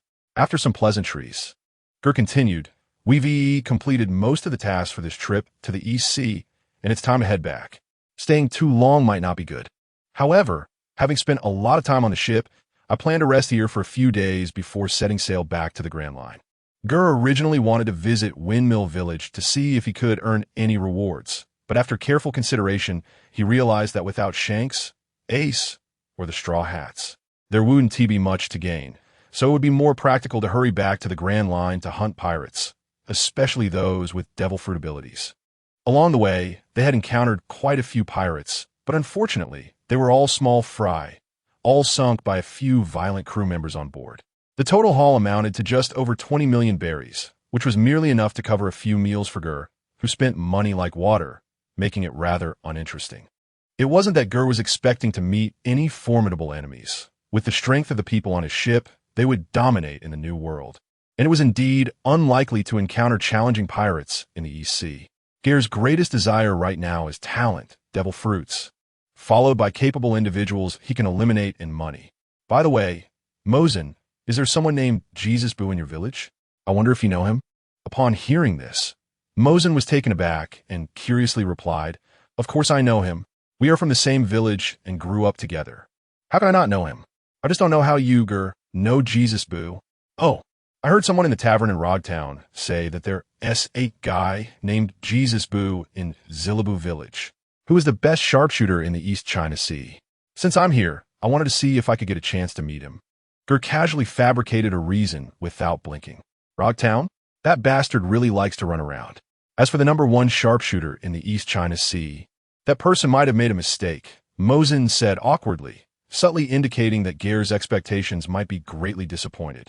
Huh, that guy is supposed to be a sharpshooter? He is definitely just boasting again.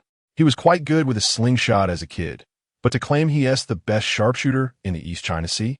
Captain Ger, you must have been fooled. The rough man, Big Dong, spoke bluntly, unlike the subtlety of the big businessman Mosen. Like father, like son?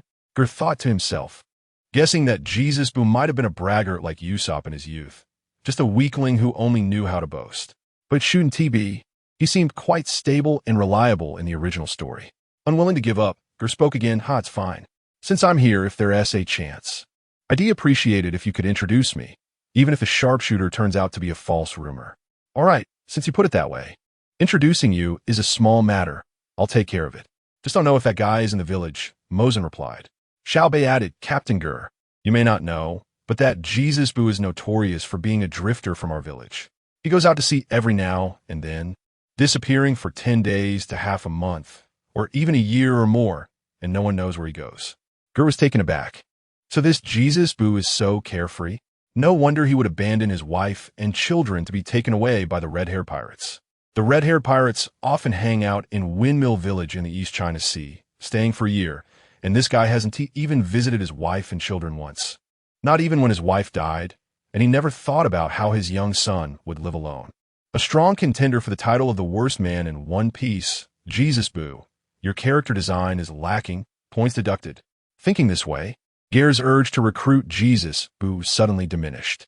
However, if he could take this scumbag away, it could save a poor girl, which could be considered a good deed. Poor Usopp, while others are being crushed in the cradle. Ger is even harsher, killing off the fertilized egg before it even has a chance. Brother, you don't have to feel too pressured. Whether we meet or not is all up to fate. After hearing Ger say this, Mosen nodded in agreement. A few villagers were standing on a distant hillside, watching Ger and his group cautiously as they approached the shore, especially when they saw two particularly eye-catching giants among the group disembarking. Everyone became even more anxious. The middle-aged man, leading the villagers, anxiously instructed a young man, who was likely to hurry back to the village to warn everyone to be on guard based on the current situation. Long and Hawkeye wanted to stay on the ship to continue learning and training. So Ger left some instant noodles and pre-cooked meals for the two before disembarking with the others. The feeling of solid ground is so good. Ger stretched lazily, breathing in the earthy air and looking at the familiar slope in front of him. This was exactly where Usopp had ambushed 8,000 subordinates, right? Hey, Uncle Larry, it's us. Mosen's shout gave the few villagers who were preparing to flee a renewed courage to stop and observe. When they got closer, the sharp-eyed young man turned to the village chief and happily said, Village Chief Larry, it's Brother Mosen and Big Dong and Xiao Bei. Upon hearing this, the village chief and the others finally breathed a sigh of relief. They trusted Mosen's character, so the people he brought back should not be bad. Thinking this way, Village Chief Larry led a few villagers to meet them actively. When the group met, they inevitably exchanged pleasantries. Along the way, Mosen introduced Ger's party to the village chief. Larry shook hands with Ger amicably, but his eyes couldn't help but sneakily size up the two giants, Weeble and Mariah. Living in this peaceful little village in the East China Sea, he had never seen such tall and powerful people in his life. Are they really human? The more Larry looked, the more shocked he became. Looking at Ger, there was a hint of respect in his gaze.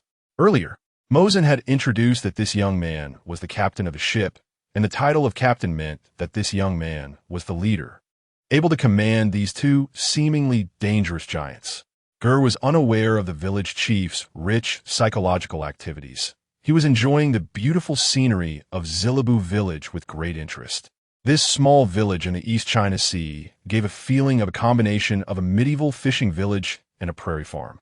The gentle breeze caressed his face, mixed with the fragrance of fresh grass, making one feel refreshed. The grass was low, revealing cattle and sheep, and the scattered tile-roofed houses were situated across the prairie. In the distance, a few chimneys were rising with curling smoke, and the scenery before him looked like a painting, tranquil and comfortable. No wonder everyone wants to return to rural life. If one could have a moment of leisure in life, lying quietly in the soft grass, doing nothing and thinking of nothing, watching the clouds roll and disperse, who wouldn't he love such a top-tier enjoyable life? Chapter 37, Business Talent. Back to the village. The Dong and Xiao Bei bid farewell to everyone and headed home. This trip for trade was fraught with danger. and they almost didn't make it back. They were not solitary individuals without ties. Both had wives and children waiting for their safe return. After finally getting back to the village safely, Dedong and Xiao Bei couldn't wait to run home. And Mo Sang, on the other hand, led Ger and the others along the winding dirt road, arriving in front of a brick house situated at the edge of the village. Before them lay a moss-covered stone path with green bricks and red tiles. A plump white cat lazily basked in the sun on the windowsill, while the yard was filled with flourishing flowers, creating a serene and beautiful atmosphere. The house was not large, but it had an aesthetic charm, especially with the various blooming flowers in the courtyard, indicating that the owner had put a lot of effort into cultivating them. Wow, these flowers are so beautiful. Liking beautiful things is a natural instinct for every girl, and upon seeing the vibrant flowers, Baya flitted about the garden like a happy little bee. Knock, knock, knock. Afu, are you home? It's me, Mo Sang. I'm back. As soon as he finished speaking, hurried footsteps could be heard from inside the house. Creak. The sturdy brown wooden door was opened from the inside, revealing a golden-haired, fair-skinned, cultured young woman with an elegant demeanor. Wow, what a beautiful sister. Thank you for the compliment. You're quite lovely too, little sister. The straightforward Baya voiced what everyone was thinking, and the blonde woman responded graciously. Xin Yao Air had an unusual expression, seriously examining Mo Sang's chubby face, then carefully scrutinizing the beauty before him. Clearly envious and jealous that Mo Sang could have such an attractive partner. Fu and I had initially opened the door excitedly to hug Mo Sang, but Baya's voice made her realize there were several strangers nearby, and she quickly stopped in her tracks. Old brother, you really are fortunate, Ger chuckled. Mo Sang smiled and candidly admitted, haha, I also think meeting Ah Fu is my greatest luck. Fu and I felt her cheeks flush with embarrassment at being praised by her beloved in front of so many people. She gently tucked her bangs behind her ear and smiled. That's great. You finally came back. These are your friends, right? Come in and sit down. Ah Fu, let me introduce you. This is my good friend Captain Ger and his crew. I was really able to come back thanks to them, Mo Sang said, pulling Ger's hand for the introduction. Sorry for the disturbance, Ger politely said before entering the house. Due to the small door, Weibo and Mo Lia could only stay outside and snack. The living room was relatively small, about a dozen square meters, but it was very clean. Fresh flowers adorned the windowsill, dining table, and a bookshelf filled with books, giving it a warm atmosphere. The hostess went into the kitchen and soon brought out a pot of freshly brewed hot tea, pouring it for everyone, filling the air with the refreshing scent of camellias and the subtle fragrance of jasmine. While everyone sat down to drink tea, Mo Sang excitedly recounted his experiences from this trip at sea, as men returning home always need to report their journeys. Fu and I listened quietly to his story, smiling at times and furrowing her brows at others, constantly refilling his cup, playing the role of an attentive listener, which made Mo Sang more animated. When he talked about the mutiny on the ship and how he almost didn't make it back, Fu and I nervously grasped his hand, feeling the warmth radiating from it. Mo Sang felt a warm sensation in his heart and gently patted her hand to comfort her. It's okay. Don't worry. See, I'm fine, right? It's just that the ship and cargo were taken, and I have to start over. It's a bit troublesome, but don't worry, Ah Fu. I will be able to rise again soon. Fu and I nodded. She always believed in Mo Sang's words. By the way, Ah Fu, how have you been lately? The illness is still the same. I've gotten used to it over the years. It's nothing. Fu and I gently shook her head and replied casually. The two had grown up together, with Mo Sang taking care of her unconditionally since childhood, and now he was seeking renowned doctors to treat her, which deeply touched Fu and I. Their mutual affection had led them to become engaged. Don't worry, I will definitely find a renowned doctor to cure your illness soon. Then I won't have to go to sea often and can stay to accompany you more. No, I hope that when I'm better, I can go to sea with you. I want to see the outside world. All right, as long as I can be with you, I can go anywhere. You're not afraid of being dragged down by me. This medicine jar? Don't say that about yourself, Ah Fu. Montaksam. As their feelings deepened, the two fell into a comfortable silence, gazing at each other affectionately. The display of affection nearby left the others feeling stuffed with metaphorical dog food. Ajin awkwardly turned to look out the window, suddenly feeling envious of Wei Bu Air and Mo Lia, who were sharing snacks in the yard. He wanted to escape, but found it impossible. Guer was fixated on Fu and I, not out of any inappropriate thoughts about his fiancée, or being unable to move when seeing a beautiful woman. He simply felt that the woman before him, both in looks and temperament, resembled the character Miss Kuya from the original story, coupled with her frail and delicate demeanor. It was not just similar, she was practically identical. Although Miss Kuya's parents never appeared in the original story, considering the time, place, and character traits, Guer felt that this young couple was likely her biological parents. Kuya's father was not an ordinary person, having amassed a considerable fortune through legitimate trade in this small place of East Sea, enough to make many pirates envious.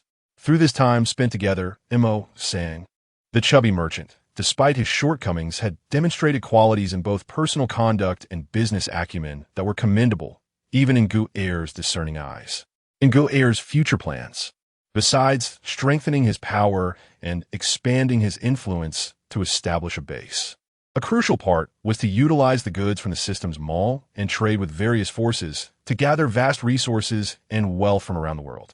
Therefore, having business talent to help manage and realize all of this was indispensable. Guer had previously invited Mo Sang, but had been politely declined. Not wanting to force it, Captain Ger turned his attention to a certain green-haired guy who should still be on Sabaody Archipelago. Now that he knew the real reason for Mo Sang's refusal, Guer felt that he had no way out. Far away on Sabaody, island number 47, Achu, a young man who was diligently carrying goods at the dock to earn money, suddenly sneezed. The responsible supervisor, seeing someone dazing off, immediately yelled, "Hey, you over there, green-haired kid, what are you spacing out for? Don't just dawdle. If you can't handle it, get lost." "Sorry." The young man didn't lift his head as he replied, turning his head to wipe his nose on his shoulder before continuing to bend down to move the goods. "It must be Stella thinking of me. Stella, please wait a little longer. I will earn enough money to rescue you soon." With this thought in mind, he suddenly felt a surge of strength, and even the load on his back felt lighter, making his steps quicker. "Stella, your prayers are working. It must be that the gods see our plight and want us to reunite soon." The young man felt invigorated. However, before he could feel happy, he was kicked down to the ground by the supervisor from behind. "Damn you!"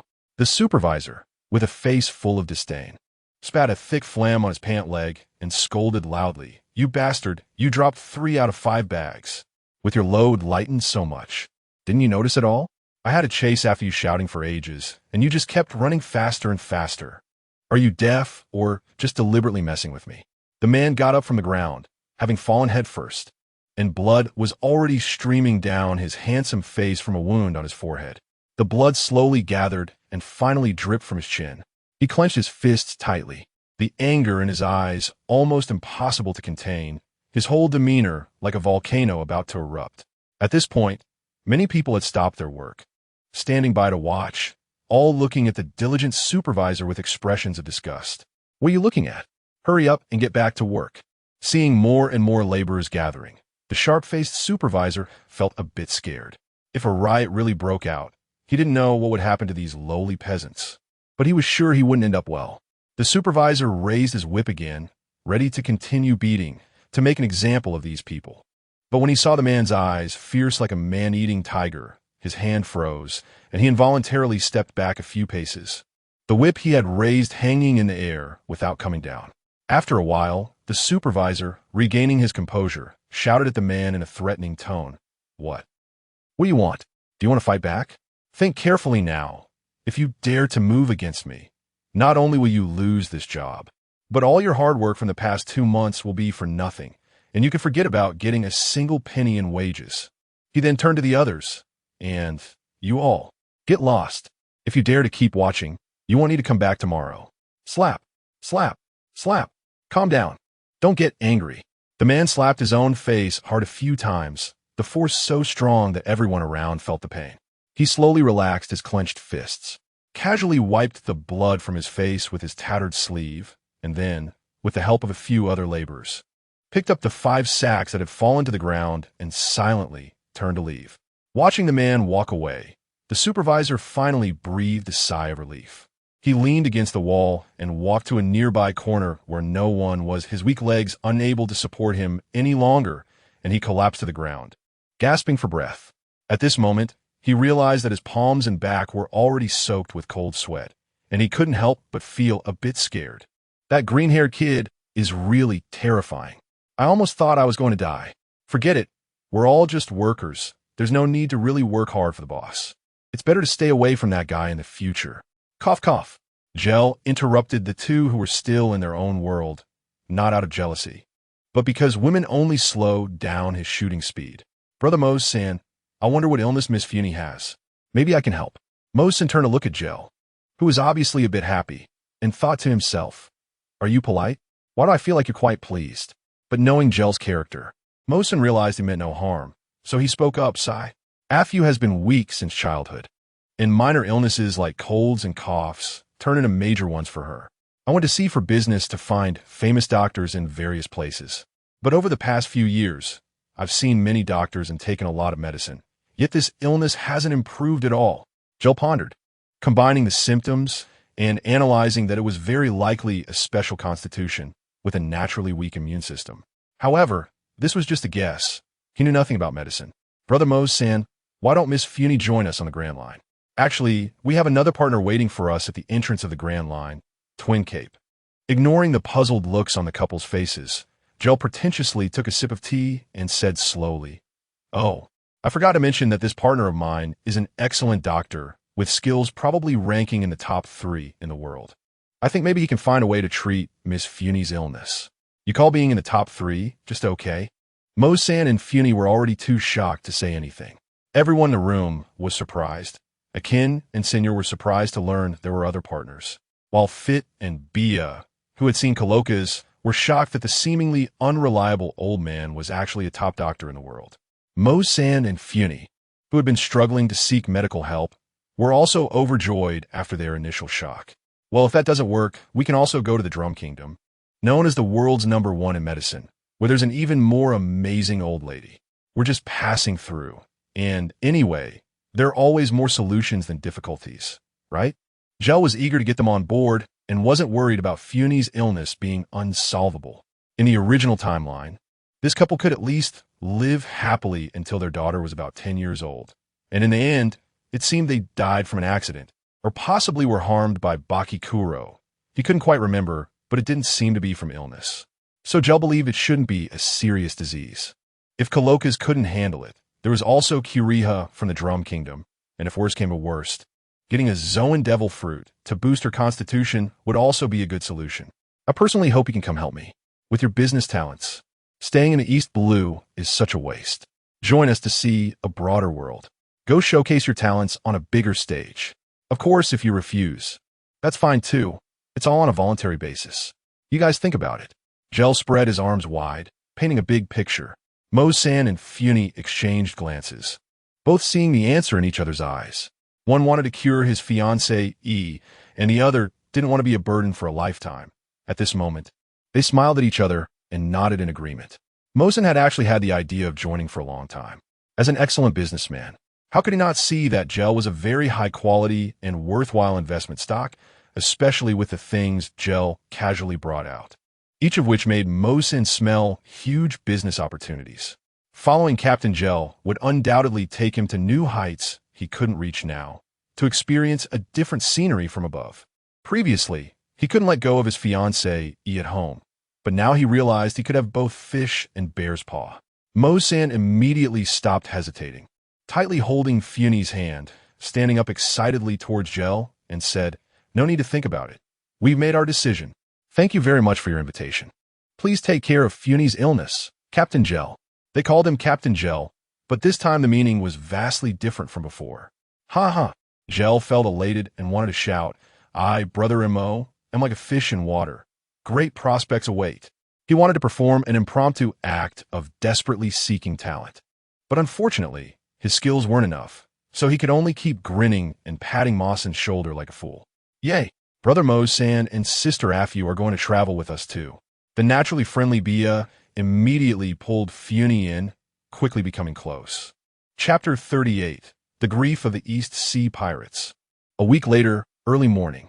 The sky was filled with red clouds, and the fiery sun slowly rose from the horizon, casting a golden shimmer across the sea, dazzling and bright.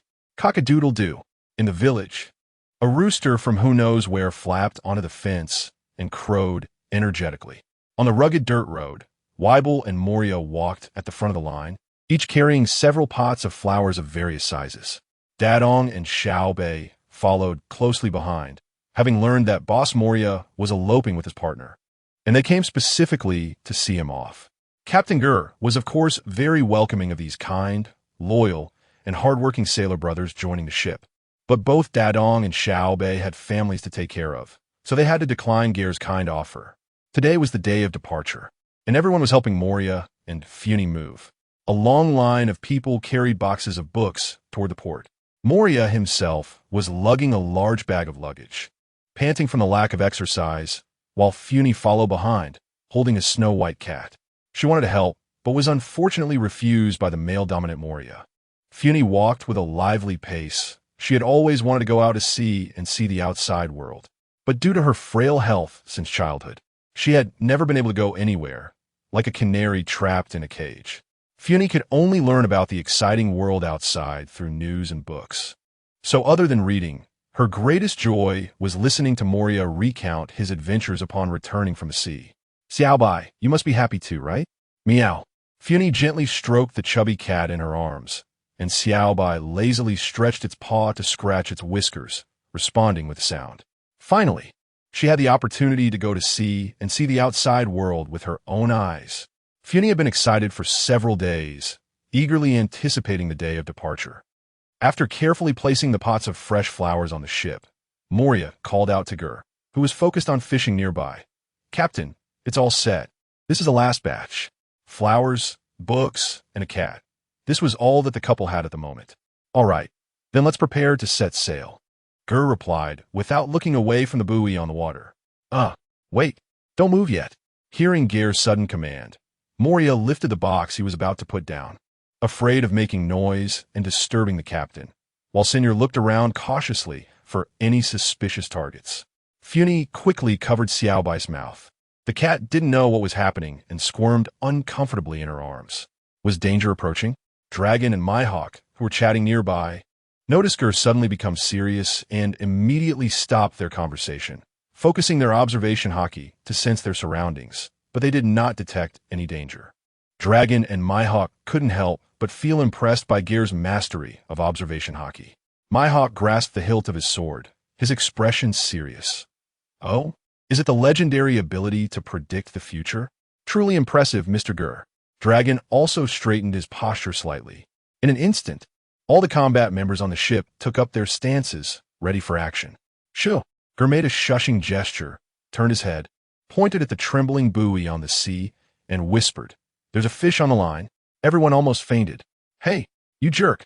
Can't you speak normally? Stop startling us all the time. Are you just messing with us?"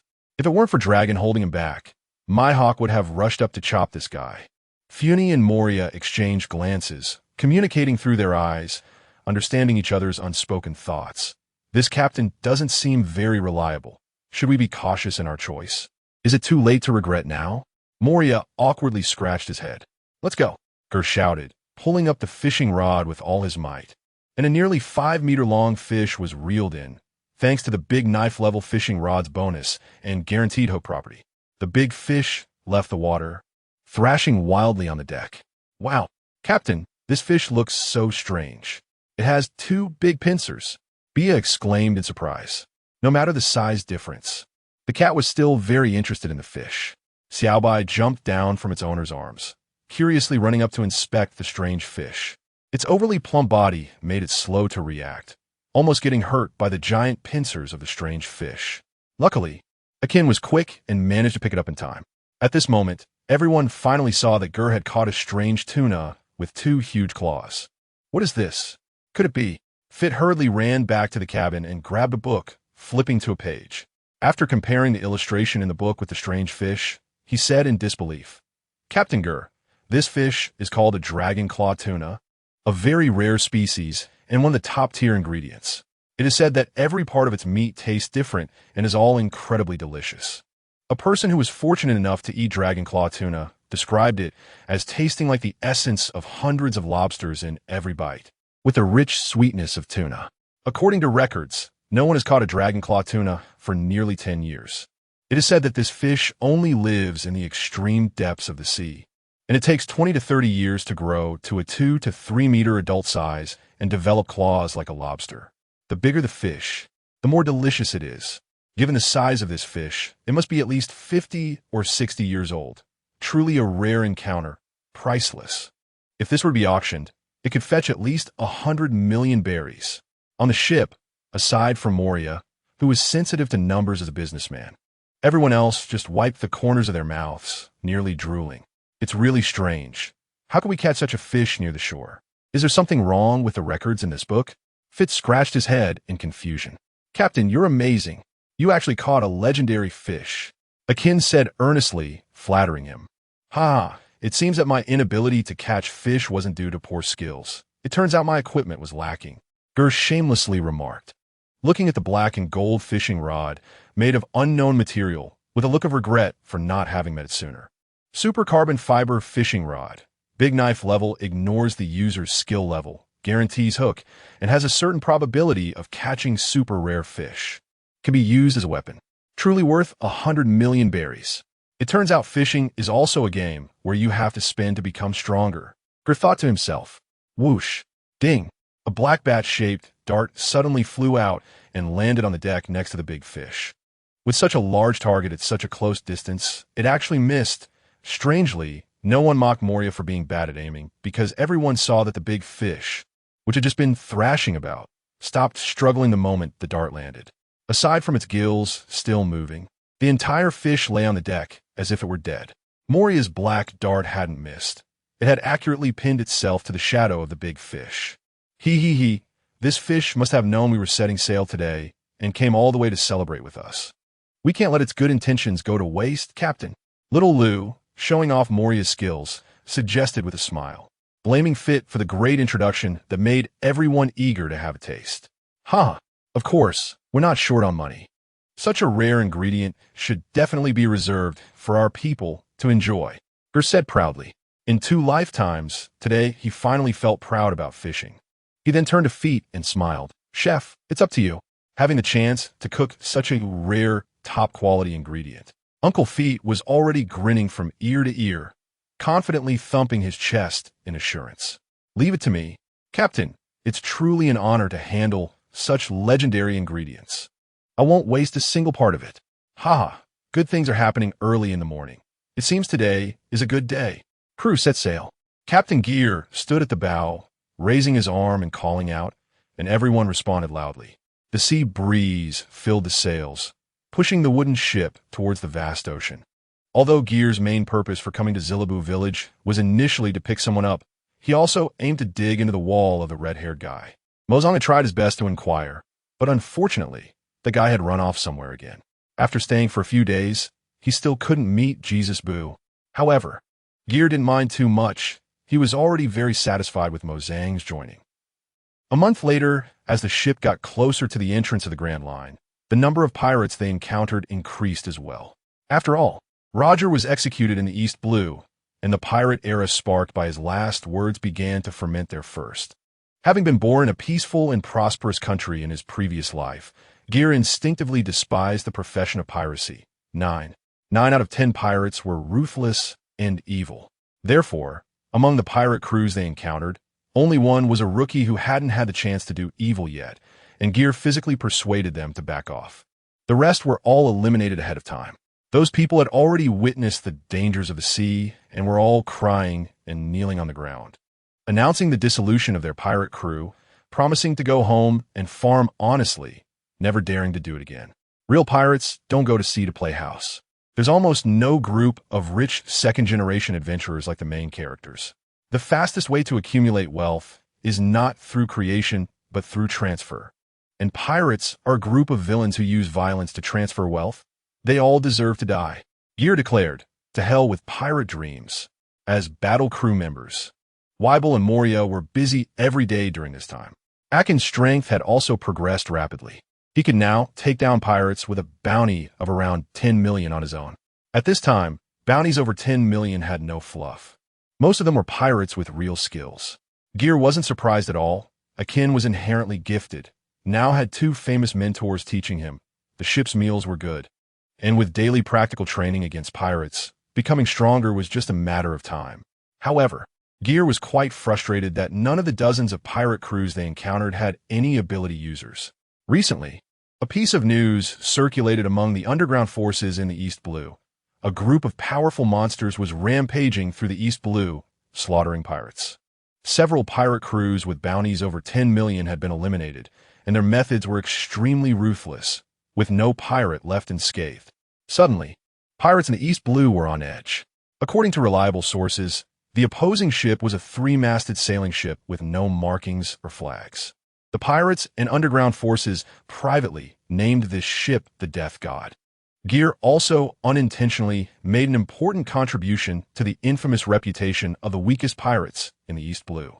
The only good news was that based on the timing and location of the encounters between the attacked pirate ships and the Death God, it could be initially inferred that the other side was preparing to leave the East Blue and enter the Grand Line. Some pirates in the East Blue decided to avoid the spotlight and stay away from the waters near the entrance to the Grand Line, while others continued on their original plan to head towards Mount Levis. However, they all issued a death order to their lookout subordinates. If they encountered a three-masted sailing ship without any flags, they were to report immediately and turn around at once to steer clear of it. Of course, there were some stubborn ones. With this little treasure, they dared to call themselves pirates.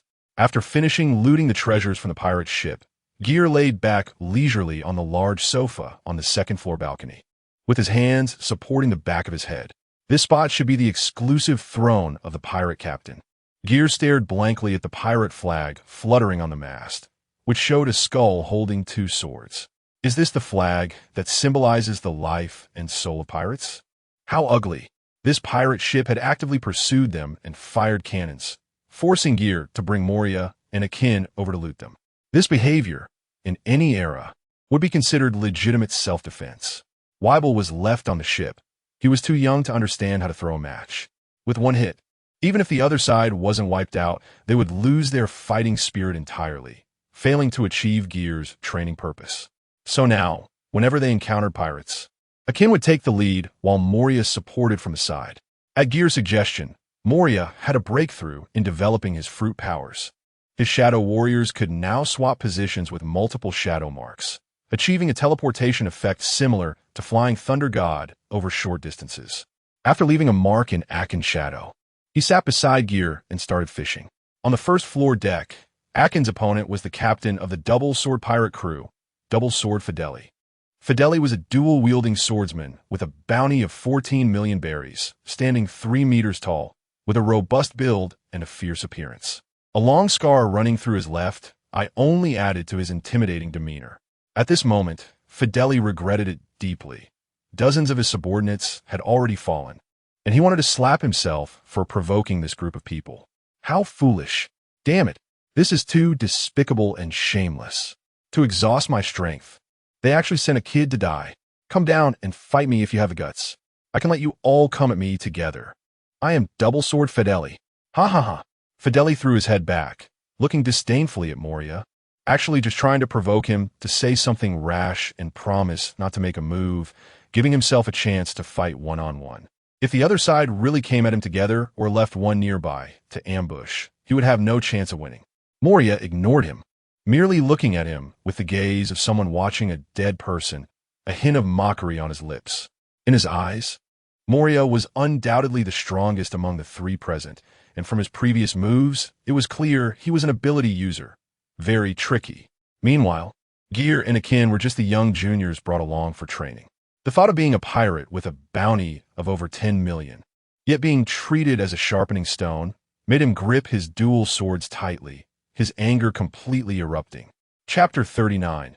Akin's combat training Fideli was sweating profusely, tried to deceive himself in his mind that he still had a chance as long as he fought alone. However, after just a few seconds of locking eyes with Moria, he understood that today was likely to end badly for him. Ger tapped his cigarette against the armrest of the sofa, fearing that the guy would give up the struggle, and said with a smile, "You're the dual-sword Fideli, right? I'll give you a chance. If you take down this little brat in front of you, we'll let you leave alive. What do you say?"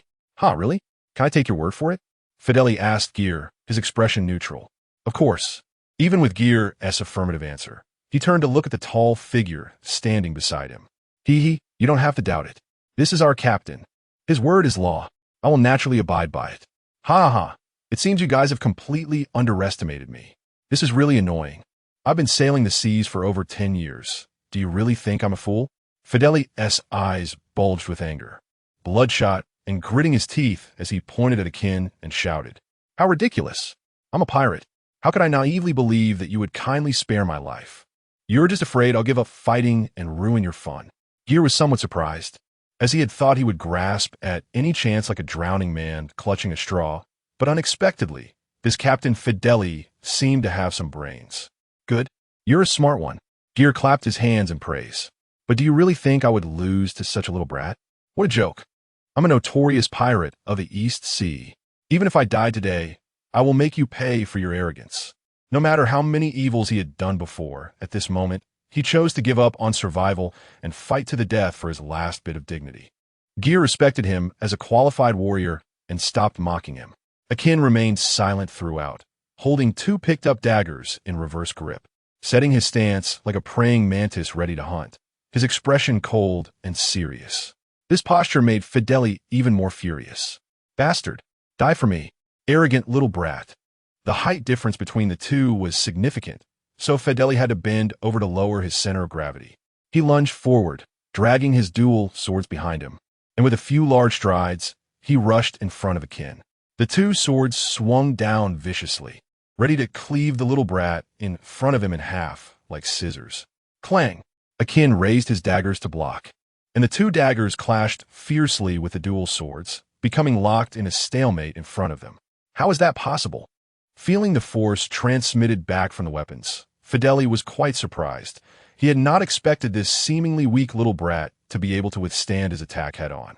Before he could react, Akin twisted his wrist, the daggers skillfully releasing the pressure from the dual swords.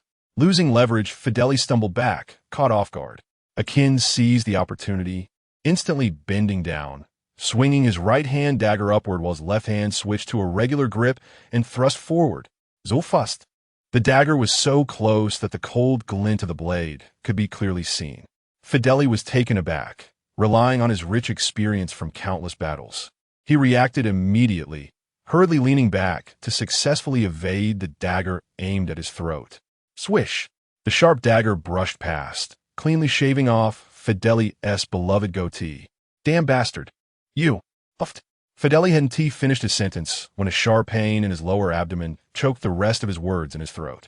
Fideli swung his sword forward with all his might, forcing Akin back before stepping back a few paces to create distance, finally getting a moment to catch his breath.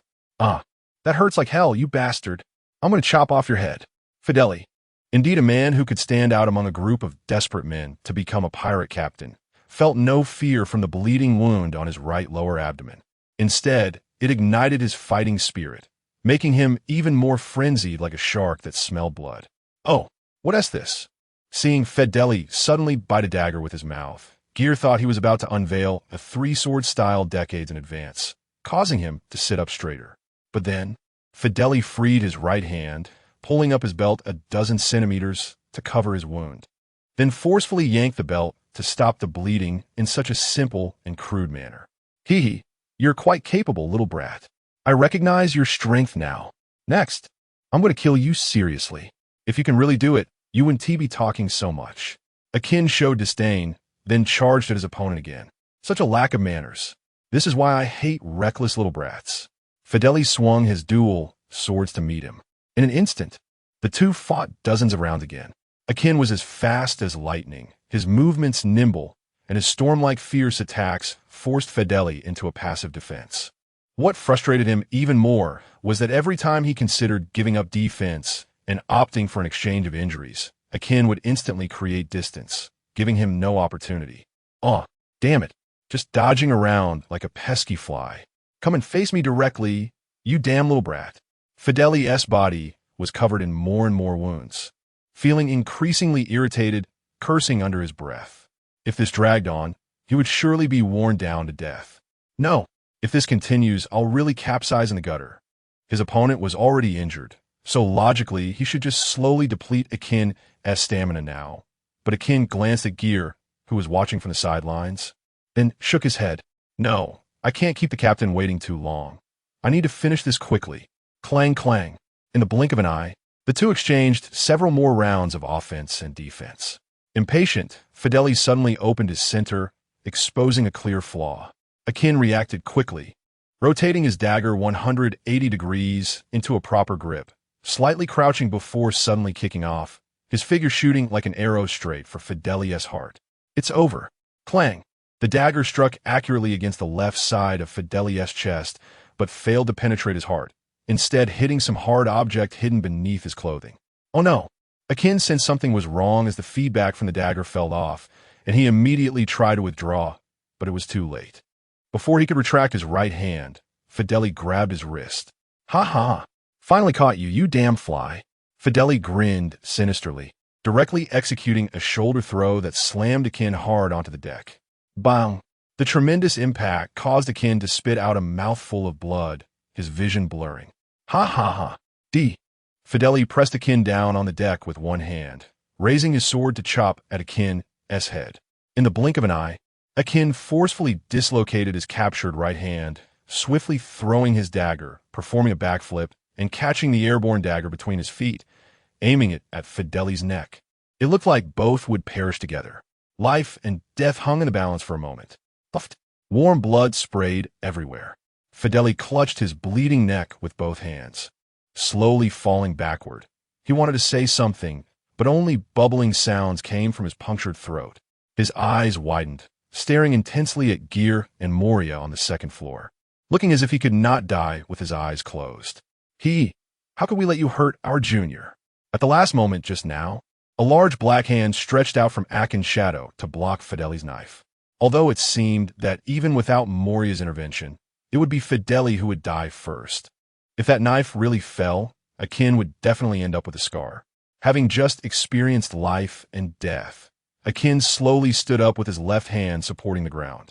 His face was somewhat pale as he gritted his teeth and forcefully reset his dislocated right arm. A bit shaken, he walked over to Gel and said, I'm sorry, Captain. I was careless just now, and almost got counter-killed without quickly resolving the battle. I embarrassed you.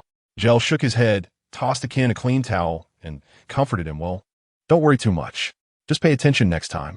Only battles that expose problems have value for training, right? First, wipe your face. Yes, Captain. Akin took the towel and wiped the blood from his face. By the way, didn't Dragon teach you the Dragon Claw technique? Gel asked curiously, suspecting that Dragon might be hiding something. He remembered that Sabo had a move that could catch a blade empty-handed and specifically crush others' masks with the Dragon Claw technique. And he wondered if it was taught by Dragon. Yes, the Dragon Claw technique was indeed taught by the master. Oh, then why didn't I see you use it in battle?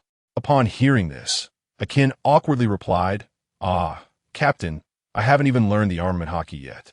I can't just use my hand to block a knife, right? That seems to make some sense. Gel realized that the Dragon Claw technique also required the covering of armament hockey. He thought it was a special move that could turn the hand into a hard and powerful weapon for battle, but it turned out to just be a fancy pose, with the principle still being the armament hockey coverage. No wonder Sabo always wore gloves, Gel secretly thought. All right, then in the future, the key is still to practice hockey well. Fancy moves like that aren't necessary. Here, take this pill first. As Gel spoke, he took out a blue and white porcelain bottle, poured out a black-brown pill, and handed it over. This was a new type of pill Gel had discovered in the system's pharmacy section, which could speed up injury recovery. The detailed description of the medicine was a long string of incomprehensible text, like an old Chinese medicine prescription, so Gel directly named it Little Recovery Pill. The effect wasn't overly miraculous. It only shortened recovery time to a certain extent. Gel had experimented and found that an injury that would normally take 3 days to heal could be resolved in 1 day after taking the Little Recovery Pill. The effect was average, but the price was cheap, only 500,000 berries for one, while the more effective Great Recovery pill cost 1 million berries each. Mainly, he felt sorry for Akin. If it were another adult who got hurt, Captain Ger wouldn't be so generous. Akin, confused about what to do with the pill, heard Ger explain, taking it will speed up your recovery. Captain, I'm fine. This little injury will heal in a couple of days. There's no need to waste such a precious pill. It's only a couple of million berries each. Precious my ass. As if I can't afford it. Just take it, or I'll kick you, Ger said. Akin dared not defy him, and could only reluctantly swallow the pill. Oh, it's sweet. Strawberry-flavored, quite tasty. Akin was a bit surprised that this black pill tasted unexpectedly good, and after swallowing it, he felt a warm current circulating through his body, which was very comfortable. However, he still thought the price of several million berries was a bit steep. Akin's complexion gradually improved, and he felt deeply moved. Clearly, it was his eagerness to show off in front of the captain that led to his mistake. Yet Captain Ger not only didn't blame him, but also gave him such a precious medicine. The captain was truly a strong, yet gentle person. Seeing Akin regain some spirit after taking the pill, Moria enviously remarked, Captain, you're biased. When I fought that bastard Doflamingo and got hurt, I didn't get this treatment. Huh, my fault. I didn't think of it at the time. Next time, for sure. Besides, what damage could Doflamingo possibly cause you, old Mo? Hee hee. Looking at the corpses on the ground, it was a pity they weren't devil fruit users. Ger could only disdainfully toss the pirate captain's head into the storage space, saving it for money. This was over 10 million berries. You don't know how precious it is until you manage the household yourself. Ger wouldn't be willing to throw over 10 million directly into the sea to feed the fish. Having a system space is convenient. Things like this can be stored inside without worrying about spoilage or dirtiness. Old Mo, check if there are any fish that slip through the net in the cabin. If not, sink the ship. We should head back. Yes, Captain, Moria replied. After speaking, the shadow beneath his feet quickly expanded like a balloon, then with a bang. It shattered into countless pieces, and each piece slowly transformed into a black bat. Squeak, squeak, squeak. Moria snapped his right hand's fingers, and the bats immediately flapped their wings and rushed into the cabin. Ger frowned and asked, Old Mo, you're doing all this fancy stuff because you haven't mastered the observation hockey yet? It seems I'll have to give you some extra practice when we get back. Moria looked embarrassed. He had boasted back then that he could master both armament and observation hockey in just a week, but now 2 months had passed, and he had only learned a bit of armament hockey. As for observation hockey, it was still under development, and he quickly explained, no need for extra practice. Captain, I believe in a balanced approach, progressing step by step. Look, I can already use armament hockey, and I'm close to grasping observation hockey. I feel like I can learn it soon. Isn't this just to test the newly developed fruit ability? Well, as long as you're not in a hurry. I just want to tell you that today, when Dragon and Myhawk played cards with you, they secretly used observation hockey. Moria? Those bastards. I knew their card skills suddenly improved so much. Turns out they were cheating and bullying me. Those thieves are detestable. Boss, please make sure to train me hard. I suddenly feel it's very necessary to master observation hockey quickly to better protect my partners. Oh, very aware. You can leave it to me. Ger laughed. Chapter 40, Useless Fruit and Farewell. Captain Ger was teasing Moria again, while Akin beside him was trying hard not to laugh. Moria closed his eyes and stopped talking, focusing his mind on controlling the swarm of bats, quickly searching every corner of the ship. After a while, Moria suddenly opened his triangular eyes and smiled. Captain Ger, there really is a fish that slipped through the net. Bang! Several bats worked together to lift a large wooden barrel and dropped it onto the deck. Ger clicked his tongue in surprise. He didn't expect that besides that fool Luffy, someone would actually choose to hide in a barrel.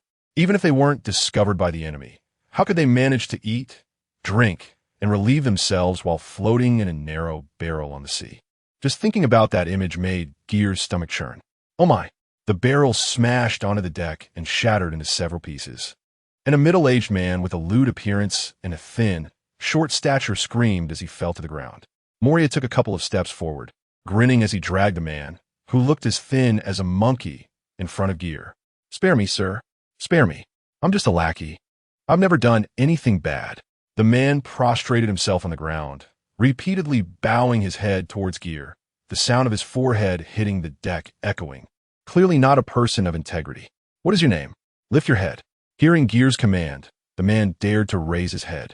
Showing Ger a smile he believed to be respectful, humble, yet polite. Back, sir, my name is Chaji. However, his lewd face, combined with a mouthful of yellow teeth, and 3 gold teeth, and 2 rubies embedded in his upper jaw that sparkled in the sunlight, was quite an eyesore.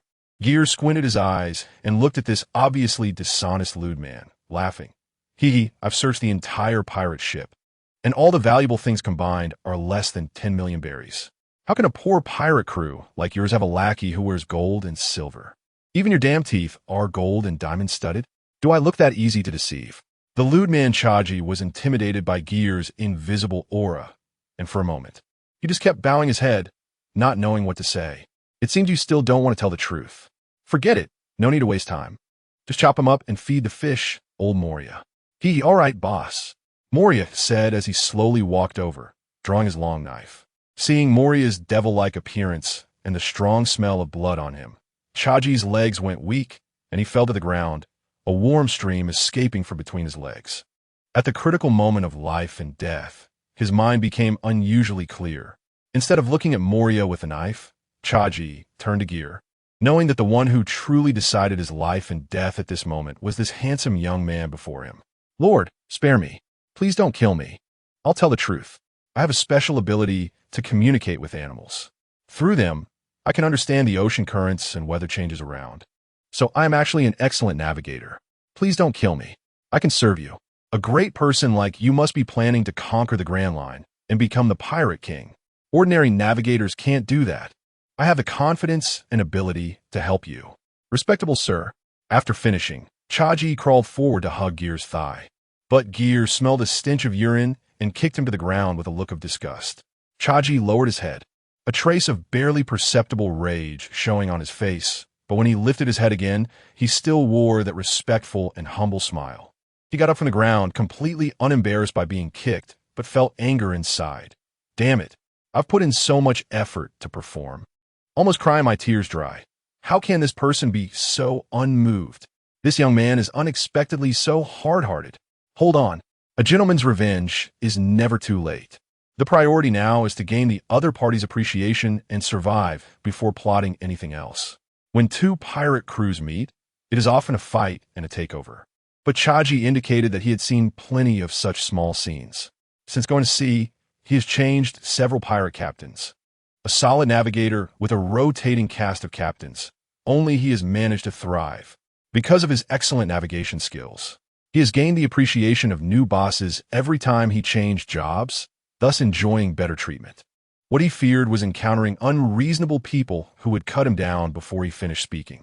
Now that he had said everything that needed to be said, he was no longer tense because he believed that anyone making a living at sea could not refuse a navigator like him who could predict ocean currents and weather. What to do? Boss Ger, this guy seems to be an ability user too. Moria, with his knife raised in the air, did not strike down immediately because Ger had specifically instructed them to pay attention to devil fruit users. They could be useful. Ger stroked his chin in thought, listening to the voices of all things. He then shook his head to deny it. If such a lewd little man could possess the observation hockey to listen to the voices of all things, Roger's coffin would probably not be able to withstand it. Ger had a guess in his heart. Forget it. It doesn't matter what it is. Keeping such a small man on the ship will surely be a disaster sooner or later. Even if he truly has talent, he is still a person without virtue, and it is better to get rid of him sooner rather than dig a pit for oneself. Clarifying his thoughts, Ger stood up and waved his hand. Chop him up. Thank you. Chaji just started to express his gratitude when he suddenly doubted whether he had misheard. He widened his eyes, staring incredulously at Ger, his originally respectful expression gradually turning vicious. You. Crack. Not giving him any more chance to talk, Moria directly swung his knife down upon receiving the order, and the man's head dropped to the ground, clean and neat. The blade remained shiny, killing without a trace of blood. It seemed that Moria's swordsmanship had improved rapidly from practicing with Mihawk. As expected, a blue light orb appeared above the corpse, and Ger, who hadn't encountered an ability user in a long time, happily walked over. Ding. Unknown devil fruit detected. Automatically analyzing. Analysis complete. Paramecia. Whisper fruit. It really was this fruit, which had long occupied the top 3 spots on the list of useless fruits. Please choose extract or dismantle. Extract. Ding. Extraction successful. Extracted ability. Animal friend gain the ability to understand the thoughts of animals, excluding humans, but cannot read their thoughts. And communication can only occur if the animal is willing. Usage method. Oral. This. Ger suddenly felt a bit sympathetic towards the next whisper fruit user. He wondered what would be left after this whisper fruit was extracted. An animal type, mythical beast form of a dry duck. He stored the meatballs and gold and silver jewelry into the system, then looked at those few gold teeth and jewels embedded in the man's mouth. So disgusting. He really couldn't bring himself to take them, so he thought better of it. Let be a waste. After finishing all this, Ger finally called out to the two. Let us go, old Moria, akin. Let us go back for dinner. 2 days later, near the entrance of the East Blue Grand Line at Mount Levis, Senor had already folded up the sails early, and Morsan was tightly gripping the ship's wheel. Although they were both old sailors, he had never been to the Grand Line. The crazy thing of the ship rushing up the mountain along the ocean current was something he had only heard of, not yet personally experienced. Turn a little to the right, about 15 degrees. We're about to enter the current area. Everyone hold on tight, Akin shouted from the lookout. Soon, the ship was carried up by the rushing current, moving at an incredible speed. Wow, so fast. So cool. Sister Afyu, come and take a look. Bia excitedly pulled Funi out of the cabin. Funi looked at the towering mountain peaks, shocked into speechlessness, and after a long while, she finally said, what high mountain? Is our ship going uphill? This is amazing. No, I have to capture this spectacular view. Saying this, Funi took out a green camera and started taking photos. This was the instant camera that Ger gifted her, which could print photos immediately after taking them. So magical. Funi loved this gift very much. With this camera, she could add various beautiful illustrations to her sailing diary. Click, click. First, she took a few close-ups of Levi's peak. Then various selfies of the two girls posing and candid shots of others on the deck. In the photos, Weibel was still lifting weights as usual, while the others were busy moving around, afraid the ship would bump into something. Captain Ger stood at the bow of the ship, gazing at the towering peaks, leaving behind a proud and handsome silhouette. Dragon and Myhawk lagged a couple of steps behind, flanking Captain Ger on either side. No one would have thought that years later, the accidental leak of this photo would nearly make the 5 elders of the world government fall over in shock. Are we leaving? Ger didn't turn around, hands behind his back, looking like a wise hermit, as if speaking to himself. In fact, his observation Haki had already sensed that Dragon and Myhawk had come to the bow of the ship together. Dragon pulled his hood and answered first. Yes, Mr. Ger. I'm planning to check out the sea and look for like-minded companions. I've already written down everything for Akin's future training and handed it to him. This guy, Dragon, had officially taken Akin as his disciple. One reason was Akin's excellent aptitude and character, and the other was to maintain a closer connection with Ger. Teaching a disciple must be a commitment, so he mentioned it specifically. Myhawk also spoke up. Thank you, Captain Ger, for your hospitality during this time. I'm here to say goodbye as well. I will continue to travel and fight strong opponents to improve my strength. I will definitely come back to challenge Weibel when the opportunity arises. Although Weibel was not a swordsman, it was clear that Myhawk had made a note of him, giving Ger a heads up to facilitate future duels. Haha, no problem. Ger nodded and smiled in response. The two saw Ger rummaging around, and then he pulled out a bottle of wine and 3 small cups from somewhere. While pouring the wine, he continued, with your strength, there's south no place in this sea you cannot go. A one team mentioned safety, as the real ones who should pay attention to safety are those unfortunate enough to encounter you. Dragon and Myhawk both smiled confidently at this remark. Come, my brothers, all good things must come to an end. Let us drink this toast to wish you both the best on your journey. Hopefully, we'll meet again in the Grand Line. Cheers! The 3 raised their cups and drank it all in one go. During the pouring, Dragon and Myhawk had already detected that this wine was different from the usual, and after tasting it, their eyes lit up. It had a unique, rich aroma and an enduring aftertaste. Compared to this wine, What they had drunk before was like horse urine. Ger watched the intoxicated expressions on their faces and secretly chuckled. The fragrant technology of this sauce had already conquered countless people, and now, with further enhancement from the system, even Ger himself was astonished. He never expected the wine to taste this good. Ger quickly put the wine away. Not out of stinginess. This bottle of the most expensive Maudai wine from the system was priced at 1,000,000 berries, which wasn't too cheap but still affordable. He was mainly worried that if the two drank more, they might not want to leave later.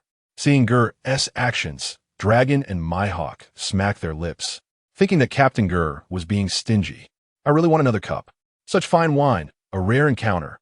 Both of their personalities were somewhat aloof and prideful.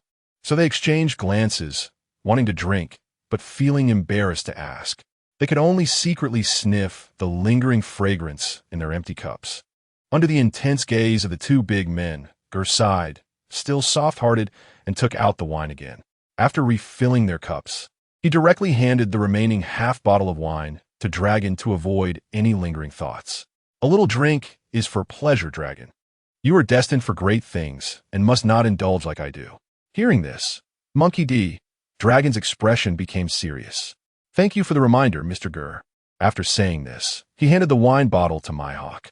As for the wine in the cups, he poured it all out. It was all essence of grain. How could it be wasted? Dragon raised his head and drank it all in one go. Mihawk, what do you mean? You're noble and impressive. But how am I just a pleasure seeker? Ger gave Dragon a knowing look, and Dragon immediately understood and smiled. Mihawk and I have been getting along well recently, so we decided to travel together for a while for mutual support. Seeing Mihawk remain silent and not deny it, Ger felt the atmosphere turn sour. No matter how tempted he was, he never dared hope he could successfully recruit Hawkeye's. After all, this guy was a lone wolf. And now that he was getting close to Dragon, Ger could only marvel at the personal charm of the monkey family being somewhat overpowered. Although Mihawk hadn't explicitly stated he would join the Revolutionary Army, just being willing to travel together meant he was already half in. Given time, he would surely be successfully brainwashed by Dragon. Mihawk was a simple sword fanatic. In his youth, to hone his swordsmanship, he treated both pirates and navy alike, cutting them all down indiscriminately. Having become the world's #1 swordsman, he found it boring without opponents and wanted to cultivate one to defeat himself. This kind of unaligned, fearless madman was indeed very suitable for joining the great cause of overthrowing the world government, much better than being a warlord of the sea. What privileges do the 7 warlords have? First, the bounty is revoked and the world government navy won't bother you, allowing for peaceful development. Second, they have the legal right to plunder, but they need to pay taxes and follow certain orders from the world government. Others become warlords for their own purposes, some to protect their countries and people, others to secretly develop their forces. But looking at Mihawk, a solitary figure, he neither develops forces nor plunders ordinary people, enjoying only obligations without any power. Ger felt he was at a loss for being a warlord. After Dragon and Mihawk bid farewell to everyone at the mountaintop, they disembarked. The two drove Mihawk's small boat away. This time, the butterfly effect seems a bit too large. While the ones who should be worried are the world government and the navy. Ger came back to his senses, watching the small boat gradually drift away. Looking at the two on the boat with their arms around each other, he felt a bit of heartache. Dracula Mihawk, the future world's #1 swordsman, that is one of the top combat powers of the sea. On the small boat, Dragon leaned on Mihawk's shoulder and eagerly said, "Come on, Mihawk, quickly take out that bottle of wine we just had. Let us celebrate our upcoming new journey. Get lost. Didn't you just say you didn't want it?"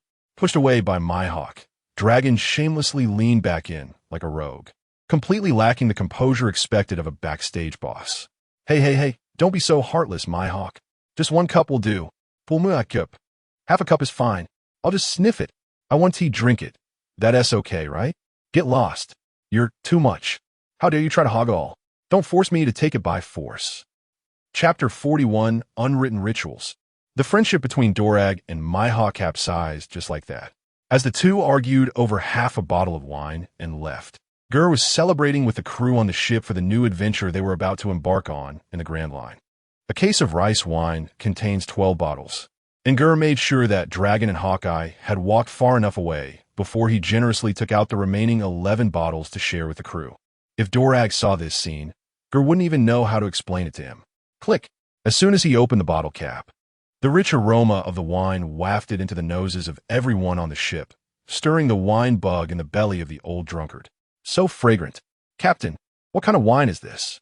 Uncle Fit was the first to catch the scent, unable to help but swallow his saliva and ask curiously.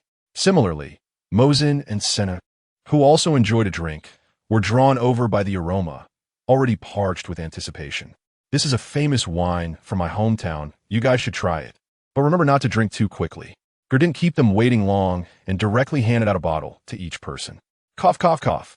Fit opened the bottle cap and took a big gulp, then immediately started coughing, clearly not heeding Captain Ger's earlier reminder, his face turning red. Whether from coughing or the alcohol's effect was anyone's guess. The few of them huddled together and couldn't wait to taste it. Elegance never goes out of style. Senior, dressed like a gentleman, drank slowly. He poured the wine into a glass, lifted it to inspect, sniffed it, and then took a small sip, squinting his eyes to savor the flavor. Fragrant and rich, refreshing. This is indeed a rare good wine, unlike Uncle Fit, who had no culture and, after finishing his drink, could only give a thumbs up and shout, "Good wine. Really good wine. Good wine. This must be expensive, right, Captain?" Mosin took a small sip and then asked. As a businessman, he also dabbled in the liquor trade and could tell from just one sip that this wine was quite valuable. Ger became interested and asked Brother Mosin, "If this wine were to be sold, based on your experience, how much do you think a bottle will be priced at?" Mosin rubbed his chin, pondering for a while before answering. "Captain, you really stumped me with that question. This wine is undoubtedly the best I've ever tasted and far surpasses any top-quality wine I've encountered before. If we exclusively supply it, controlling the quantity that flows into the market and taking a high-end luxury route, I think a bottle could easily fetch over 100 million or even several 100 million berry. After all, those big nobles have plenty of money, and they love to consume things that others can't afford to showcase their nobility. If we aim for low profit but high sales, pricing it at 10 to 20 million berry per bottle, given the quality of this wine, we could quickly expand and capture market share. Plus, alcohol is a consumable, and as long as there's profit, we can keep making money. So what's the actual cost of a bottle of wine and berry, Captain?" Mosin couldn't help but ask, filled with anticipation. Ger grinned and waved one finger. 10 million berry? Mosin's face lit up. If it were 10 million, selling it for 20 million would yield a 100 profit. It's known that when profits reach 10, some people start to get restless. When profits reach 50, some dare to take risks. When profits hit 100, some dare to trample on all laws of the world. Nope. Ger shook his head with a smile. Is it 100 million berry? Mosin calmed down a bit. If the cost was 100 million, they could only auction a small amount. But they could still make quite a bit of money. What? 100 million? Fit and Senna, who had been listening to their conversation, were so shocked they nearly spat out the wine in their mouths. But realizing each sip cost hundreds of thousands of berry, they hurriedly covered their mouths with their hands. Ger stopped pretending to be mysterious. Ha ha ha, it's 1 million berry, and there's no limit. What? Everyone exclaimed in unison. When profits exceed 300, capital becomes fearless, even in the face of the gallows. Only 1 million berry? Is this real? Mosin was deeply shocked. This profit far exceeded 1,000. Haha, of course. It's real. Everyone was already accustomed to the captain occasionally bringing out good things, but no one had ever thought about this issue from a business perspective. Now that they realized these items could easily generate immeasurable wealth, everyone was left open-mouthed in astonishment. The ship had already entered the downhill segment, speeding up another level, and was about to enter the Grand Line, standing at the bow, experiencing the solitude of looking down from the peak, gazing at the boundless sea ahead. It inevitably stirred a surge of ambition in one's heart. Ger brought over a large wooden barrel and called out to everyone. "Everyone quiet down, let me say something." Hearing this, the crew stopped their noise and curiously gathered around. Ger stepped onto the barrel and continued. "Folks, we are about to enter the Grand Line. It is said that pirates perform an unwritten ritual before entering the Grand Line. Although we are not pirates, I think this ritual is quite nice, and we can follow local customs." What kind of ritual is it?" Moria asked curiously. He had never been to the Grand Line. He originally planned to form his own pirate crew after watching the execution of the Pirate King, but unexpectedly, before he could set sail to become a pirate, he was directly captured by Ger and brought onto the ship. Naturally, Moria hadn't had the chance to learn what rituals were required to enter the Grand Line. "Oh, come on, Captain, just tell us. Don't keep us in suspense," Bia urged. Shocking years court.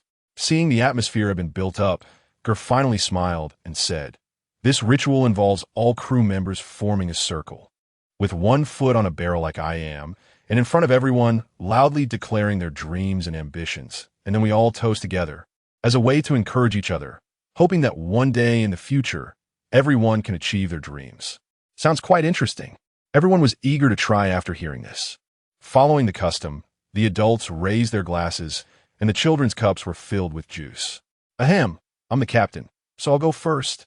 Ger cleared his throat, stepped onto the wine barrel, raised his glass high, and shouted, "My goal is to become the freest person in this world.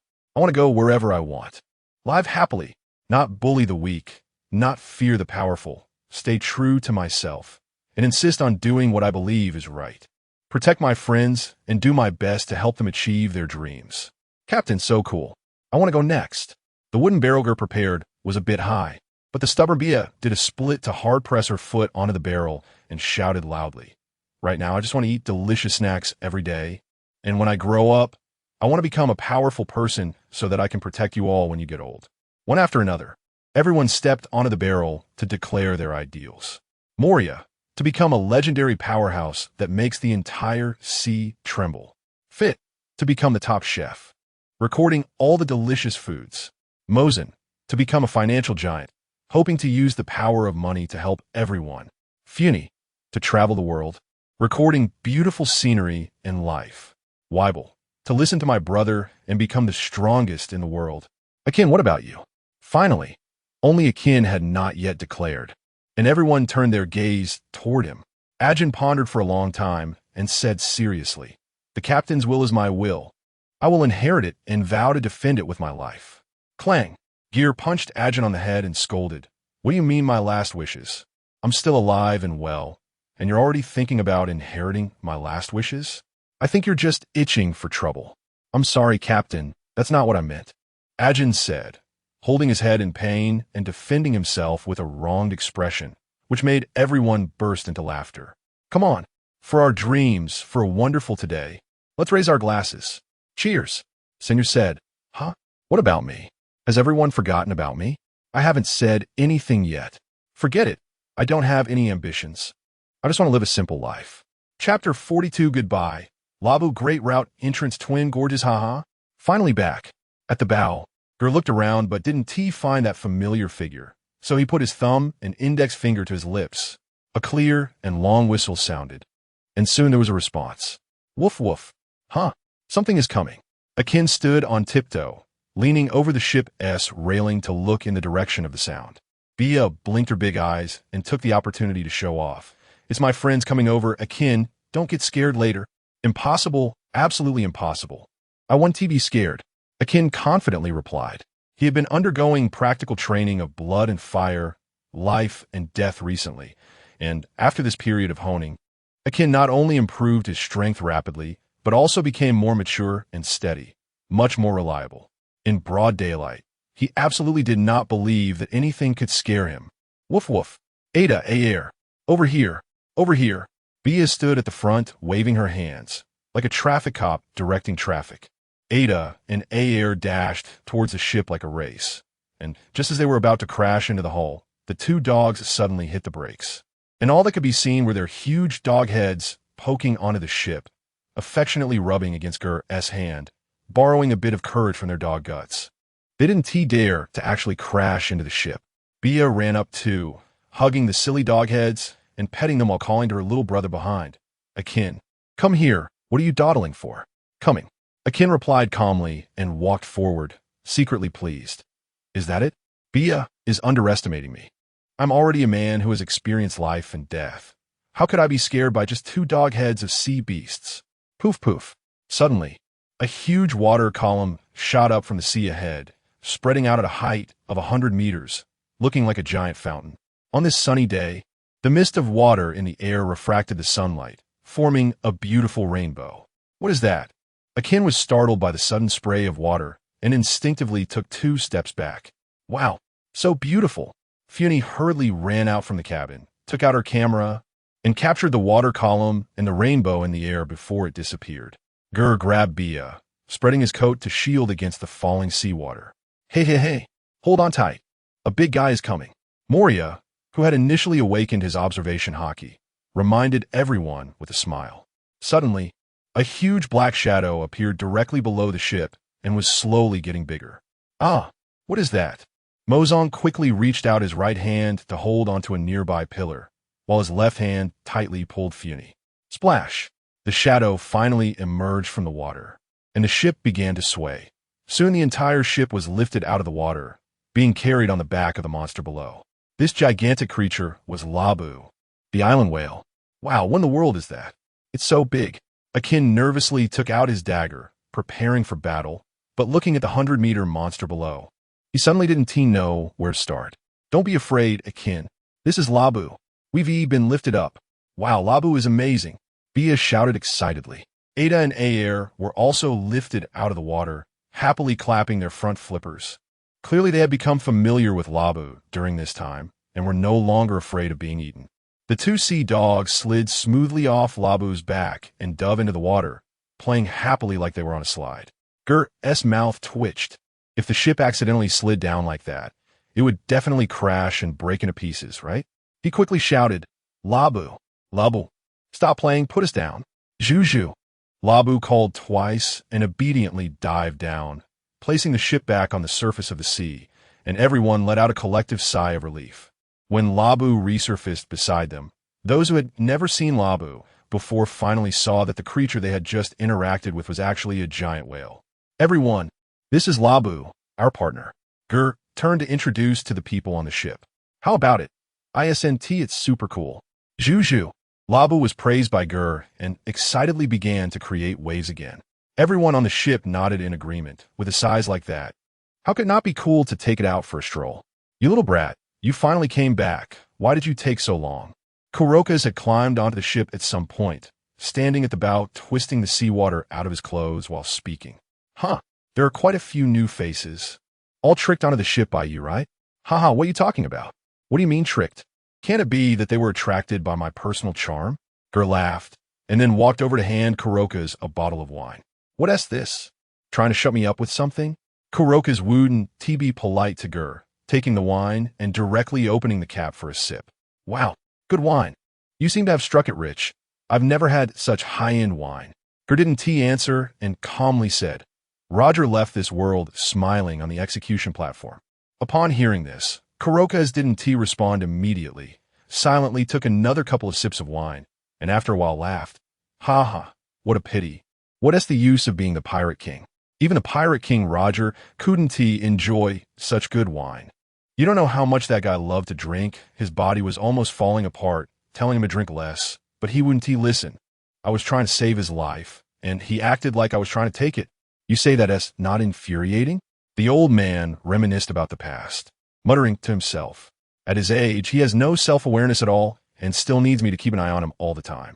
If he had tasted this wine while alive, he would definitely have gone even further down the road. That old bastard would have at least lived a year or two less, ha! After finishing, Kurokas laughed heartily, and Ger joined in the laughter. But while laughing, Kurokas secretly turned his head to wipe his eyes. Thank you for the wine, Captain Ger. Well, we're all in the same boat. No need to be polite. Just tell me if you want more. I'll make sure you have enough. Ger patted Kurokas on the shoulder and smiled. Hearing this, Kurokas immediately brightened up and cheerfully said, This is what Captain Ger said. Then please bring another bottle. Ger secretly muttered in his heart. You still have a nerve to criticize others. Can't even hear a polite remark? I think you're the one without any self-awareness. You old bastard. Chapter 43. The captain has the final say after Gel and Kalokas finish their conversation. Gel turned to introduce Kalokas to everyone on board. Everyone, this is our skilled ship doctor, Uncle Kalokas. Hello everyone. I am Kalokas, the lighthouse keeper of Twin Cape. I'm 49 years old. My hobbies are sunbathing and reading newspapers. My blood type is, my zodiac sign is. I hope you all will take care of me in the future. Colokas gave a detailed introduction, almost revealing the color of his underwear for the day. Mosang looked at Colokas with excitement. He had finally met the renowned doctor mentioned by Captain Ger. He was eager, but held back out of politeness, and didn't he immediately ask Colokas to help treat his beloved. After everyone greeted each other, Ger spoke up. Uncle Colokas, this beautiful lady on our ship has been weak and ill since childhood. Could you take a look and see if you're as skilled as they say? Colokas twitched his lips, wishing he could punch Ger. If you can't speak properly, just don't say anything. Mosang cast a grateful glance at Ger, relieved that the captain hadn't forgotten his promise. All right, it's you who is unwell. I assent it. Young lady, come let this old man take a look. Colokas said as he opened a well-worn leather box, revealing a neatly arranged assortment of medical instruments, all essential for his practice. Colokas took out a stethoscope and began examining Funi. Mosang was anxiously rubbing his hands, eager to ask about the results, but restraining himself from interrupting. Don't fear a smiling Chinese doctor, but be wary of one with a frown. Seeing that Colokas showed no signs of trouble, Ger made a joke. It's fine. Uncle Colokas, don't feel too much pressure. Just do your best. If you really can't help her, just let us know. We can still go to the Magnetic Drum Kingdom. I've heard that Dr. Mayor Duo is very skilled, and she will surely have a way. Men are most afraid of being told they can't do something, and Colokas immediately got riled up at the comment. How could such a trivial ailment stump me? And I admit that old woman's medical skills are decent, but that doesn't mean she's better than mine. Colokas emphasized loudly. All right. You're the best doctor in the world. I was just joking. Don't take it so seriously, Ger flattered, while Mosang anxiously asked, Doctor, how is Funi's health? Don't worry. She just has a naturally weak constitution and insufficient vital energy. It's not a major issue. The problem is that it cannot be cured instantly with medicine. It requires long-term treatment and dietary adjustments. Colokas replied as he removed the stethoscope. Thank you, doctor. Mosang and Funi bowed in thanks to Colokas. No need for such formality. We'll all be shipmates from now on. Just call me Colokas, he replied. That's great. Mosang felt a huge weight lifted off his shoulders, tears of joy streaming down his face as he spun in circles with Funi. Rabu seemed to sense the joy among the crew and happily joined in the spinning. Colokas stood at the bow with a furrowed brow, looking at Rabu, and said worriedly to Ger, Captain, you've spent some time in the Grand Line, so you should understand that this sea area is not only unpredictable and harsh in climate, but also has various terrifying natural disasters, huge sea beasts, and powerful enemies akin to natural disasters. With Rabu's size, it could easily become a target in danger. I'm really worried about bringing it along. How about we leave it here and bring it along once we find Brooke? What do you think? Before Ger could respond, Rabu, who shared an emotional connection with humans, began to protest vehemently. Upon hearing that it would be left alone, Rabu let out a loud cry filled with anger and sadness. It thrashed its tail against the sea surface, splashing water onto Colokas, who hurriedly stepped back to maintain a safe distance, instantly getting soaked. Rabu, calm down.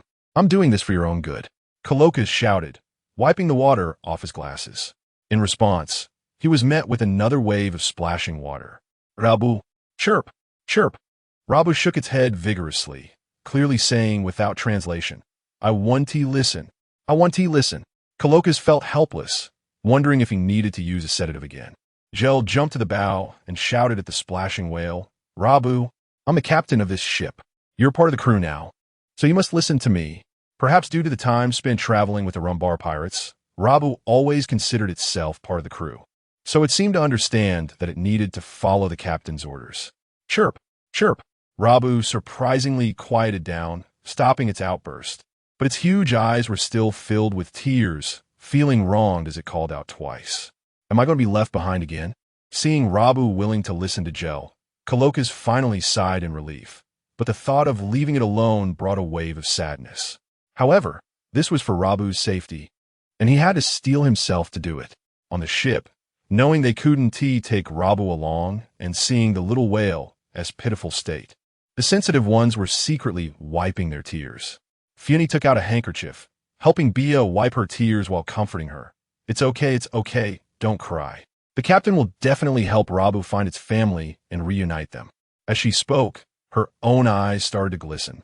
Fit, Akin, and Senor, the trio of men, witnessed this scene and struggled to hold back their own tears, their masculine pride preventing any of them from crying first. Just then, Gel continued, Rabu, listen to me. Don't listen to that old man. His words don't count. I'm your captain now. The captain promised to take you out to sea, and he will. What whale is afraid of the ocean? Let us set sail. Rabu couldn't hold back its tears any longer.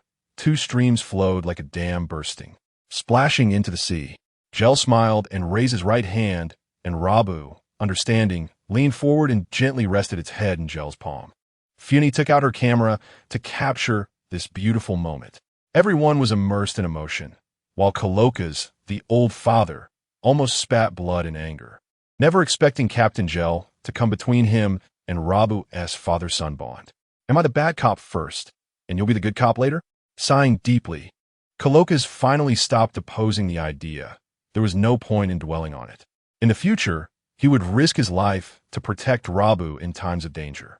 Chapter 44. The Whale and the Cat. Ger touched the old scar on Labu's head with some pity. After whispering a few words, Labu opened his mouth. But this time he didn't let out a loud cry. Ger couldn't help but feel that this little guy was really intelligent, unlike many people who, despite being higher animals, completely failed to understand human speech. Ger smiled and then took out a candy and tossed it into Labu's big mouth. Next, it was time to witness a miracle. After waiting quietly for a while and seeing that Labu still hadn't changed, everyone exchanged glances, unsure what the captain was up to. Ger's face turned awkward. He was somewhat uncertain whether the ability of the little ball could be effective on such a large creature. It wouldn't be useless, would it? Bang! Suddenly, a burst of white smoke exploded, startling Ger and the others. What's going on? As the smoke cleared, they saw Labu's massive figure disappear right before their eyes. Like a large magic show. Except for Ger, everyone else on the ship was dumbfounded. Ger's face showed a look of joy. Haha, it worked. Coloca's was the first to react, looking frantic like a parent whose child had gotten lost. He anxiously asked, Captain, what is happening? Where did Labu go? Click. Ger jumped back onto the deck, pointed to his own head with his left hand, and grinned at everyone. Haha, don't panic, Uncle Coloca's. Don't be in a rush. Labu is right here. Meow. Only then did everyone notice that, at some point, a black and gray tabby cat had appeared on Captain Ger's head. The little cat had a few small scars on its forehead, and upon closer inspection, they found that the positions of the scars were exactly the same as those on Labu's head, with a pair of shiny black cat eyes full of spirit. Huh, where did this little cat come from? Meow. Bia ran over with light steps, gently stroking the little cat's fluffy, soft fur, asking in disbelief, what a cute little cat. Captain, is this really Labu transformed? Ger lifted Labu from his head and held him in his arms, smiling and nodding. How is this possible? Coloca's felt his head buzzing, still in a state of shock, staring wide-eyed at the little tabby cat in front of him. Ger explained seriously, I have a dream, no? That's wrong. Let me start over. My devil fruit has an ability that can. Fit, clear-headed, quickly interrupted. Captain, I think it's better not to tell us all the details about your devil fruit's specific abilities. Seeing that the others on the ship nodded in agreement. Ger was puzzled. You all are my trusted family. I think I can tell you completely. Senor stroked his chin seriously and said, Captain, what Uncle Fit means is not that someone among us would betray, but your ability is definitely our most secret information. The abilities of devil fruits are bizarre. We cannot rule out the possibility that enemies could directly search for memories or obtain information through other means. So, just to be safe, it's better that fewer people know. Hee. I agree. After all, we all know that your ability is certainly shocking. If this gets out, we might face the pursuit of the whole world. Hee, but thinking about it should be quite interesting, right? Ger understood their meaning and waved his hand, jokingly saying, Haha, pretty much. So everyone remember to keep it a secret from me. Otherwise, not only would I be wanted and assassinated, but I might also be captured for dissection and research. What? Is it that dangerous? No. Captain, I don't want anything to happen to you. Please don't say that anymore. I'm afraid I'll have to worry about accidentally talking in my sleep at night. Bia shook her head vigorously in fear, as if trying to shake off today's memory. Haha, Alright, alright, I won't scare you anymore. Since you've all said that, I'll just go with a set of moves without explanation from now on. You could just think of it as me performing magic. Ger gently stroked Labu in his arms, indifferent. Now Labu can switch freely between the forms of a whale and a cat. And from now on, he can stay on the ship and go on adventures with us. This is so great. Colokas was the most excited about this result. He wouldn't have to leave Labu alone at Twin Cape anymore. The old man was already in tears. Hooray! I knew the captain would have a way. As Ger's loyal fan, Bia seized the opportunity to flatter the captain again. Colokas calmed down a bit, patted his chest, and suggested, "However, Captain, please don't reveal similar secrets in the future. I'm afraid my old heart won't be able to take it. Your ability might be even more dangerous to the world government than any great pirate." Ger smiled humbly. "Actually, it's not that exaggerated. You don't have to worry too much. I've heard that the world government's scientific division has long been researching artificial devil fruits, and they have already made significant progress. Additionally, according to my secret information, over 100 years ago, there was a person with powers on the sea whose devil fruit ability allowed him to extract the devil fruit from the corpses of other ability users after hunting them down. So with my little ability, they might not even pay attention to me. You don't have to scare yourselves." "Really? It must be true. When have my intelligence reports ever been wrong?" Ger half-truthfully fabricated a story, but the effect was very obvious. Everyone visibly relaxed a lot. People fear comparisons.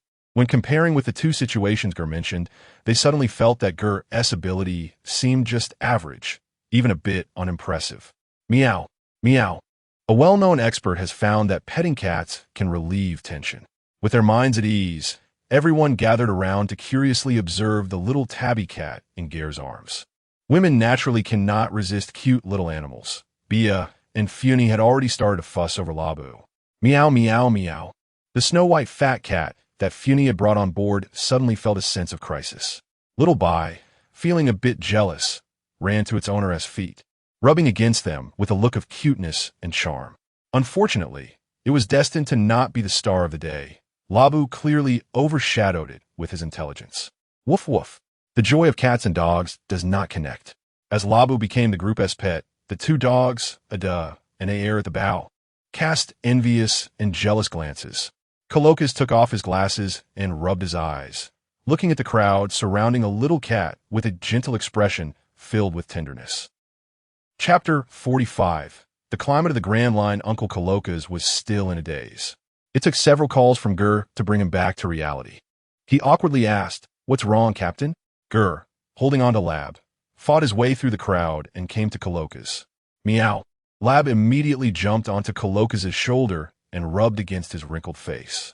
"Lab, it's really you. How wonderful, truly wonderful," Colokas exclaimed excitedly, then picked up Lab and gazed into his familiar black eyes. Ger then took out a candy and handed it to Colokas, saying, "Uncle, why don't you eat this candy?" Colokas glanced at Ger without asking what it was, took the candy, and popped it into his mouth. Sweet. The taste is slightly different from ordinary candy. It melts in the mouth. Just as he wanted to savor the candy, it was already gone. Colokas felt a bit anxious, fearing that Captain Ger might also turn him into a cat to reunite him with his son. He furrowed his brow and felt his body for a moment, realizing there was no change, revealing a look of confusion on his face. Just as he was about to ask, Lab meowed in his arms, causing Colokas' eyes to widen in surprise. "What? Is it you talking, Lab?" Meow. "No, Lab. I should be the one apologizing. I'm sorry. I was just thinking of leaving you here alone. You must have felt so lonely and scared." Woo-woo. Meow. Colokas could no longer hold back and broke down in tears, hugging Lab tightly. Woo-woo. Ger had given Colokas the animal friend ability obtained from the whisper fruit. After achieving his goal, Captain Ger smiled and walked away, allowing this pair, though not biologically related, yet closer than blood, even transcending species, to have a good talk. After tying Ada and Air back at the bow, the ship set off again. The first half of the Grand Line is known as Paradise, while the second half is called the New World. The magnetic fields, celestial phenomena, ocean currents, and airflows here are all chaotic, making it difficult to know where one is, let alone searching for islands on the vast ocean. Therefore, navigation can only be guided by recording pointers and permanent pointers. Upon entering the first half of the Grand Line, there are 7 different routes extending from Reverse Mountain. At the beginning, one can choose any route, but once chosen, it cannot be changed midway. One can only proceed from island to island along that route. All 7 routes will eventually converge at the Sabati archipelago. Of course, Ger chose the route he was familiar with, as this pathway leads to the long-desired land of gold, Chandora. The first stop, Whiskey Peak. On a sunny day, the sailboat cut through the waves, appearing like a sharp blade slicing through blue satin from above. With 2 sea beasts pulling the ship, most of the labor was instantly freed, allowing everyone on board to relax. People played, exercised, and read, all indulging in their favorite activities. Scribble, scribble. The sound of a pen scratching against paper could be heard. Funi sat quietly to the side, her pen dancing across her notebook, leaving behind elegant lines of writing. She gently tucked a strand of golden bangs behind her ear and continued to diligently record her experiences since setting sail. When she wrote about the touching story of the whale lab, she couldn't help but reach out her left hand to stroke the little cat sitting quietly on the table, watching her write. Meow. Lab let out a comfortable sound. Little Bye curled up obediently on her owner's lap, merely twitching its ears in response to Lab's meow before continuing to sleep. After all, showing off cuteness to compete for affection was too calorie-consuming. It had worked hard to gain this weight, and using it on jealousy seemed a bit wasteful. So Little Bye had learned to let go at a young age. High emotional intelligence. This cat has a vision. Low emotional intelligence. A good cat chooses to lay flat and be a salted fish. Lab watched Funi write and draw seriously. Although it didn't understand what the strange black symbols resembling little fish and shrimp represented. Every page of Funi's journal had beautiful photos attached. Lab was very interested in examining the photos of itself, as well as the familiar Coloca's, Captain Ger, and everyone on board. Funi continued writing, and whenever she reached an interesting part, a smile would appear on her face. Suddenly, a piece of white fluff gently floated down onto her notebook, successfully capturing her attention. Huh, what's this? Snow? Seeing the substance melt on the paper and leave a bit of moisture, Funi and Lab looked up at the sky together. The sun was still high, but more and more snowflakes began to fall. Wow, it's really snowing. Lab, meow. Lab's cat eyes showed no surprise. It had been in the Grand Line for many years and was clearly familiar with this situation. Funi quickly shook off the snowflake from her notebook and closed it. Fortunately, these notebooks were specially bought for her by Captain Ger. It was said that the paper used was the highest quality Millennium paper, which was not afraid of water and wouldn't fade or get damaged from wind, sun, or rain. Perfect for recording important things like navigation logs, sea charts, or treasure maps. Oh ho, it's snowing. It's snowing. Can we have a snowball fight? The excited shout of Bia came, followed by the sight of a wild girl running around on the deck. Ajin put down his dumbbells, reached out to catch a snowflake, and curiously licked it, only to feel disappointed that it had no taste. It was his first time seeing snow in his life. In the middle of summer, it suddenly started snowing heavily. Everyone put down what they were doing and stood on the deck, astonished, staring at the snowflakes flying everywhere. Ha ha, no need to be so surprised. Didn't I say before? The weather in the Grand Line is extremely changeable. One moment it could be clear skies, and the next it might be thunder and lightning, with strong winds and heavy rain. You'll get used to it in the future, Coloca said, lifting the newspaper that had been covering his head, standing up from the rocking chair and laughing. Ger's lazy chair was now permanently occupied by Coloca's, who claimed that such a comfortable thing should be enjoyed by the elderly first. Ger had no choice but to spend a fortune, 10,000 berries, to buy 10 more, setting them up in a row on the deck. Crack! Just as Coloca's finished speaking, a flash of lightning cut through the sky, and clouds suddenly appeared from nowhere, completely blocking the sun. The sky darkened instantly, and then strong winds arose, with waves becoming turbulent. Raindrops the size of eggs started to fall like aerial bombs. Everyone hurriedly scrambled to tidy up the items on the deck. Ger was a bit speechless, thinking that Coloca's mouth seemed to have some magical power. Fortunately, the sails on Ger's ship were only used for shade, and with Ada and air pulling the ship, there was no need to raise the sails while sailing. Thus, when the weather suddenly changed, There was no need for anyone to risk the storm and hurriedly put away the sails. Everyone returned to the cabin. Just as Chef Fit was bringing out several trial dishes, and everyone eagerly competed to be the judge. Compared to the pitch black outside where one couldn't see their own hand and the raging wind and rain, the brightly lit dining hall with steaming delicious food felt particularly warm. Chapter 46, The First Stop. Whiskey Peak. The storm will eventually pass, and the darkness will be broken by dawn. Ger looked at the chaos on the deck, thinking that when they reached the city of seven waters, he must build a loud and impressive ship. Otherwise, in such rough seas, even a big fish would have to kneel before the noble. Hey, we finally arrived at the first stop of the Grand Line. Moria put down his telescope and said, his tone filled with barely concealed excitement. From a distance, Ger saw an inconspicuous small town on the island, with several peaks behind it resembling cacti. Ger clearly remembered the neatly arranged objects on the hill that looked like cactus spines in the original work. If one looked closely, they would find that they were actually densely packed tombstones. Although there were not as many tombstones on the mountain as there would be 20 years later, there were already quite a few. Reflecting on the information he had about this island, he felt there wasn't much to pay attention to. This place should not yet be a forward base for the Baroque works. There would still be many bounty hunters lurking around, as this small island, being the first stop on this route, surely had many old coins waiting at the entrance of the newbie village for fresh recruits to deliver their goods. But what did that have to do with him? His group wasn't pirates, nor did they have a bounty. Kids, prepare to disembark. Captain Ger waved his hand. Whiskey Town, in the center of the town, there was a bar. It was prime time for the bar's business. Yet strangely, the doors and windows were tightly shut, and a sign reading temporarily closed hung at the entrance. Creak, ding ding. A person dressed as a waiter hurriedly pushed open the old wooden door of the bar, causing the copper bell hanging on the door to ring out a crisp sound. Inside the dimly lit bar, more than a dozen fierce eyes turned to look at the newcomer, like a group of beasts in the dark with pupils glowing a faint green. The air was thick with the smell of alcohol and women's perfume, mingled with a strong scent of blood. Despite the dim light in the room, it was still possible to see several bloody corpses lying on the ground. He recognized these men. They were a group of rookie pirates who had landed on the island yesterday, rumored to be quite famous in the West Sea, and their captain had a bounty of 10 million berries.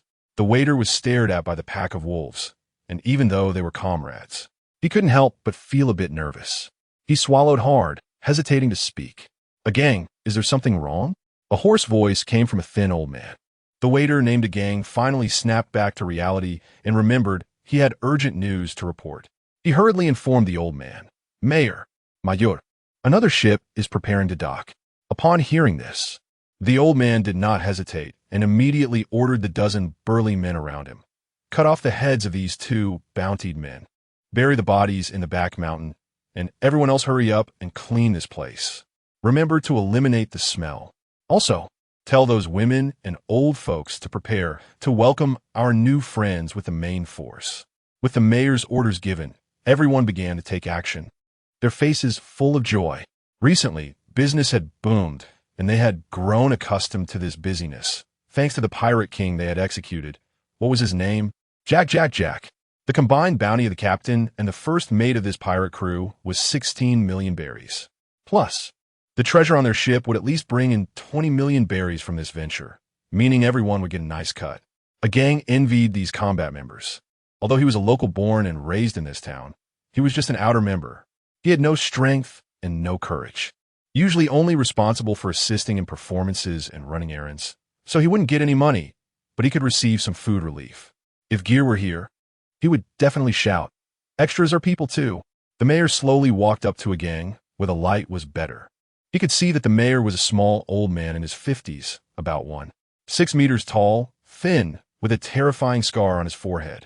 Squinting his eyes with a kind smile, the mayor reached into a gang's chest pocket, took out a white handkerchief, wiped his hands, then casually stuffed the blood-stained handkerchief back into a gang's pocket, thinking that this kid really had no sense of awareness, and even made him do it himself.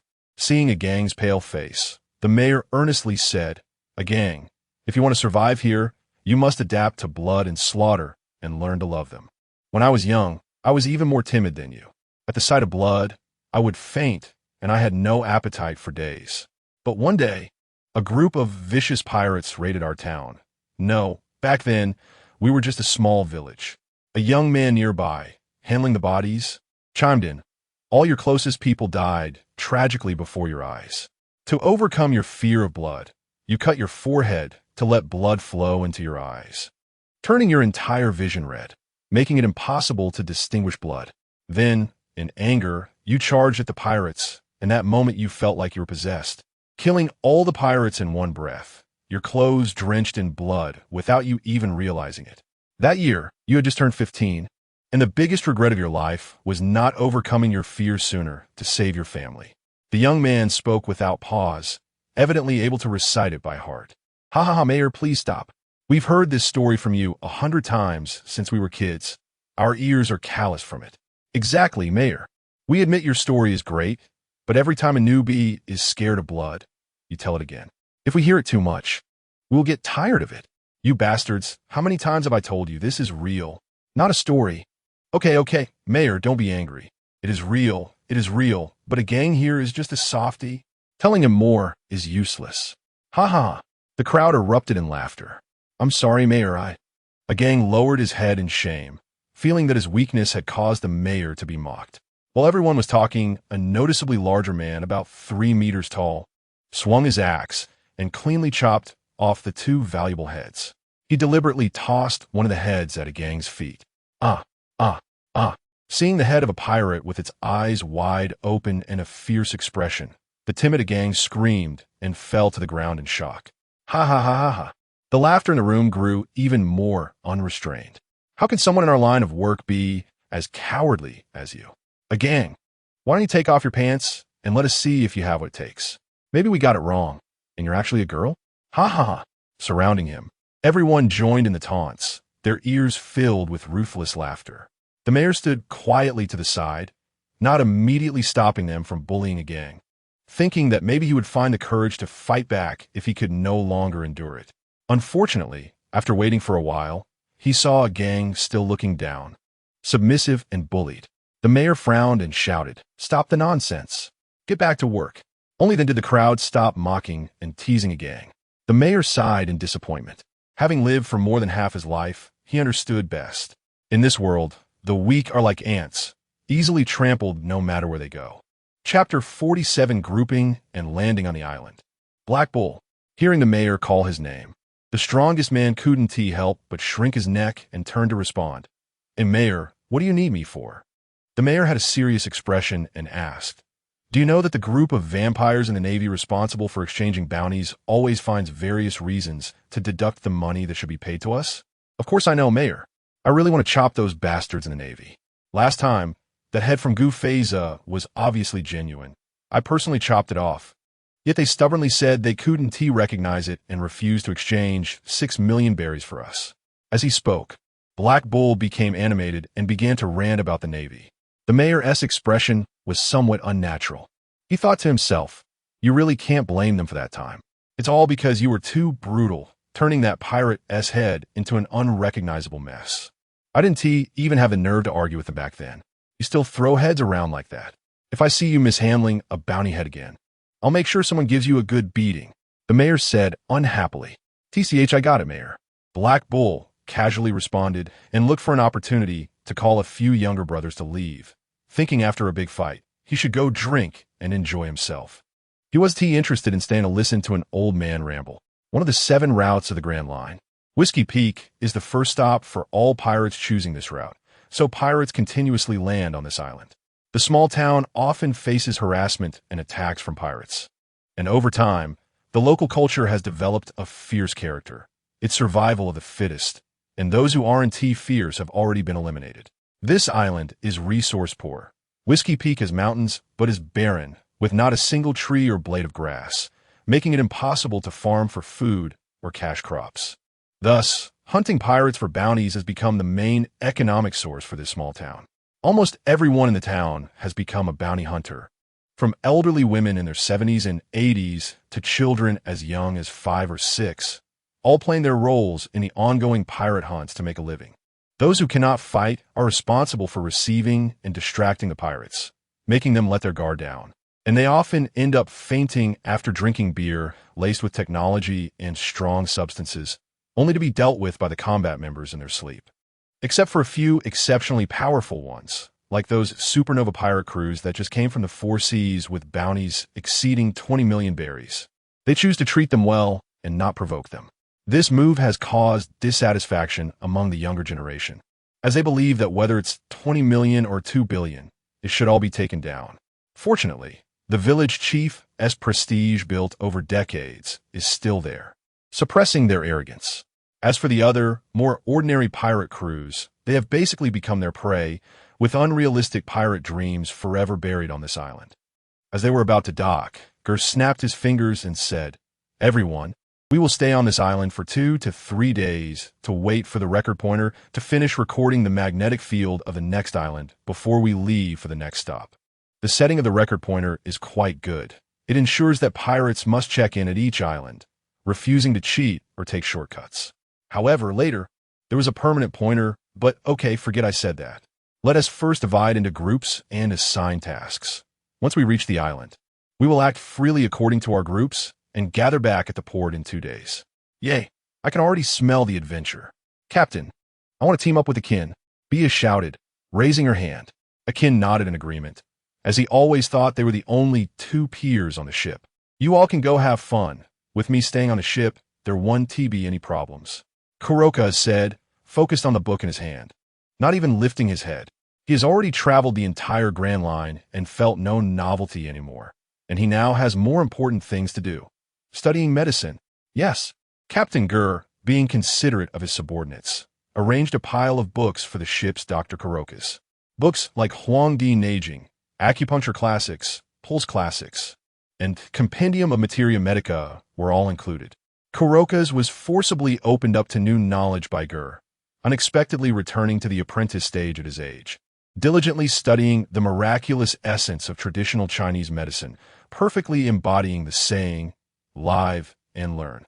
After arriving in this world, Ger has always placed great importance on cultural output, determined to promote and elevate Chinese culture. This old man will inevitably learn to diagnose by observation, listening, inquiry, and palpation, and when treating diseases, he will have to learn how to poke people with needles like Rome Mama. Lab, let us go out for a stroll. You're too young to stay cooped up at home like that old man. Meow, Lab said, jumping onto Ger's shoulder. Ger looked in the mirror, revealing a satisfied smile. The black suit jacket draped over his back like a Navy justice cloak, with a small calico cat perched on his shoulder. Captain Ger patted Lab's head and laughed. Rob Lucci and Pigeon can't compare to our combination in terms of handsomeness. Meow. Kurokas and Weeble stayed behind. One studied medicine, while the other continued to train in physical combat, not needing to open 2 main accounts right after leaving the newbie village. Kurokas, who had come aboard as Roger's doctor due to a terminal illness, was not a combat-oriented member, so his strength had been severely underestimated, suffering from appearing too early. Besides, ISNT, the ship's doctor, just a humble character with the lowest bounty, yet taking on the fiercest fights daily? Kurokas also had a violent temper. Back in the day, he often clashed with Roger for drinking too much and would dare to go down and fight Roger when they disagreed. Moreover, being able to survive so many battles on Roger's pirate ship, such as the Battle of Edver, wouldn't anyone with a bit of strength be able to retire alive? What? You say Red-Nosed Buggy is fine? He has the split fruit, and ISNT afraid of being cut. Plus, he has the luck of Conqueror's hockey to protect him. Is that something an ordinary person can compare to?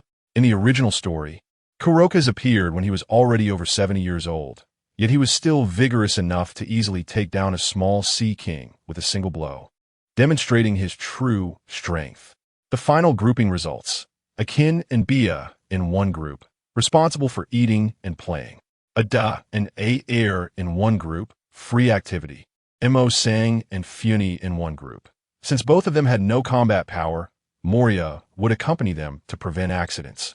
And the 3 were also responsible for eating and playing. Senior and Fit in one group. Originally, they were supposed to handle supplies, but since Ger had the system shop, their task was also to play and eat, and they could buy some unique local specialties that the system couldn't provide. Ger pulled out a large amount of cash and said boldly, 500,000 berries for each person. Eat and play as you like, buy whatever you want. No need to save money from me. Our main focus is to be indulgent, stimulating local economic development. If you can't spend all the money this time, the budget for next time will be halved. Wow, I love you so much, Captain. You are so cool. Bia hugged Ger's leg and showered him with compliments. Chapter 48. The Enthusiastic Town Residents. Welcome, welcome. A warm welcome. Welcome, welcome. A warm welcome. As Ger's ship approached the town's harbor, they heard waves of cheers from the shore like a mountain roar or a tsunami. Wow, so many people. Are they welcoming us? The people of the Grand Line are so enthusiastic, Bianca exclaimed, standing on a small stool in surprise. Everyone turned to look and saw a large crowd of town residents gathered by the harbor.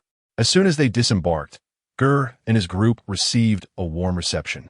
Hundreds of people lined the path to welcome them, with elderly people and children waving small colorful flags, and young, lovely girls holding flower crowns to place on everyone's heads. Although Ger knew these people had ulterior motives, he had to admit it looked quite impressive. Not to mention those pirates, who were despised everywhere they went. They had never received such treatment before, and it was bound to make them feel a bit proud, instantly acting like big shots. Generally, pirates wouldn't want to ruin such a pleasant atmosphere by resorting to robbery. Ger couldn't help but nod in approval, especially when he reached the back of the line and saw a dozen mature and beautiful women waving their floral handkerchiefs. The women wore cheongsams that accentuated their curvy figures, with slits up to their thighs, evoking endless imagination. Every gesture was alluring, and Ger could tell these were the fallen sisters waiting for rescue. Oh my, this young handsome guy looks rich and charming. How about coming to have a deeper conversation with me, big brother? A blonde beauty in a bright red cheongsam took the initiative to link her arm with Ger's, teasing him with a radiant smile. Feeling the soft touch on his arm, Ger scoffed inwardly. Is this it? You think this will test the captain? What captain can resist such a test? Hey, Captain, how did you get hurt? Your nose is bleeding, Bianca asked anxiously. Ger awkwardly wiped his nosebleed. Go on, little kid, we know. The captain is fine. It's probably just from eating too many lychees lately. Oh dear, ladies, he is just a precious young master. Look at you all so eager. You've made the young master shy. Everyone feel free to move around. I still have some words to exchange with a few sisters. As Ger spoke, he prepared to chat with several beauties when an ungrateful old man rushed over and blocked their way, saying, Hello, everyone. I am the mayor here, and I welcome your arrival. Oh, hello, Mayor. There's no need for such a grand welcome. We'll just wander around. Please let us pass. Ger waved him off, surrounded by beauties, with no time to listen to an old man's nonsense. Haven T, you noticed the flags on our ship? May I ask where you great pirates are from? The mayor continued to inquire. Seeing that this group had brought children along, he already had a bad feeling. If it weren't for the tall and fierce-looking Moria supporting the scene, he might not have even bothered to ask. We're not pirates, old man, don't worry. We're not bad people. Bianca answered politely. Yes, as you can see, we are adventurers, not pirates, Ger laughed. What? Not pirates? Upon hearing that Ger and the others were not pirates, the enthusiasm on everyone's faces instantly vanished. Even the two women who had been holding Ger's arms pulled away and walked unhappily to the side.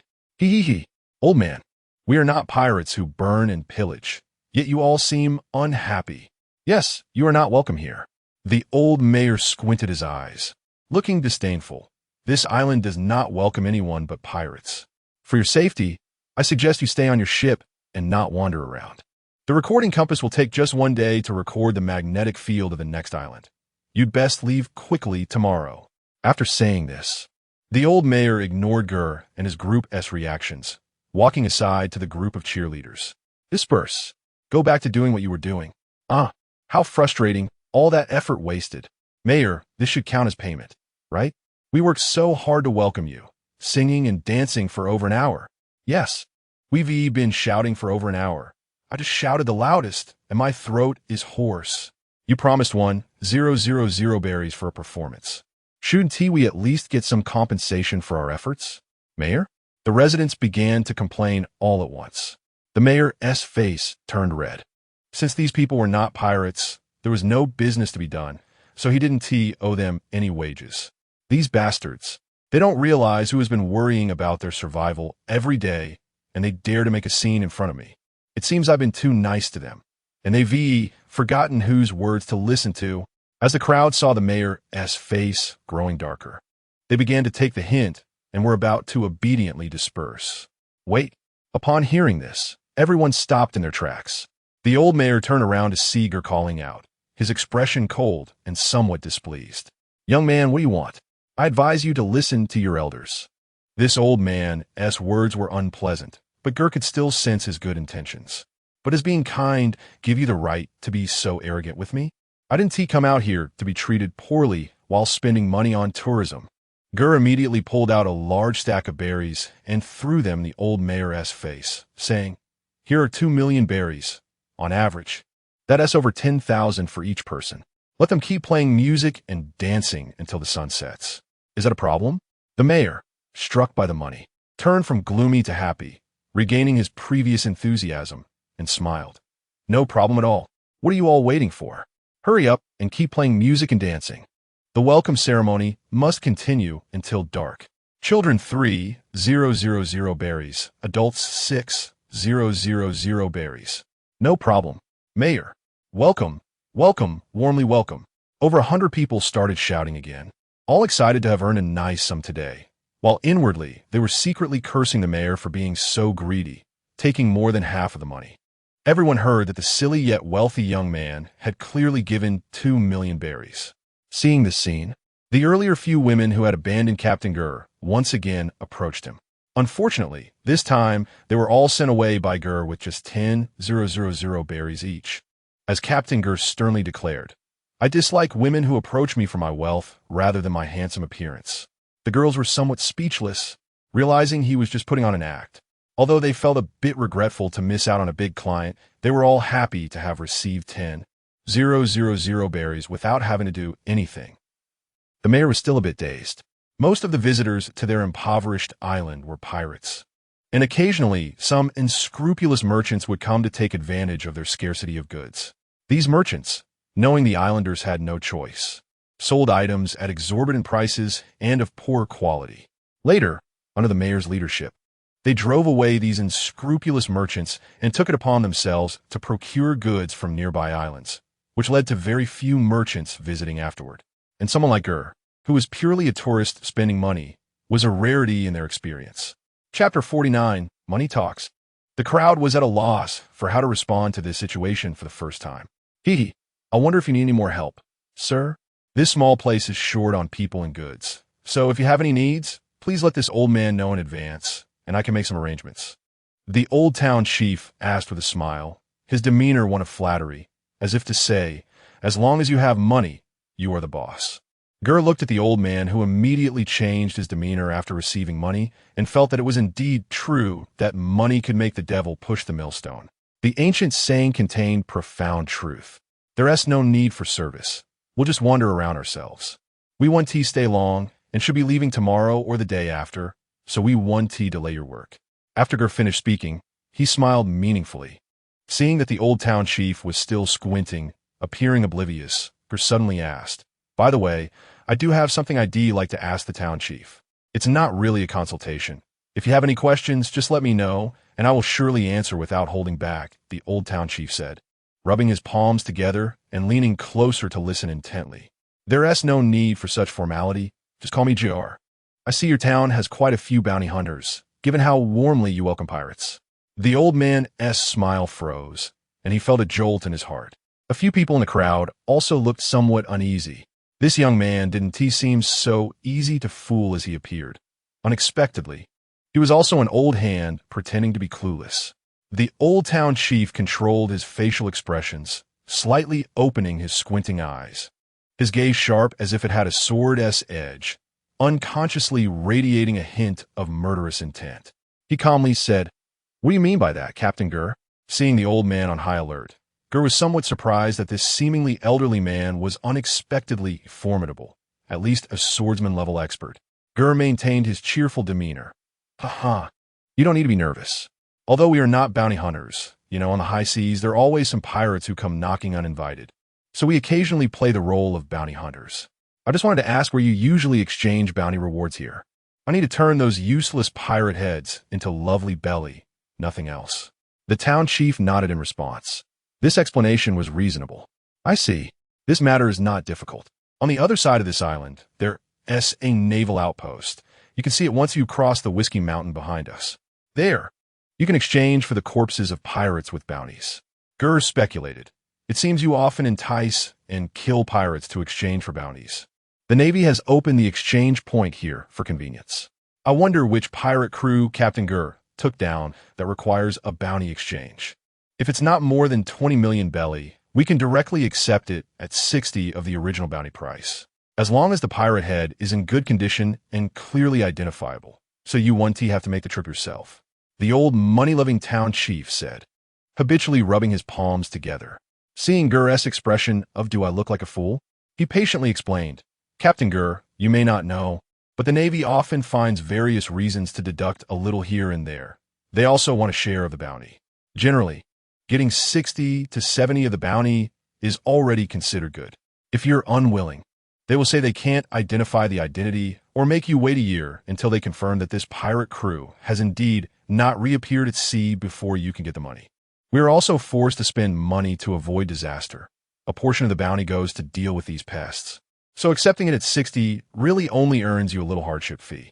Ger exclaimed, wow, this has developed into a mature industrial chain. Buying back at 60 of the original price for nearly new goods? The layers of eating and drinking indeed make it quite difficult to achieve 60. A real good conscience price. However, your available funds of 20 million are still too small. It's a bit too little for my goods. Thank you for the information, but we 1T need it for now. I happen to have seen how the Navy exchanges bounties, and I'd like to witness it myself. If possible, please help arrange a guide for me to take me tomorrow. Of course, I 1T let him run this errand for free. I'll pay 200,000 belly for his trouble. Ger found a reason to refuse the town chief's proposal, then took out 200,000 belly to hire a guide. Ha, no problem. No problem. Captain Ger, you are too polite. It's just a small matter, as long as you don't mind the trouble. The old town chief was quick, reaching out to take the 200,000 belly from Ger's hand, then immediately turned to the crowd and shouted, Aegon, come here for a moment. Soon, a young man, about the same height as Ger, but somewhat skinny, hurriedly ran over, looking a bit timid as he glanced at Ger and his group. The town chief didn't shy away from having Ger, the big spender, watching right next to him. He skillfully counted out 10 bills of 1,000 belly from the stack and put the rest into his pocket. After handing the money to the young man named Aegon, he instructed, you will be Captain Ger's guide for the next few days. Take Captain Ger to the Navy base tomorrow to exchange for bounties. The other residents who were still shouting their welcomes all looked on with envy, secretly thinking why this good job didn't fall to them. The town chief is really biased, giving such a good opportunity to that useless Aegon. Chill, lower your voice. Haven T, you heard that Aegon is actually the cousin of the town chief's aunt's son? Of course, he has to be looked after. Go away. Where did you hear such nonsense? That is way too ridiculous.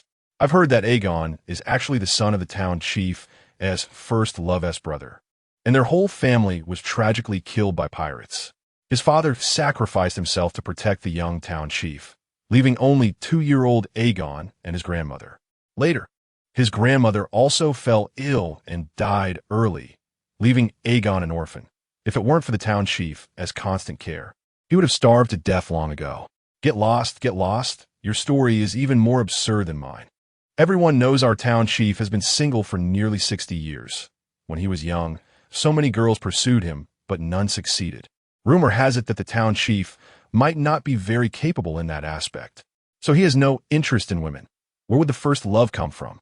Besides, the town chief is a natural-born monster. There are at least dozens of pirates who have died at his hands. He doesn't need anyone to protect him. The crowd began to whisper among themselves. Meanwhile, Aegon took the money and gratefully said to the town chief, Thank you, town chief. The old town chief rolled his eyes at him, thinking this brat really has no sense of awareness. The town chief was not polite and directly jumped up, punching Aegon on the head, scolding, "Why are you thanking me? You should thank Captain Ger. Do a good job. If you can't satisfy Captain Ger, I will immediately arrange for someone else." Only then did Aegon turn to Ger and repeatedly thank him. With this matter settled, the group dispersed to explore the small town freely. Chapter 50. Conspiracy on this planet. The ocean covers the vast majority of the area, with islands scattered like stars.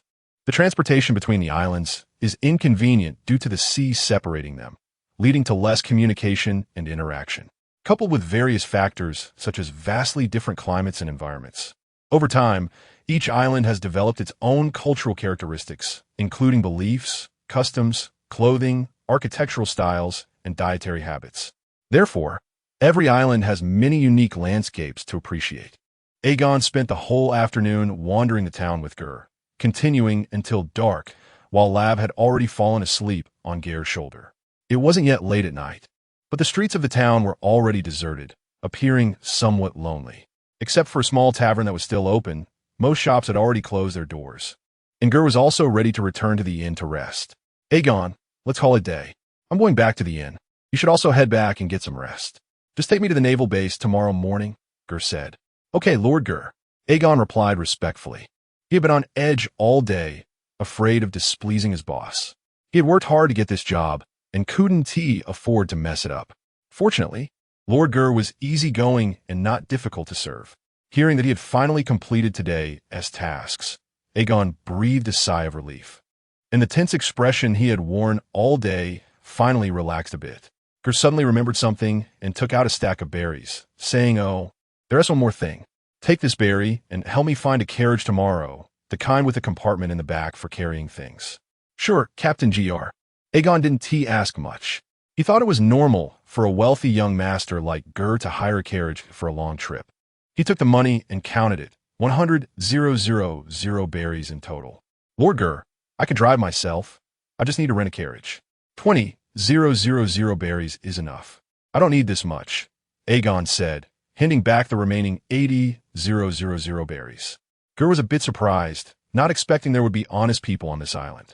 He smiled and said, "Keep the rest of the berries as your tip for today." To Ger's surprise, Aegon not only didn't show any happy expression, but instead looked panicked, hurriedly waving his hands. No. How can that be? I've already received my due payment from the mayor for guiding you. I can't accept your money privately." "Absolutely not." Seeing that no matter what he said, Aegon insisted on not accepting, Ger no longer pressed the issue. He casually bought a roasted chicken and 2 cans of beer from the system shop and handed them to him, saying, "Here, take this back as a late-night snack." Aegon watched as Ger pulled food out as if by magic, rubbing his eyes in disbelief. He hadn't seen Lord Ger buy any of these things while they were out shopping. Moreover, the mouth-watering aroma made him 100% certain that such delicious food was definitely not available for sale in town. Just as Aegon was about to refuse, he heard Ger's displeased voice. "Take it. If you dare to refuse again, I'll have the mayor send someone more obedient tomorrow." I don't dare." "Thank you, Lord Ger." Aegon finally succumbed to Ger's intimidation, obediently extending his hands to accept the bag Ger offered. He repeatedly thanked him before turning to leave. Watching Aegon's frail figure disappear around the corner of the street, Ger smiled and turned to walk into the inn. Feeling a bit tired after a day of wandering and wondering if there were any special services available, Aegon ran with the roasted chicken wrapped in butter paper, stopping a few times along the way to take a whiff. It smelled so good. This roasted chicken was incredibly fragrant. He had never eaten anything this delicious in his life. Reaching a deserted corner, Aegon carefully unwrapped the butter paper. A stronger aroma of roasted meat immediately filled his nostrils. He closed his eyes and took a couple of deep breaths, enjoying the moment. Even though saliva was already dripping down, he resisted the urge to eat immediately. Aegon took out a newspaper and carefully tore off the chicken head, feet, and backside, wrapping them in the paper and tucking them into his pocket. He then rewrapped the roasted chicken and picked up the bag, quickly heading towards the mayor's residence. I said no. Just as Aegon arrived at the door and was about to knock, he heard the mayor's furious shout from inside. His outstretched hand froze in midair. "No, Mayor, why not? These people are much easier to deal with than those ferocious pirate crews, and they're all acting separately. So there's no risk. This is practically a gift. They are not pirates. They don't have bounties on their heads. Why should we act against them? Mayor, do you know how much that group's been in town today? They've already spent nearly 10 million berries in just half a day. Even those two kids casually bought a few million berries worth of stuff. Aegon recognized that voice. It was that bastard Black Bull. He quickly withdrew his hand and hid to eavesdrop. Inside the room, the mayor sat at the head of the table, surrounded by more than 20 burly men sitting on either side. The big guy called Black Bull stood up excitedly, one foot on the chair, pounding the table as he spoke with spittle flying everywhere. Everyone, I've had someone investigate secretly, and in just half a day, they have spent nearly 10 million berries. Even those two teenagers casually bought a few million berries worth of items. TSK, TSK, TSK. How rich must they be to spend like this? Yeah, I'm so envious. At once, several people in the room whispered among themselves. The old mayor wore a stern expression, lightly tapping his index finger on the table, and asked in a lowered voice, "So what? What of it?" Black Bull was stomping his feet in frustration, not understanding why the usually sharp mayor was so dull today. His emotions grew more agitated as he shouted, "What do you mean, what of it? Mayor, are you getting old and confused? This is clearly a fat sheep delivered to our door. Black Bull, watch your words. Don't force me to take you down right now." A middle-aged man with a scar running across his face stood up from the left side, slamming his sword sheath on the table and shouting loudly. "What's wrong with that? What did I say that was wrong? Iron Horse, you're not the mayor. What right do you have to teach me a lesson? Don't think I'm really afraid of you." Facing the fierce but few words of Iron Horse, Black Bull still felt a bit intimidated. But in order to save face in front of everyone, he mustered the courage to retort. The old mayor raised his hand to calm him down, signaling Iron Horse to sit back down. "Mayor, I also think Black Bull is right. Didn't their captain say he wanted to exchange the bounty? They killed people. Even if they aren't pirates, they're definitely not good people. If we don't act, we miss a good opportunity. Yes, we're doing this for survival. Even if we mistakenly kill one or two groups, that's understandable. We can't wait for them to strike us first before we fight back, right? Don't you all agree?" "Exactly." A few supporters of Black Bull began chattering, and some indecisive people in attendance also started to waver, considering that it might indeed be the case and that there was nothing wrong with it. The mayor's face was as dark as water as he quietly watched everyone. Chapter 51, Debate and Infighting. The mayor quietly watched the clowns around him desperately jumping around, and his mood calmed down significantly, losing the initial anger he felt. Bang! The mayor put down his teacup, and everyone in the room fell silent at the sound of the crisp noise. He stood up, squinting his eyes as he surveyed all those present, and slowly spoke. "We are all a group of butchers who kill without mercy. It sounds a bit ridiculous for this old man to teach you about kindness, morality, and the bottom line of being human. So let me say something that you muscle-bound idiots can understand. Our Guard Corps was established to organize manpower to resist the plundering of pirates, and since its inception, our mission has always been to protect our homeland and fight for those who cannot fight. Over the past 30 years, we have experienced countless battles, taking down countless pirates, and we have also sacrificed many brothers. Among everyone present, I have killed the most. I have used all sorts of schemes and tricks to kill more enemies and save our own men. My hands are stained with blood, but it is all the blood of those damned pirates. I only wish there were more. Even if I die, I can face the brothers who have fallen.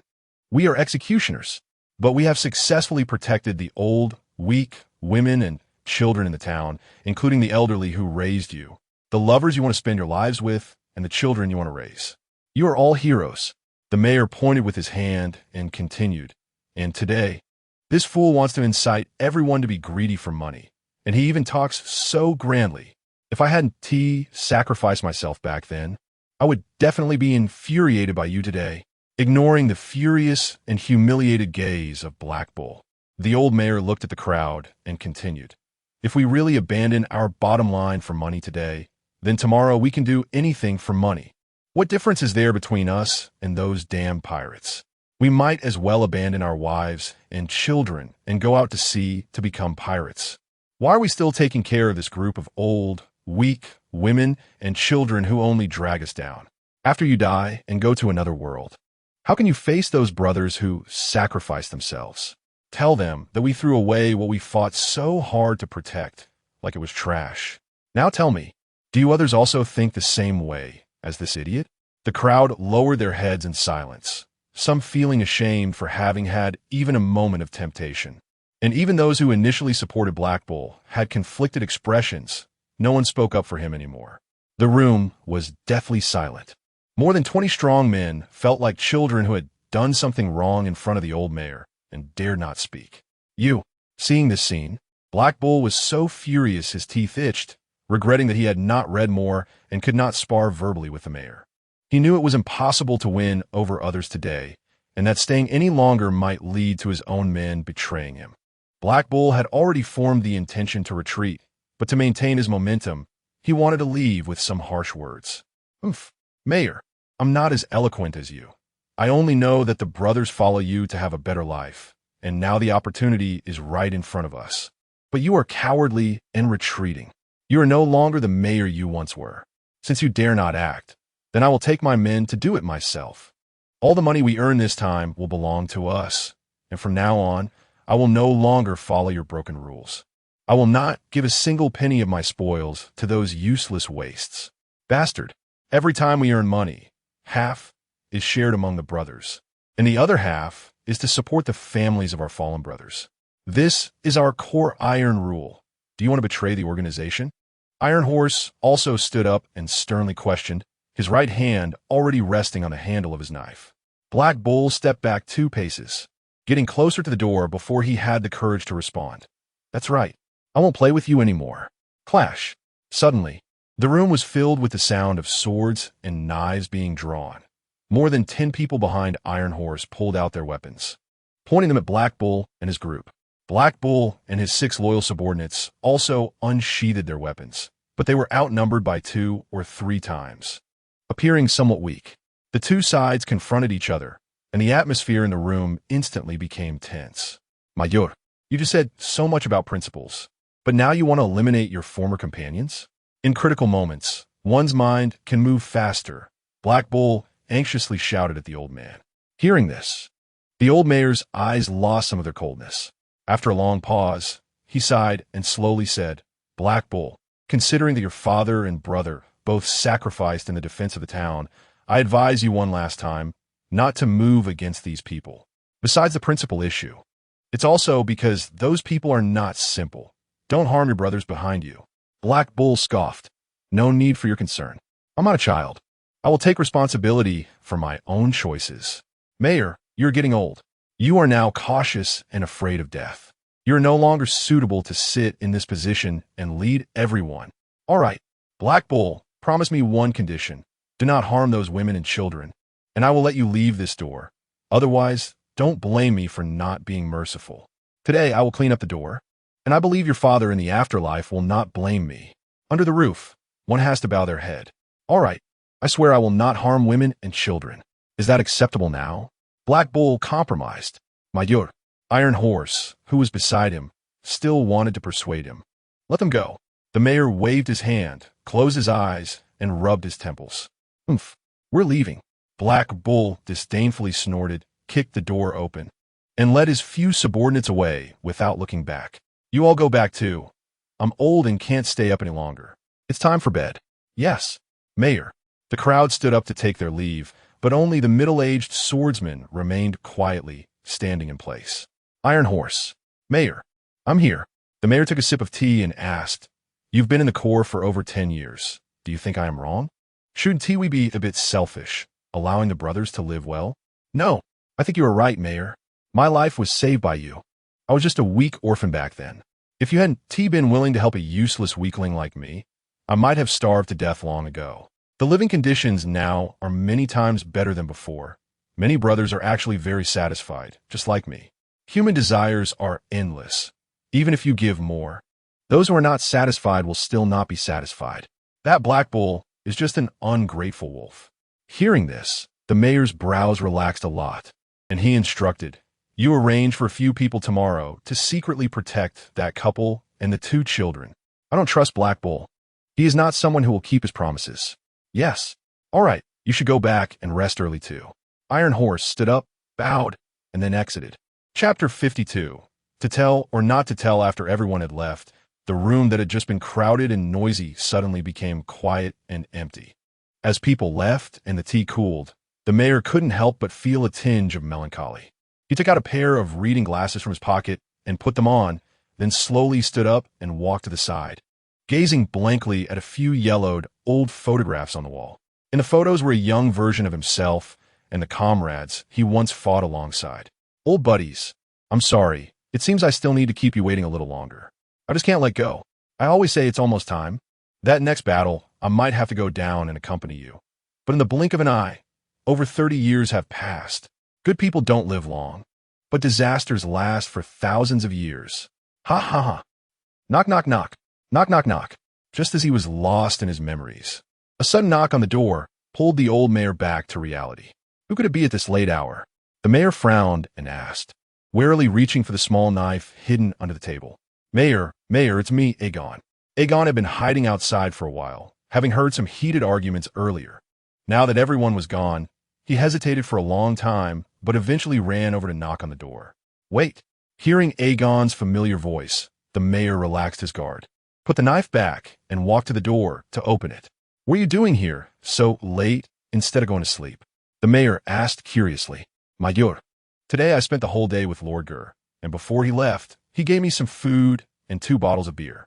I wanted to bring some for you to try, Aegon said as he pulled out the items. Oh, you actually accepted someone else's benefits. Not bad, not bad. Ha ha. The old mayor showed an unexpected expression. This kid actually knew how to accept gifts from others and thought to bring it to honor him. It seemed he was finally getting it. The old mayor smiled with satisfaction. Aegon, seldom praised, felt a bit shy, scratching his head happily. Roast chicken. It smells great. Hee hee. I was originally afraid to take it, but Lord Ger said that if I didn't take it, he would change the guide tomorrow, and he originally wanted to give me 80,000 berries as a tip, which I declined. I was afraid of making him angry, so I didn't dare to refuse him a second time. Bang! As soon as Aegon finished speaking, the old mayor gave him a knock on the head that nearly made his eyes pop out. Holding his head in pain, he asked, Mayor, why did you suddenly hit my head? The mayor pounded his chest and shouted, You wasteful thing. I not only want to hit your head, I want to slap you dead. Why didn't you take his money? You didn't want 80,000 berries just for this little bit of food? Do you think you should be hit? That S80,000 berries. Do you know how much food he can buy with that? What uses 1 roast chicken? But we already received payment from Lord Ger for the guiding service before. How can I take his money again? Aegon didn't dare to look the old mayor in the eye, but still insisted on his viewpoint. The mayor, holding his face in pain, felt utterly helpless. He kept telling himself in his heart, Don't get angry. Don't get angry with this idiot. He has always been such a blockhead. He will never change in this lifetime. There's no saving him. How ridiculous that I thought this kid had finally woken up. In fact, he had always felt conflicted. The old mayor had taken care of this stubborn young man for many reasons, mainly because he saw in Aegon the innocence and kindness that he longed for. Just like the villagers from that small fishing village 30 years ago. This was a quality that other residents of the town had gradually lost over the decades. However, on the other hand, the old mayor felt that people like Aegon, with their innocence and kindness, were born in the wrong era, as it was difficult for them to survive. So, he had always tried to instill some bad thoughts in him, hoping he would soon understand the harsh realities of society and the malice of human nature. But Aegon's heart was not as weak as his body. His principles were firm, and he would not be swayed. You can beat me to death, but you won't persuade me. Fine. The old mayor resigned himself. You hurry back to sleep. Seeing you makes me angry. Get out. Aegon had no choice. It was the first time being scolded.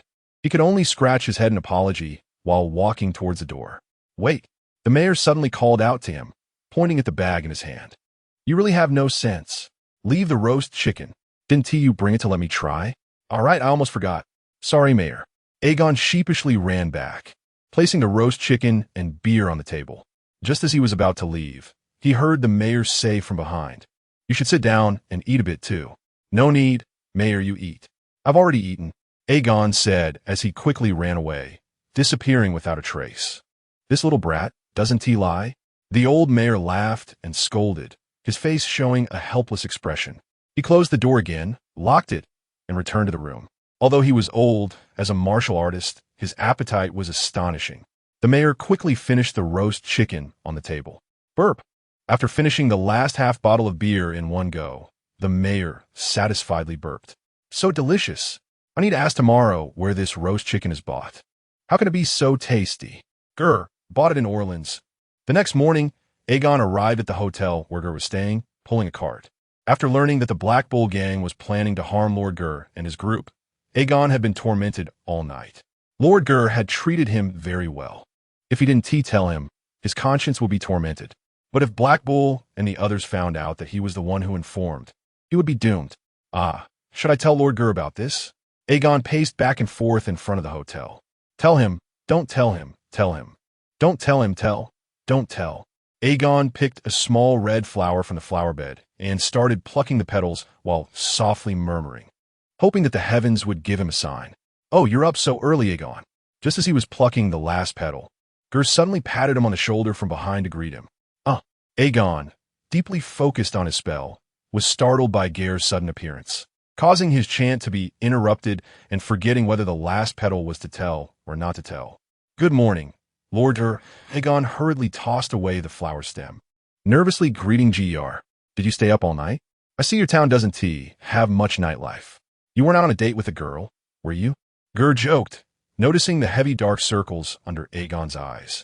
No, it's not that. It's impossible. How could someone like me have a girl who likes me? Aegon forced a bitter smile, feeling a bit lonely inside. Yeah, how could a poor, incompetent guy like me, who is not clever, be liked? Girls should prefer someone like Captain Ger, who is handsome, rich, and has a nice way of speaking, right? Well, be a bit more confident. I think you're a good person.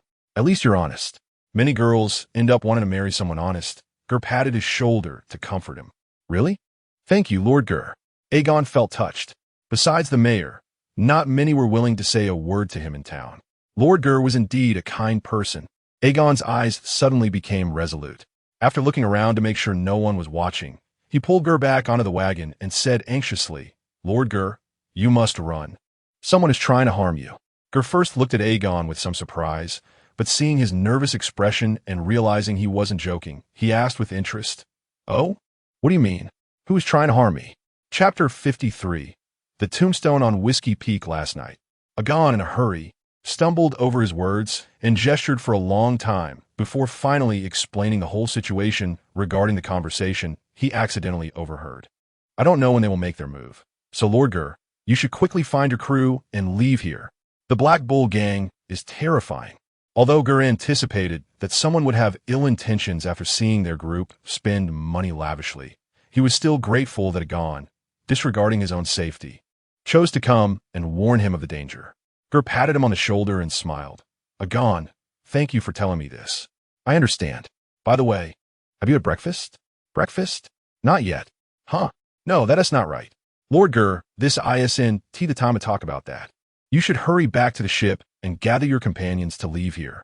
Seeing Ger so calm and even thinking about breakfast, Aegon was getting anxious. Aegon, just pretend you are completely unaware of this, so that you won't be retaliated against after we leave. I'm fine. Lord Ger, you don't need to worry. I'm from here. The mayor won't allow them to act recklessly, and there were many people present yesterday. They can't determine who leaked the information.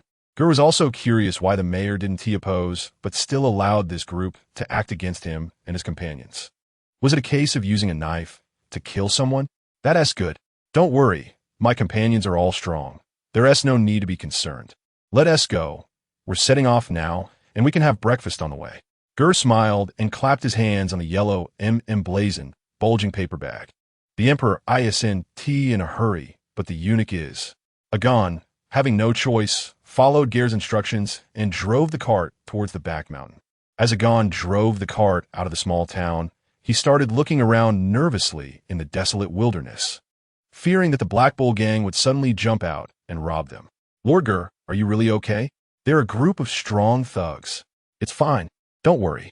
They will choose to target the weakest-looking person first if they want to strike, just to grab some food first. As Ger spoke, he handed Aegon a spicy McChicken. Delicious.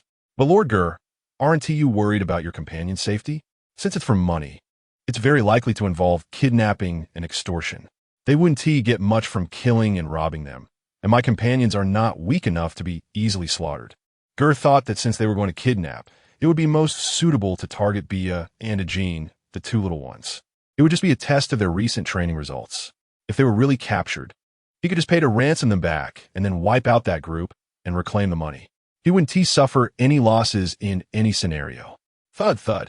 The sound of hooves echoed as they quickly crossed the barren whiskey peak filled with gravestones. Ger asked a question he had always been curious about in his past life. Agon, why do you people bury pirates and even erect tombstones after killing them? Agon quickly waved his hand, swallowed a bite of chicken, and explained, No, Captain Ger, these graves are not for pirates. They are for our townsfolk. Only the warriors who sacrificed themselves in battles against pirates are allowed to be buried on this mountain. The mayor said this has been the rule for decades since he became aware. That is how adults say it, so that the spirits of the warriors can return, and they can see the town they once protected from the mountain at all times. So many tombstones. This is actually a martyr's cemetery. Ger jumped off the cart and looked at the endless rows of gravestones, speechless and deeply shocked. Agon, who was driving the cart, did not notice that the cart was slowly moving away. Ger purchased dozens of jars of good wine from the system and poured all the wine on the ground, filling the air with a rich aroma. Dear martyrs, please forgive my unintended offense. Today, I invite you all to have a drink. After doing this, Ger caught up with the cart and returned to the carriage. After driving for a little over an hour, just as Ger opened the front window to ask if they had arrived, he saw a naval base appear ahead, with the seagull flag fluttering in the wind high above the base. Although it was called a naval base, it was actually just a small outpost. Ger quietly took out a mask, sunglasses, and a baseball cap to put on.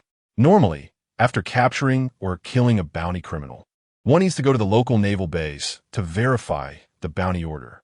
It's possible that some leaders in the Navy believe there is profit to be made from the bounty business. So someone suggested to their superiors to set up this base for the convenience of bounty hunters on the island and nearby to exchange for bounty money, which actually just benefits them as middlemen to earn the price difference, while finding various reasons to cut the bounty hunters' earnings. They also report the full amount to the world government, so why not make easy money? Ger sighed that when there's money to be made, everyone's brains become sharp. After all, the Navy cannot receive bounty money for catching pirates, because it is their duty to eliminate pirates. It's already included in their salary. Wanting to earn extra is just wishful thinking, right? This is also one reason why most Navy personnel are not enthusiastic about capturing pirates. It's tiring and thankless. If successful, it's fine, but if they fail, they risk losing their positions or even their lives. It's better to do nothing than to make a mistake. This is the survival philosophy they believe in. Young Navy personnel might still have some drive, wanting to climb the ranks through military achievements, but the smart ones have long discovered that advancing relies on connections and opportunities.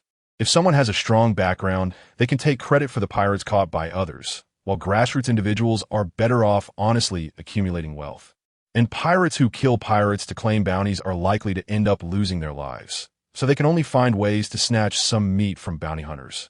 In summary, after bounty hunters capture bounty criminals, they can go to the local naval subbase, and after confirming their identity and that of the pirate, they can receive the bounty.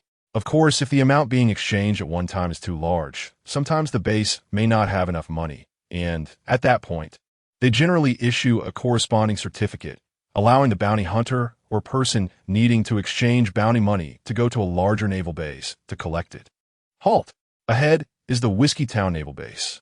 Please state your purpose and submit to inspection. Two Navy soldiers wearing white caps, white sleeveless shirts, and blue neckerchiefs shouted loudly. Two brothers, I'm from Whiskey Town. We're here to collect bounty money. Agon raised his hand and walked forward, clearly having been there before and knowing the process.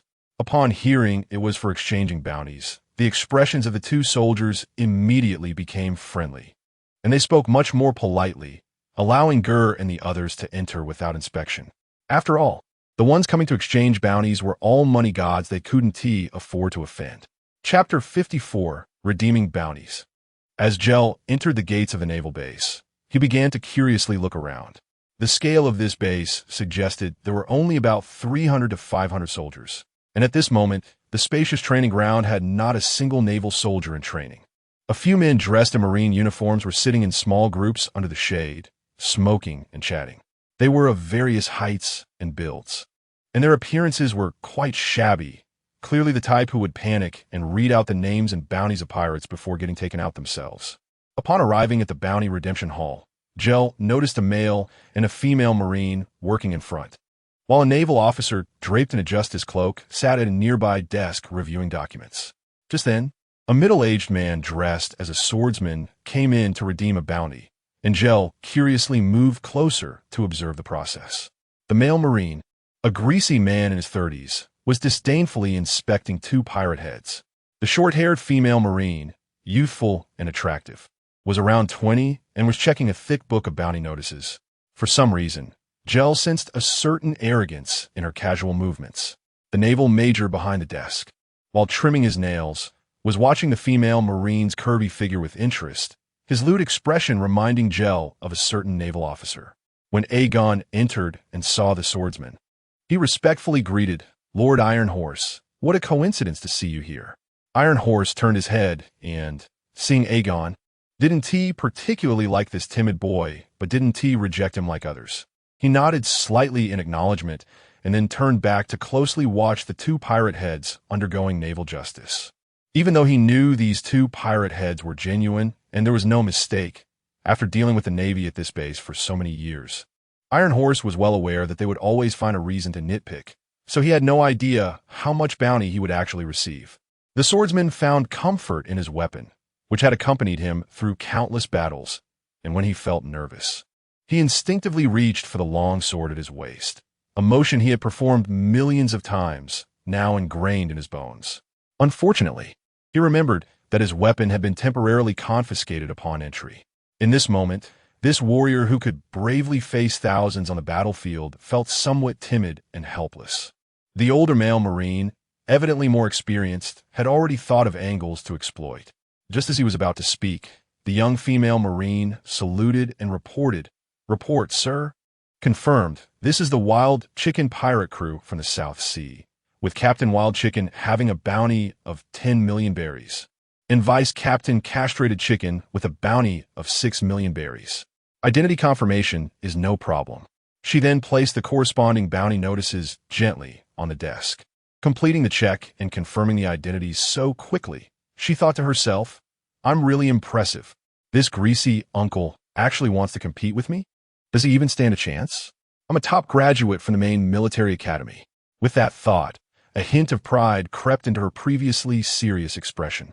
When Iron Horse heard that the heads were confirmed and the bounties were correct, he finally relaxed, unable to help but let out a long sigh of relief, a rare smile appearing on his usually stern face. "Great! This time, I can finally fulfill everyone's expectations and bring back the full bounty." While he was curious about why the Navy was so straightforward this time, the officer sitting beside them had already darkened his expression. He looked at the male Marine with questioning eyes, silently conveying his meaning. "What is going on with this new, foolish woman?"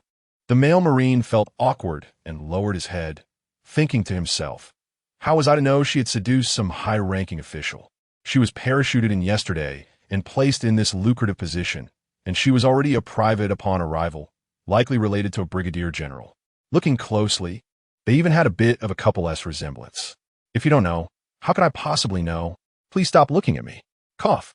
The major cleared his throat, put down the nail clipper, and questioned in a harsh tone, "Did you conduct a thorough check? Are you sure there are no issues?" The female Marine confidently replied, "I have checked and compared thoroughly, and there are absolutely no problems." The major, helpless, could only exchange glances with the male Marine. Understanding the signal, the male Marine stepped forward and reported, "Report, sir. I just carefully examined the two pirate heads and found several suspicious points, especially the head suspected to be the pirate captain's, which has multiple injuries and swelling on the face. We cannot confirm with 100% certainty that it's the head of the wanted pirate Captain Wild Chicken with a bounty of 10 million berries. To be safe, I suggest executing the second clause, observing for a year without the pirate crew reappearing before we can consider them defeated." After a year, once confirmed, the bounty can be released. The Major, satisfied, stroked his charming little mustache and nodded happily at his subordinate's shamelessness. Iron Horse's face turned ashen. His hand, hidden in his sleeve, clenched into a fist, trembling with anger. He wanted to rush forward and punch this nonsense-talking Marine, but reason prevailed. These guys are getting more and more shameless. Sir, this is... Iron Horse tried to argue, but at that moment the woman interjected, "Report, sir. I have carefully examined these two heads, and there's indeed no problem. Look, this head has a distinct black mole near the left ear, a scar in the middle of the nose, and this tattoo on the neck.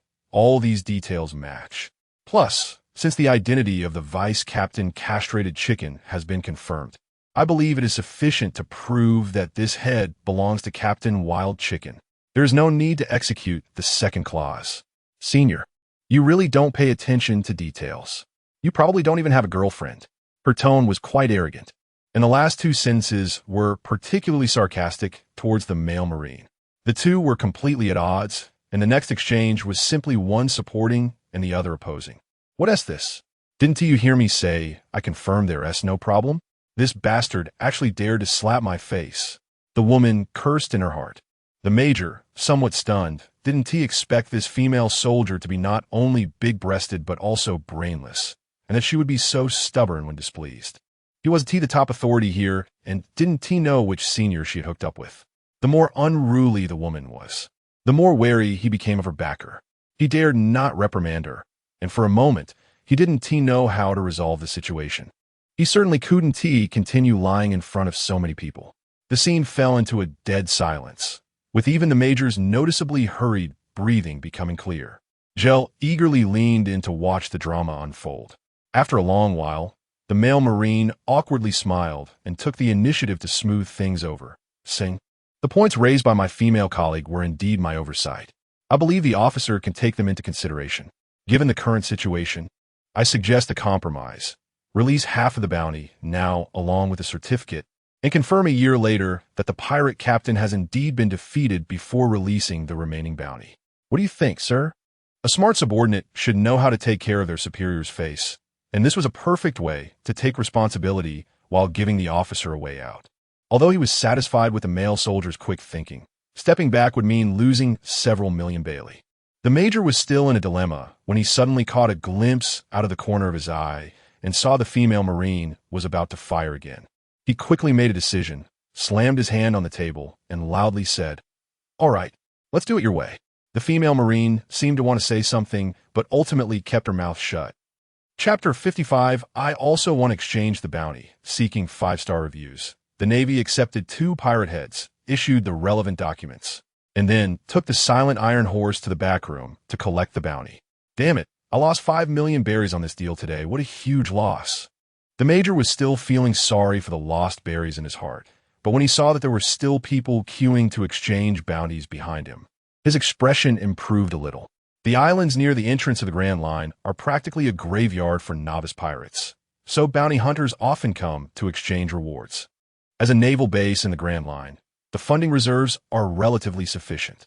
Honest Iron Horse quickly completed the bounty exchange and walked out. Usually, the Old Town mayor personally led the team to negotiate with the Navy, but this time he had to come alone to exchange, almost getting stuck without a way to report back. The whole process only took a little over 10 minutes, but it felt more exhausting than training swordsmanship for 10 hours. If it weren't for that upright and brave female soldier speaking up for him, he might have only been able to collect a meager 6 million out of the 16 million bounty. Thinking of this, Iron Horse couldn't help but cast a grateful glance at the female soldier beside him, feeling the intense gaze of this manly, handsome uncle looking at her like it was summer. The female sailor smiled seductively and even winked at Iron Horse, feeling secretly pleased. Damn, this charm of mine. As a capable swordsman, Iron Horse was used to holding a sword in his right hand for years and didn't need any women. They would only slow down his sword speed. A nearly 40-year-old old virgin couldn't withstand such blatant seduction, and he quickly turned red and looked away. Looking at the certificate in his hand that wasn't even stamped, Iron Horse felt helpless. The Navy promised that he could exchange this piece of paper for 5 million berries a year later. Honestly, He wouldn't believe it even if he were beaten. The Old Town mayor already had a whole box of such worthless promises, and he had never seen one that could actually be exchanged for money. However, speaking of it, being able to get 11 million berries out of the 16 million bounty, nearly 70, was already an overachievement. Are you two here to exchange bounties as well? A middle-aged sailor asked suspiciously as he looked at the two young lads standing there empty-handed. Yes, Navy sir, we want to exchange the bounty. Aegon hurriedly stepped forward and replied cautiously. The middle-aged male sailor was good at reading people, and Aegon's humble and polite demeanor made him somewhat look down on him. In this world, who has real ability isn't unruly and doesn't have a cocky demeanor. However, the young man behind Aegon, even with his hat, sunglasses, and mask covering him, still exuded an extraordinary demeanor, especially with a sleeping kitten resting on his shoulder, looking quite impressive. The male sailor immediately understood who the real boss was. Since you're here to exchange the bounty, hurry up and take out the pirate heads. Also, please tell us which pirate you took down, the female sailor urged impatiently. Wanted to finish up and get off work. Although she liked young fresh meat, mature uncles were her main dish. If Ger knew that the woman had defined him as fresh meat in her heart, he would definitely explode and let her understand what it means to look slim in clothes, but be all muscle when undressed. Aegon could only turn his head to seek help from Ger, feeling extremely anxious. Ger, empty-handed, had said he was coming to exchange the bounty, and he was just a guide, not daring to ask more. Ger patted Aegon's shoulder, signaling him not to panic, then walked up to the middle-aged sailor and calmly smiled. Sorry, the items are a bit heavy. They're in the cart outside. Could you please arrange for a few Navy soldiers to help carry them? Next time, just bring the pirate heads.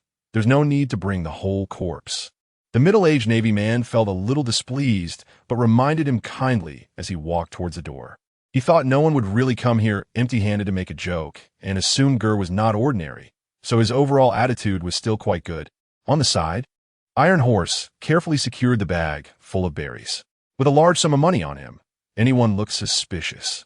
He originally planned to hurry back to report, but as soon as he stepped out, he was attracted by the conversation in the hall. Out of curiosity, he chose to quietly watch from the corner. Trouble.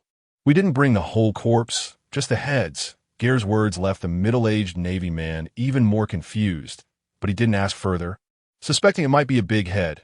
After all, there are giants in this world that are several to dozens of meters tall, and they're not rare. Hey, you over there, yes, you guys. Hurry up and come help. The middle-aged sailor was a Navy sergeant and could command a few new recruits to do the work. Soon, 4 Navy soldiers came in carrying 2 heavy sacks weighing 200 to 300 pounds each. Aegon looked dazed, unable to understand when 2 bags appeared on the cart. Blood soaked through the burlap, dyeing the bags red, which looked somewhat terrifying. Open it, the major also became interested, standing up from his chair and immediately ordering the soldiers to open the bags. Yes, sir. The moment the bags were opened, several Navy soldiers collectively gasped in shock, and the one with the smallest courage fell to the ground in fright. What happened? The sergeant hurriedly approached to check. Everyone knew the bags contained heads, but when it was revealed, they were still startled by the sight before them. Inside the 2 bags were human heads, and they were preserved very well, still fresh, with blood covering the 2 bags, estimating to be around 50 or 60 heads in total. That's too ruthless. The sergeant looked at Ger with eyes full of awe. Regardless of whether these heads had bounties or how much the specific bounty was, just the fact that he dared to kill so many pirates was enough to shock him. He reaffirmed his initial judgment. This young man was indeed not an ordinary person. This hunter, sir, may I ask what these are? Haha, of course, they're all pirate heads. I would never do something heinous like killing innocents and taking credit. No, you misunderstood. I meant, are all these pirates with bounties? The sergeant hurriedly explained. I don't know about that. There should be some, right? They were all shouting happily before they died, claiming to be big pirates with bounties. So they shouldn't be lying to me, right? You guys help me check. I don't remember their names or how much they are worth. The major beside him was so excited he almost laughed out loud. Hey, did I hear that right? Did he just say he doesn't even know if the pirates he killed have bounties? So whether there are bounties and how much they are is all up to me to decide? Chapter 56, 560 million, seeking 5-star reviews. All right? Please leave it to us. Sergeant Zheng nodded in agreement, unable to help but breathe a sigh of relief.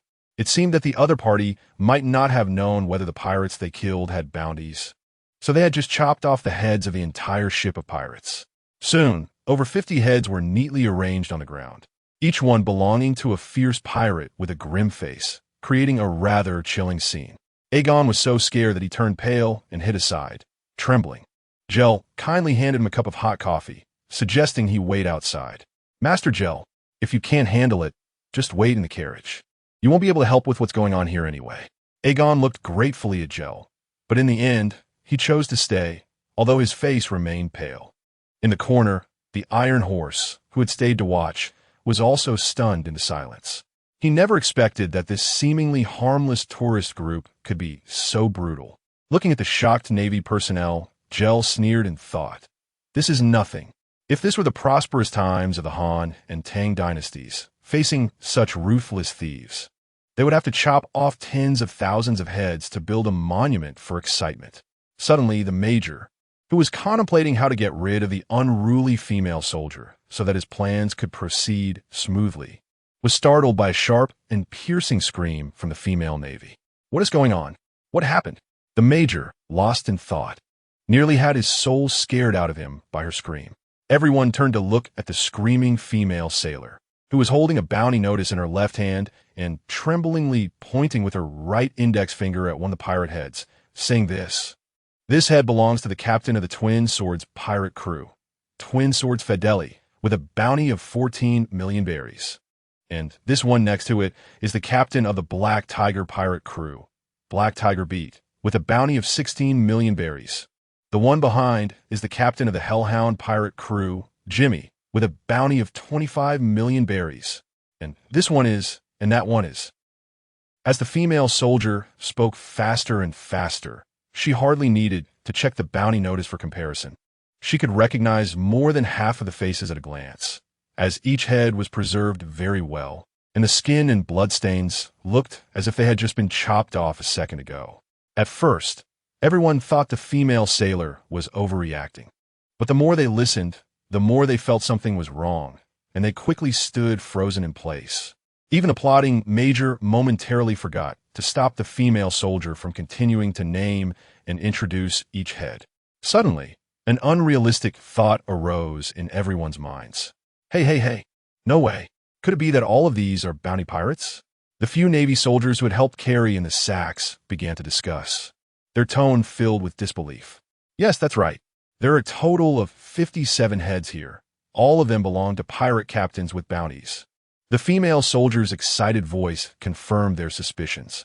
"Wow, not only are they all bounty pirates, but they are all pirate captains. This is impossible, right? Oh my God, how much is this worth? Hey, this isn't about the money right now. We should be talking about how strong you must be to hunt down so many bounty pirates." The more they talked, the more excited they became. Some envied the power to slaughter bounty pirates, while others envied Gel for being able to exchange for a large sum of bounty money. The female Navy excitedly walked up to Gel and whispered, "Sir Hunter, you're the famous pirate hunter known as the Grim Reaper in the East Sea, right?" Her eyes were filled with admiration, like a fan chasing a star. "What Grim Reaper? The one who plays basketball? That's not me. I just happened to take down these pirates and heard I could exchange them for money, so I kept the heads. What is the situation now? When can I get the money?" Joe was also taken aback, answering somewhat confusedly. "Please wait a moment. I will count it for you right away," the female Navy said, reevaluating the man in front of her. Although he's wearing a mask, he looks quite young. More importantly, he has strength. Definitely a potential stock. I could put him in a fish pond or raise for a while, as long as I can make him join the Navy with my charm. Plus my family's full support, I might have a chance to become the wife of a G-class base commander. Ha. I'm truly great. For the sake of the Navy's justice, I am even willing to sacrifice my appearance." Gel had no idea what the woman was thinking, nor did he know he was almost becoming a Navy son-in-law. The Major had no mind to listen to the conversation between the two. He licked his dry lips, his face showing extreme greed. This was a bounty of 560 million. At this moment, his heart had only one voice. As long as I can secure this deal, I will instantly exceed my annual performance goals. With this achievement, I will definitely rise to prominence. Aegon looked enviously at Gel's back, fantasizing about one day being as outstanding as Master Gel. Unlike the excitement of those present due to their individual fantasies, Iron Horse's heart had sunk to the bottom. He quickly ran out of the hall, retrieved his sword from the guard at the door, and hurriedly untied a horse from Aegon's carriage, mounting it and racing towards the town. Go, go! Iron Horse whipped the horse's rear with the sword sheath, feeling an urgent desire to sprout wings and fly back to Whiskey Town immediately. No, I must get back quickly.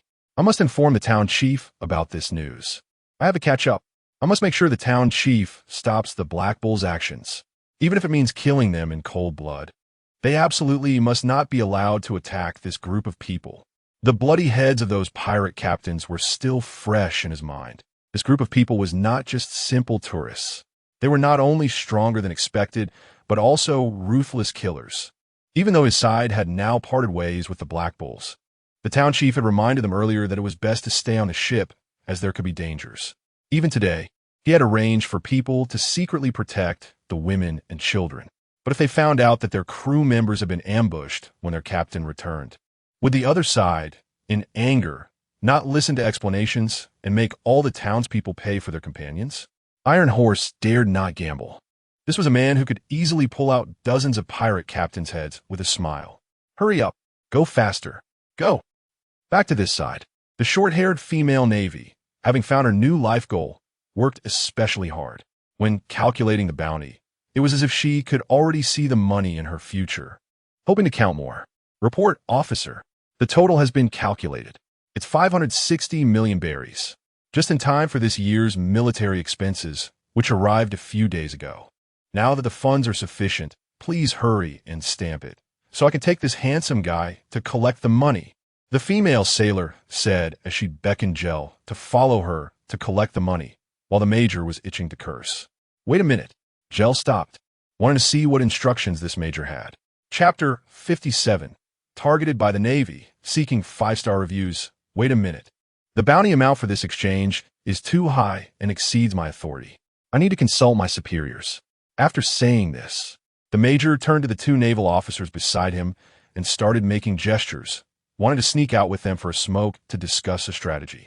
The female Marine next to him completely disregarded the fact that she was an outsider and immediately jumped out to expose his lie, saying, "Sir, I remember that Brigadier General hasn't returned to the naval headquarters from his duty report yet, right? Why do you need to consult your superior? I have a phone bug here." After saying that, she pulled out a phone bug that looked quite pleased from her ample bosom. The major's face darkened. He couldn't understand why this woman was opposing him at every turn today. Even if he guessed her backing was Brigadier General Mignat. Blocking someone's financial path was like killing their parents. Moreover, he wasn't the only one relying on this revenue stream. He was just responsible for it on the surface, while the people behind him had considerable power.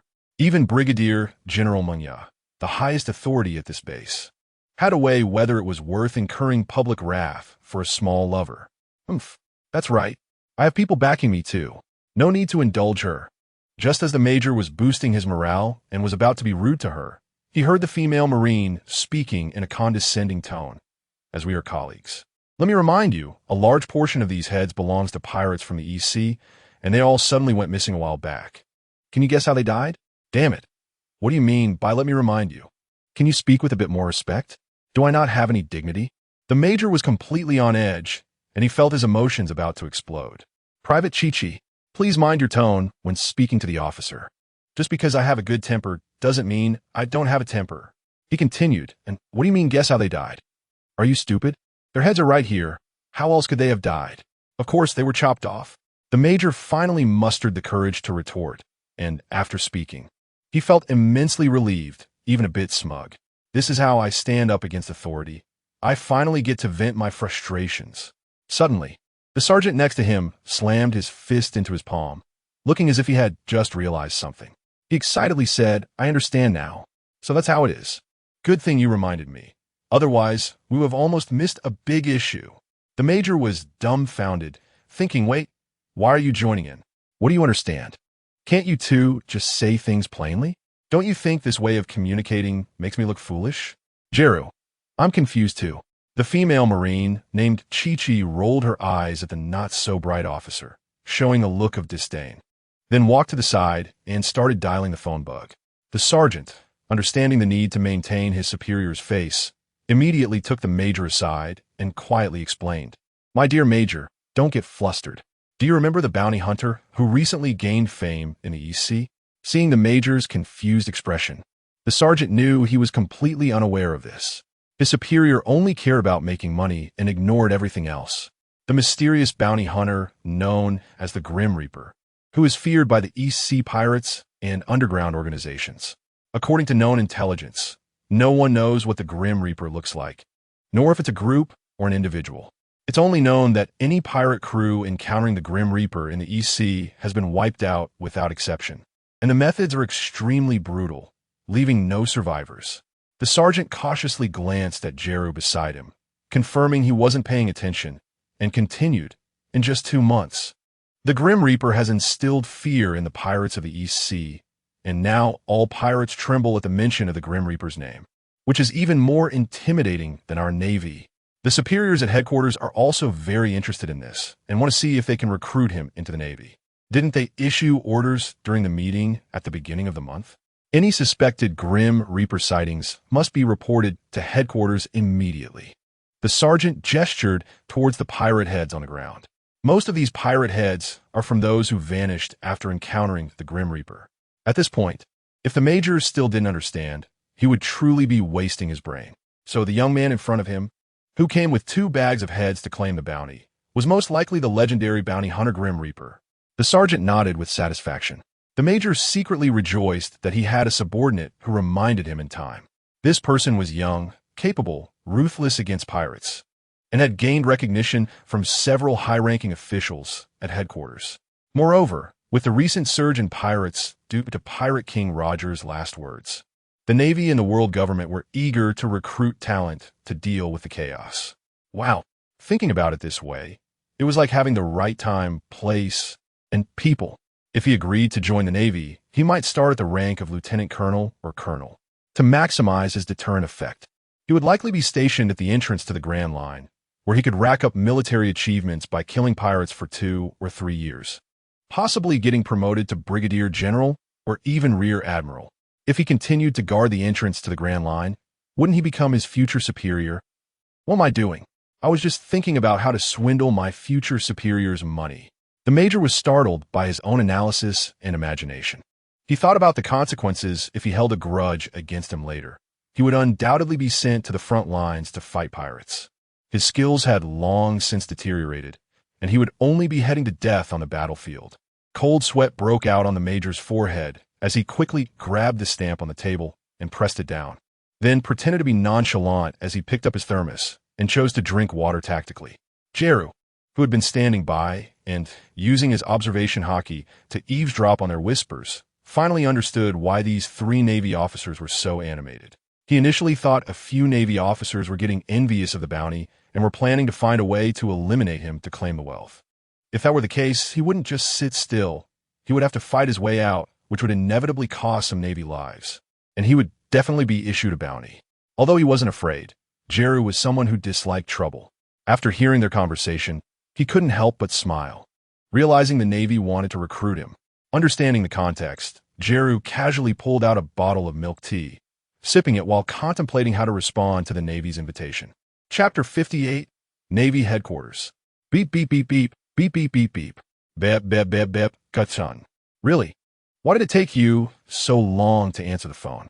Hello, hello, hello. Isn't this my little sweetheart, Kiki? Why did you suddenly think of calling me? I just finished a meeting. Is there something you need? Or do you just miss me too much? The phone bug opened its eyes, and a strong middle-aged man's voice came through. The Navy major and sergeant next to him both looked disdainful upon hearing this familiar voice. Brigadier General Munya, who usually appears so serious and proper, unexpectedly has this lewd side behind closed doors, calling someone little sweetheart so intimately in broad daylight. It seems this charming woman is indeed using Brigadier General Munya's back door. Kiki distastefully held the phone bug further away and said, "Brigadier General Munya, I am not your little sweetheart. It's working hours now. I'm your subordinate, and I have important matters to report to you. Please be mindful of your language. Oh dear, I'm so sad. Is my little cotton-padded jacket starting to lend the wind? I'm really pitiful. Hey Dad, can you talk normally? I have something important to say. It concerns my lifelong affairs. A loud shout came from the phone bug. Who the hell is it?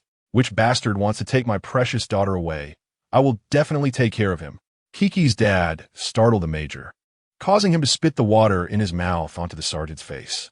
The sergeant stared blankly, even forgetting to wipe the water off his face. He had always thought this new female colleague was a mistress. He never expected she was actually Brigadier General Mignot's biological daughter. No wonder he thought they resembled each other upon closer inspection. He thought they were a couple. However, this young lady's character seems a bit too promiscuous. Both the major and sergeant had a new understanding of the young lady. Kiki crossed her slender waist, feeling speechless, not understanding how her mother could have fallen for such a peculiar man. That's why finding a partner should be like herself, casting a wide net, focusing on training, and then carefully selecting. She impatiently got straight to the point. Report, Brigadier General, the recently famous bounty hunter Grim Reaper that headquarters is looking for has appeared. Oh, Brigadier General Mignot immediately became interested, forgetting to joke around, and said seriously, is he at the base now? Yes, he's right next to me. Okay, wait a moment. I'll go find Admiral Crane. This was her suggestion. She was just asking if there was any news during the meeting. I didn't expect my precious daughter to bring me good news right away, Mignot said, turning to walk toward the conference hall. He had just come out and hadn't gone far, so he quickly returned to the conference hall. Inside the Navy headquarters conference hall, the ordinary vice admirals and rear admirals had already left. The marshal has been busy with Roger's matter lately, rushing off to Mariejois for a report right after the meeting. At this moment, only 3 core Navy bigwigs and 2 newcomers remained in their seats for a brief post-meeting exchange. That bastard Carp missed the meeting again. Ever since Roger was executed, I haven't seen that guy. This time his excuse for leave is even more ridiculous, saying he has to go to the West Sea or South Sea to visit distant relatives. Is this really the time to visit relatives? What an old bastard. The first to speak was a middle-aged man with a black afro and wearing frog-eye glasses, who was banging on the table complaining. This person is none other than Admiral Sengoku, one of the Navy's top combat powers. Forget it. It's good for him to go out and relax. He has been chasing Roger for most of his life, and it finally ended, although in this manner. He is probably a bit annoyed and wants to be alone for a while.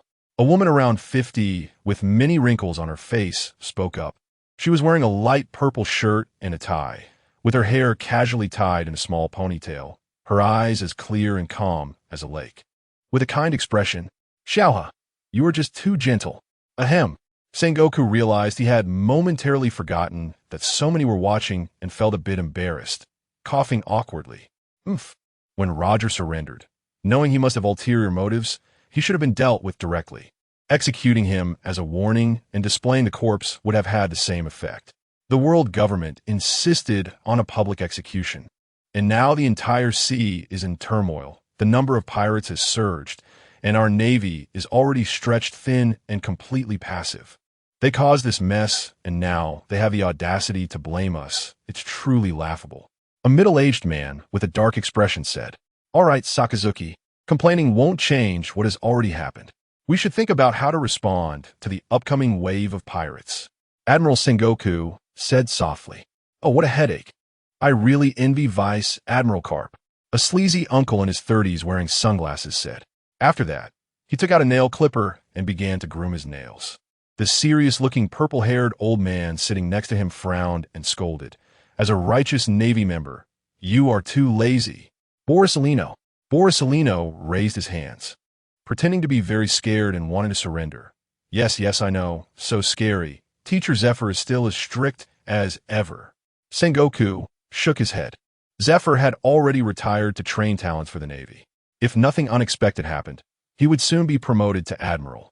Sakazuki, Borisolino, and Kuzan, these 3 powerful juniors, are undoubtedly the pillars of the next generation of the Navy. However, when looking at them as successors, each of them has very obvious shortcomings. Sakazuki is prone to anger and ruthless in his methods. Sengoku doesn't mind his harshness towards pirates, but Sakazuki treats his own soldiers the same way. Kazan seems alright at the moment, with a very positive attitude and strong sense of justice, but he is a bit reckless. He shouldn't have been assigned to Karp's ship. Being around that old bastard, he learned more bad habits than good. As for Borisolino, well, let us not even talk about it. This guy only does as much as he is paid for. He takes a step when pushed and clocks in and out on time. Sengoku rubbed his temples in frustration, suddenly thinking of that brat Monkey D. Dragon, who he considered the most suitable successor to the admiral position after him. What a mess. This truly is a troublesome family. Dragon defected from the Navy, Roger surrendered. Golden Lion caused chaos at Navy headquarters, and Roger's execution sparked the pirate era. This series of events has recently made Sengoku worry so much that he has gained a few more gray hairs. Sigh. He had 1,000 words to complain about, but in the end, it all turned into a helpless sigh. Chapter 59 Dialogue and Reflection. A few people in the conference hall fell into a brief silence simultaneously. The person you're looking for finally has news. Just then, Brigadier General Minya strode over, holding a den mushi. As a contemporary of Zhanghua, and the few of them had a good relationship privately and in informal settings. He did not concern himself with military ranks, smiling kindly as he said, "Oh, where?" Vice Admiral, he also raised his head, showing a friendly smile to this old comrade of decades. He went to my rundown base to exchange the bounty for those pirates. He is still there now. Kiki just informed me. Why don't you have a chat with him? Vice Admiral, he didn't waste time and nodded, taking the den mushi from Minya's hands. Hello, I am Vice Admiral he from headquarters. I am Kiki. I know, little Kiki. Has his identity been confirmed? Nachi yet. He seems to have no idea what the Grim Reaper is, but he brought 57 pirate heads to the base for the bounty exchange, which shocked us all. I have checked. All 57 are bounty-eligible pirate captains, with bounties ranging from several million to 20 or 30 million berries. A significant portion of them are from East Blue, all pirate crews that have disappeared recently after the rumors of the Grim Reaper emerged, so I judge the identity should be correct. Kiki stated her analysis and basis. Sitting nearby, Sakazuki nodded. Although he still wore that grim face, as if someone owed him a fortune, a hint of appreciation was visible in his eyes. This rising pirate hunter's recent exploits in East Blue had even reached his ears. He found the opponent's thorough approach to eradicating pirates very appealing. Sakazuki had already thought that if this person really joined the Navy, such talent must be given an opportunity to be placed under him to maximize its effectiveness. All right, I understand. Kiki, you did well. Give him the den mushi and just say someone from Navy headquarters wants to talk to him. Vice Admiral, he offered a brief encouragement before planning to communicate personally. Okay, seeing the female Navy officer approach with a den mushi, Ger was not surprised. He had even eavesdropped on who was on the other end of the call, as he could hear it clearly from about 30 meters away, let alone his observation hockey. Hello, Mr. Hunter. Our Navy leadership wants to talk to you. Oh, just exchanging a few $100 million in bounties has attracted the big shots from headquarters? It seems the Navy isn't having it easy either. Ger accepted the den mushi calmly and teased. The banter coming from the den mushi caused various expressions in the conference hall. The Navy does not have its own economic source and relies on the annual military funding allocated by the world government. This is also a means by which the world government controls the Navy, the largest maritime force. Maintaining the normal operation of such a vast organization requires enormous funds. So the Navy is indeed short on money, but it shouldn't be to the extent of not being able to come up with a few $100 million in bounties, especially since that money is also provided by the world government. Hello, Mr. Hunter. I am Vice Admiral the Chief of Staff of the Navy headquarters. Guessing is one thing, but actually hearing this voice state her identity made Ger feel a bit excited. Vice Admiral the Chief of Staff of the Navy, traveling through the world of One Piece. Aside from enjoying the marvelous scenery, isn't the most interesting part colliding with the heroes and legends of this world? Now that the dream has turned into reality, how could he not be thrilled to have the opportunity to chat with this top-tier naval leader, both in strength and intelligence? Hello, Vice Admiral I'm very pleased to have this conversation with you. Ger said politely, compared to Carp, who is ambiguous with morals and stands. He genuinely respects figures like he, Zhanghua, and Zifa, who have devoted their lives to the Navy. Everyone in the conference hall could tell from his voice that Ger was quite young, which surprised them a bit. The people present had high standards. The ability to take down pirates with bounties of 20 to 30 million berries was not enough to astonish them. They had thought that someone who harbored such deep hatred for pirates should be older with some past experiences, yet it turned out to be a young man, which was somewhat unexpected. Hee, aren't you going to introduce yourself, sir? Vice Admiral he smiled faintly, judging from a single sentence that Ger, while not hostile towards the Navy, was clearly on guard. Haha, sorry, I forgot to mention that in my excitement. My name is Ger, just an identity-less good person, currently an adventurous traveler. Ger replied unperturbed, choosing not to deliberately conceal anything. The Navy could easily find out this information by asking a few townsfolk if they wanted to. There was no need to hide it when being honest was more straightforward. An adventurer? That's rare, this profession. Zhanghua pondered while stroking his chin. Perhaps this could be a way to separate these individuals from pirates. Going out to explore or search for treasure does not necessarily mean one has to become pirate. As long as the Navy and the world government are willing to recognize the profession of adventurers, those without criminal records could be given another identity choice. As long as they do not raise the pirate flag, do not engage in wrongdoing, and do not declare themselves as pirates.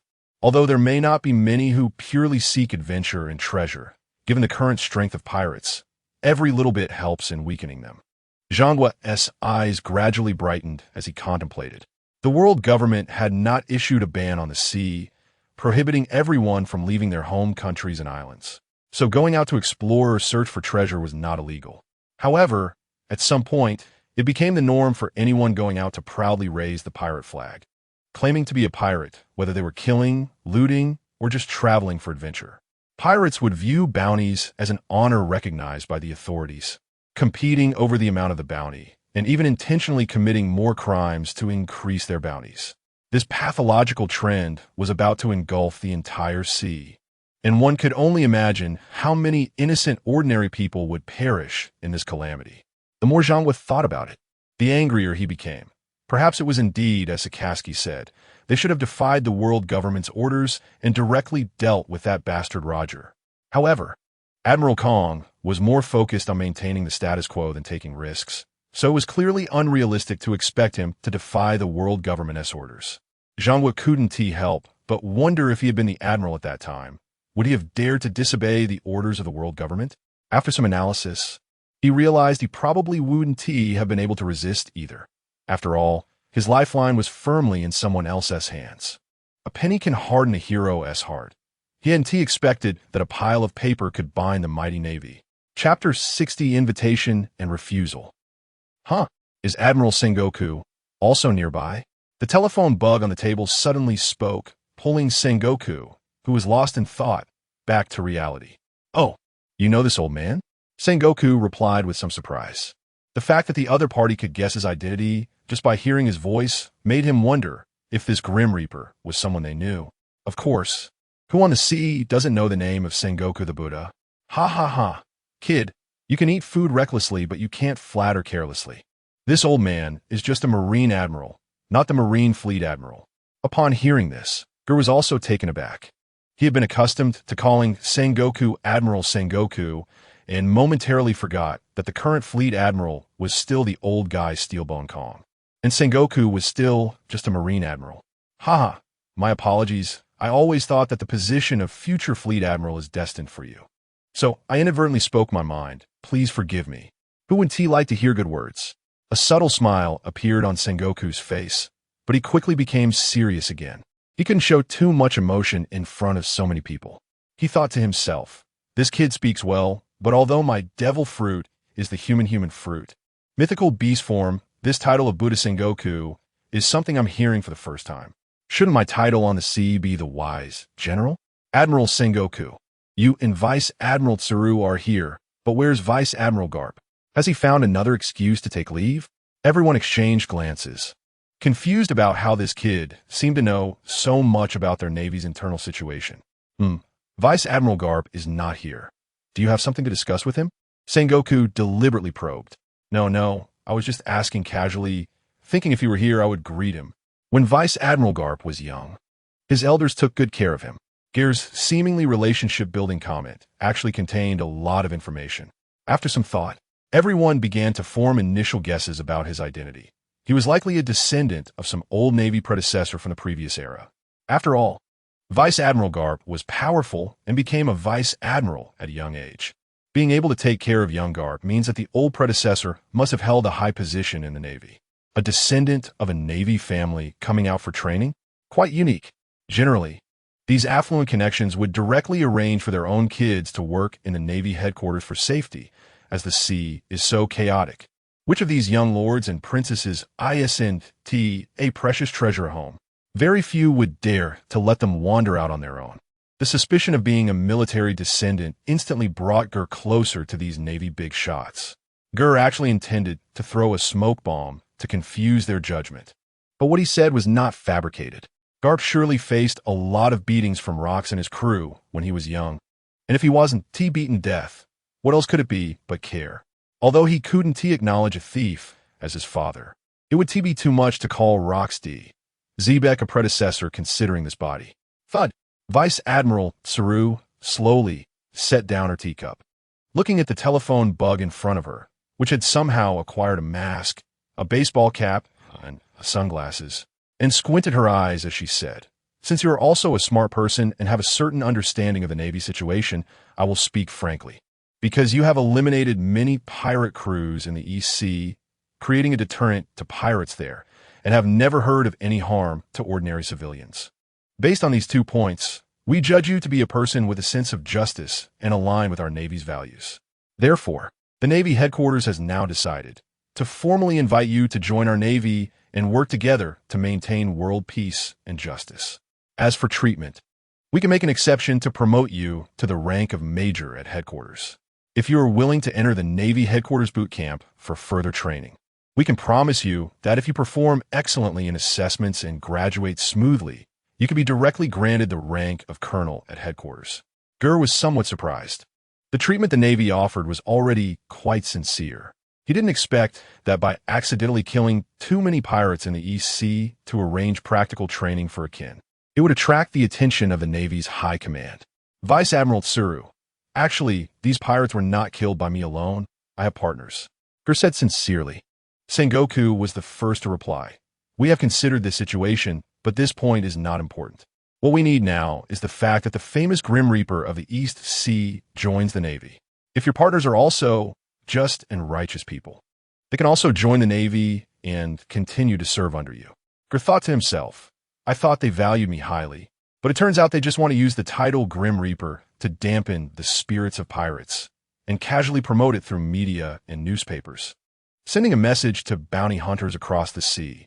As long as you have the strength to kill pirates and do it fiercely and in numbers, you too have the chance to join the Navy like the Grim Reaper and enjoy better treatment. Truly the 2 strongest minds in the Navy, spending a fortune to buy a bone. This trick is indeed good, but to only offer a major position and expect my entire team to join the Navy. If I really agree, wouldn't you all be so happy you'd wake up laughing in your sleep? Not to mention dampening the spirits of those Karami pirates across the 4 seas. Even guarding a new world G-level base would be no problem." In the conference hall, the telephone bug on the table was being stared at intently by several Navy big shots, and it was terrified. 1 minute passed. 2 minutes passed. The telephone bug remained silent, seemingly deep in thought. Nearby, Navy Private Kiki, seeing Ger hesitating at such a great opportunity, was anxious and restless. Ger's earlier conversation with the big shots made her more convinced that this person was the golden turtle son-in-law she had been waiting for. After a long while, Ger finally opened his mouth. Vice Admiral, Admiral Sengoku, first of all, thank you very much for the recognition and invitation from the Navy headquarters. But please allow me to decline." He rejected. "I told you lost, Akainu. You're treating lunch today?" Borisolino muttered, fiddling with his nail clippers without looking up. "I'll take you to the cafeteria. You can order anything you want," Akainu said proudly. Borisolino looked somewhat disdainful. This guy is really stingy. Is it so hard to treat to a good meal with such a high salary? At their level of rank, They could eat as much as they wanted in the Navy cafeteria, all free of charge. Chapter 61. Anger at a Akine. In the silent conference hall. Oh, you refused. Can you share the reason? Vice Admiral Tsuru calmly picked up her cup and took a sip of tea. She had actually anticipated this response from Gel. The other party clearly understood the Navy well, and if he were truly a scion of a naval family, it wouldn't be difficult for him to join the Navy for a minor position, since he hadn't chosen to join the Navy from the beginning. There must have been some considerations, and now he certainly wouldn't change his mind just because she extended an invitation. Gel smirked, feeling proud of his new achievement. Not everyone had the chance to be personally recruited by a big shot from Navy headquarters. He then expressed the thoughts he had prepared earlier. How should I put it? I've been used to a free and easy lifestyle since I was young. The Navy has too many rules to follow. It's just not suited for me. I'm currently free to go wherever I want, to rest whenever I want, and I think that is pretty good. If I join the Navy, I would not only lose a lot of fun, but also have to attend various boring meetings frequently, and if I take too many leaves, my salary would be deducted.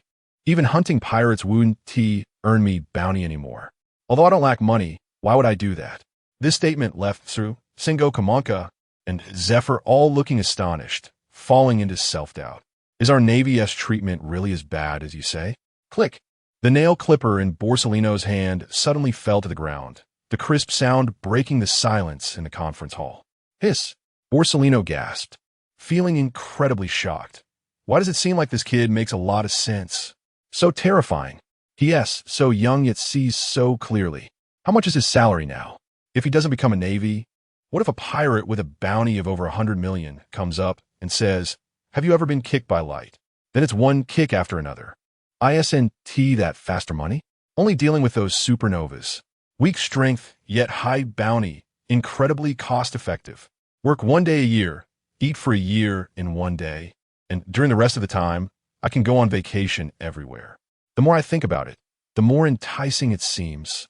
Oof, this is simply nonsense. Sakazuki slammed the table, startling everyone.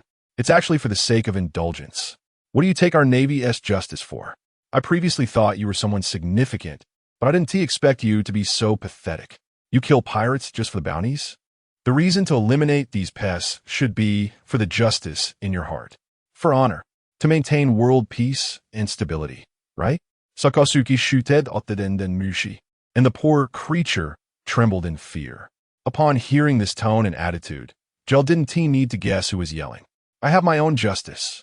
I don't need you to teach me how to do things. I kill these pirates because they commit many crimes, whether it's purely for the bounty or not. That is my freedom. When I kill, I don't look at their identity, status, or profession. I only look at whether they deserve to die. Gel responded. Leaving aside some bad habits from the Navy's perspective, Akainu is undoubtedly a competent admiral.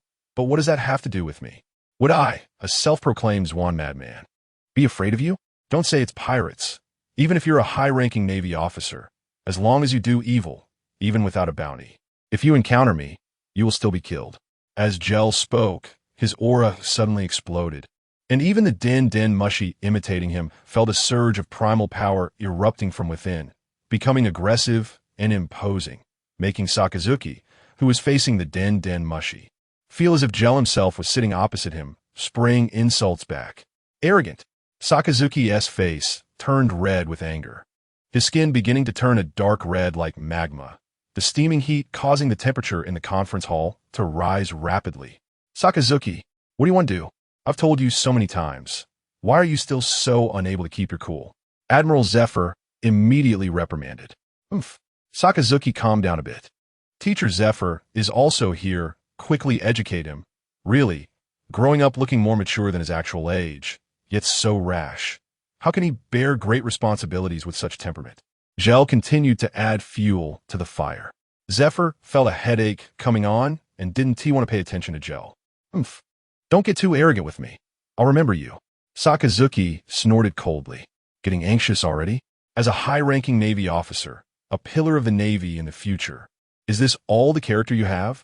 Luckily, this is a phone call. If it were in person, wouldn't you want to turn me to ashes? I'm neither a pirate nor have a bounty. What reason do you have to act against me? Just because of a moment of anger, you can randomly kill civilians? Is this your so-called justice?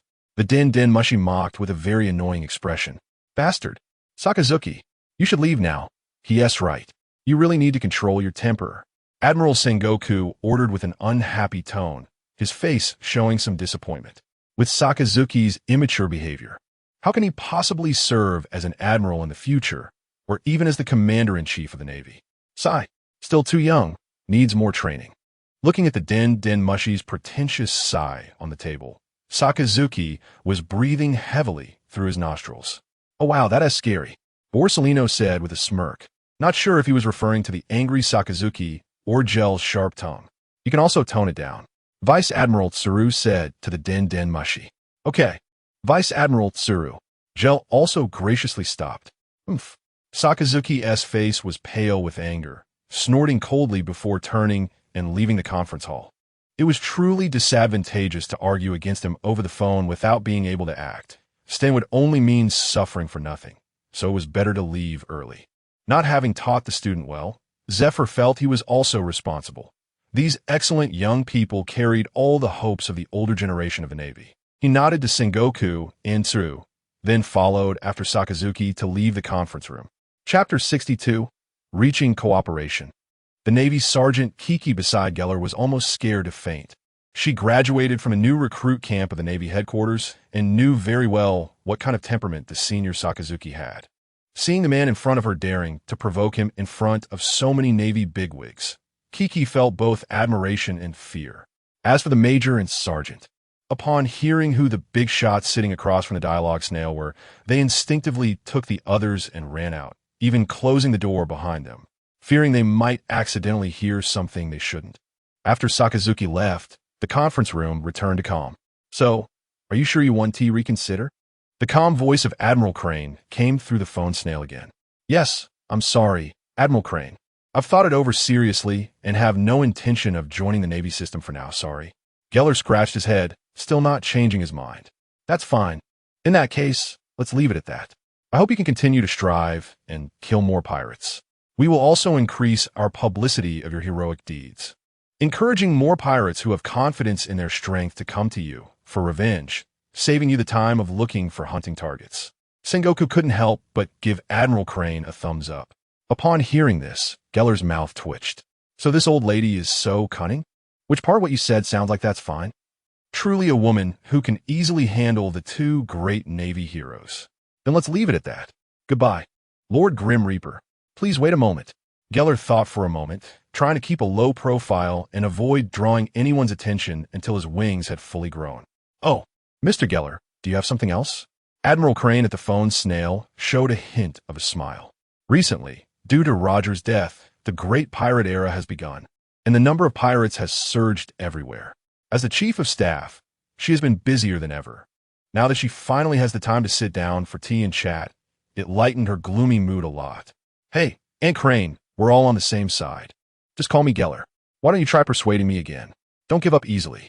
Geller said with a smile, even changing how he addressed her. Hee, didn't you say you weren't considering it for now? Does your for now mean 2 minutes? Admiral Crane was somewhat amused by Geller's shamelessness and teased him. Aunt Crane, I clearly said I wouldn't consider joining the Navy system for now, but I can consider joining outside the Navy system. Sengoku also became interested and stroked his chin, asking, oh, what do you mean by outside the system? Geller didn't answer directly, but first turned to the female Navy beside him. Do you have any water? Beautiful lady, could you please pour me a glass? You got me a bit thirsty with all this talk. Kiki, seeing that he was holding a drink in his hand while claiming to be thirsty, immediately understood that Geller was trying to send her away. Oomph, heartless man. Kiki gave Geller a cute roll of her eyes and walked out. Father-daughter connection, on the other end of the phone, Brigadier General Monya also cleverly found a reason to leave. You stay. Just as Borsellino was about to stand up, Sengoku pressed him back down. All right, you can speak now. Kid, there are no other people listening. Admiral Crane was also curious about Geller's thoughts and urged him. Ahem. Geller cleared his throat and organized his language. What I mean is that I want to join the Navy system, but I can cooperate with the Navy under the same stance. I understand that you want to recruit the bounty hunter Grim Reaper to paint a big picture for everyone, motivating more people to hunt pirates. I can cooperate with you on this. Just give me a nominal position or arrange someone to impersonate me. Anyway, no one knows who the Grim Reaper is or what he looks like, as long as I don't jump out to expose it. This can achieve the publicity effect you want. I guess you must have thought of this long ago, and if I don't agree, you'll find someone to impersonate me, right? Ahem. So, if you're willing to cooperate with us, what are your requirements? Sengoku indeed proposed this to Crane, and feeling his thoughts exposed, Sengoku awkwardly shifted the topic. Geller thought for a moment. I hunt pirates to deter ordinary people who want to go to sea, and I can also help you make Grim Reaper famous. I just need the corresponding bounty. You can handle the heads however you want. If you have combat missions against pirates and need manpower, I can also provide some support if I'm nearby. By the way, I need to mention something in advance to avoid misunderstandings. When I encounter some rotten Navy elements, I will also take the opportunity to deal with them, helping you reduce some internal pests. You don't need to thank me or reward me. It's purely a personal hobby. Just consider it volunteer work. Sengoku and Crane were both speechless. So you mean if you casually take out Navy personnel, we should thank you? How could someone be so shameless? Lastly, my intelligence capabilities are outstanding, and I can provide you with a lot of crucial and useful information. In short, I'm very capable, and I don't need a salary. I also don't require you to keep my Navy records or pay social insurance and housing funds. We want to sign a contract, so you can treat me however you want. After you have exhausted my value, you can kick me out. How about that? Where can you find such a good deal? Not really. This proposal of yours, aside from the first point, sounds like you want to do whatever you want and then expect the Navy to take responsibility for you when something goes wrong. Do you want us to remember to clean up after you? Admiral Crane lightly tapped the table, calmly analyzing. Aunt Crane, do you think I mean that? Then you tell me what would be appropriate.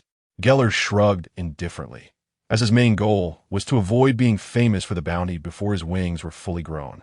Other conditions were negotiable. Meow. Waiting for the other party's response, Geller boredly bought a few packs of dried fish from the system, feeding them to La Boone while eating some himself. Admiral Crane rested her left hand on her chin, gently rubbing her earlobe with her thumb and index finger. After thinking for a while, she said, "We can cooperate with you. Besides helping us shape the Grim Reaper character, first, if there's an emergency situation where we need your support, you must do your best. Of course, the premise is within your capabilities. We want to let you die for free. This is no problem, as long as it's not something unjust, and remember to pay me afterward, and any spoils seized from enemies belong to me." Geller quickly added, "Just a heads up, I'm not happy with unjust things." Sengoku and Crane carefully considered it and nodded in agreement, since they were already in a situation where urgency was paramount. Safety of the Navy personnel's lives was the priority, and the distribution of spoils could be dealt with later. They mainly didn't believe that Geller could really help much. It was still a matter of strength. Although he could easily take out pirates with bounties of several million. If judged by pirate standards, his strength should only be around 100 to 200 million, just enough to catch the attention of the two big shots. They could only say they were optimistic about his future, treating it as an early investment. Also, Chapter 63, Betraying Good Brothers. Rear Admiral Crane thought for a moment and continued. Secondly, you cannot take action against the Navy on your own. If you encounter any Navy personnel with improper conduct, you can report them to us directly. This also grants you the right to supervise us in secret. That's not acceptable. There are so many Navy scoundrels oppressing the civilians. I definitely won't be able to hold back from giving them a beating first. At most, I might spare their life out of respect for you and leave it to you to handle internally. Are there really that many such Navy personnel? Sengoku interjected with an unnatural expression. Not many, just enough to contend with pirates. Ger mocked mercilessly. Sengoku's mouth twitched. With the pirates gaining momentum and so many issues within the Navy, it truly was a case of internal and external troubles. It seems necessary to implement some serious reforms. Lastly, regarding intelligence, you must notify us immediately if you have any important information. Of course, the Navy will also provide you with some intelligence assistance. I'll have the Navy at the base get a din mushy for you shortly to facilitate our future communication. After finishing, Rear Admiral Crane took another sip of tea. No problem, Jeru agreed readily, thinking to himself that whether to notify them or not was still up to him. If he didn't say anything, how would they know what intelligence he had? Since that's the case, How about you provide us with a useful piece of intelligence now to showcase your exceptional intelligence gathering skills? Rear Admiral Crane smiled slightly. For your sake, I suppose I can. But since you asked so suddenly, I can't think of what information might interest you. Let me think. Jeru's eyes rolled as he pondered what information might pique the Navy's interest. Suddenly, a familiar figure flashed through his mind, and he immediately had an idea. Of course, it had to be you. By the way, Aunt Crane, you might be interested in this intelligence. I have a good brother. No, that's not right. When I was in the East Sea, I encountered a group of pirates. Each of their officers is very strong, and almost every one of them possesses a paramecia-type devil fruit, with abilities all over the place, making them very tricky to deal with. Moreover, the captain not only has exceptional strength, but also possesses the rare Conqueror's Haki. With their overall strength, they could definitely hold their own even in the new world of the Grand Line. Oh, even you find them tricky? Sengoku asked curiously. Yes, we fought before, and after an intense battle, we nearly got wiped out. One of my generals was left behind and had his right arm cut off by them. We barely escaped with our lives. Jeru put in all his effort to hype it up to ensure the Navy took it seriously. However, such a powerful and ambitious group of pirates chose not to venture into the Grand Line, but instead opted to lie low in the North Sea. I find their actions very suspicious. They must be hiding for some grand conspiracy to secretly build up their strength. They are definitely up to no good. We must be on guard. Jeru pretended to be worried about the country and its people, making Sengoku on the other end of the Den Mushi want to slap him. However, Jeru's words successfully piqued the curiosity of Sengoku and Crane. It should be known that in the East Sea, pirates with bounties of 10 to 20 million are already considered the pinnacle of combat power, and a person like Jeru, who can't even defeat such a level of pirate, has indeed encountered opponents with noteworthy strength. Rear Admiral Crane was deep in thought, her face serious. If what Jeru said was true, then this group of pirates certainly had grand schemes. If not dealt with in advance, they might become a significant hidden danger in the future. Little Jeru, this intelligence of yours is indeed very valuable. Do you have any other more detailed information to add about these people? Rear Admiral Crane casually asked, not holding out much hope. After all, they mainly wanted to know if the opponent's abilities had been revealed during their confrontation. But unexpectedly, Jeru immediately began his performance. Of course, their leader is Don Quixote da Flamingo. He possesses the paramecia-type string fruit. This guy is very wicked. He claimed that he killed his own father when he was just 10 years old. Da Flamingo, I really do mean it. Upon hearing this name, the three people in the conference room were all taken aback, as the highest levels of the Navy had access to many confidential intelligence, including this wandering former celestial dragon. How terrifying. I suddenly remember that I have a mission to go on. Admiral Sengoku, Rear Admiral Crane, I will take my leave now. Borsellino, who had been dozing off at the table, suddenly stood up and said. After finishing, he began to shine with golden light, not giving Sengoku a chance to speak again. He used the speed of the glitter fruit to escape. The Den Mushi on the table continued to output. There are 4 high-ranking officers, using playing card suits as code names. Spade Pika, a paramecia-type stone fruit user, with a specific ability to Clover Treble, a paramecia-type sticky fruit user. Heart Virgo, a strong martial artist, and Diamond Diamante, a paramecia-type flare fruit user, along with a number of other ordinary officers. Jeru recounted the detailed intelligence of the Don Quixote family, as if he were reciting his own family history. Click! Rear Admiral Crane put down the pen she was holding, looking at the overly detailed intelligence on the paper, remaining silent for a long time, not knowing what she was thinking. After a while, Rear Admiral Crane gently closed her notebook and said to the Den Mushi, "This intelligence is truly astonishing. Have you considered taking a position in our intelligence department?" "Ha! You flatter me. I'm just a bit specialized," Jeru shamelessly replied. "Indeed, so specialized that it makes me suspect whether you intend to use our Navy's strength to eliminate your rivals." "Ha! Aunt Crane, please don't joke about me like that. Do I look like that kind of person?" Sengoku answered without hesitation, "Yes." The Den Mushi on the table pretended to look wronged and said, "Admiral Sengoku, Rear Admiral Crane, aren't you guys tearing down the bridge after crossing it? You asked for intelligence, and I provided such useful information, Yet not only am I not rewarded, but I'm also suspected of having ulterior motives. Don't you think I'm wronged? Forget it. If you think there's some conspiracy in this, just treat it like I never said anything. All right. I was just joking with you. We will take your intelligence seriously. Rear Admiral Crane comforted. Okay, then it's settled that you will cooperate with our Navy. Please ask Private Kiki to come in. I will instruct her to arrange the Din Mushy and other things for you to contact us in the future. All right. Chapter 64, Rice Fruit. By the way, although I don't have a naval file or number, to avoid exposing our relationship, should we come up with a code name for easier future contact? Ger suddenly remembered and asked, and Admiral Crane nodded in agreement. Ger was thinking about the various code names he had seen in police and gangster films, carefully considering which one sounded cooler, like Flying Eagle, Flying Tiger, Sparrow, Cobra. Cobra or Frog would fit Admiral Crane well, considering he wears frog-like glasses. Next to him, Sengoku had a flash of inspiration and thought. I'm the best at coming up with code names. He immediately jumped in and said, then my code name will be Big Sage Shell. And Little Crane will be Little Sage Shell, as for your code name. Got it. It will be Rice Fruit. What kind of ridiculous code name is that? It feels oddly familiar. Ger thought to himself, just as he was about to struggle and object. He heard Sengoku decisively say, all right, it's settled. Ger sighed helplessly. Afterwards, the meticulous Admiral Crane made some additional arrangements. And then a female Navy officer named Kiki brought Ger a blue and white phone bug. This matter was considered settled.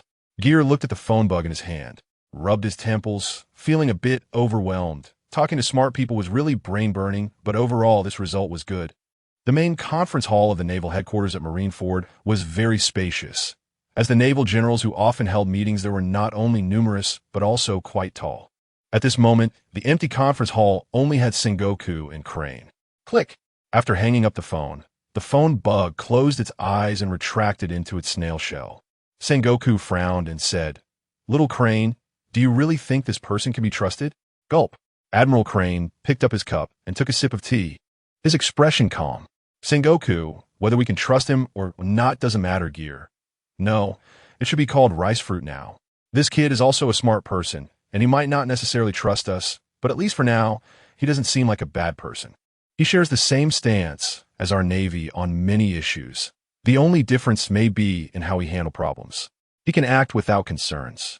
While we have too many aspects to consider, making us always feel constrained. In any case, cooperating now is indeed more beneficial for both sides, and that's enough. Sengoku nodded, and Admiral Crane continued. As he said, this cooperation clearly gives us more. No files, no contracts, no salaries. In any case, we won't lose anything, and who knows? Maybe we'll really have the chance to help in the future. All right, let us keep it this way for now. Next, we need to quickly arrange for a bounty hunter to replace Grim Reaper to push our subsequent plans forward. I've already contacted the newspaper on the public opinion side.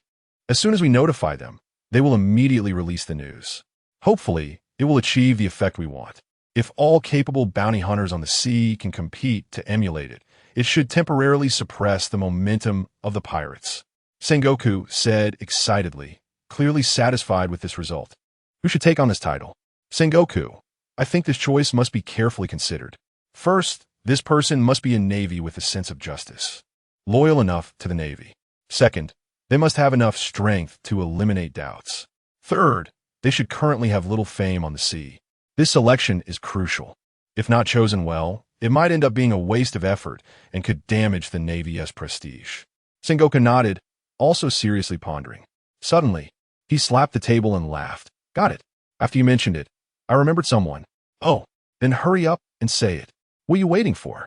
Do I have to ask? Admiral Crane shot Sengoku a glare. Ahem, there's a recruit in this new recruit camp. He looks very intimidating on the outside, but inside he is filled with a sense of justice and is very upright and kind. I noticed him because his motto on his resume, ISNT, the typical justice will prevail, or slogans about suppressing pirates. This little guy is completely different. He actually wrote, doing 100 good deeds a day. His name is T. Penn, and he is a pretty skilled swordsman. Admiral Crane nodded in agreement. From what you said, he seems like a good candidate, so let us choose him. Secretly arrange for him to go to sea as a bounty hunter. Once he achieves some results, we will help promote him to make his name known. And the little brat from the Don Quixote family that we just mentioned also needs to be watched closely. Given his childhood experiences, his mindset might be dangerous. Admiral Crane said, tapping the notebook on the table with a serious expression. Sengoku silently nodded without speaking, thinking to himself, Don Quixote, Doflamingo, the brother of Rosanani? This really gives me a tough problem. It's a bit tricky. Unlike Sengoku's worries, Ger happily picked up the small phone bug, played with it in his palm for a while, and then satisfiedly put it away. Why are you looking at me like that? Is there something? Feeling the naval officer next to him staring at him with intense eyes, Ger asked in confusion.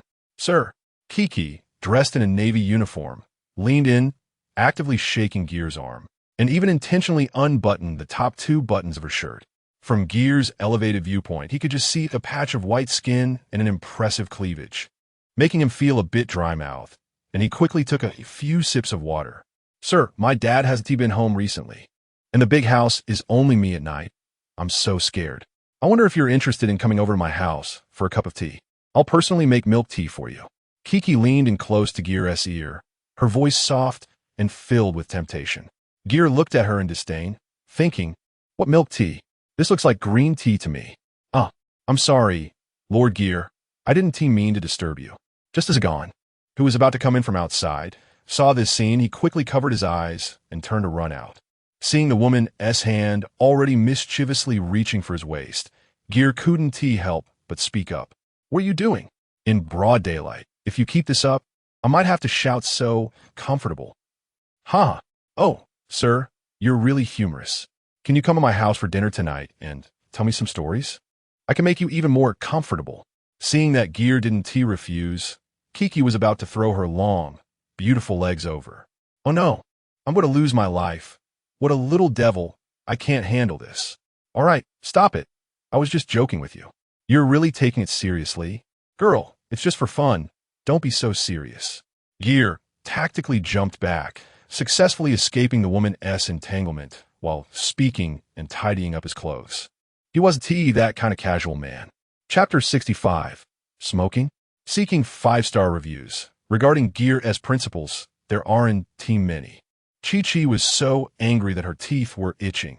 She thought, this dog man, after taking advantage of me, is starting to act all serious again.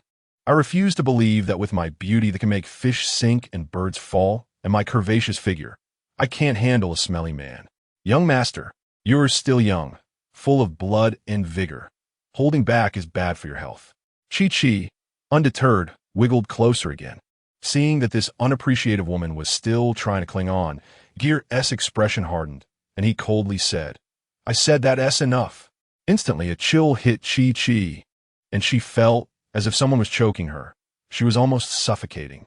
Her breathing quickened, and after holding it for a while, she finally squeezed out a difficult sentence from her throat. Young master, I was wrong. Ger's expression softened, and Chi-Chi felt the pressure on her dissipate instantly.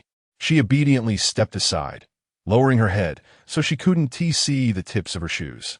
How scary. I actually forgot that the young man in front of me is a killing machine. His gaze just now was truly terrifying. In that moment, I really felt like I was going to die, but, so domineering. He is really so handsome. I really like him. Ger probably never imagined that he would scare this female Navy officer into developing strange preferences. At this moment, the previous Navy major and sergeant entered together, both carrying 2 large leather suitcases. A gang cautiously peeked in and, seeing that Ger was already done, followed behind and walked in. The 2 approached and placed the 4 suitcases in front of Ger.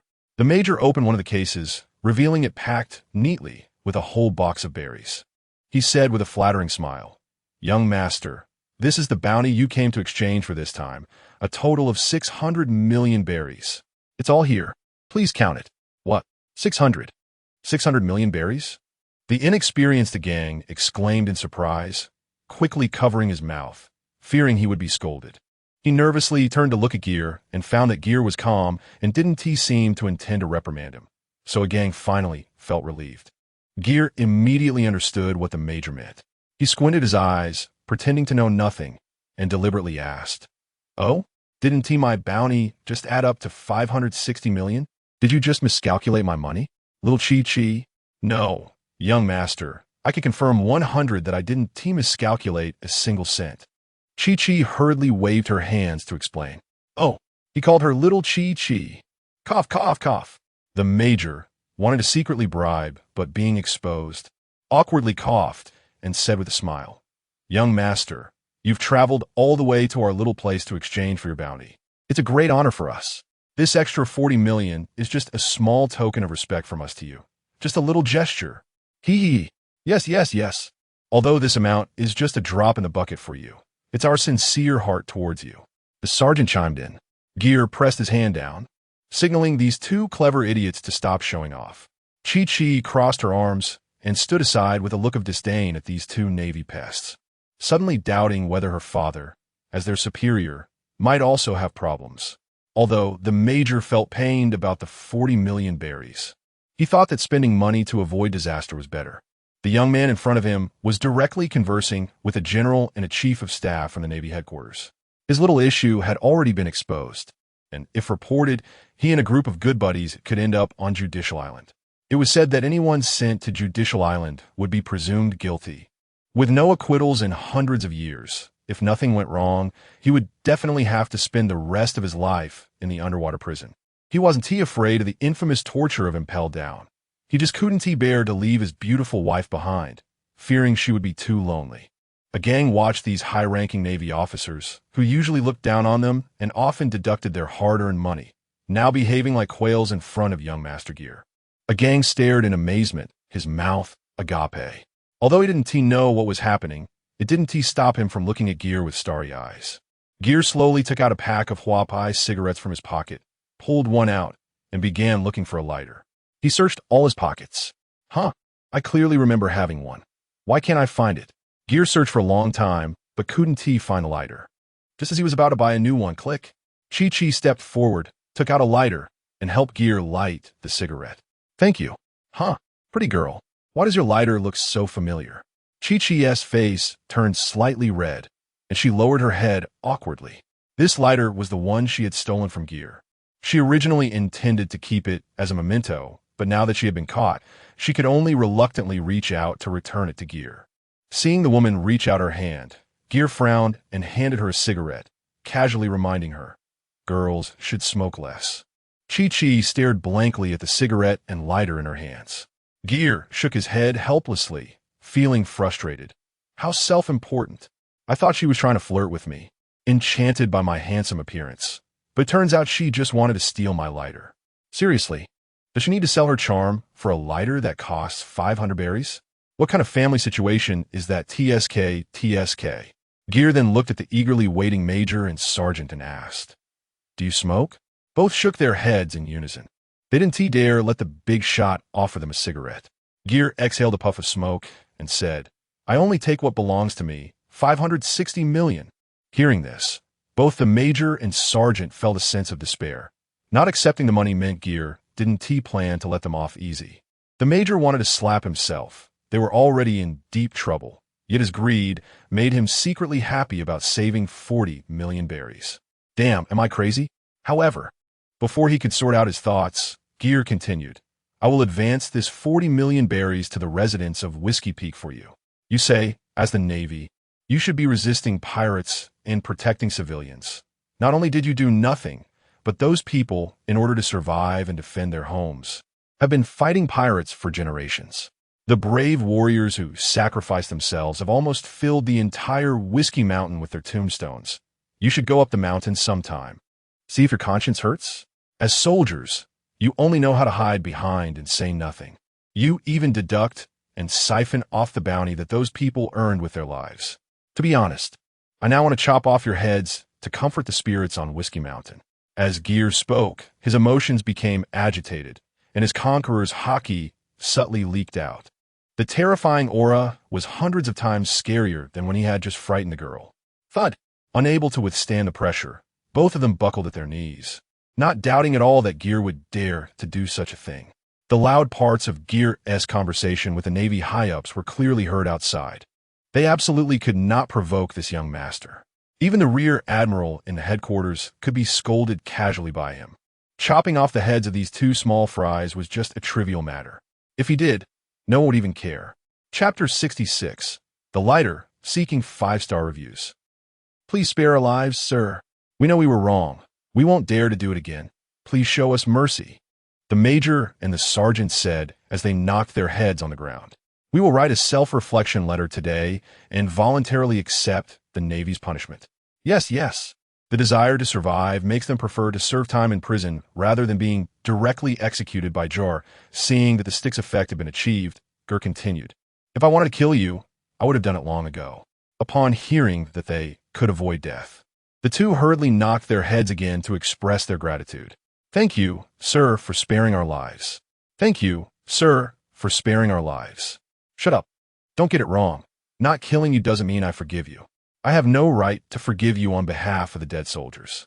Not killing you is just because I think 9 out of 10 people in the Navy are useless. Killing you and replacing you with others might make things even worse. So I've decided to give you a chance to redeem yourselves. Sir, please tell us. Ahem, I also know that if there isn't some benefit involved, this base won't last long. The people in town would have to go out to sea to exchange for a bounty, which is even more dangerous. Yes, yes, you're absolutely right, sir. Everyone only sees us as bloodsuckers, but no one sees how hard we worked to establish this base. How much money we spent to smooth things over. No one has thought about how troublesome it would be for them to exchange for bounties without this base. And this isn't just our idea. The major and the sergeant hugged Ger's legs, crying loudly. At this moment, they regarded Ger as a confidant, as if the grievances they had held for years were finally being vindicated. Female Navy officers Kiki and Agon were somewhat surprised with their brains. They really didn't know there were so many twists involved, and their admiration for Lord Ger increased a few notches. Ger kicked the two over. Get lost. Stop crying. It sounds nice, but you came here for money. What grievances do you have? Yes, yes, sir, you are right. The two got up from the ground and no longer dared to continue crying. Ger spread his thumb and index finger apart, making a gesture. 80%. From now on, when you come to exchange for bounties, you guarantee to give a full 80%, and you must not find various reasons to cut corners. If you can do this, I will let you go. And by the way, tell your accomplices if anyone is dissatisfied with this rule, hand the list to this Miss Kiki. I believe she is a just Navy officer. Her father is the base commander. If the base commander can't handle it, it will naturally be reported up. Can you do it? Yes, we can definitely do it. We must do it. You can rest assured, sir. Ger clapped his hands. All right, Agon, get the money. We're heading back. After you go back, tell everyone in town if anyone exchanges for a bounty and is arbitrarily cut, just notify me. Yes, Lord Ger. Ger deliberately spoke loudly enough for the Navy to hear, which counts as an extra layer of supervision and guarantee. After saying that, Ger and Agon took the money-filled suitcase and walked out.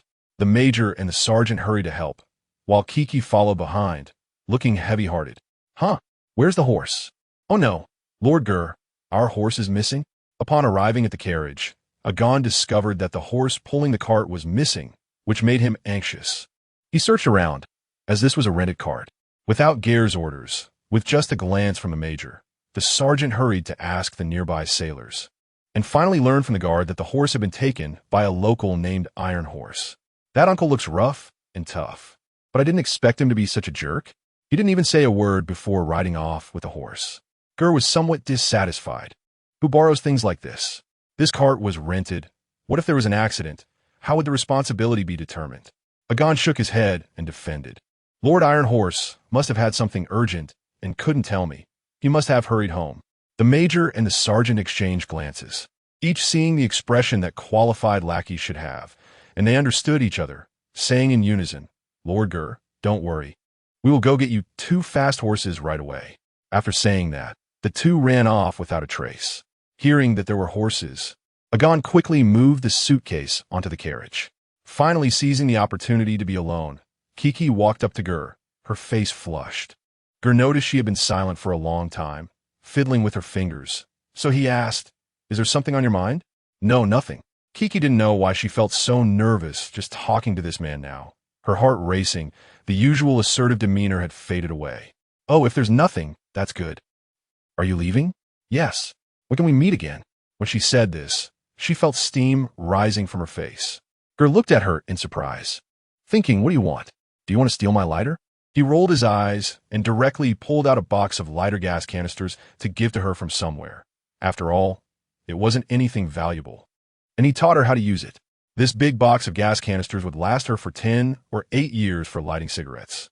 This should last you a long time. When you run out, if we meet again, I'll bring you some more. Goodbye, everyone. Just then, the major and the sergeant had already tied the 2 tall horses they brought to the front of the carriage. Ger jumped onto the carriage and waved goodbye to a few people. Take care, sir. The major and the sergeant waved tearfully, looking reluctant to part with Ger. Kiki waited until the carriage disappeared from sight before looking down at the lighter in her right hand, the ceramic texture of the shell printed with purple lavender. Then she looked at the suitcase in her left hand, recalling how Ger had taught her how to use it, and the corners of her mouth lifted into a beautiful arc. Indeed, he has feelings for me. Dang, dang, dang, dang. The great river flows east. The stars in the sky are like the Big Dipper. Ha, like the Big Dipper. When seeing injustice, shout out loud. When it's time to act, act. Meow, meow, meow. On the way back, a cheerful Ger sat in the carriage, eating while loudly humming familiar songs from his past life. The little rabbit, who loved singing since childhood, chimed in with Ger's rhythm, meowing along. Agon, who was driving the carriage, was grinning foolishly, and although he couldn't understand what Lord Ger was singing, the bold and passionate melody still made him feel excited. After this day, Agon's admiration for Lord Ger was like the endless flow of a great river, like the yellow river overflowing, unstoppable. He was truly grateful to Ger for doing so much for their town, not only retrieving 40 million berries, but also making those bloodsuckers in the Navy dare not charge arbitrarily anymore. Agon listened carefully to the song Ger was singing, wanting to memorize it. As the sun set, when the carriage passed the martyr cemetery on the mountaintop again, Ger leaned out of the car and looked at the sea of tombstones on the mountains. His mood was not as heavy as when he came. No matter where the world is headed, this ridiculous era of great pirates will surely come to an end. Chapter 67, Action and Counterattack. Please give a 5-star review. Inside the carriage, Ger put away the smile on his face and carefully pondered how to plan the next steps. Ger felt that he could reveal some pirate information to the Navy to establish mutual trust, and maybe in the future, he could have the opportunity to visit Impel Down as a guest. Just thinking about the countless devil fruit users in Impel Down made Ger smile unethically. Additionally, he could directly hand over a list of important future members of the Revolutionary Army to Dragon, allowing him to develop comrades in advance and help the Revolutionary Army grow quickly. Ger wasn't a rich woman, but at least he could help Dragon avoid 20 years of detours. Ger couldn't help but marvel at the feeling of being on several boats. So stable. Time rewinds to a few hours ago. Whiskey Peak. As usual, this morning, Bia took Akin to spin around the town, trying to complete the daunting task assigned by Captain Ger of spinning 5 million berries each as quickly as possible. As soon as Akin stepped out, he noticed that 2 people were following them. He didn't want to alarm them, but stayed vigilant, waiting for them to make the first move. Unfortunately, these 2 just followed without taking any action. Akin guessed that their mission was merely surveillance and had no malicious intent, which eased his mind a bit. However, not long after, another group of people came up behind them.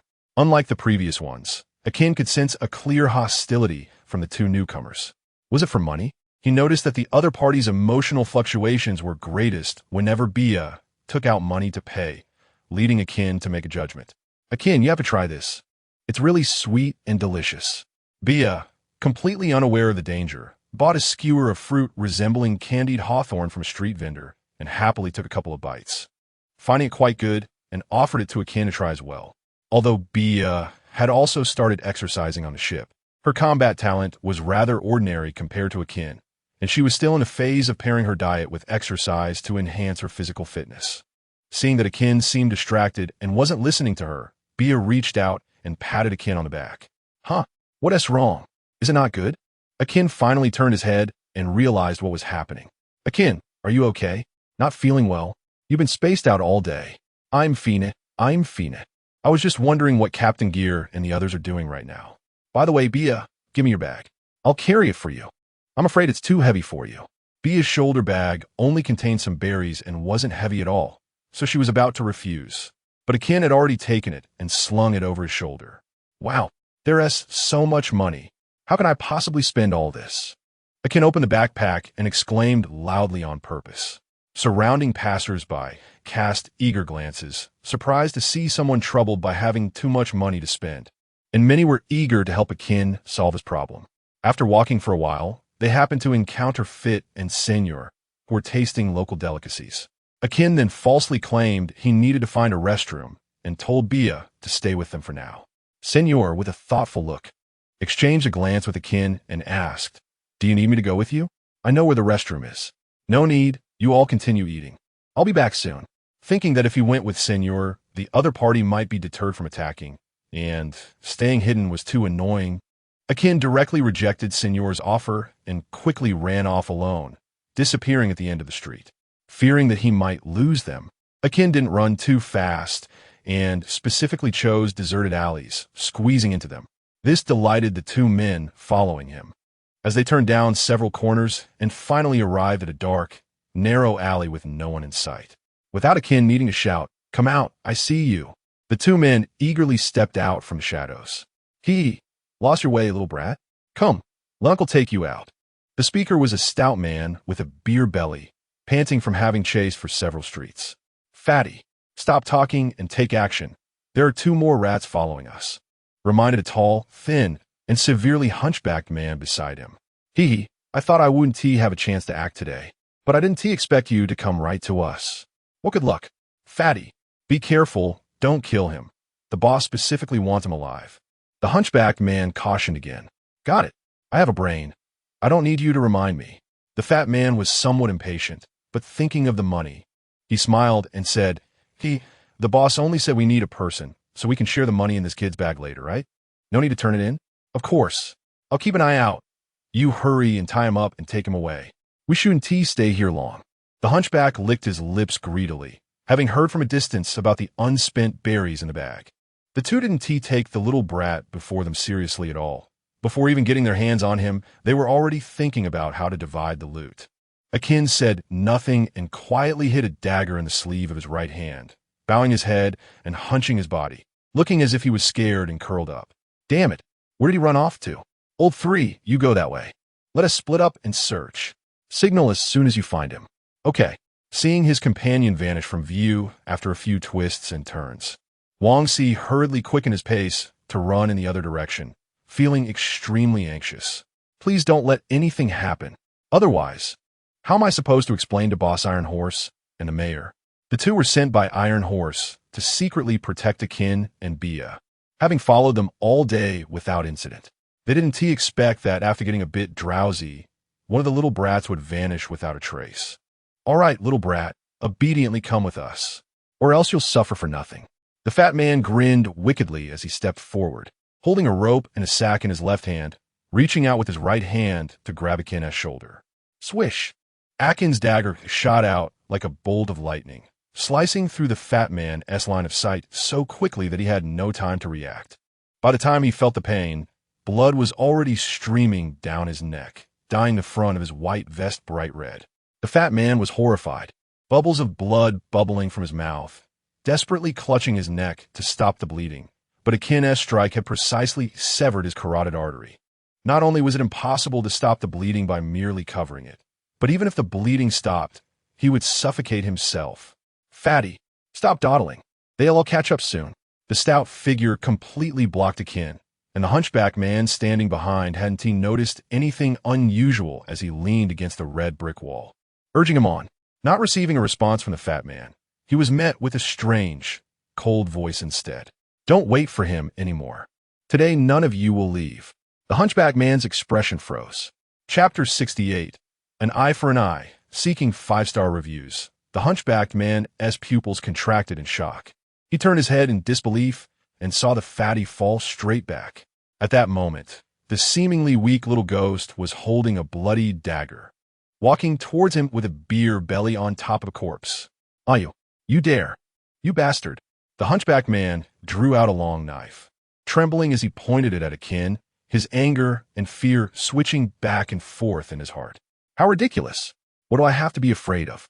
You're all adults now. If you're preparing to attack others, you should be ready for the possibility of dying yourself. Akin said dismissively, mimicking the captain's manner by cleaning his ear with his pinky. The hunchbacked man chose not to flee.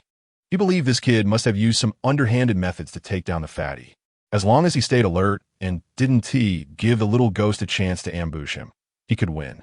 You little bastard. Since you're prepared to die, then die. With that, the hunchback man swung his long knife at Akin. Akin's eyes were calm. He took a step forward, bending slightly to meet the attack. After undergoing Dragon's hellish training and Captain Ger's practical tests, Akin was confident in his strength. Pirates with bounties over 20 million would be tricky, but these elite small monsters were no match for him. Whoosh! In just one exchange, Akin dodged the downward strike, while his right hand's dagger lightly grazed the hunchback man's right wrist. The sharp blade easily sliced through flesh, penetrating 3 inches deep and instantly severing all the tendons in his right hand. Ah!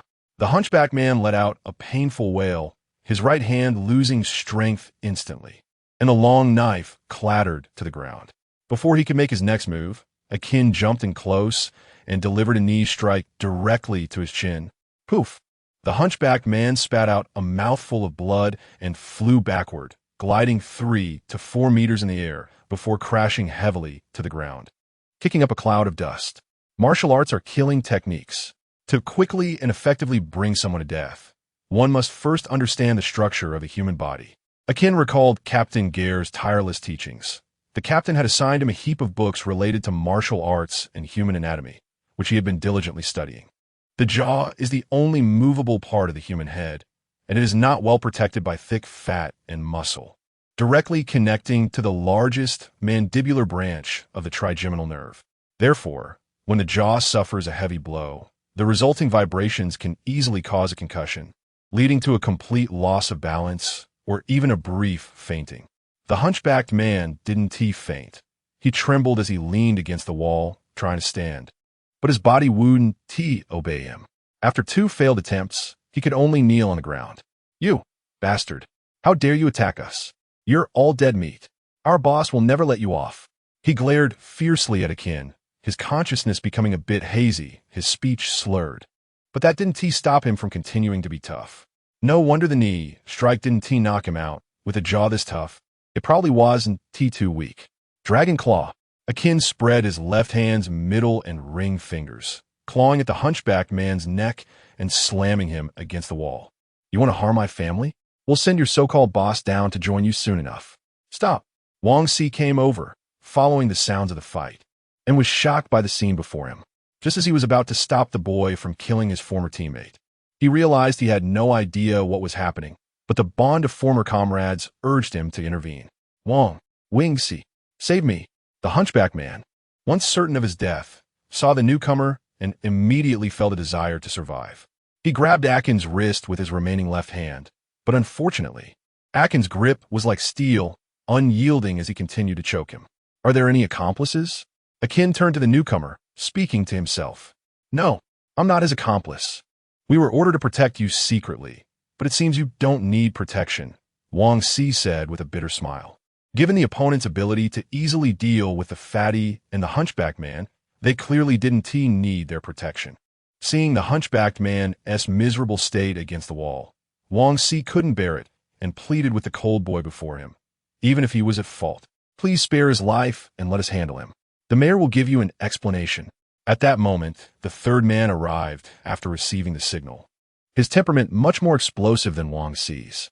Upon seeing the situation, he immediately shouted to rescue the hunchback man, who had been a comrade until yesterday. Bastard. Let him go. Anyone who wanted to harm his family should be eliminated. Crack. Akin's indifferent voice rang out. After speaking, he tightened his grip slightly, and the man named Hunchback rolled his eyes back and passed out. Didn't I tell you to let me go? What the hell are you doing? The third man yelled angrily at Akin. You did say that, but why should I listen to you? Akin replied, wiping the blood from his dagger. Turning to look at the two, his gaze colder and sharper than the dagger itself. Bastard. Wang Si, let me go. I'll take this guy on. Seeing his former comrade die so tragically before him, both men's eyes turned red. However, the older Wang Si still retained a bit of reason, holding onto the third man tightly to prevent him from rushing to his death. Clop, clop, clop.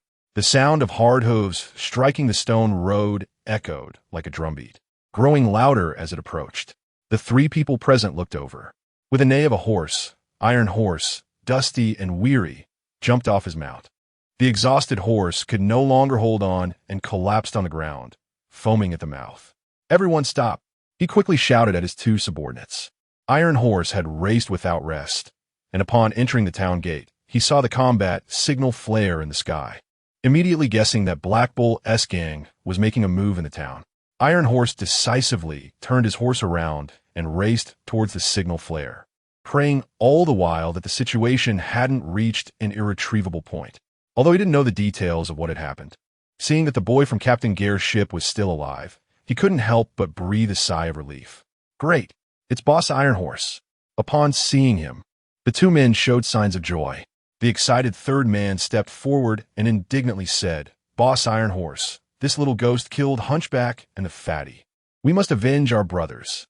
Iron Horse ignored him, his gaze fixed on Akin, unable to look away, his eyes filled with surprise and wariness. The old mayor was right. These people are not simple. Akin stood quietly, locking eyes with him. Chapter 69. The clown turns out to be myself, seeking 5-star reviews. After confronting each other for a long time, Tai Mao was the first to speak. I know they started it. You can go. But, Boss Tai Mao, before Akin could say anything, a younger brother beside him was about to intervene.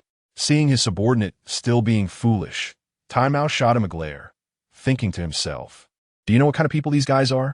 If you want to seek death, go ahead, but don't drag everyone down with you. Tai Mao directly reprimanded. Shut up. Once they decided to leave with Hainiu, they were no longer our teammates. The mayor had already warned them, and since they chose to act and broke their promise, they must be prepared to lose their lives. Now that they have been outmatched and are getting counterattacked, who can they blame? After being scolded, the third brother finally obediently shut his mouth, but he looked at Akin's back as he turned to leave. His eyes filled with anger. These feelings cannot be resolved with just a few words from Tai Mao. Unfortunately, Tai Mao didn't have time to care about his little emotions. He turned to the relatively calm Wang Si and asked, Si, are there only two people here? Did you see Hainiu and the others? Boss, we've been following the target all day, and apart from the camel and the fat guy, we haven't seen anyone else. Tai Mao frowned in thought for a moment and instructed, I'll go see the mayor first. You guys handle things here and then notify all the brothers to gather at the mayor's place. Yes, boss. The crowd responded and dispersed. Hey, Akin, why are you so slow? We've finished eating and have been waiting for you for a while. Sorry. I kept everyone waiting. I accidentally got lost looking for the restroom and ended up going in a big circle before coming out. Akin apologized while scratching his head as he returned to his companions. Senor, who was well-versed in such matters, slightly wrinkled his nose and detected a hint of blood from the boy who had just returned with a sunny smile. He said nothing and simply patted Akin on the shoulder, showing his high regard for his manly conduct. Back on this side, seeing that it was getting late outside, Gel, who was still carefully calculating inside the carriage, casually set up a folding table, placed an LED lamp on it, and took out a pen to jot down some notes. Gel was afraid that if too much time passed, he would forget some important matters. So he recorded some key information first. Accompanied by Gon's command, the carriage suddenly braked sharply. Gel, who was fully focused on recalling important plots, was caught off guard and bumped his head against the wooden board of the carriage. Rubbing his forehead, Gel asked Agon outside, What is going on, Agon? Gel, it's bad. It's them, Agon said nervously, his voice trembling. Who? Gel asked curiously as he opened the window and leaned out. As the setting sun dipped, 5 robust figures appeared on the road ahead, clearly having been lying in wait for a long time. Now that they finally saw the carriage, they rushed over. As someone who had been through this before, Gel immediately understood the situation. This was an ambush, and not just one. Agon didn't wait in place. He hurriedly tried to turn the carriage around to escape. He felt that as long as they could get back to the Navy base, The respect those Navy personnel had for Gel would definitely protect them. Ha ha! Where do you think you're going? Bang bang. Hanyu, not only strong but also very agile, took a few big strides to the front of the carriage, throwing 2 simple punches at the horse's neck. The horse let out a mournful cry from the pain, and the hot-tempered stallion raised its front hooves, ready to retaliate. Seeing the hard hooves come crashing down towards him, Hanyu didn't dodge or evade, as if he was challenging the stallion. He extended his strong arms and caught the stallion's front hooves with brute force. Go to hell, Hanyu shouted, directly using his strength to push the over 1,000-pound stallion to the ground. Dust flew up, and the carriage shook violently, causing Agon to be thrown off. Huh, the boss really has incredible strength. The boss is amazing. In the pirate world, strength is always revered, and the 4 younger brothers beside Hanyu began to cheer him on. Ha ha ha, a mere beast dares to show off in front of me. Hanyu laughed loudly, feeling a sense of freedom now that no one could boss him around anymore. Inside the carriage, Gel packed everything into his storage space and calmly opened the door to step out. Hanyu, what do you want? Agon, dazed from the fall, struggled to get up and unhesitatingly stood in front of Gel with his weak body, shouting loudly at the leading thief. Gel silently nodded. Not bad. You got a bit of masculinity now, but your confidence is a bit lacking. It would be better if your legs didn't shake. Agon turned his head and quietly said to Gel, Lord Gel, I've already cut the rope of this horse. Wait for the right moment to ride away. They're after you. Don't worry about me. They won't dare to be too harsh on me. Ha ha ha. Look who it is. Oh, ISNT this Agon. The little trash? As the dust settled, the group of people saw the face of the one speaking, and they began to exchange sarcastic remarks. These people were precisely the ones who bullied Agon the most, and upon seeing him, they reflexively began to ridicule him. Hanyu grinned and arrogantly said, What's wrong? Feeling brave? Agon, it seems the lessons you've received aren't enough. Here's your chance. Kneel down and knock your head 3 times to apologize to the gentleman, and we'll let you go safely. Otherwise, today, I'll kill you too. Don't think the old mayor can protect you. He can't control me anymore. Agon took 2 steps back. These people had always been the biggest shadow in his heart, something he couldn't face calmly just with a few words of self-encouragement. However, even though he had to lean on the carriage to barely hold himself up, he still refused to budge an inch from in front of Gel. I will not allow you to harm Lord Gel. He is the benefactor of our whole town, Agon shouted firmly, but it only drew more reckless mockery. Ha ha ha. Benefactor? You're right. As long as he obediently hands over all his money, he is not just our benefactor, but also our treasure. Ha ha ha. After Hanyu finished speaking, several of his subordinates laughed along, completely disregarding the 2. Gel looked at the arrogant robbers around him, his face extremely grim, and an unnamed anger began to rise within him. Thinking back to how confidently he had analyzed things with Agon that morning, he felt his face burning with embarrassment. He never expected to be slapped in the face so quickly. Damn it. So I analyzed for half a day, and you brainless robbers think I'm the weakest and easiest to handle? How infuriating. I can't believe that in the end, the clown turns out to be myself. Chapter 70, Breaking the Cocoon, seeking 5-star reviews. Lord Ger, you should run. Seeing Ger still in a daze, Agon was almost in tears, calling out several times before he finally got Ger's attention. Haha, don't even think about escaping. None of you can get away. The group of 5 robbers gradually closed in. Ger looked at Agon, thought for a few seconds, then pulled out a golden revolver and handed Agon a black revolver, encouraging him. We can't run away, Agon. Let's fight together today. Agon hadn't fully processed what was happening when Ger shoved the gun into his hands. But, Lord Ger, I can't fight. I've never fought before. I'm afraid I'll hold you back. Agon looked at the black revolver in his hand, feeling somewhat guilty. If you don't pick up the gun and fight, then we can only die here today. Didn't you say you would protect me and would never let them hurt me? Ger continued to apply pressure on him. Hearing this, Agon took the heavy gun from Ger's hands, his expression extremely serious. It's okay, relax a bit. We both just have one head to carry on our shoulders. Ger smiled encouragingly and began to teach Agon how to use the revolver. The surrounding robbers saw Ger take out a gun, but continued to laugh, showing no fear.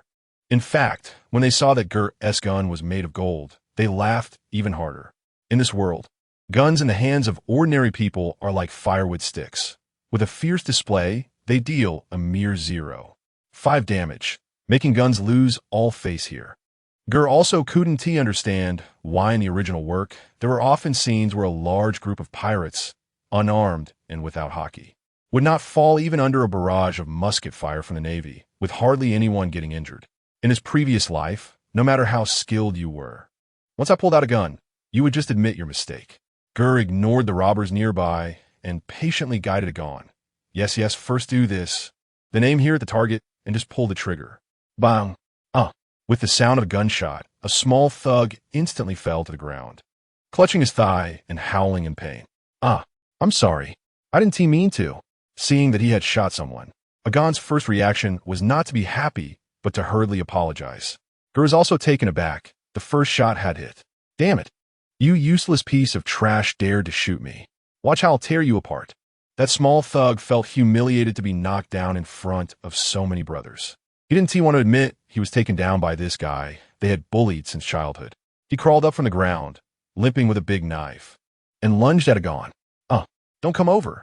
Seeing the thug's knife about to fall, Agon, scared, closed his eyes to escape. Ger stood in front of him and shouted loudly, Shoot! Shoot quickly! Agon, don't hesitate. If you don't kill him, I'll be chopped to death. In a split second, Agon opened his eyes, no longer hesitating, and the emotions he had suppressed for so long erupted. He yelled and pulled the trigger. Bang! This time, no one screamed because the bullet hit the small thug right in the forehead, blowing his head apart, instantly killing him. He had no chance to make any sound. His eyes gradually dulled, and then his body fell straight back. Ger looked at the blood hole in the thug's forehead. Lucky! Scarface. Everything happened too quickly. The sudden change left Black Bull momentarily stunned. I killed someone. Agon's eyes were blank, like many new recruits who had just seen blood, murmuring to himself, Ha. Well done, Agon. Hearing Ger's voice, Agon finally came back to his senses. Looking at Ger, tears streaming down his face. I killed someone. Lord Ger. I didn't mean to. Ger smiled and patted his shoulder, saying, Take a deep breath. It's okay, Agon. Cheer up. You did nothing wrong. In a fight for life and death, only one of us can live. If you don't kill him, he will kill you. Do you want us both to die here? After trying to take a few deep breaths, Agon's eyes finally regained some vitality, and he gritted his teeth, speaking firmly, No, it's not over.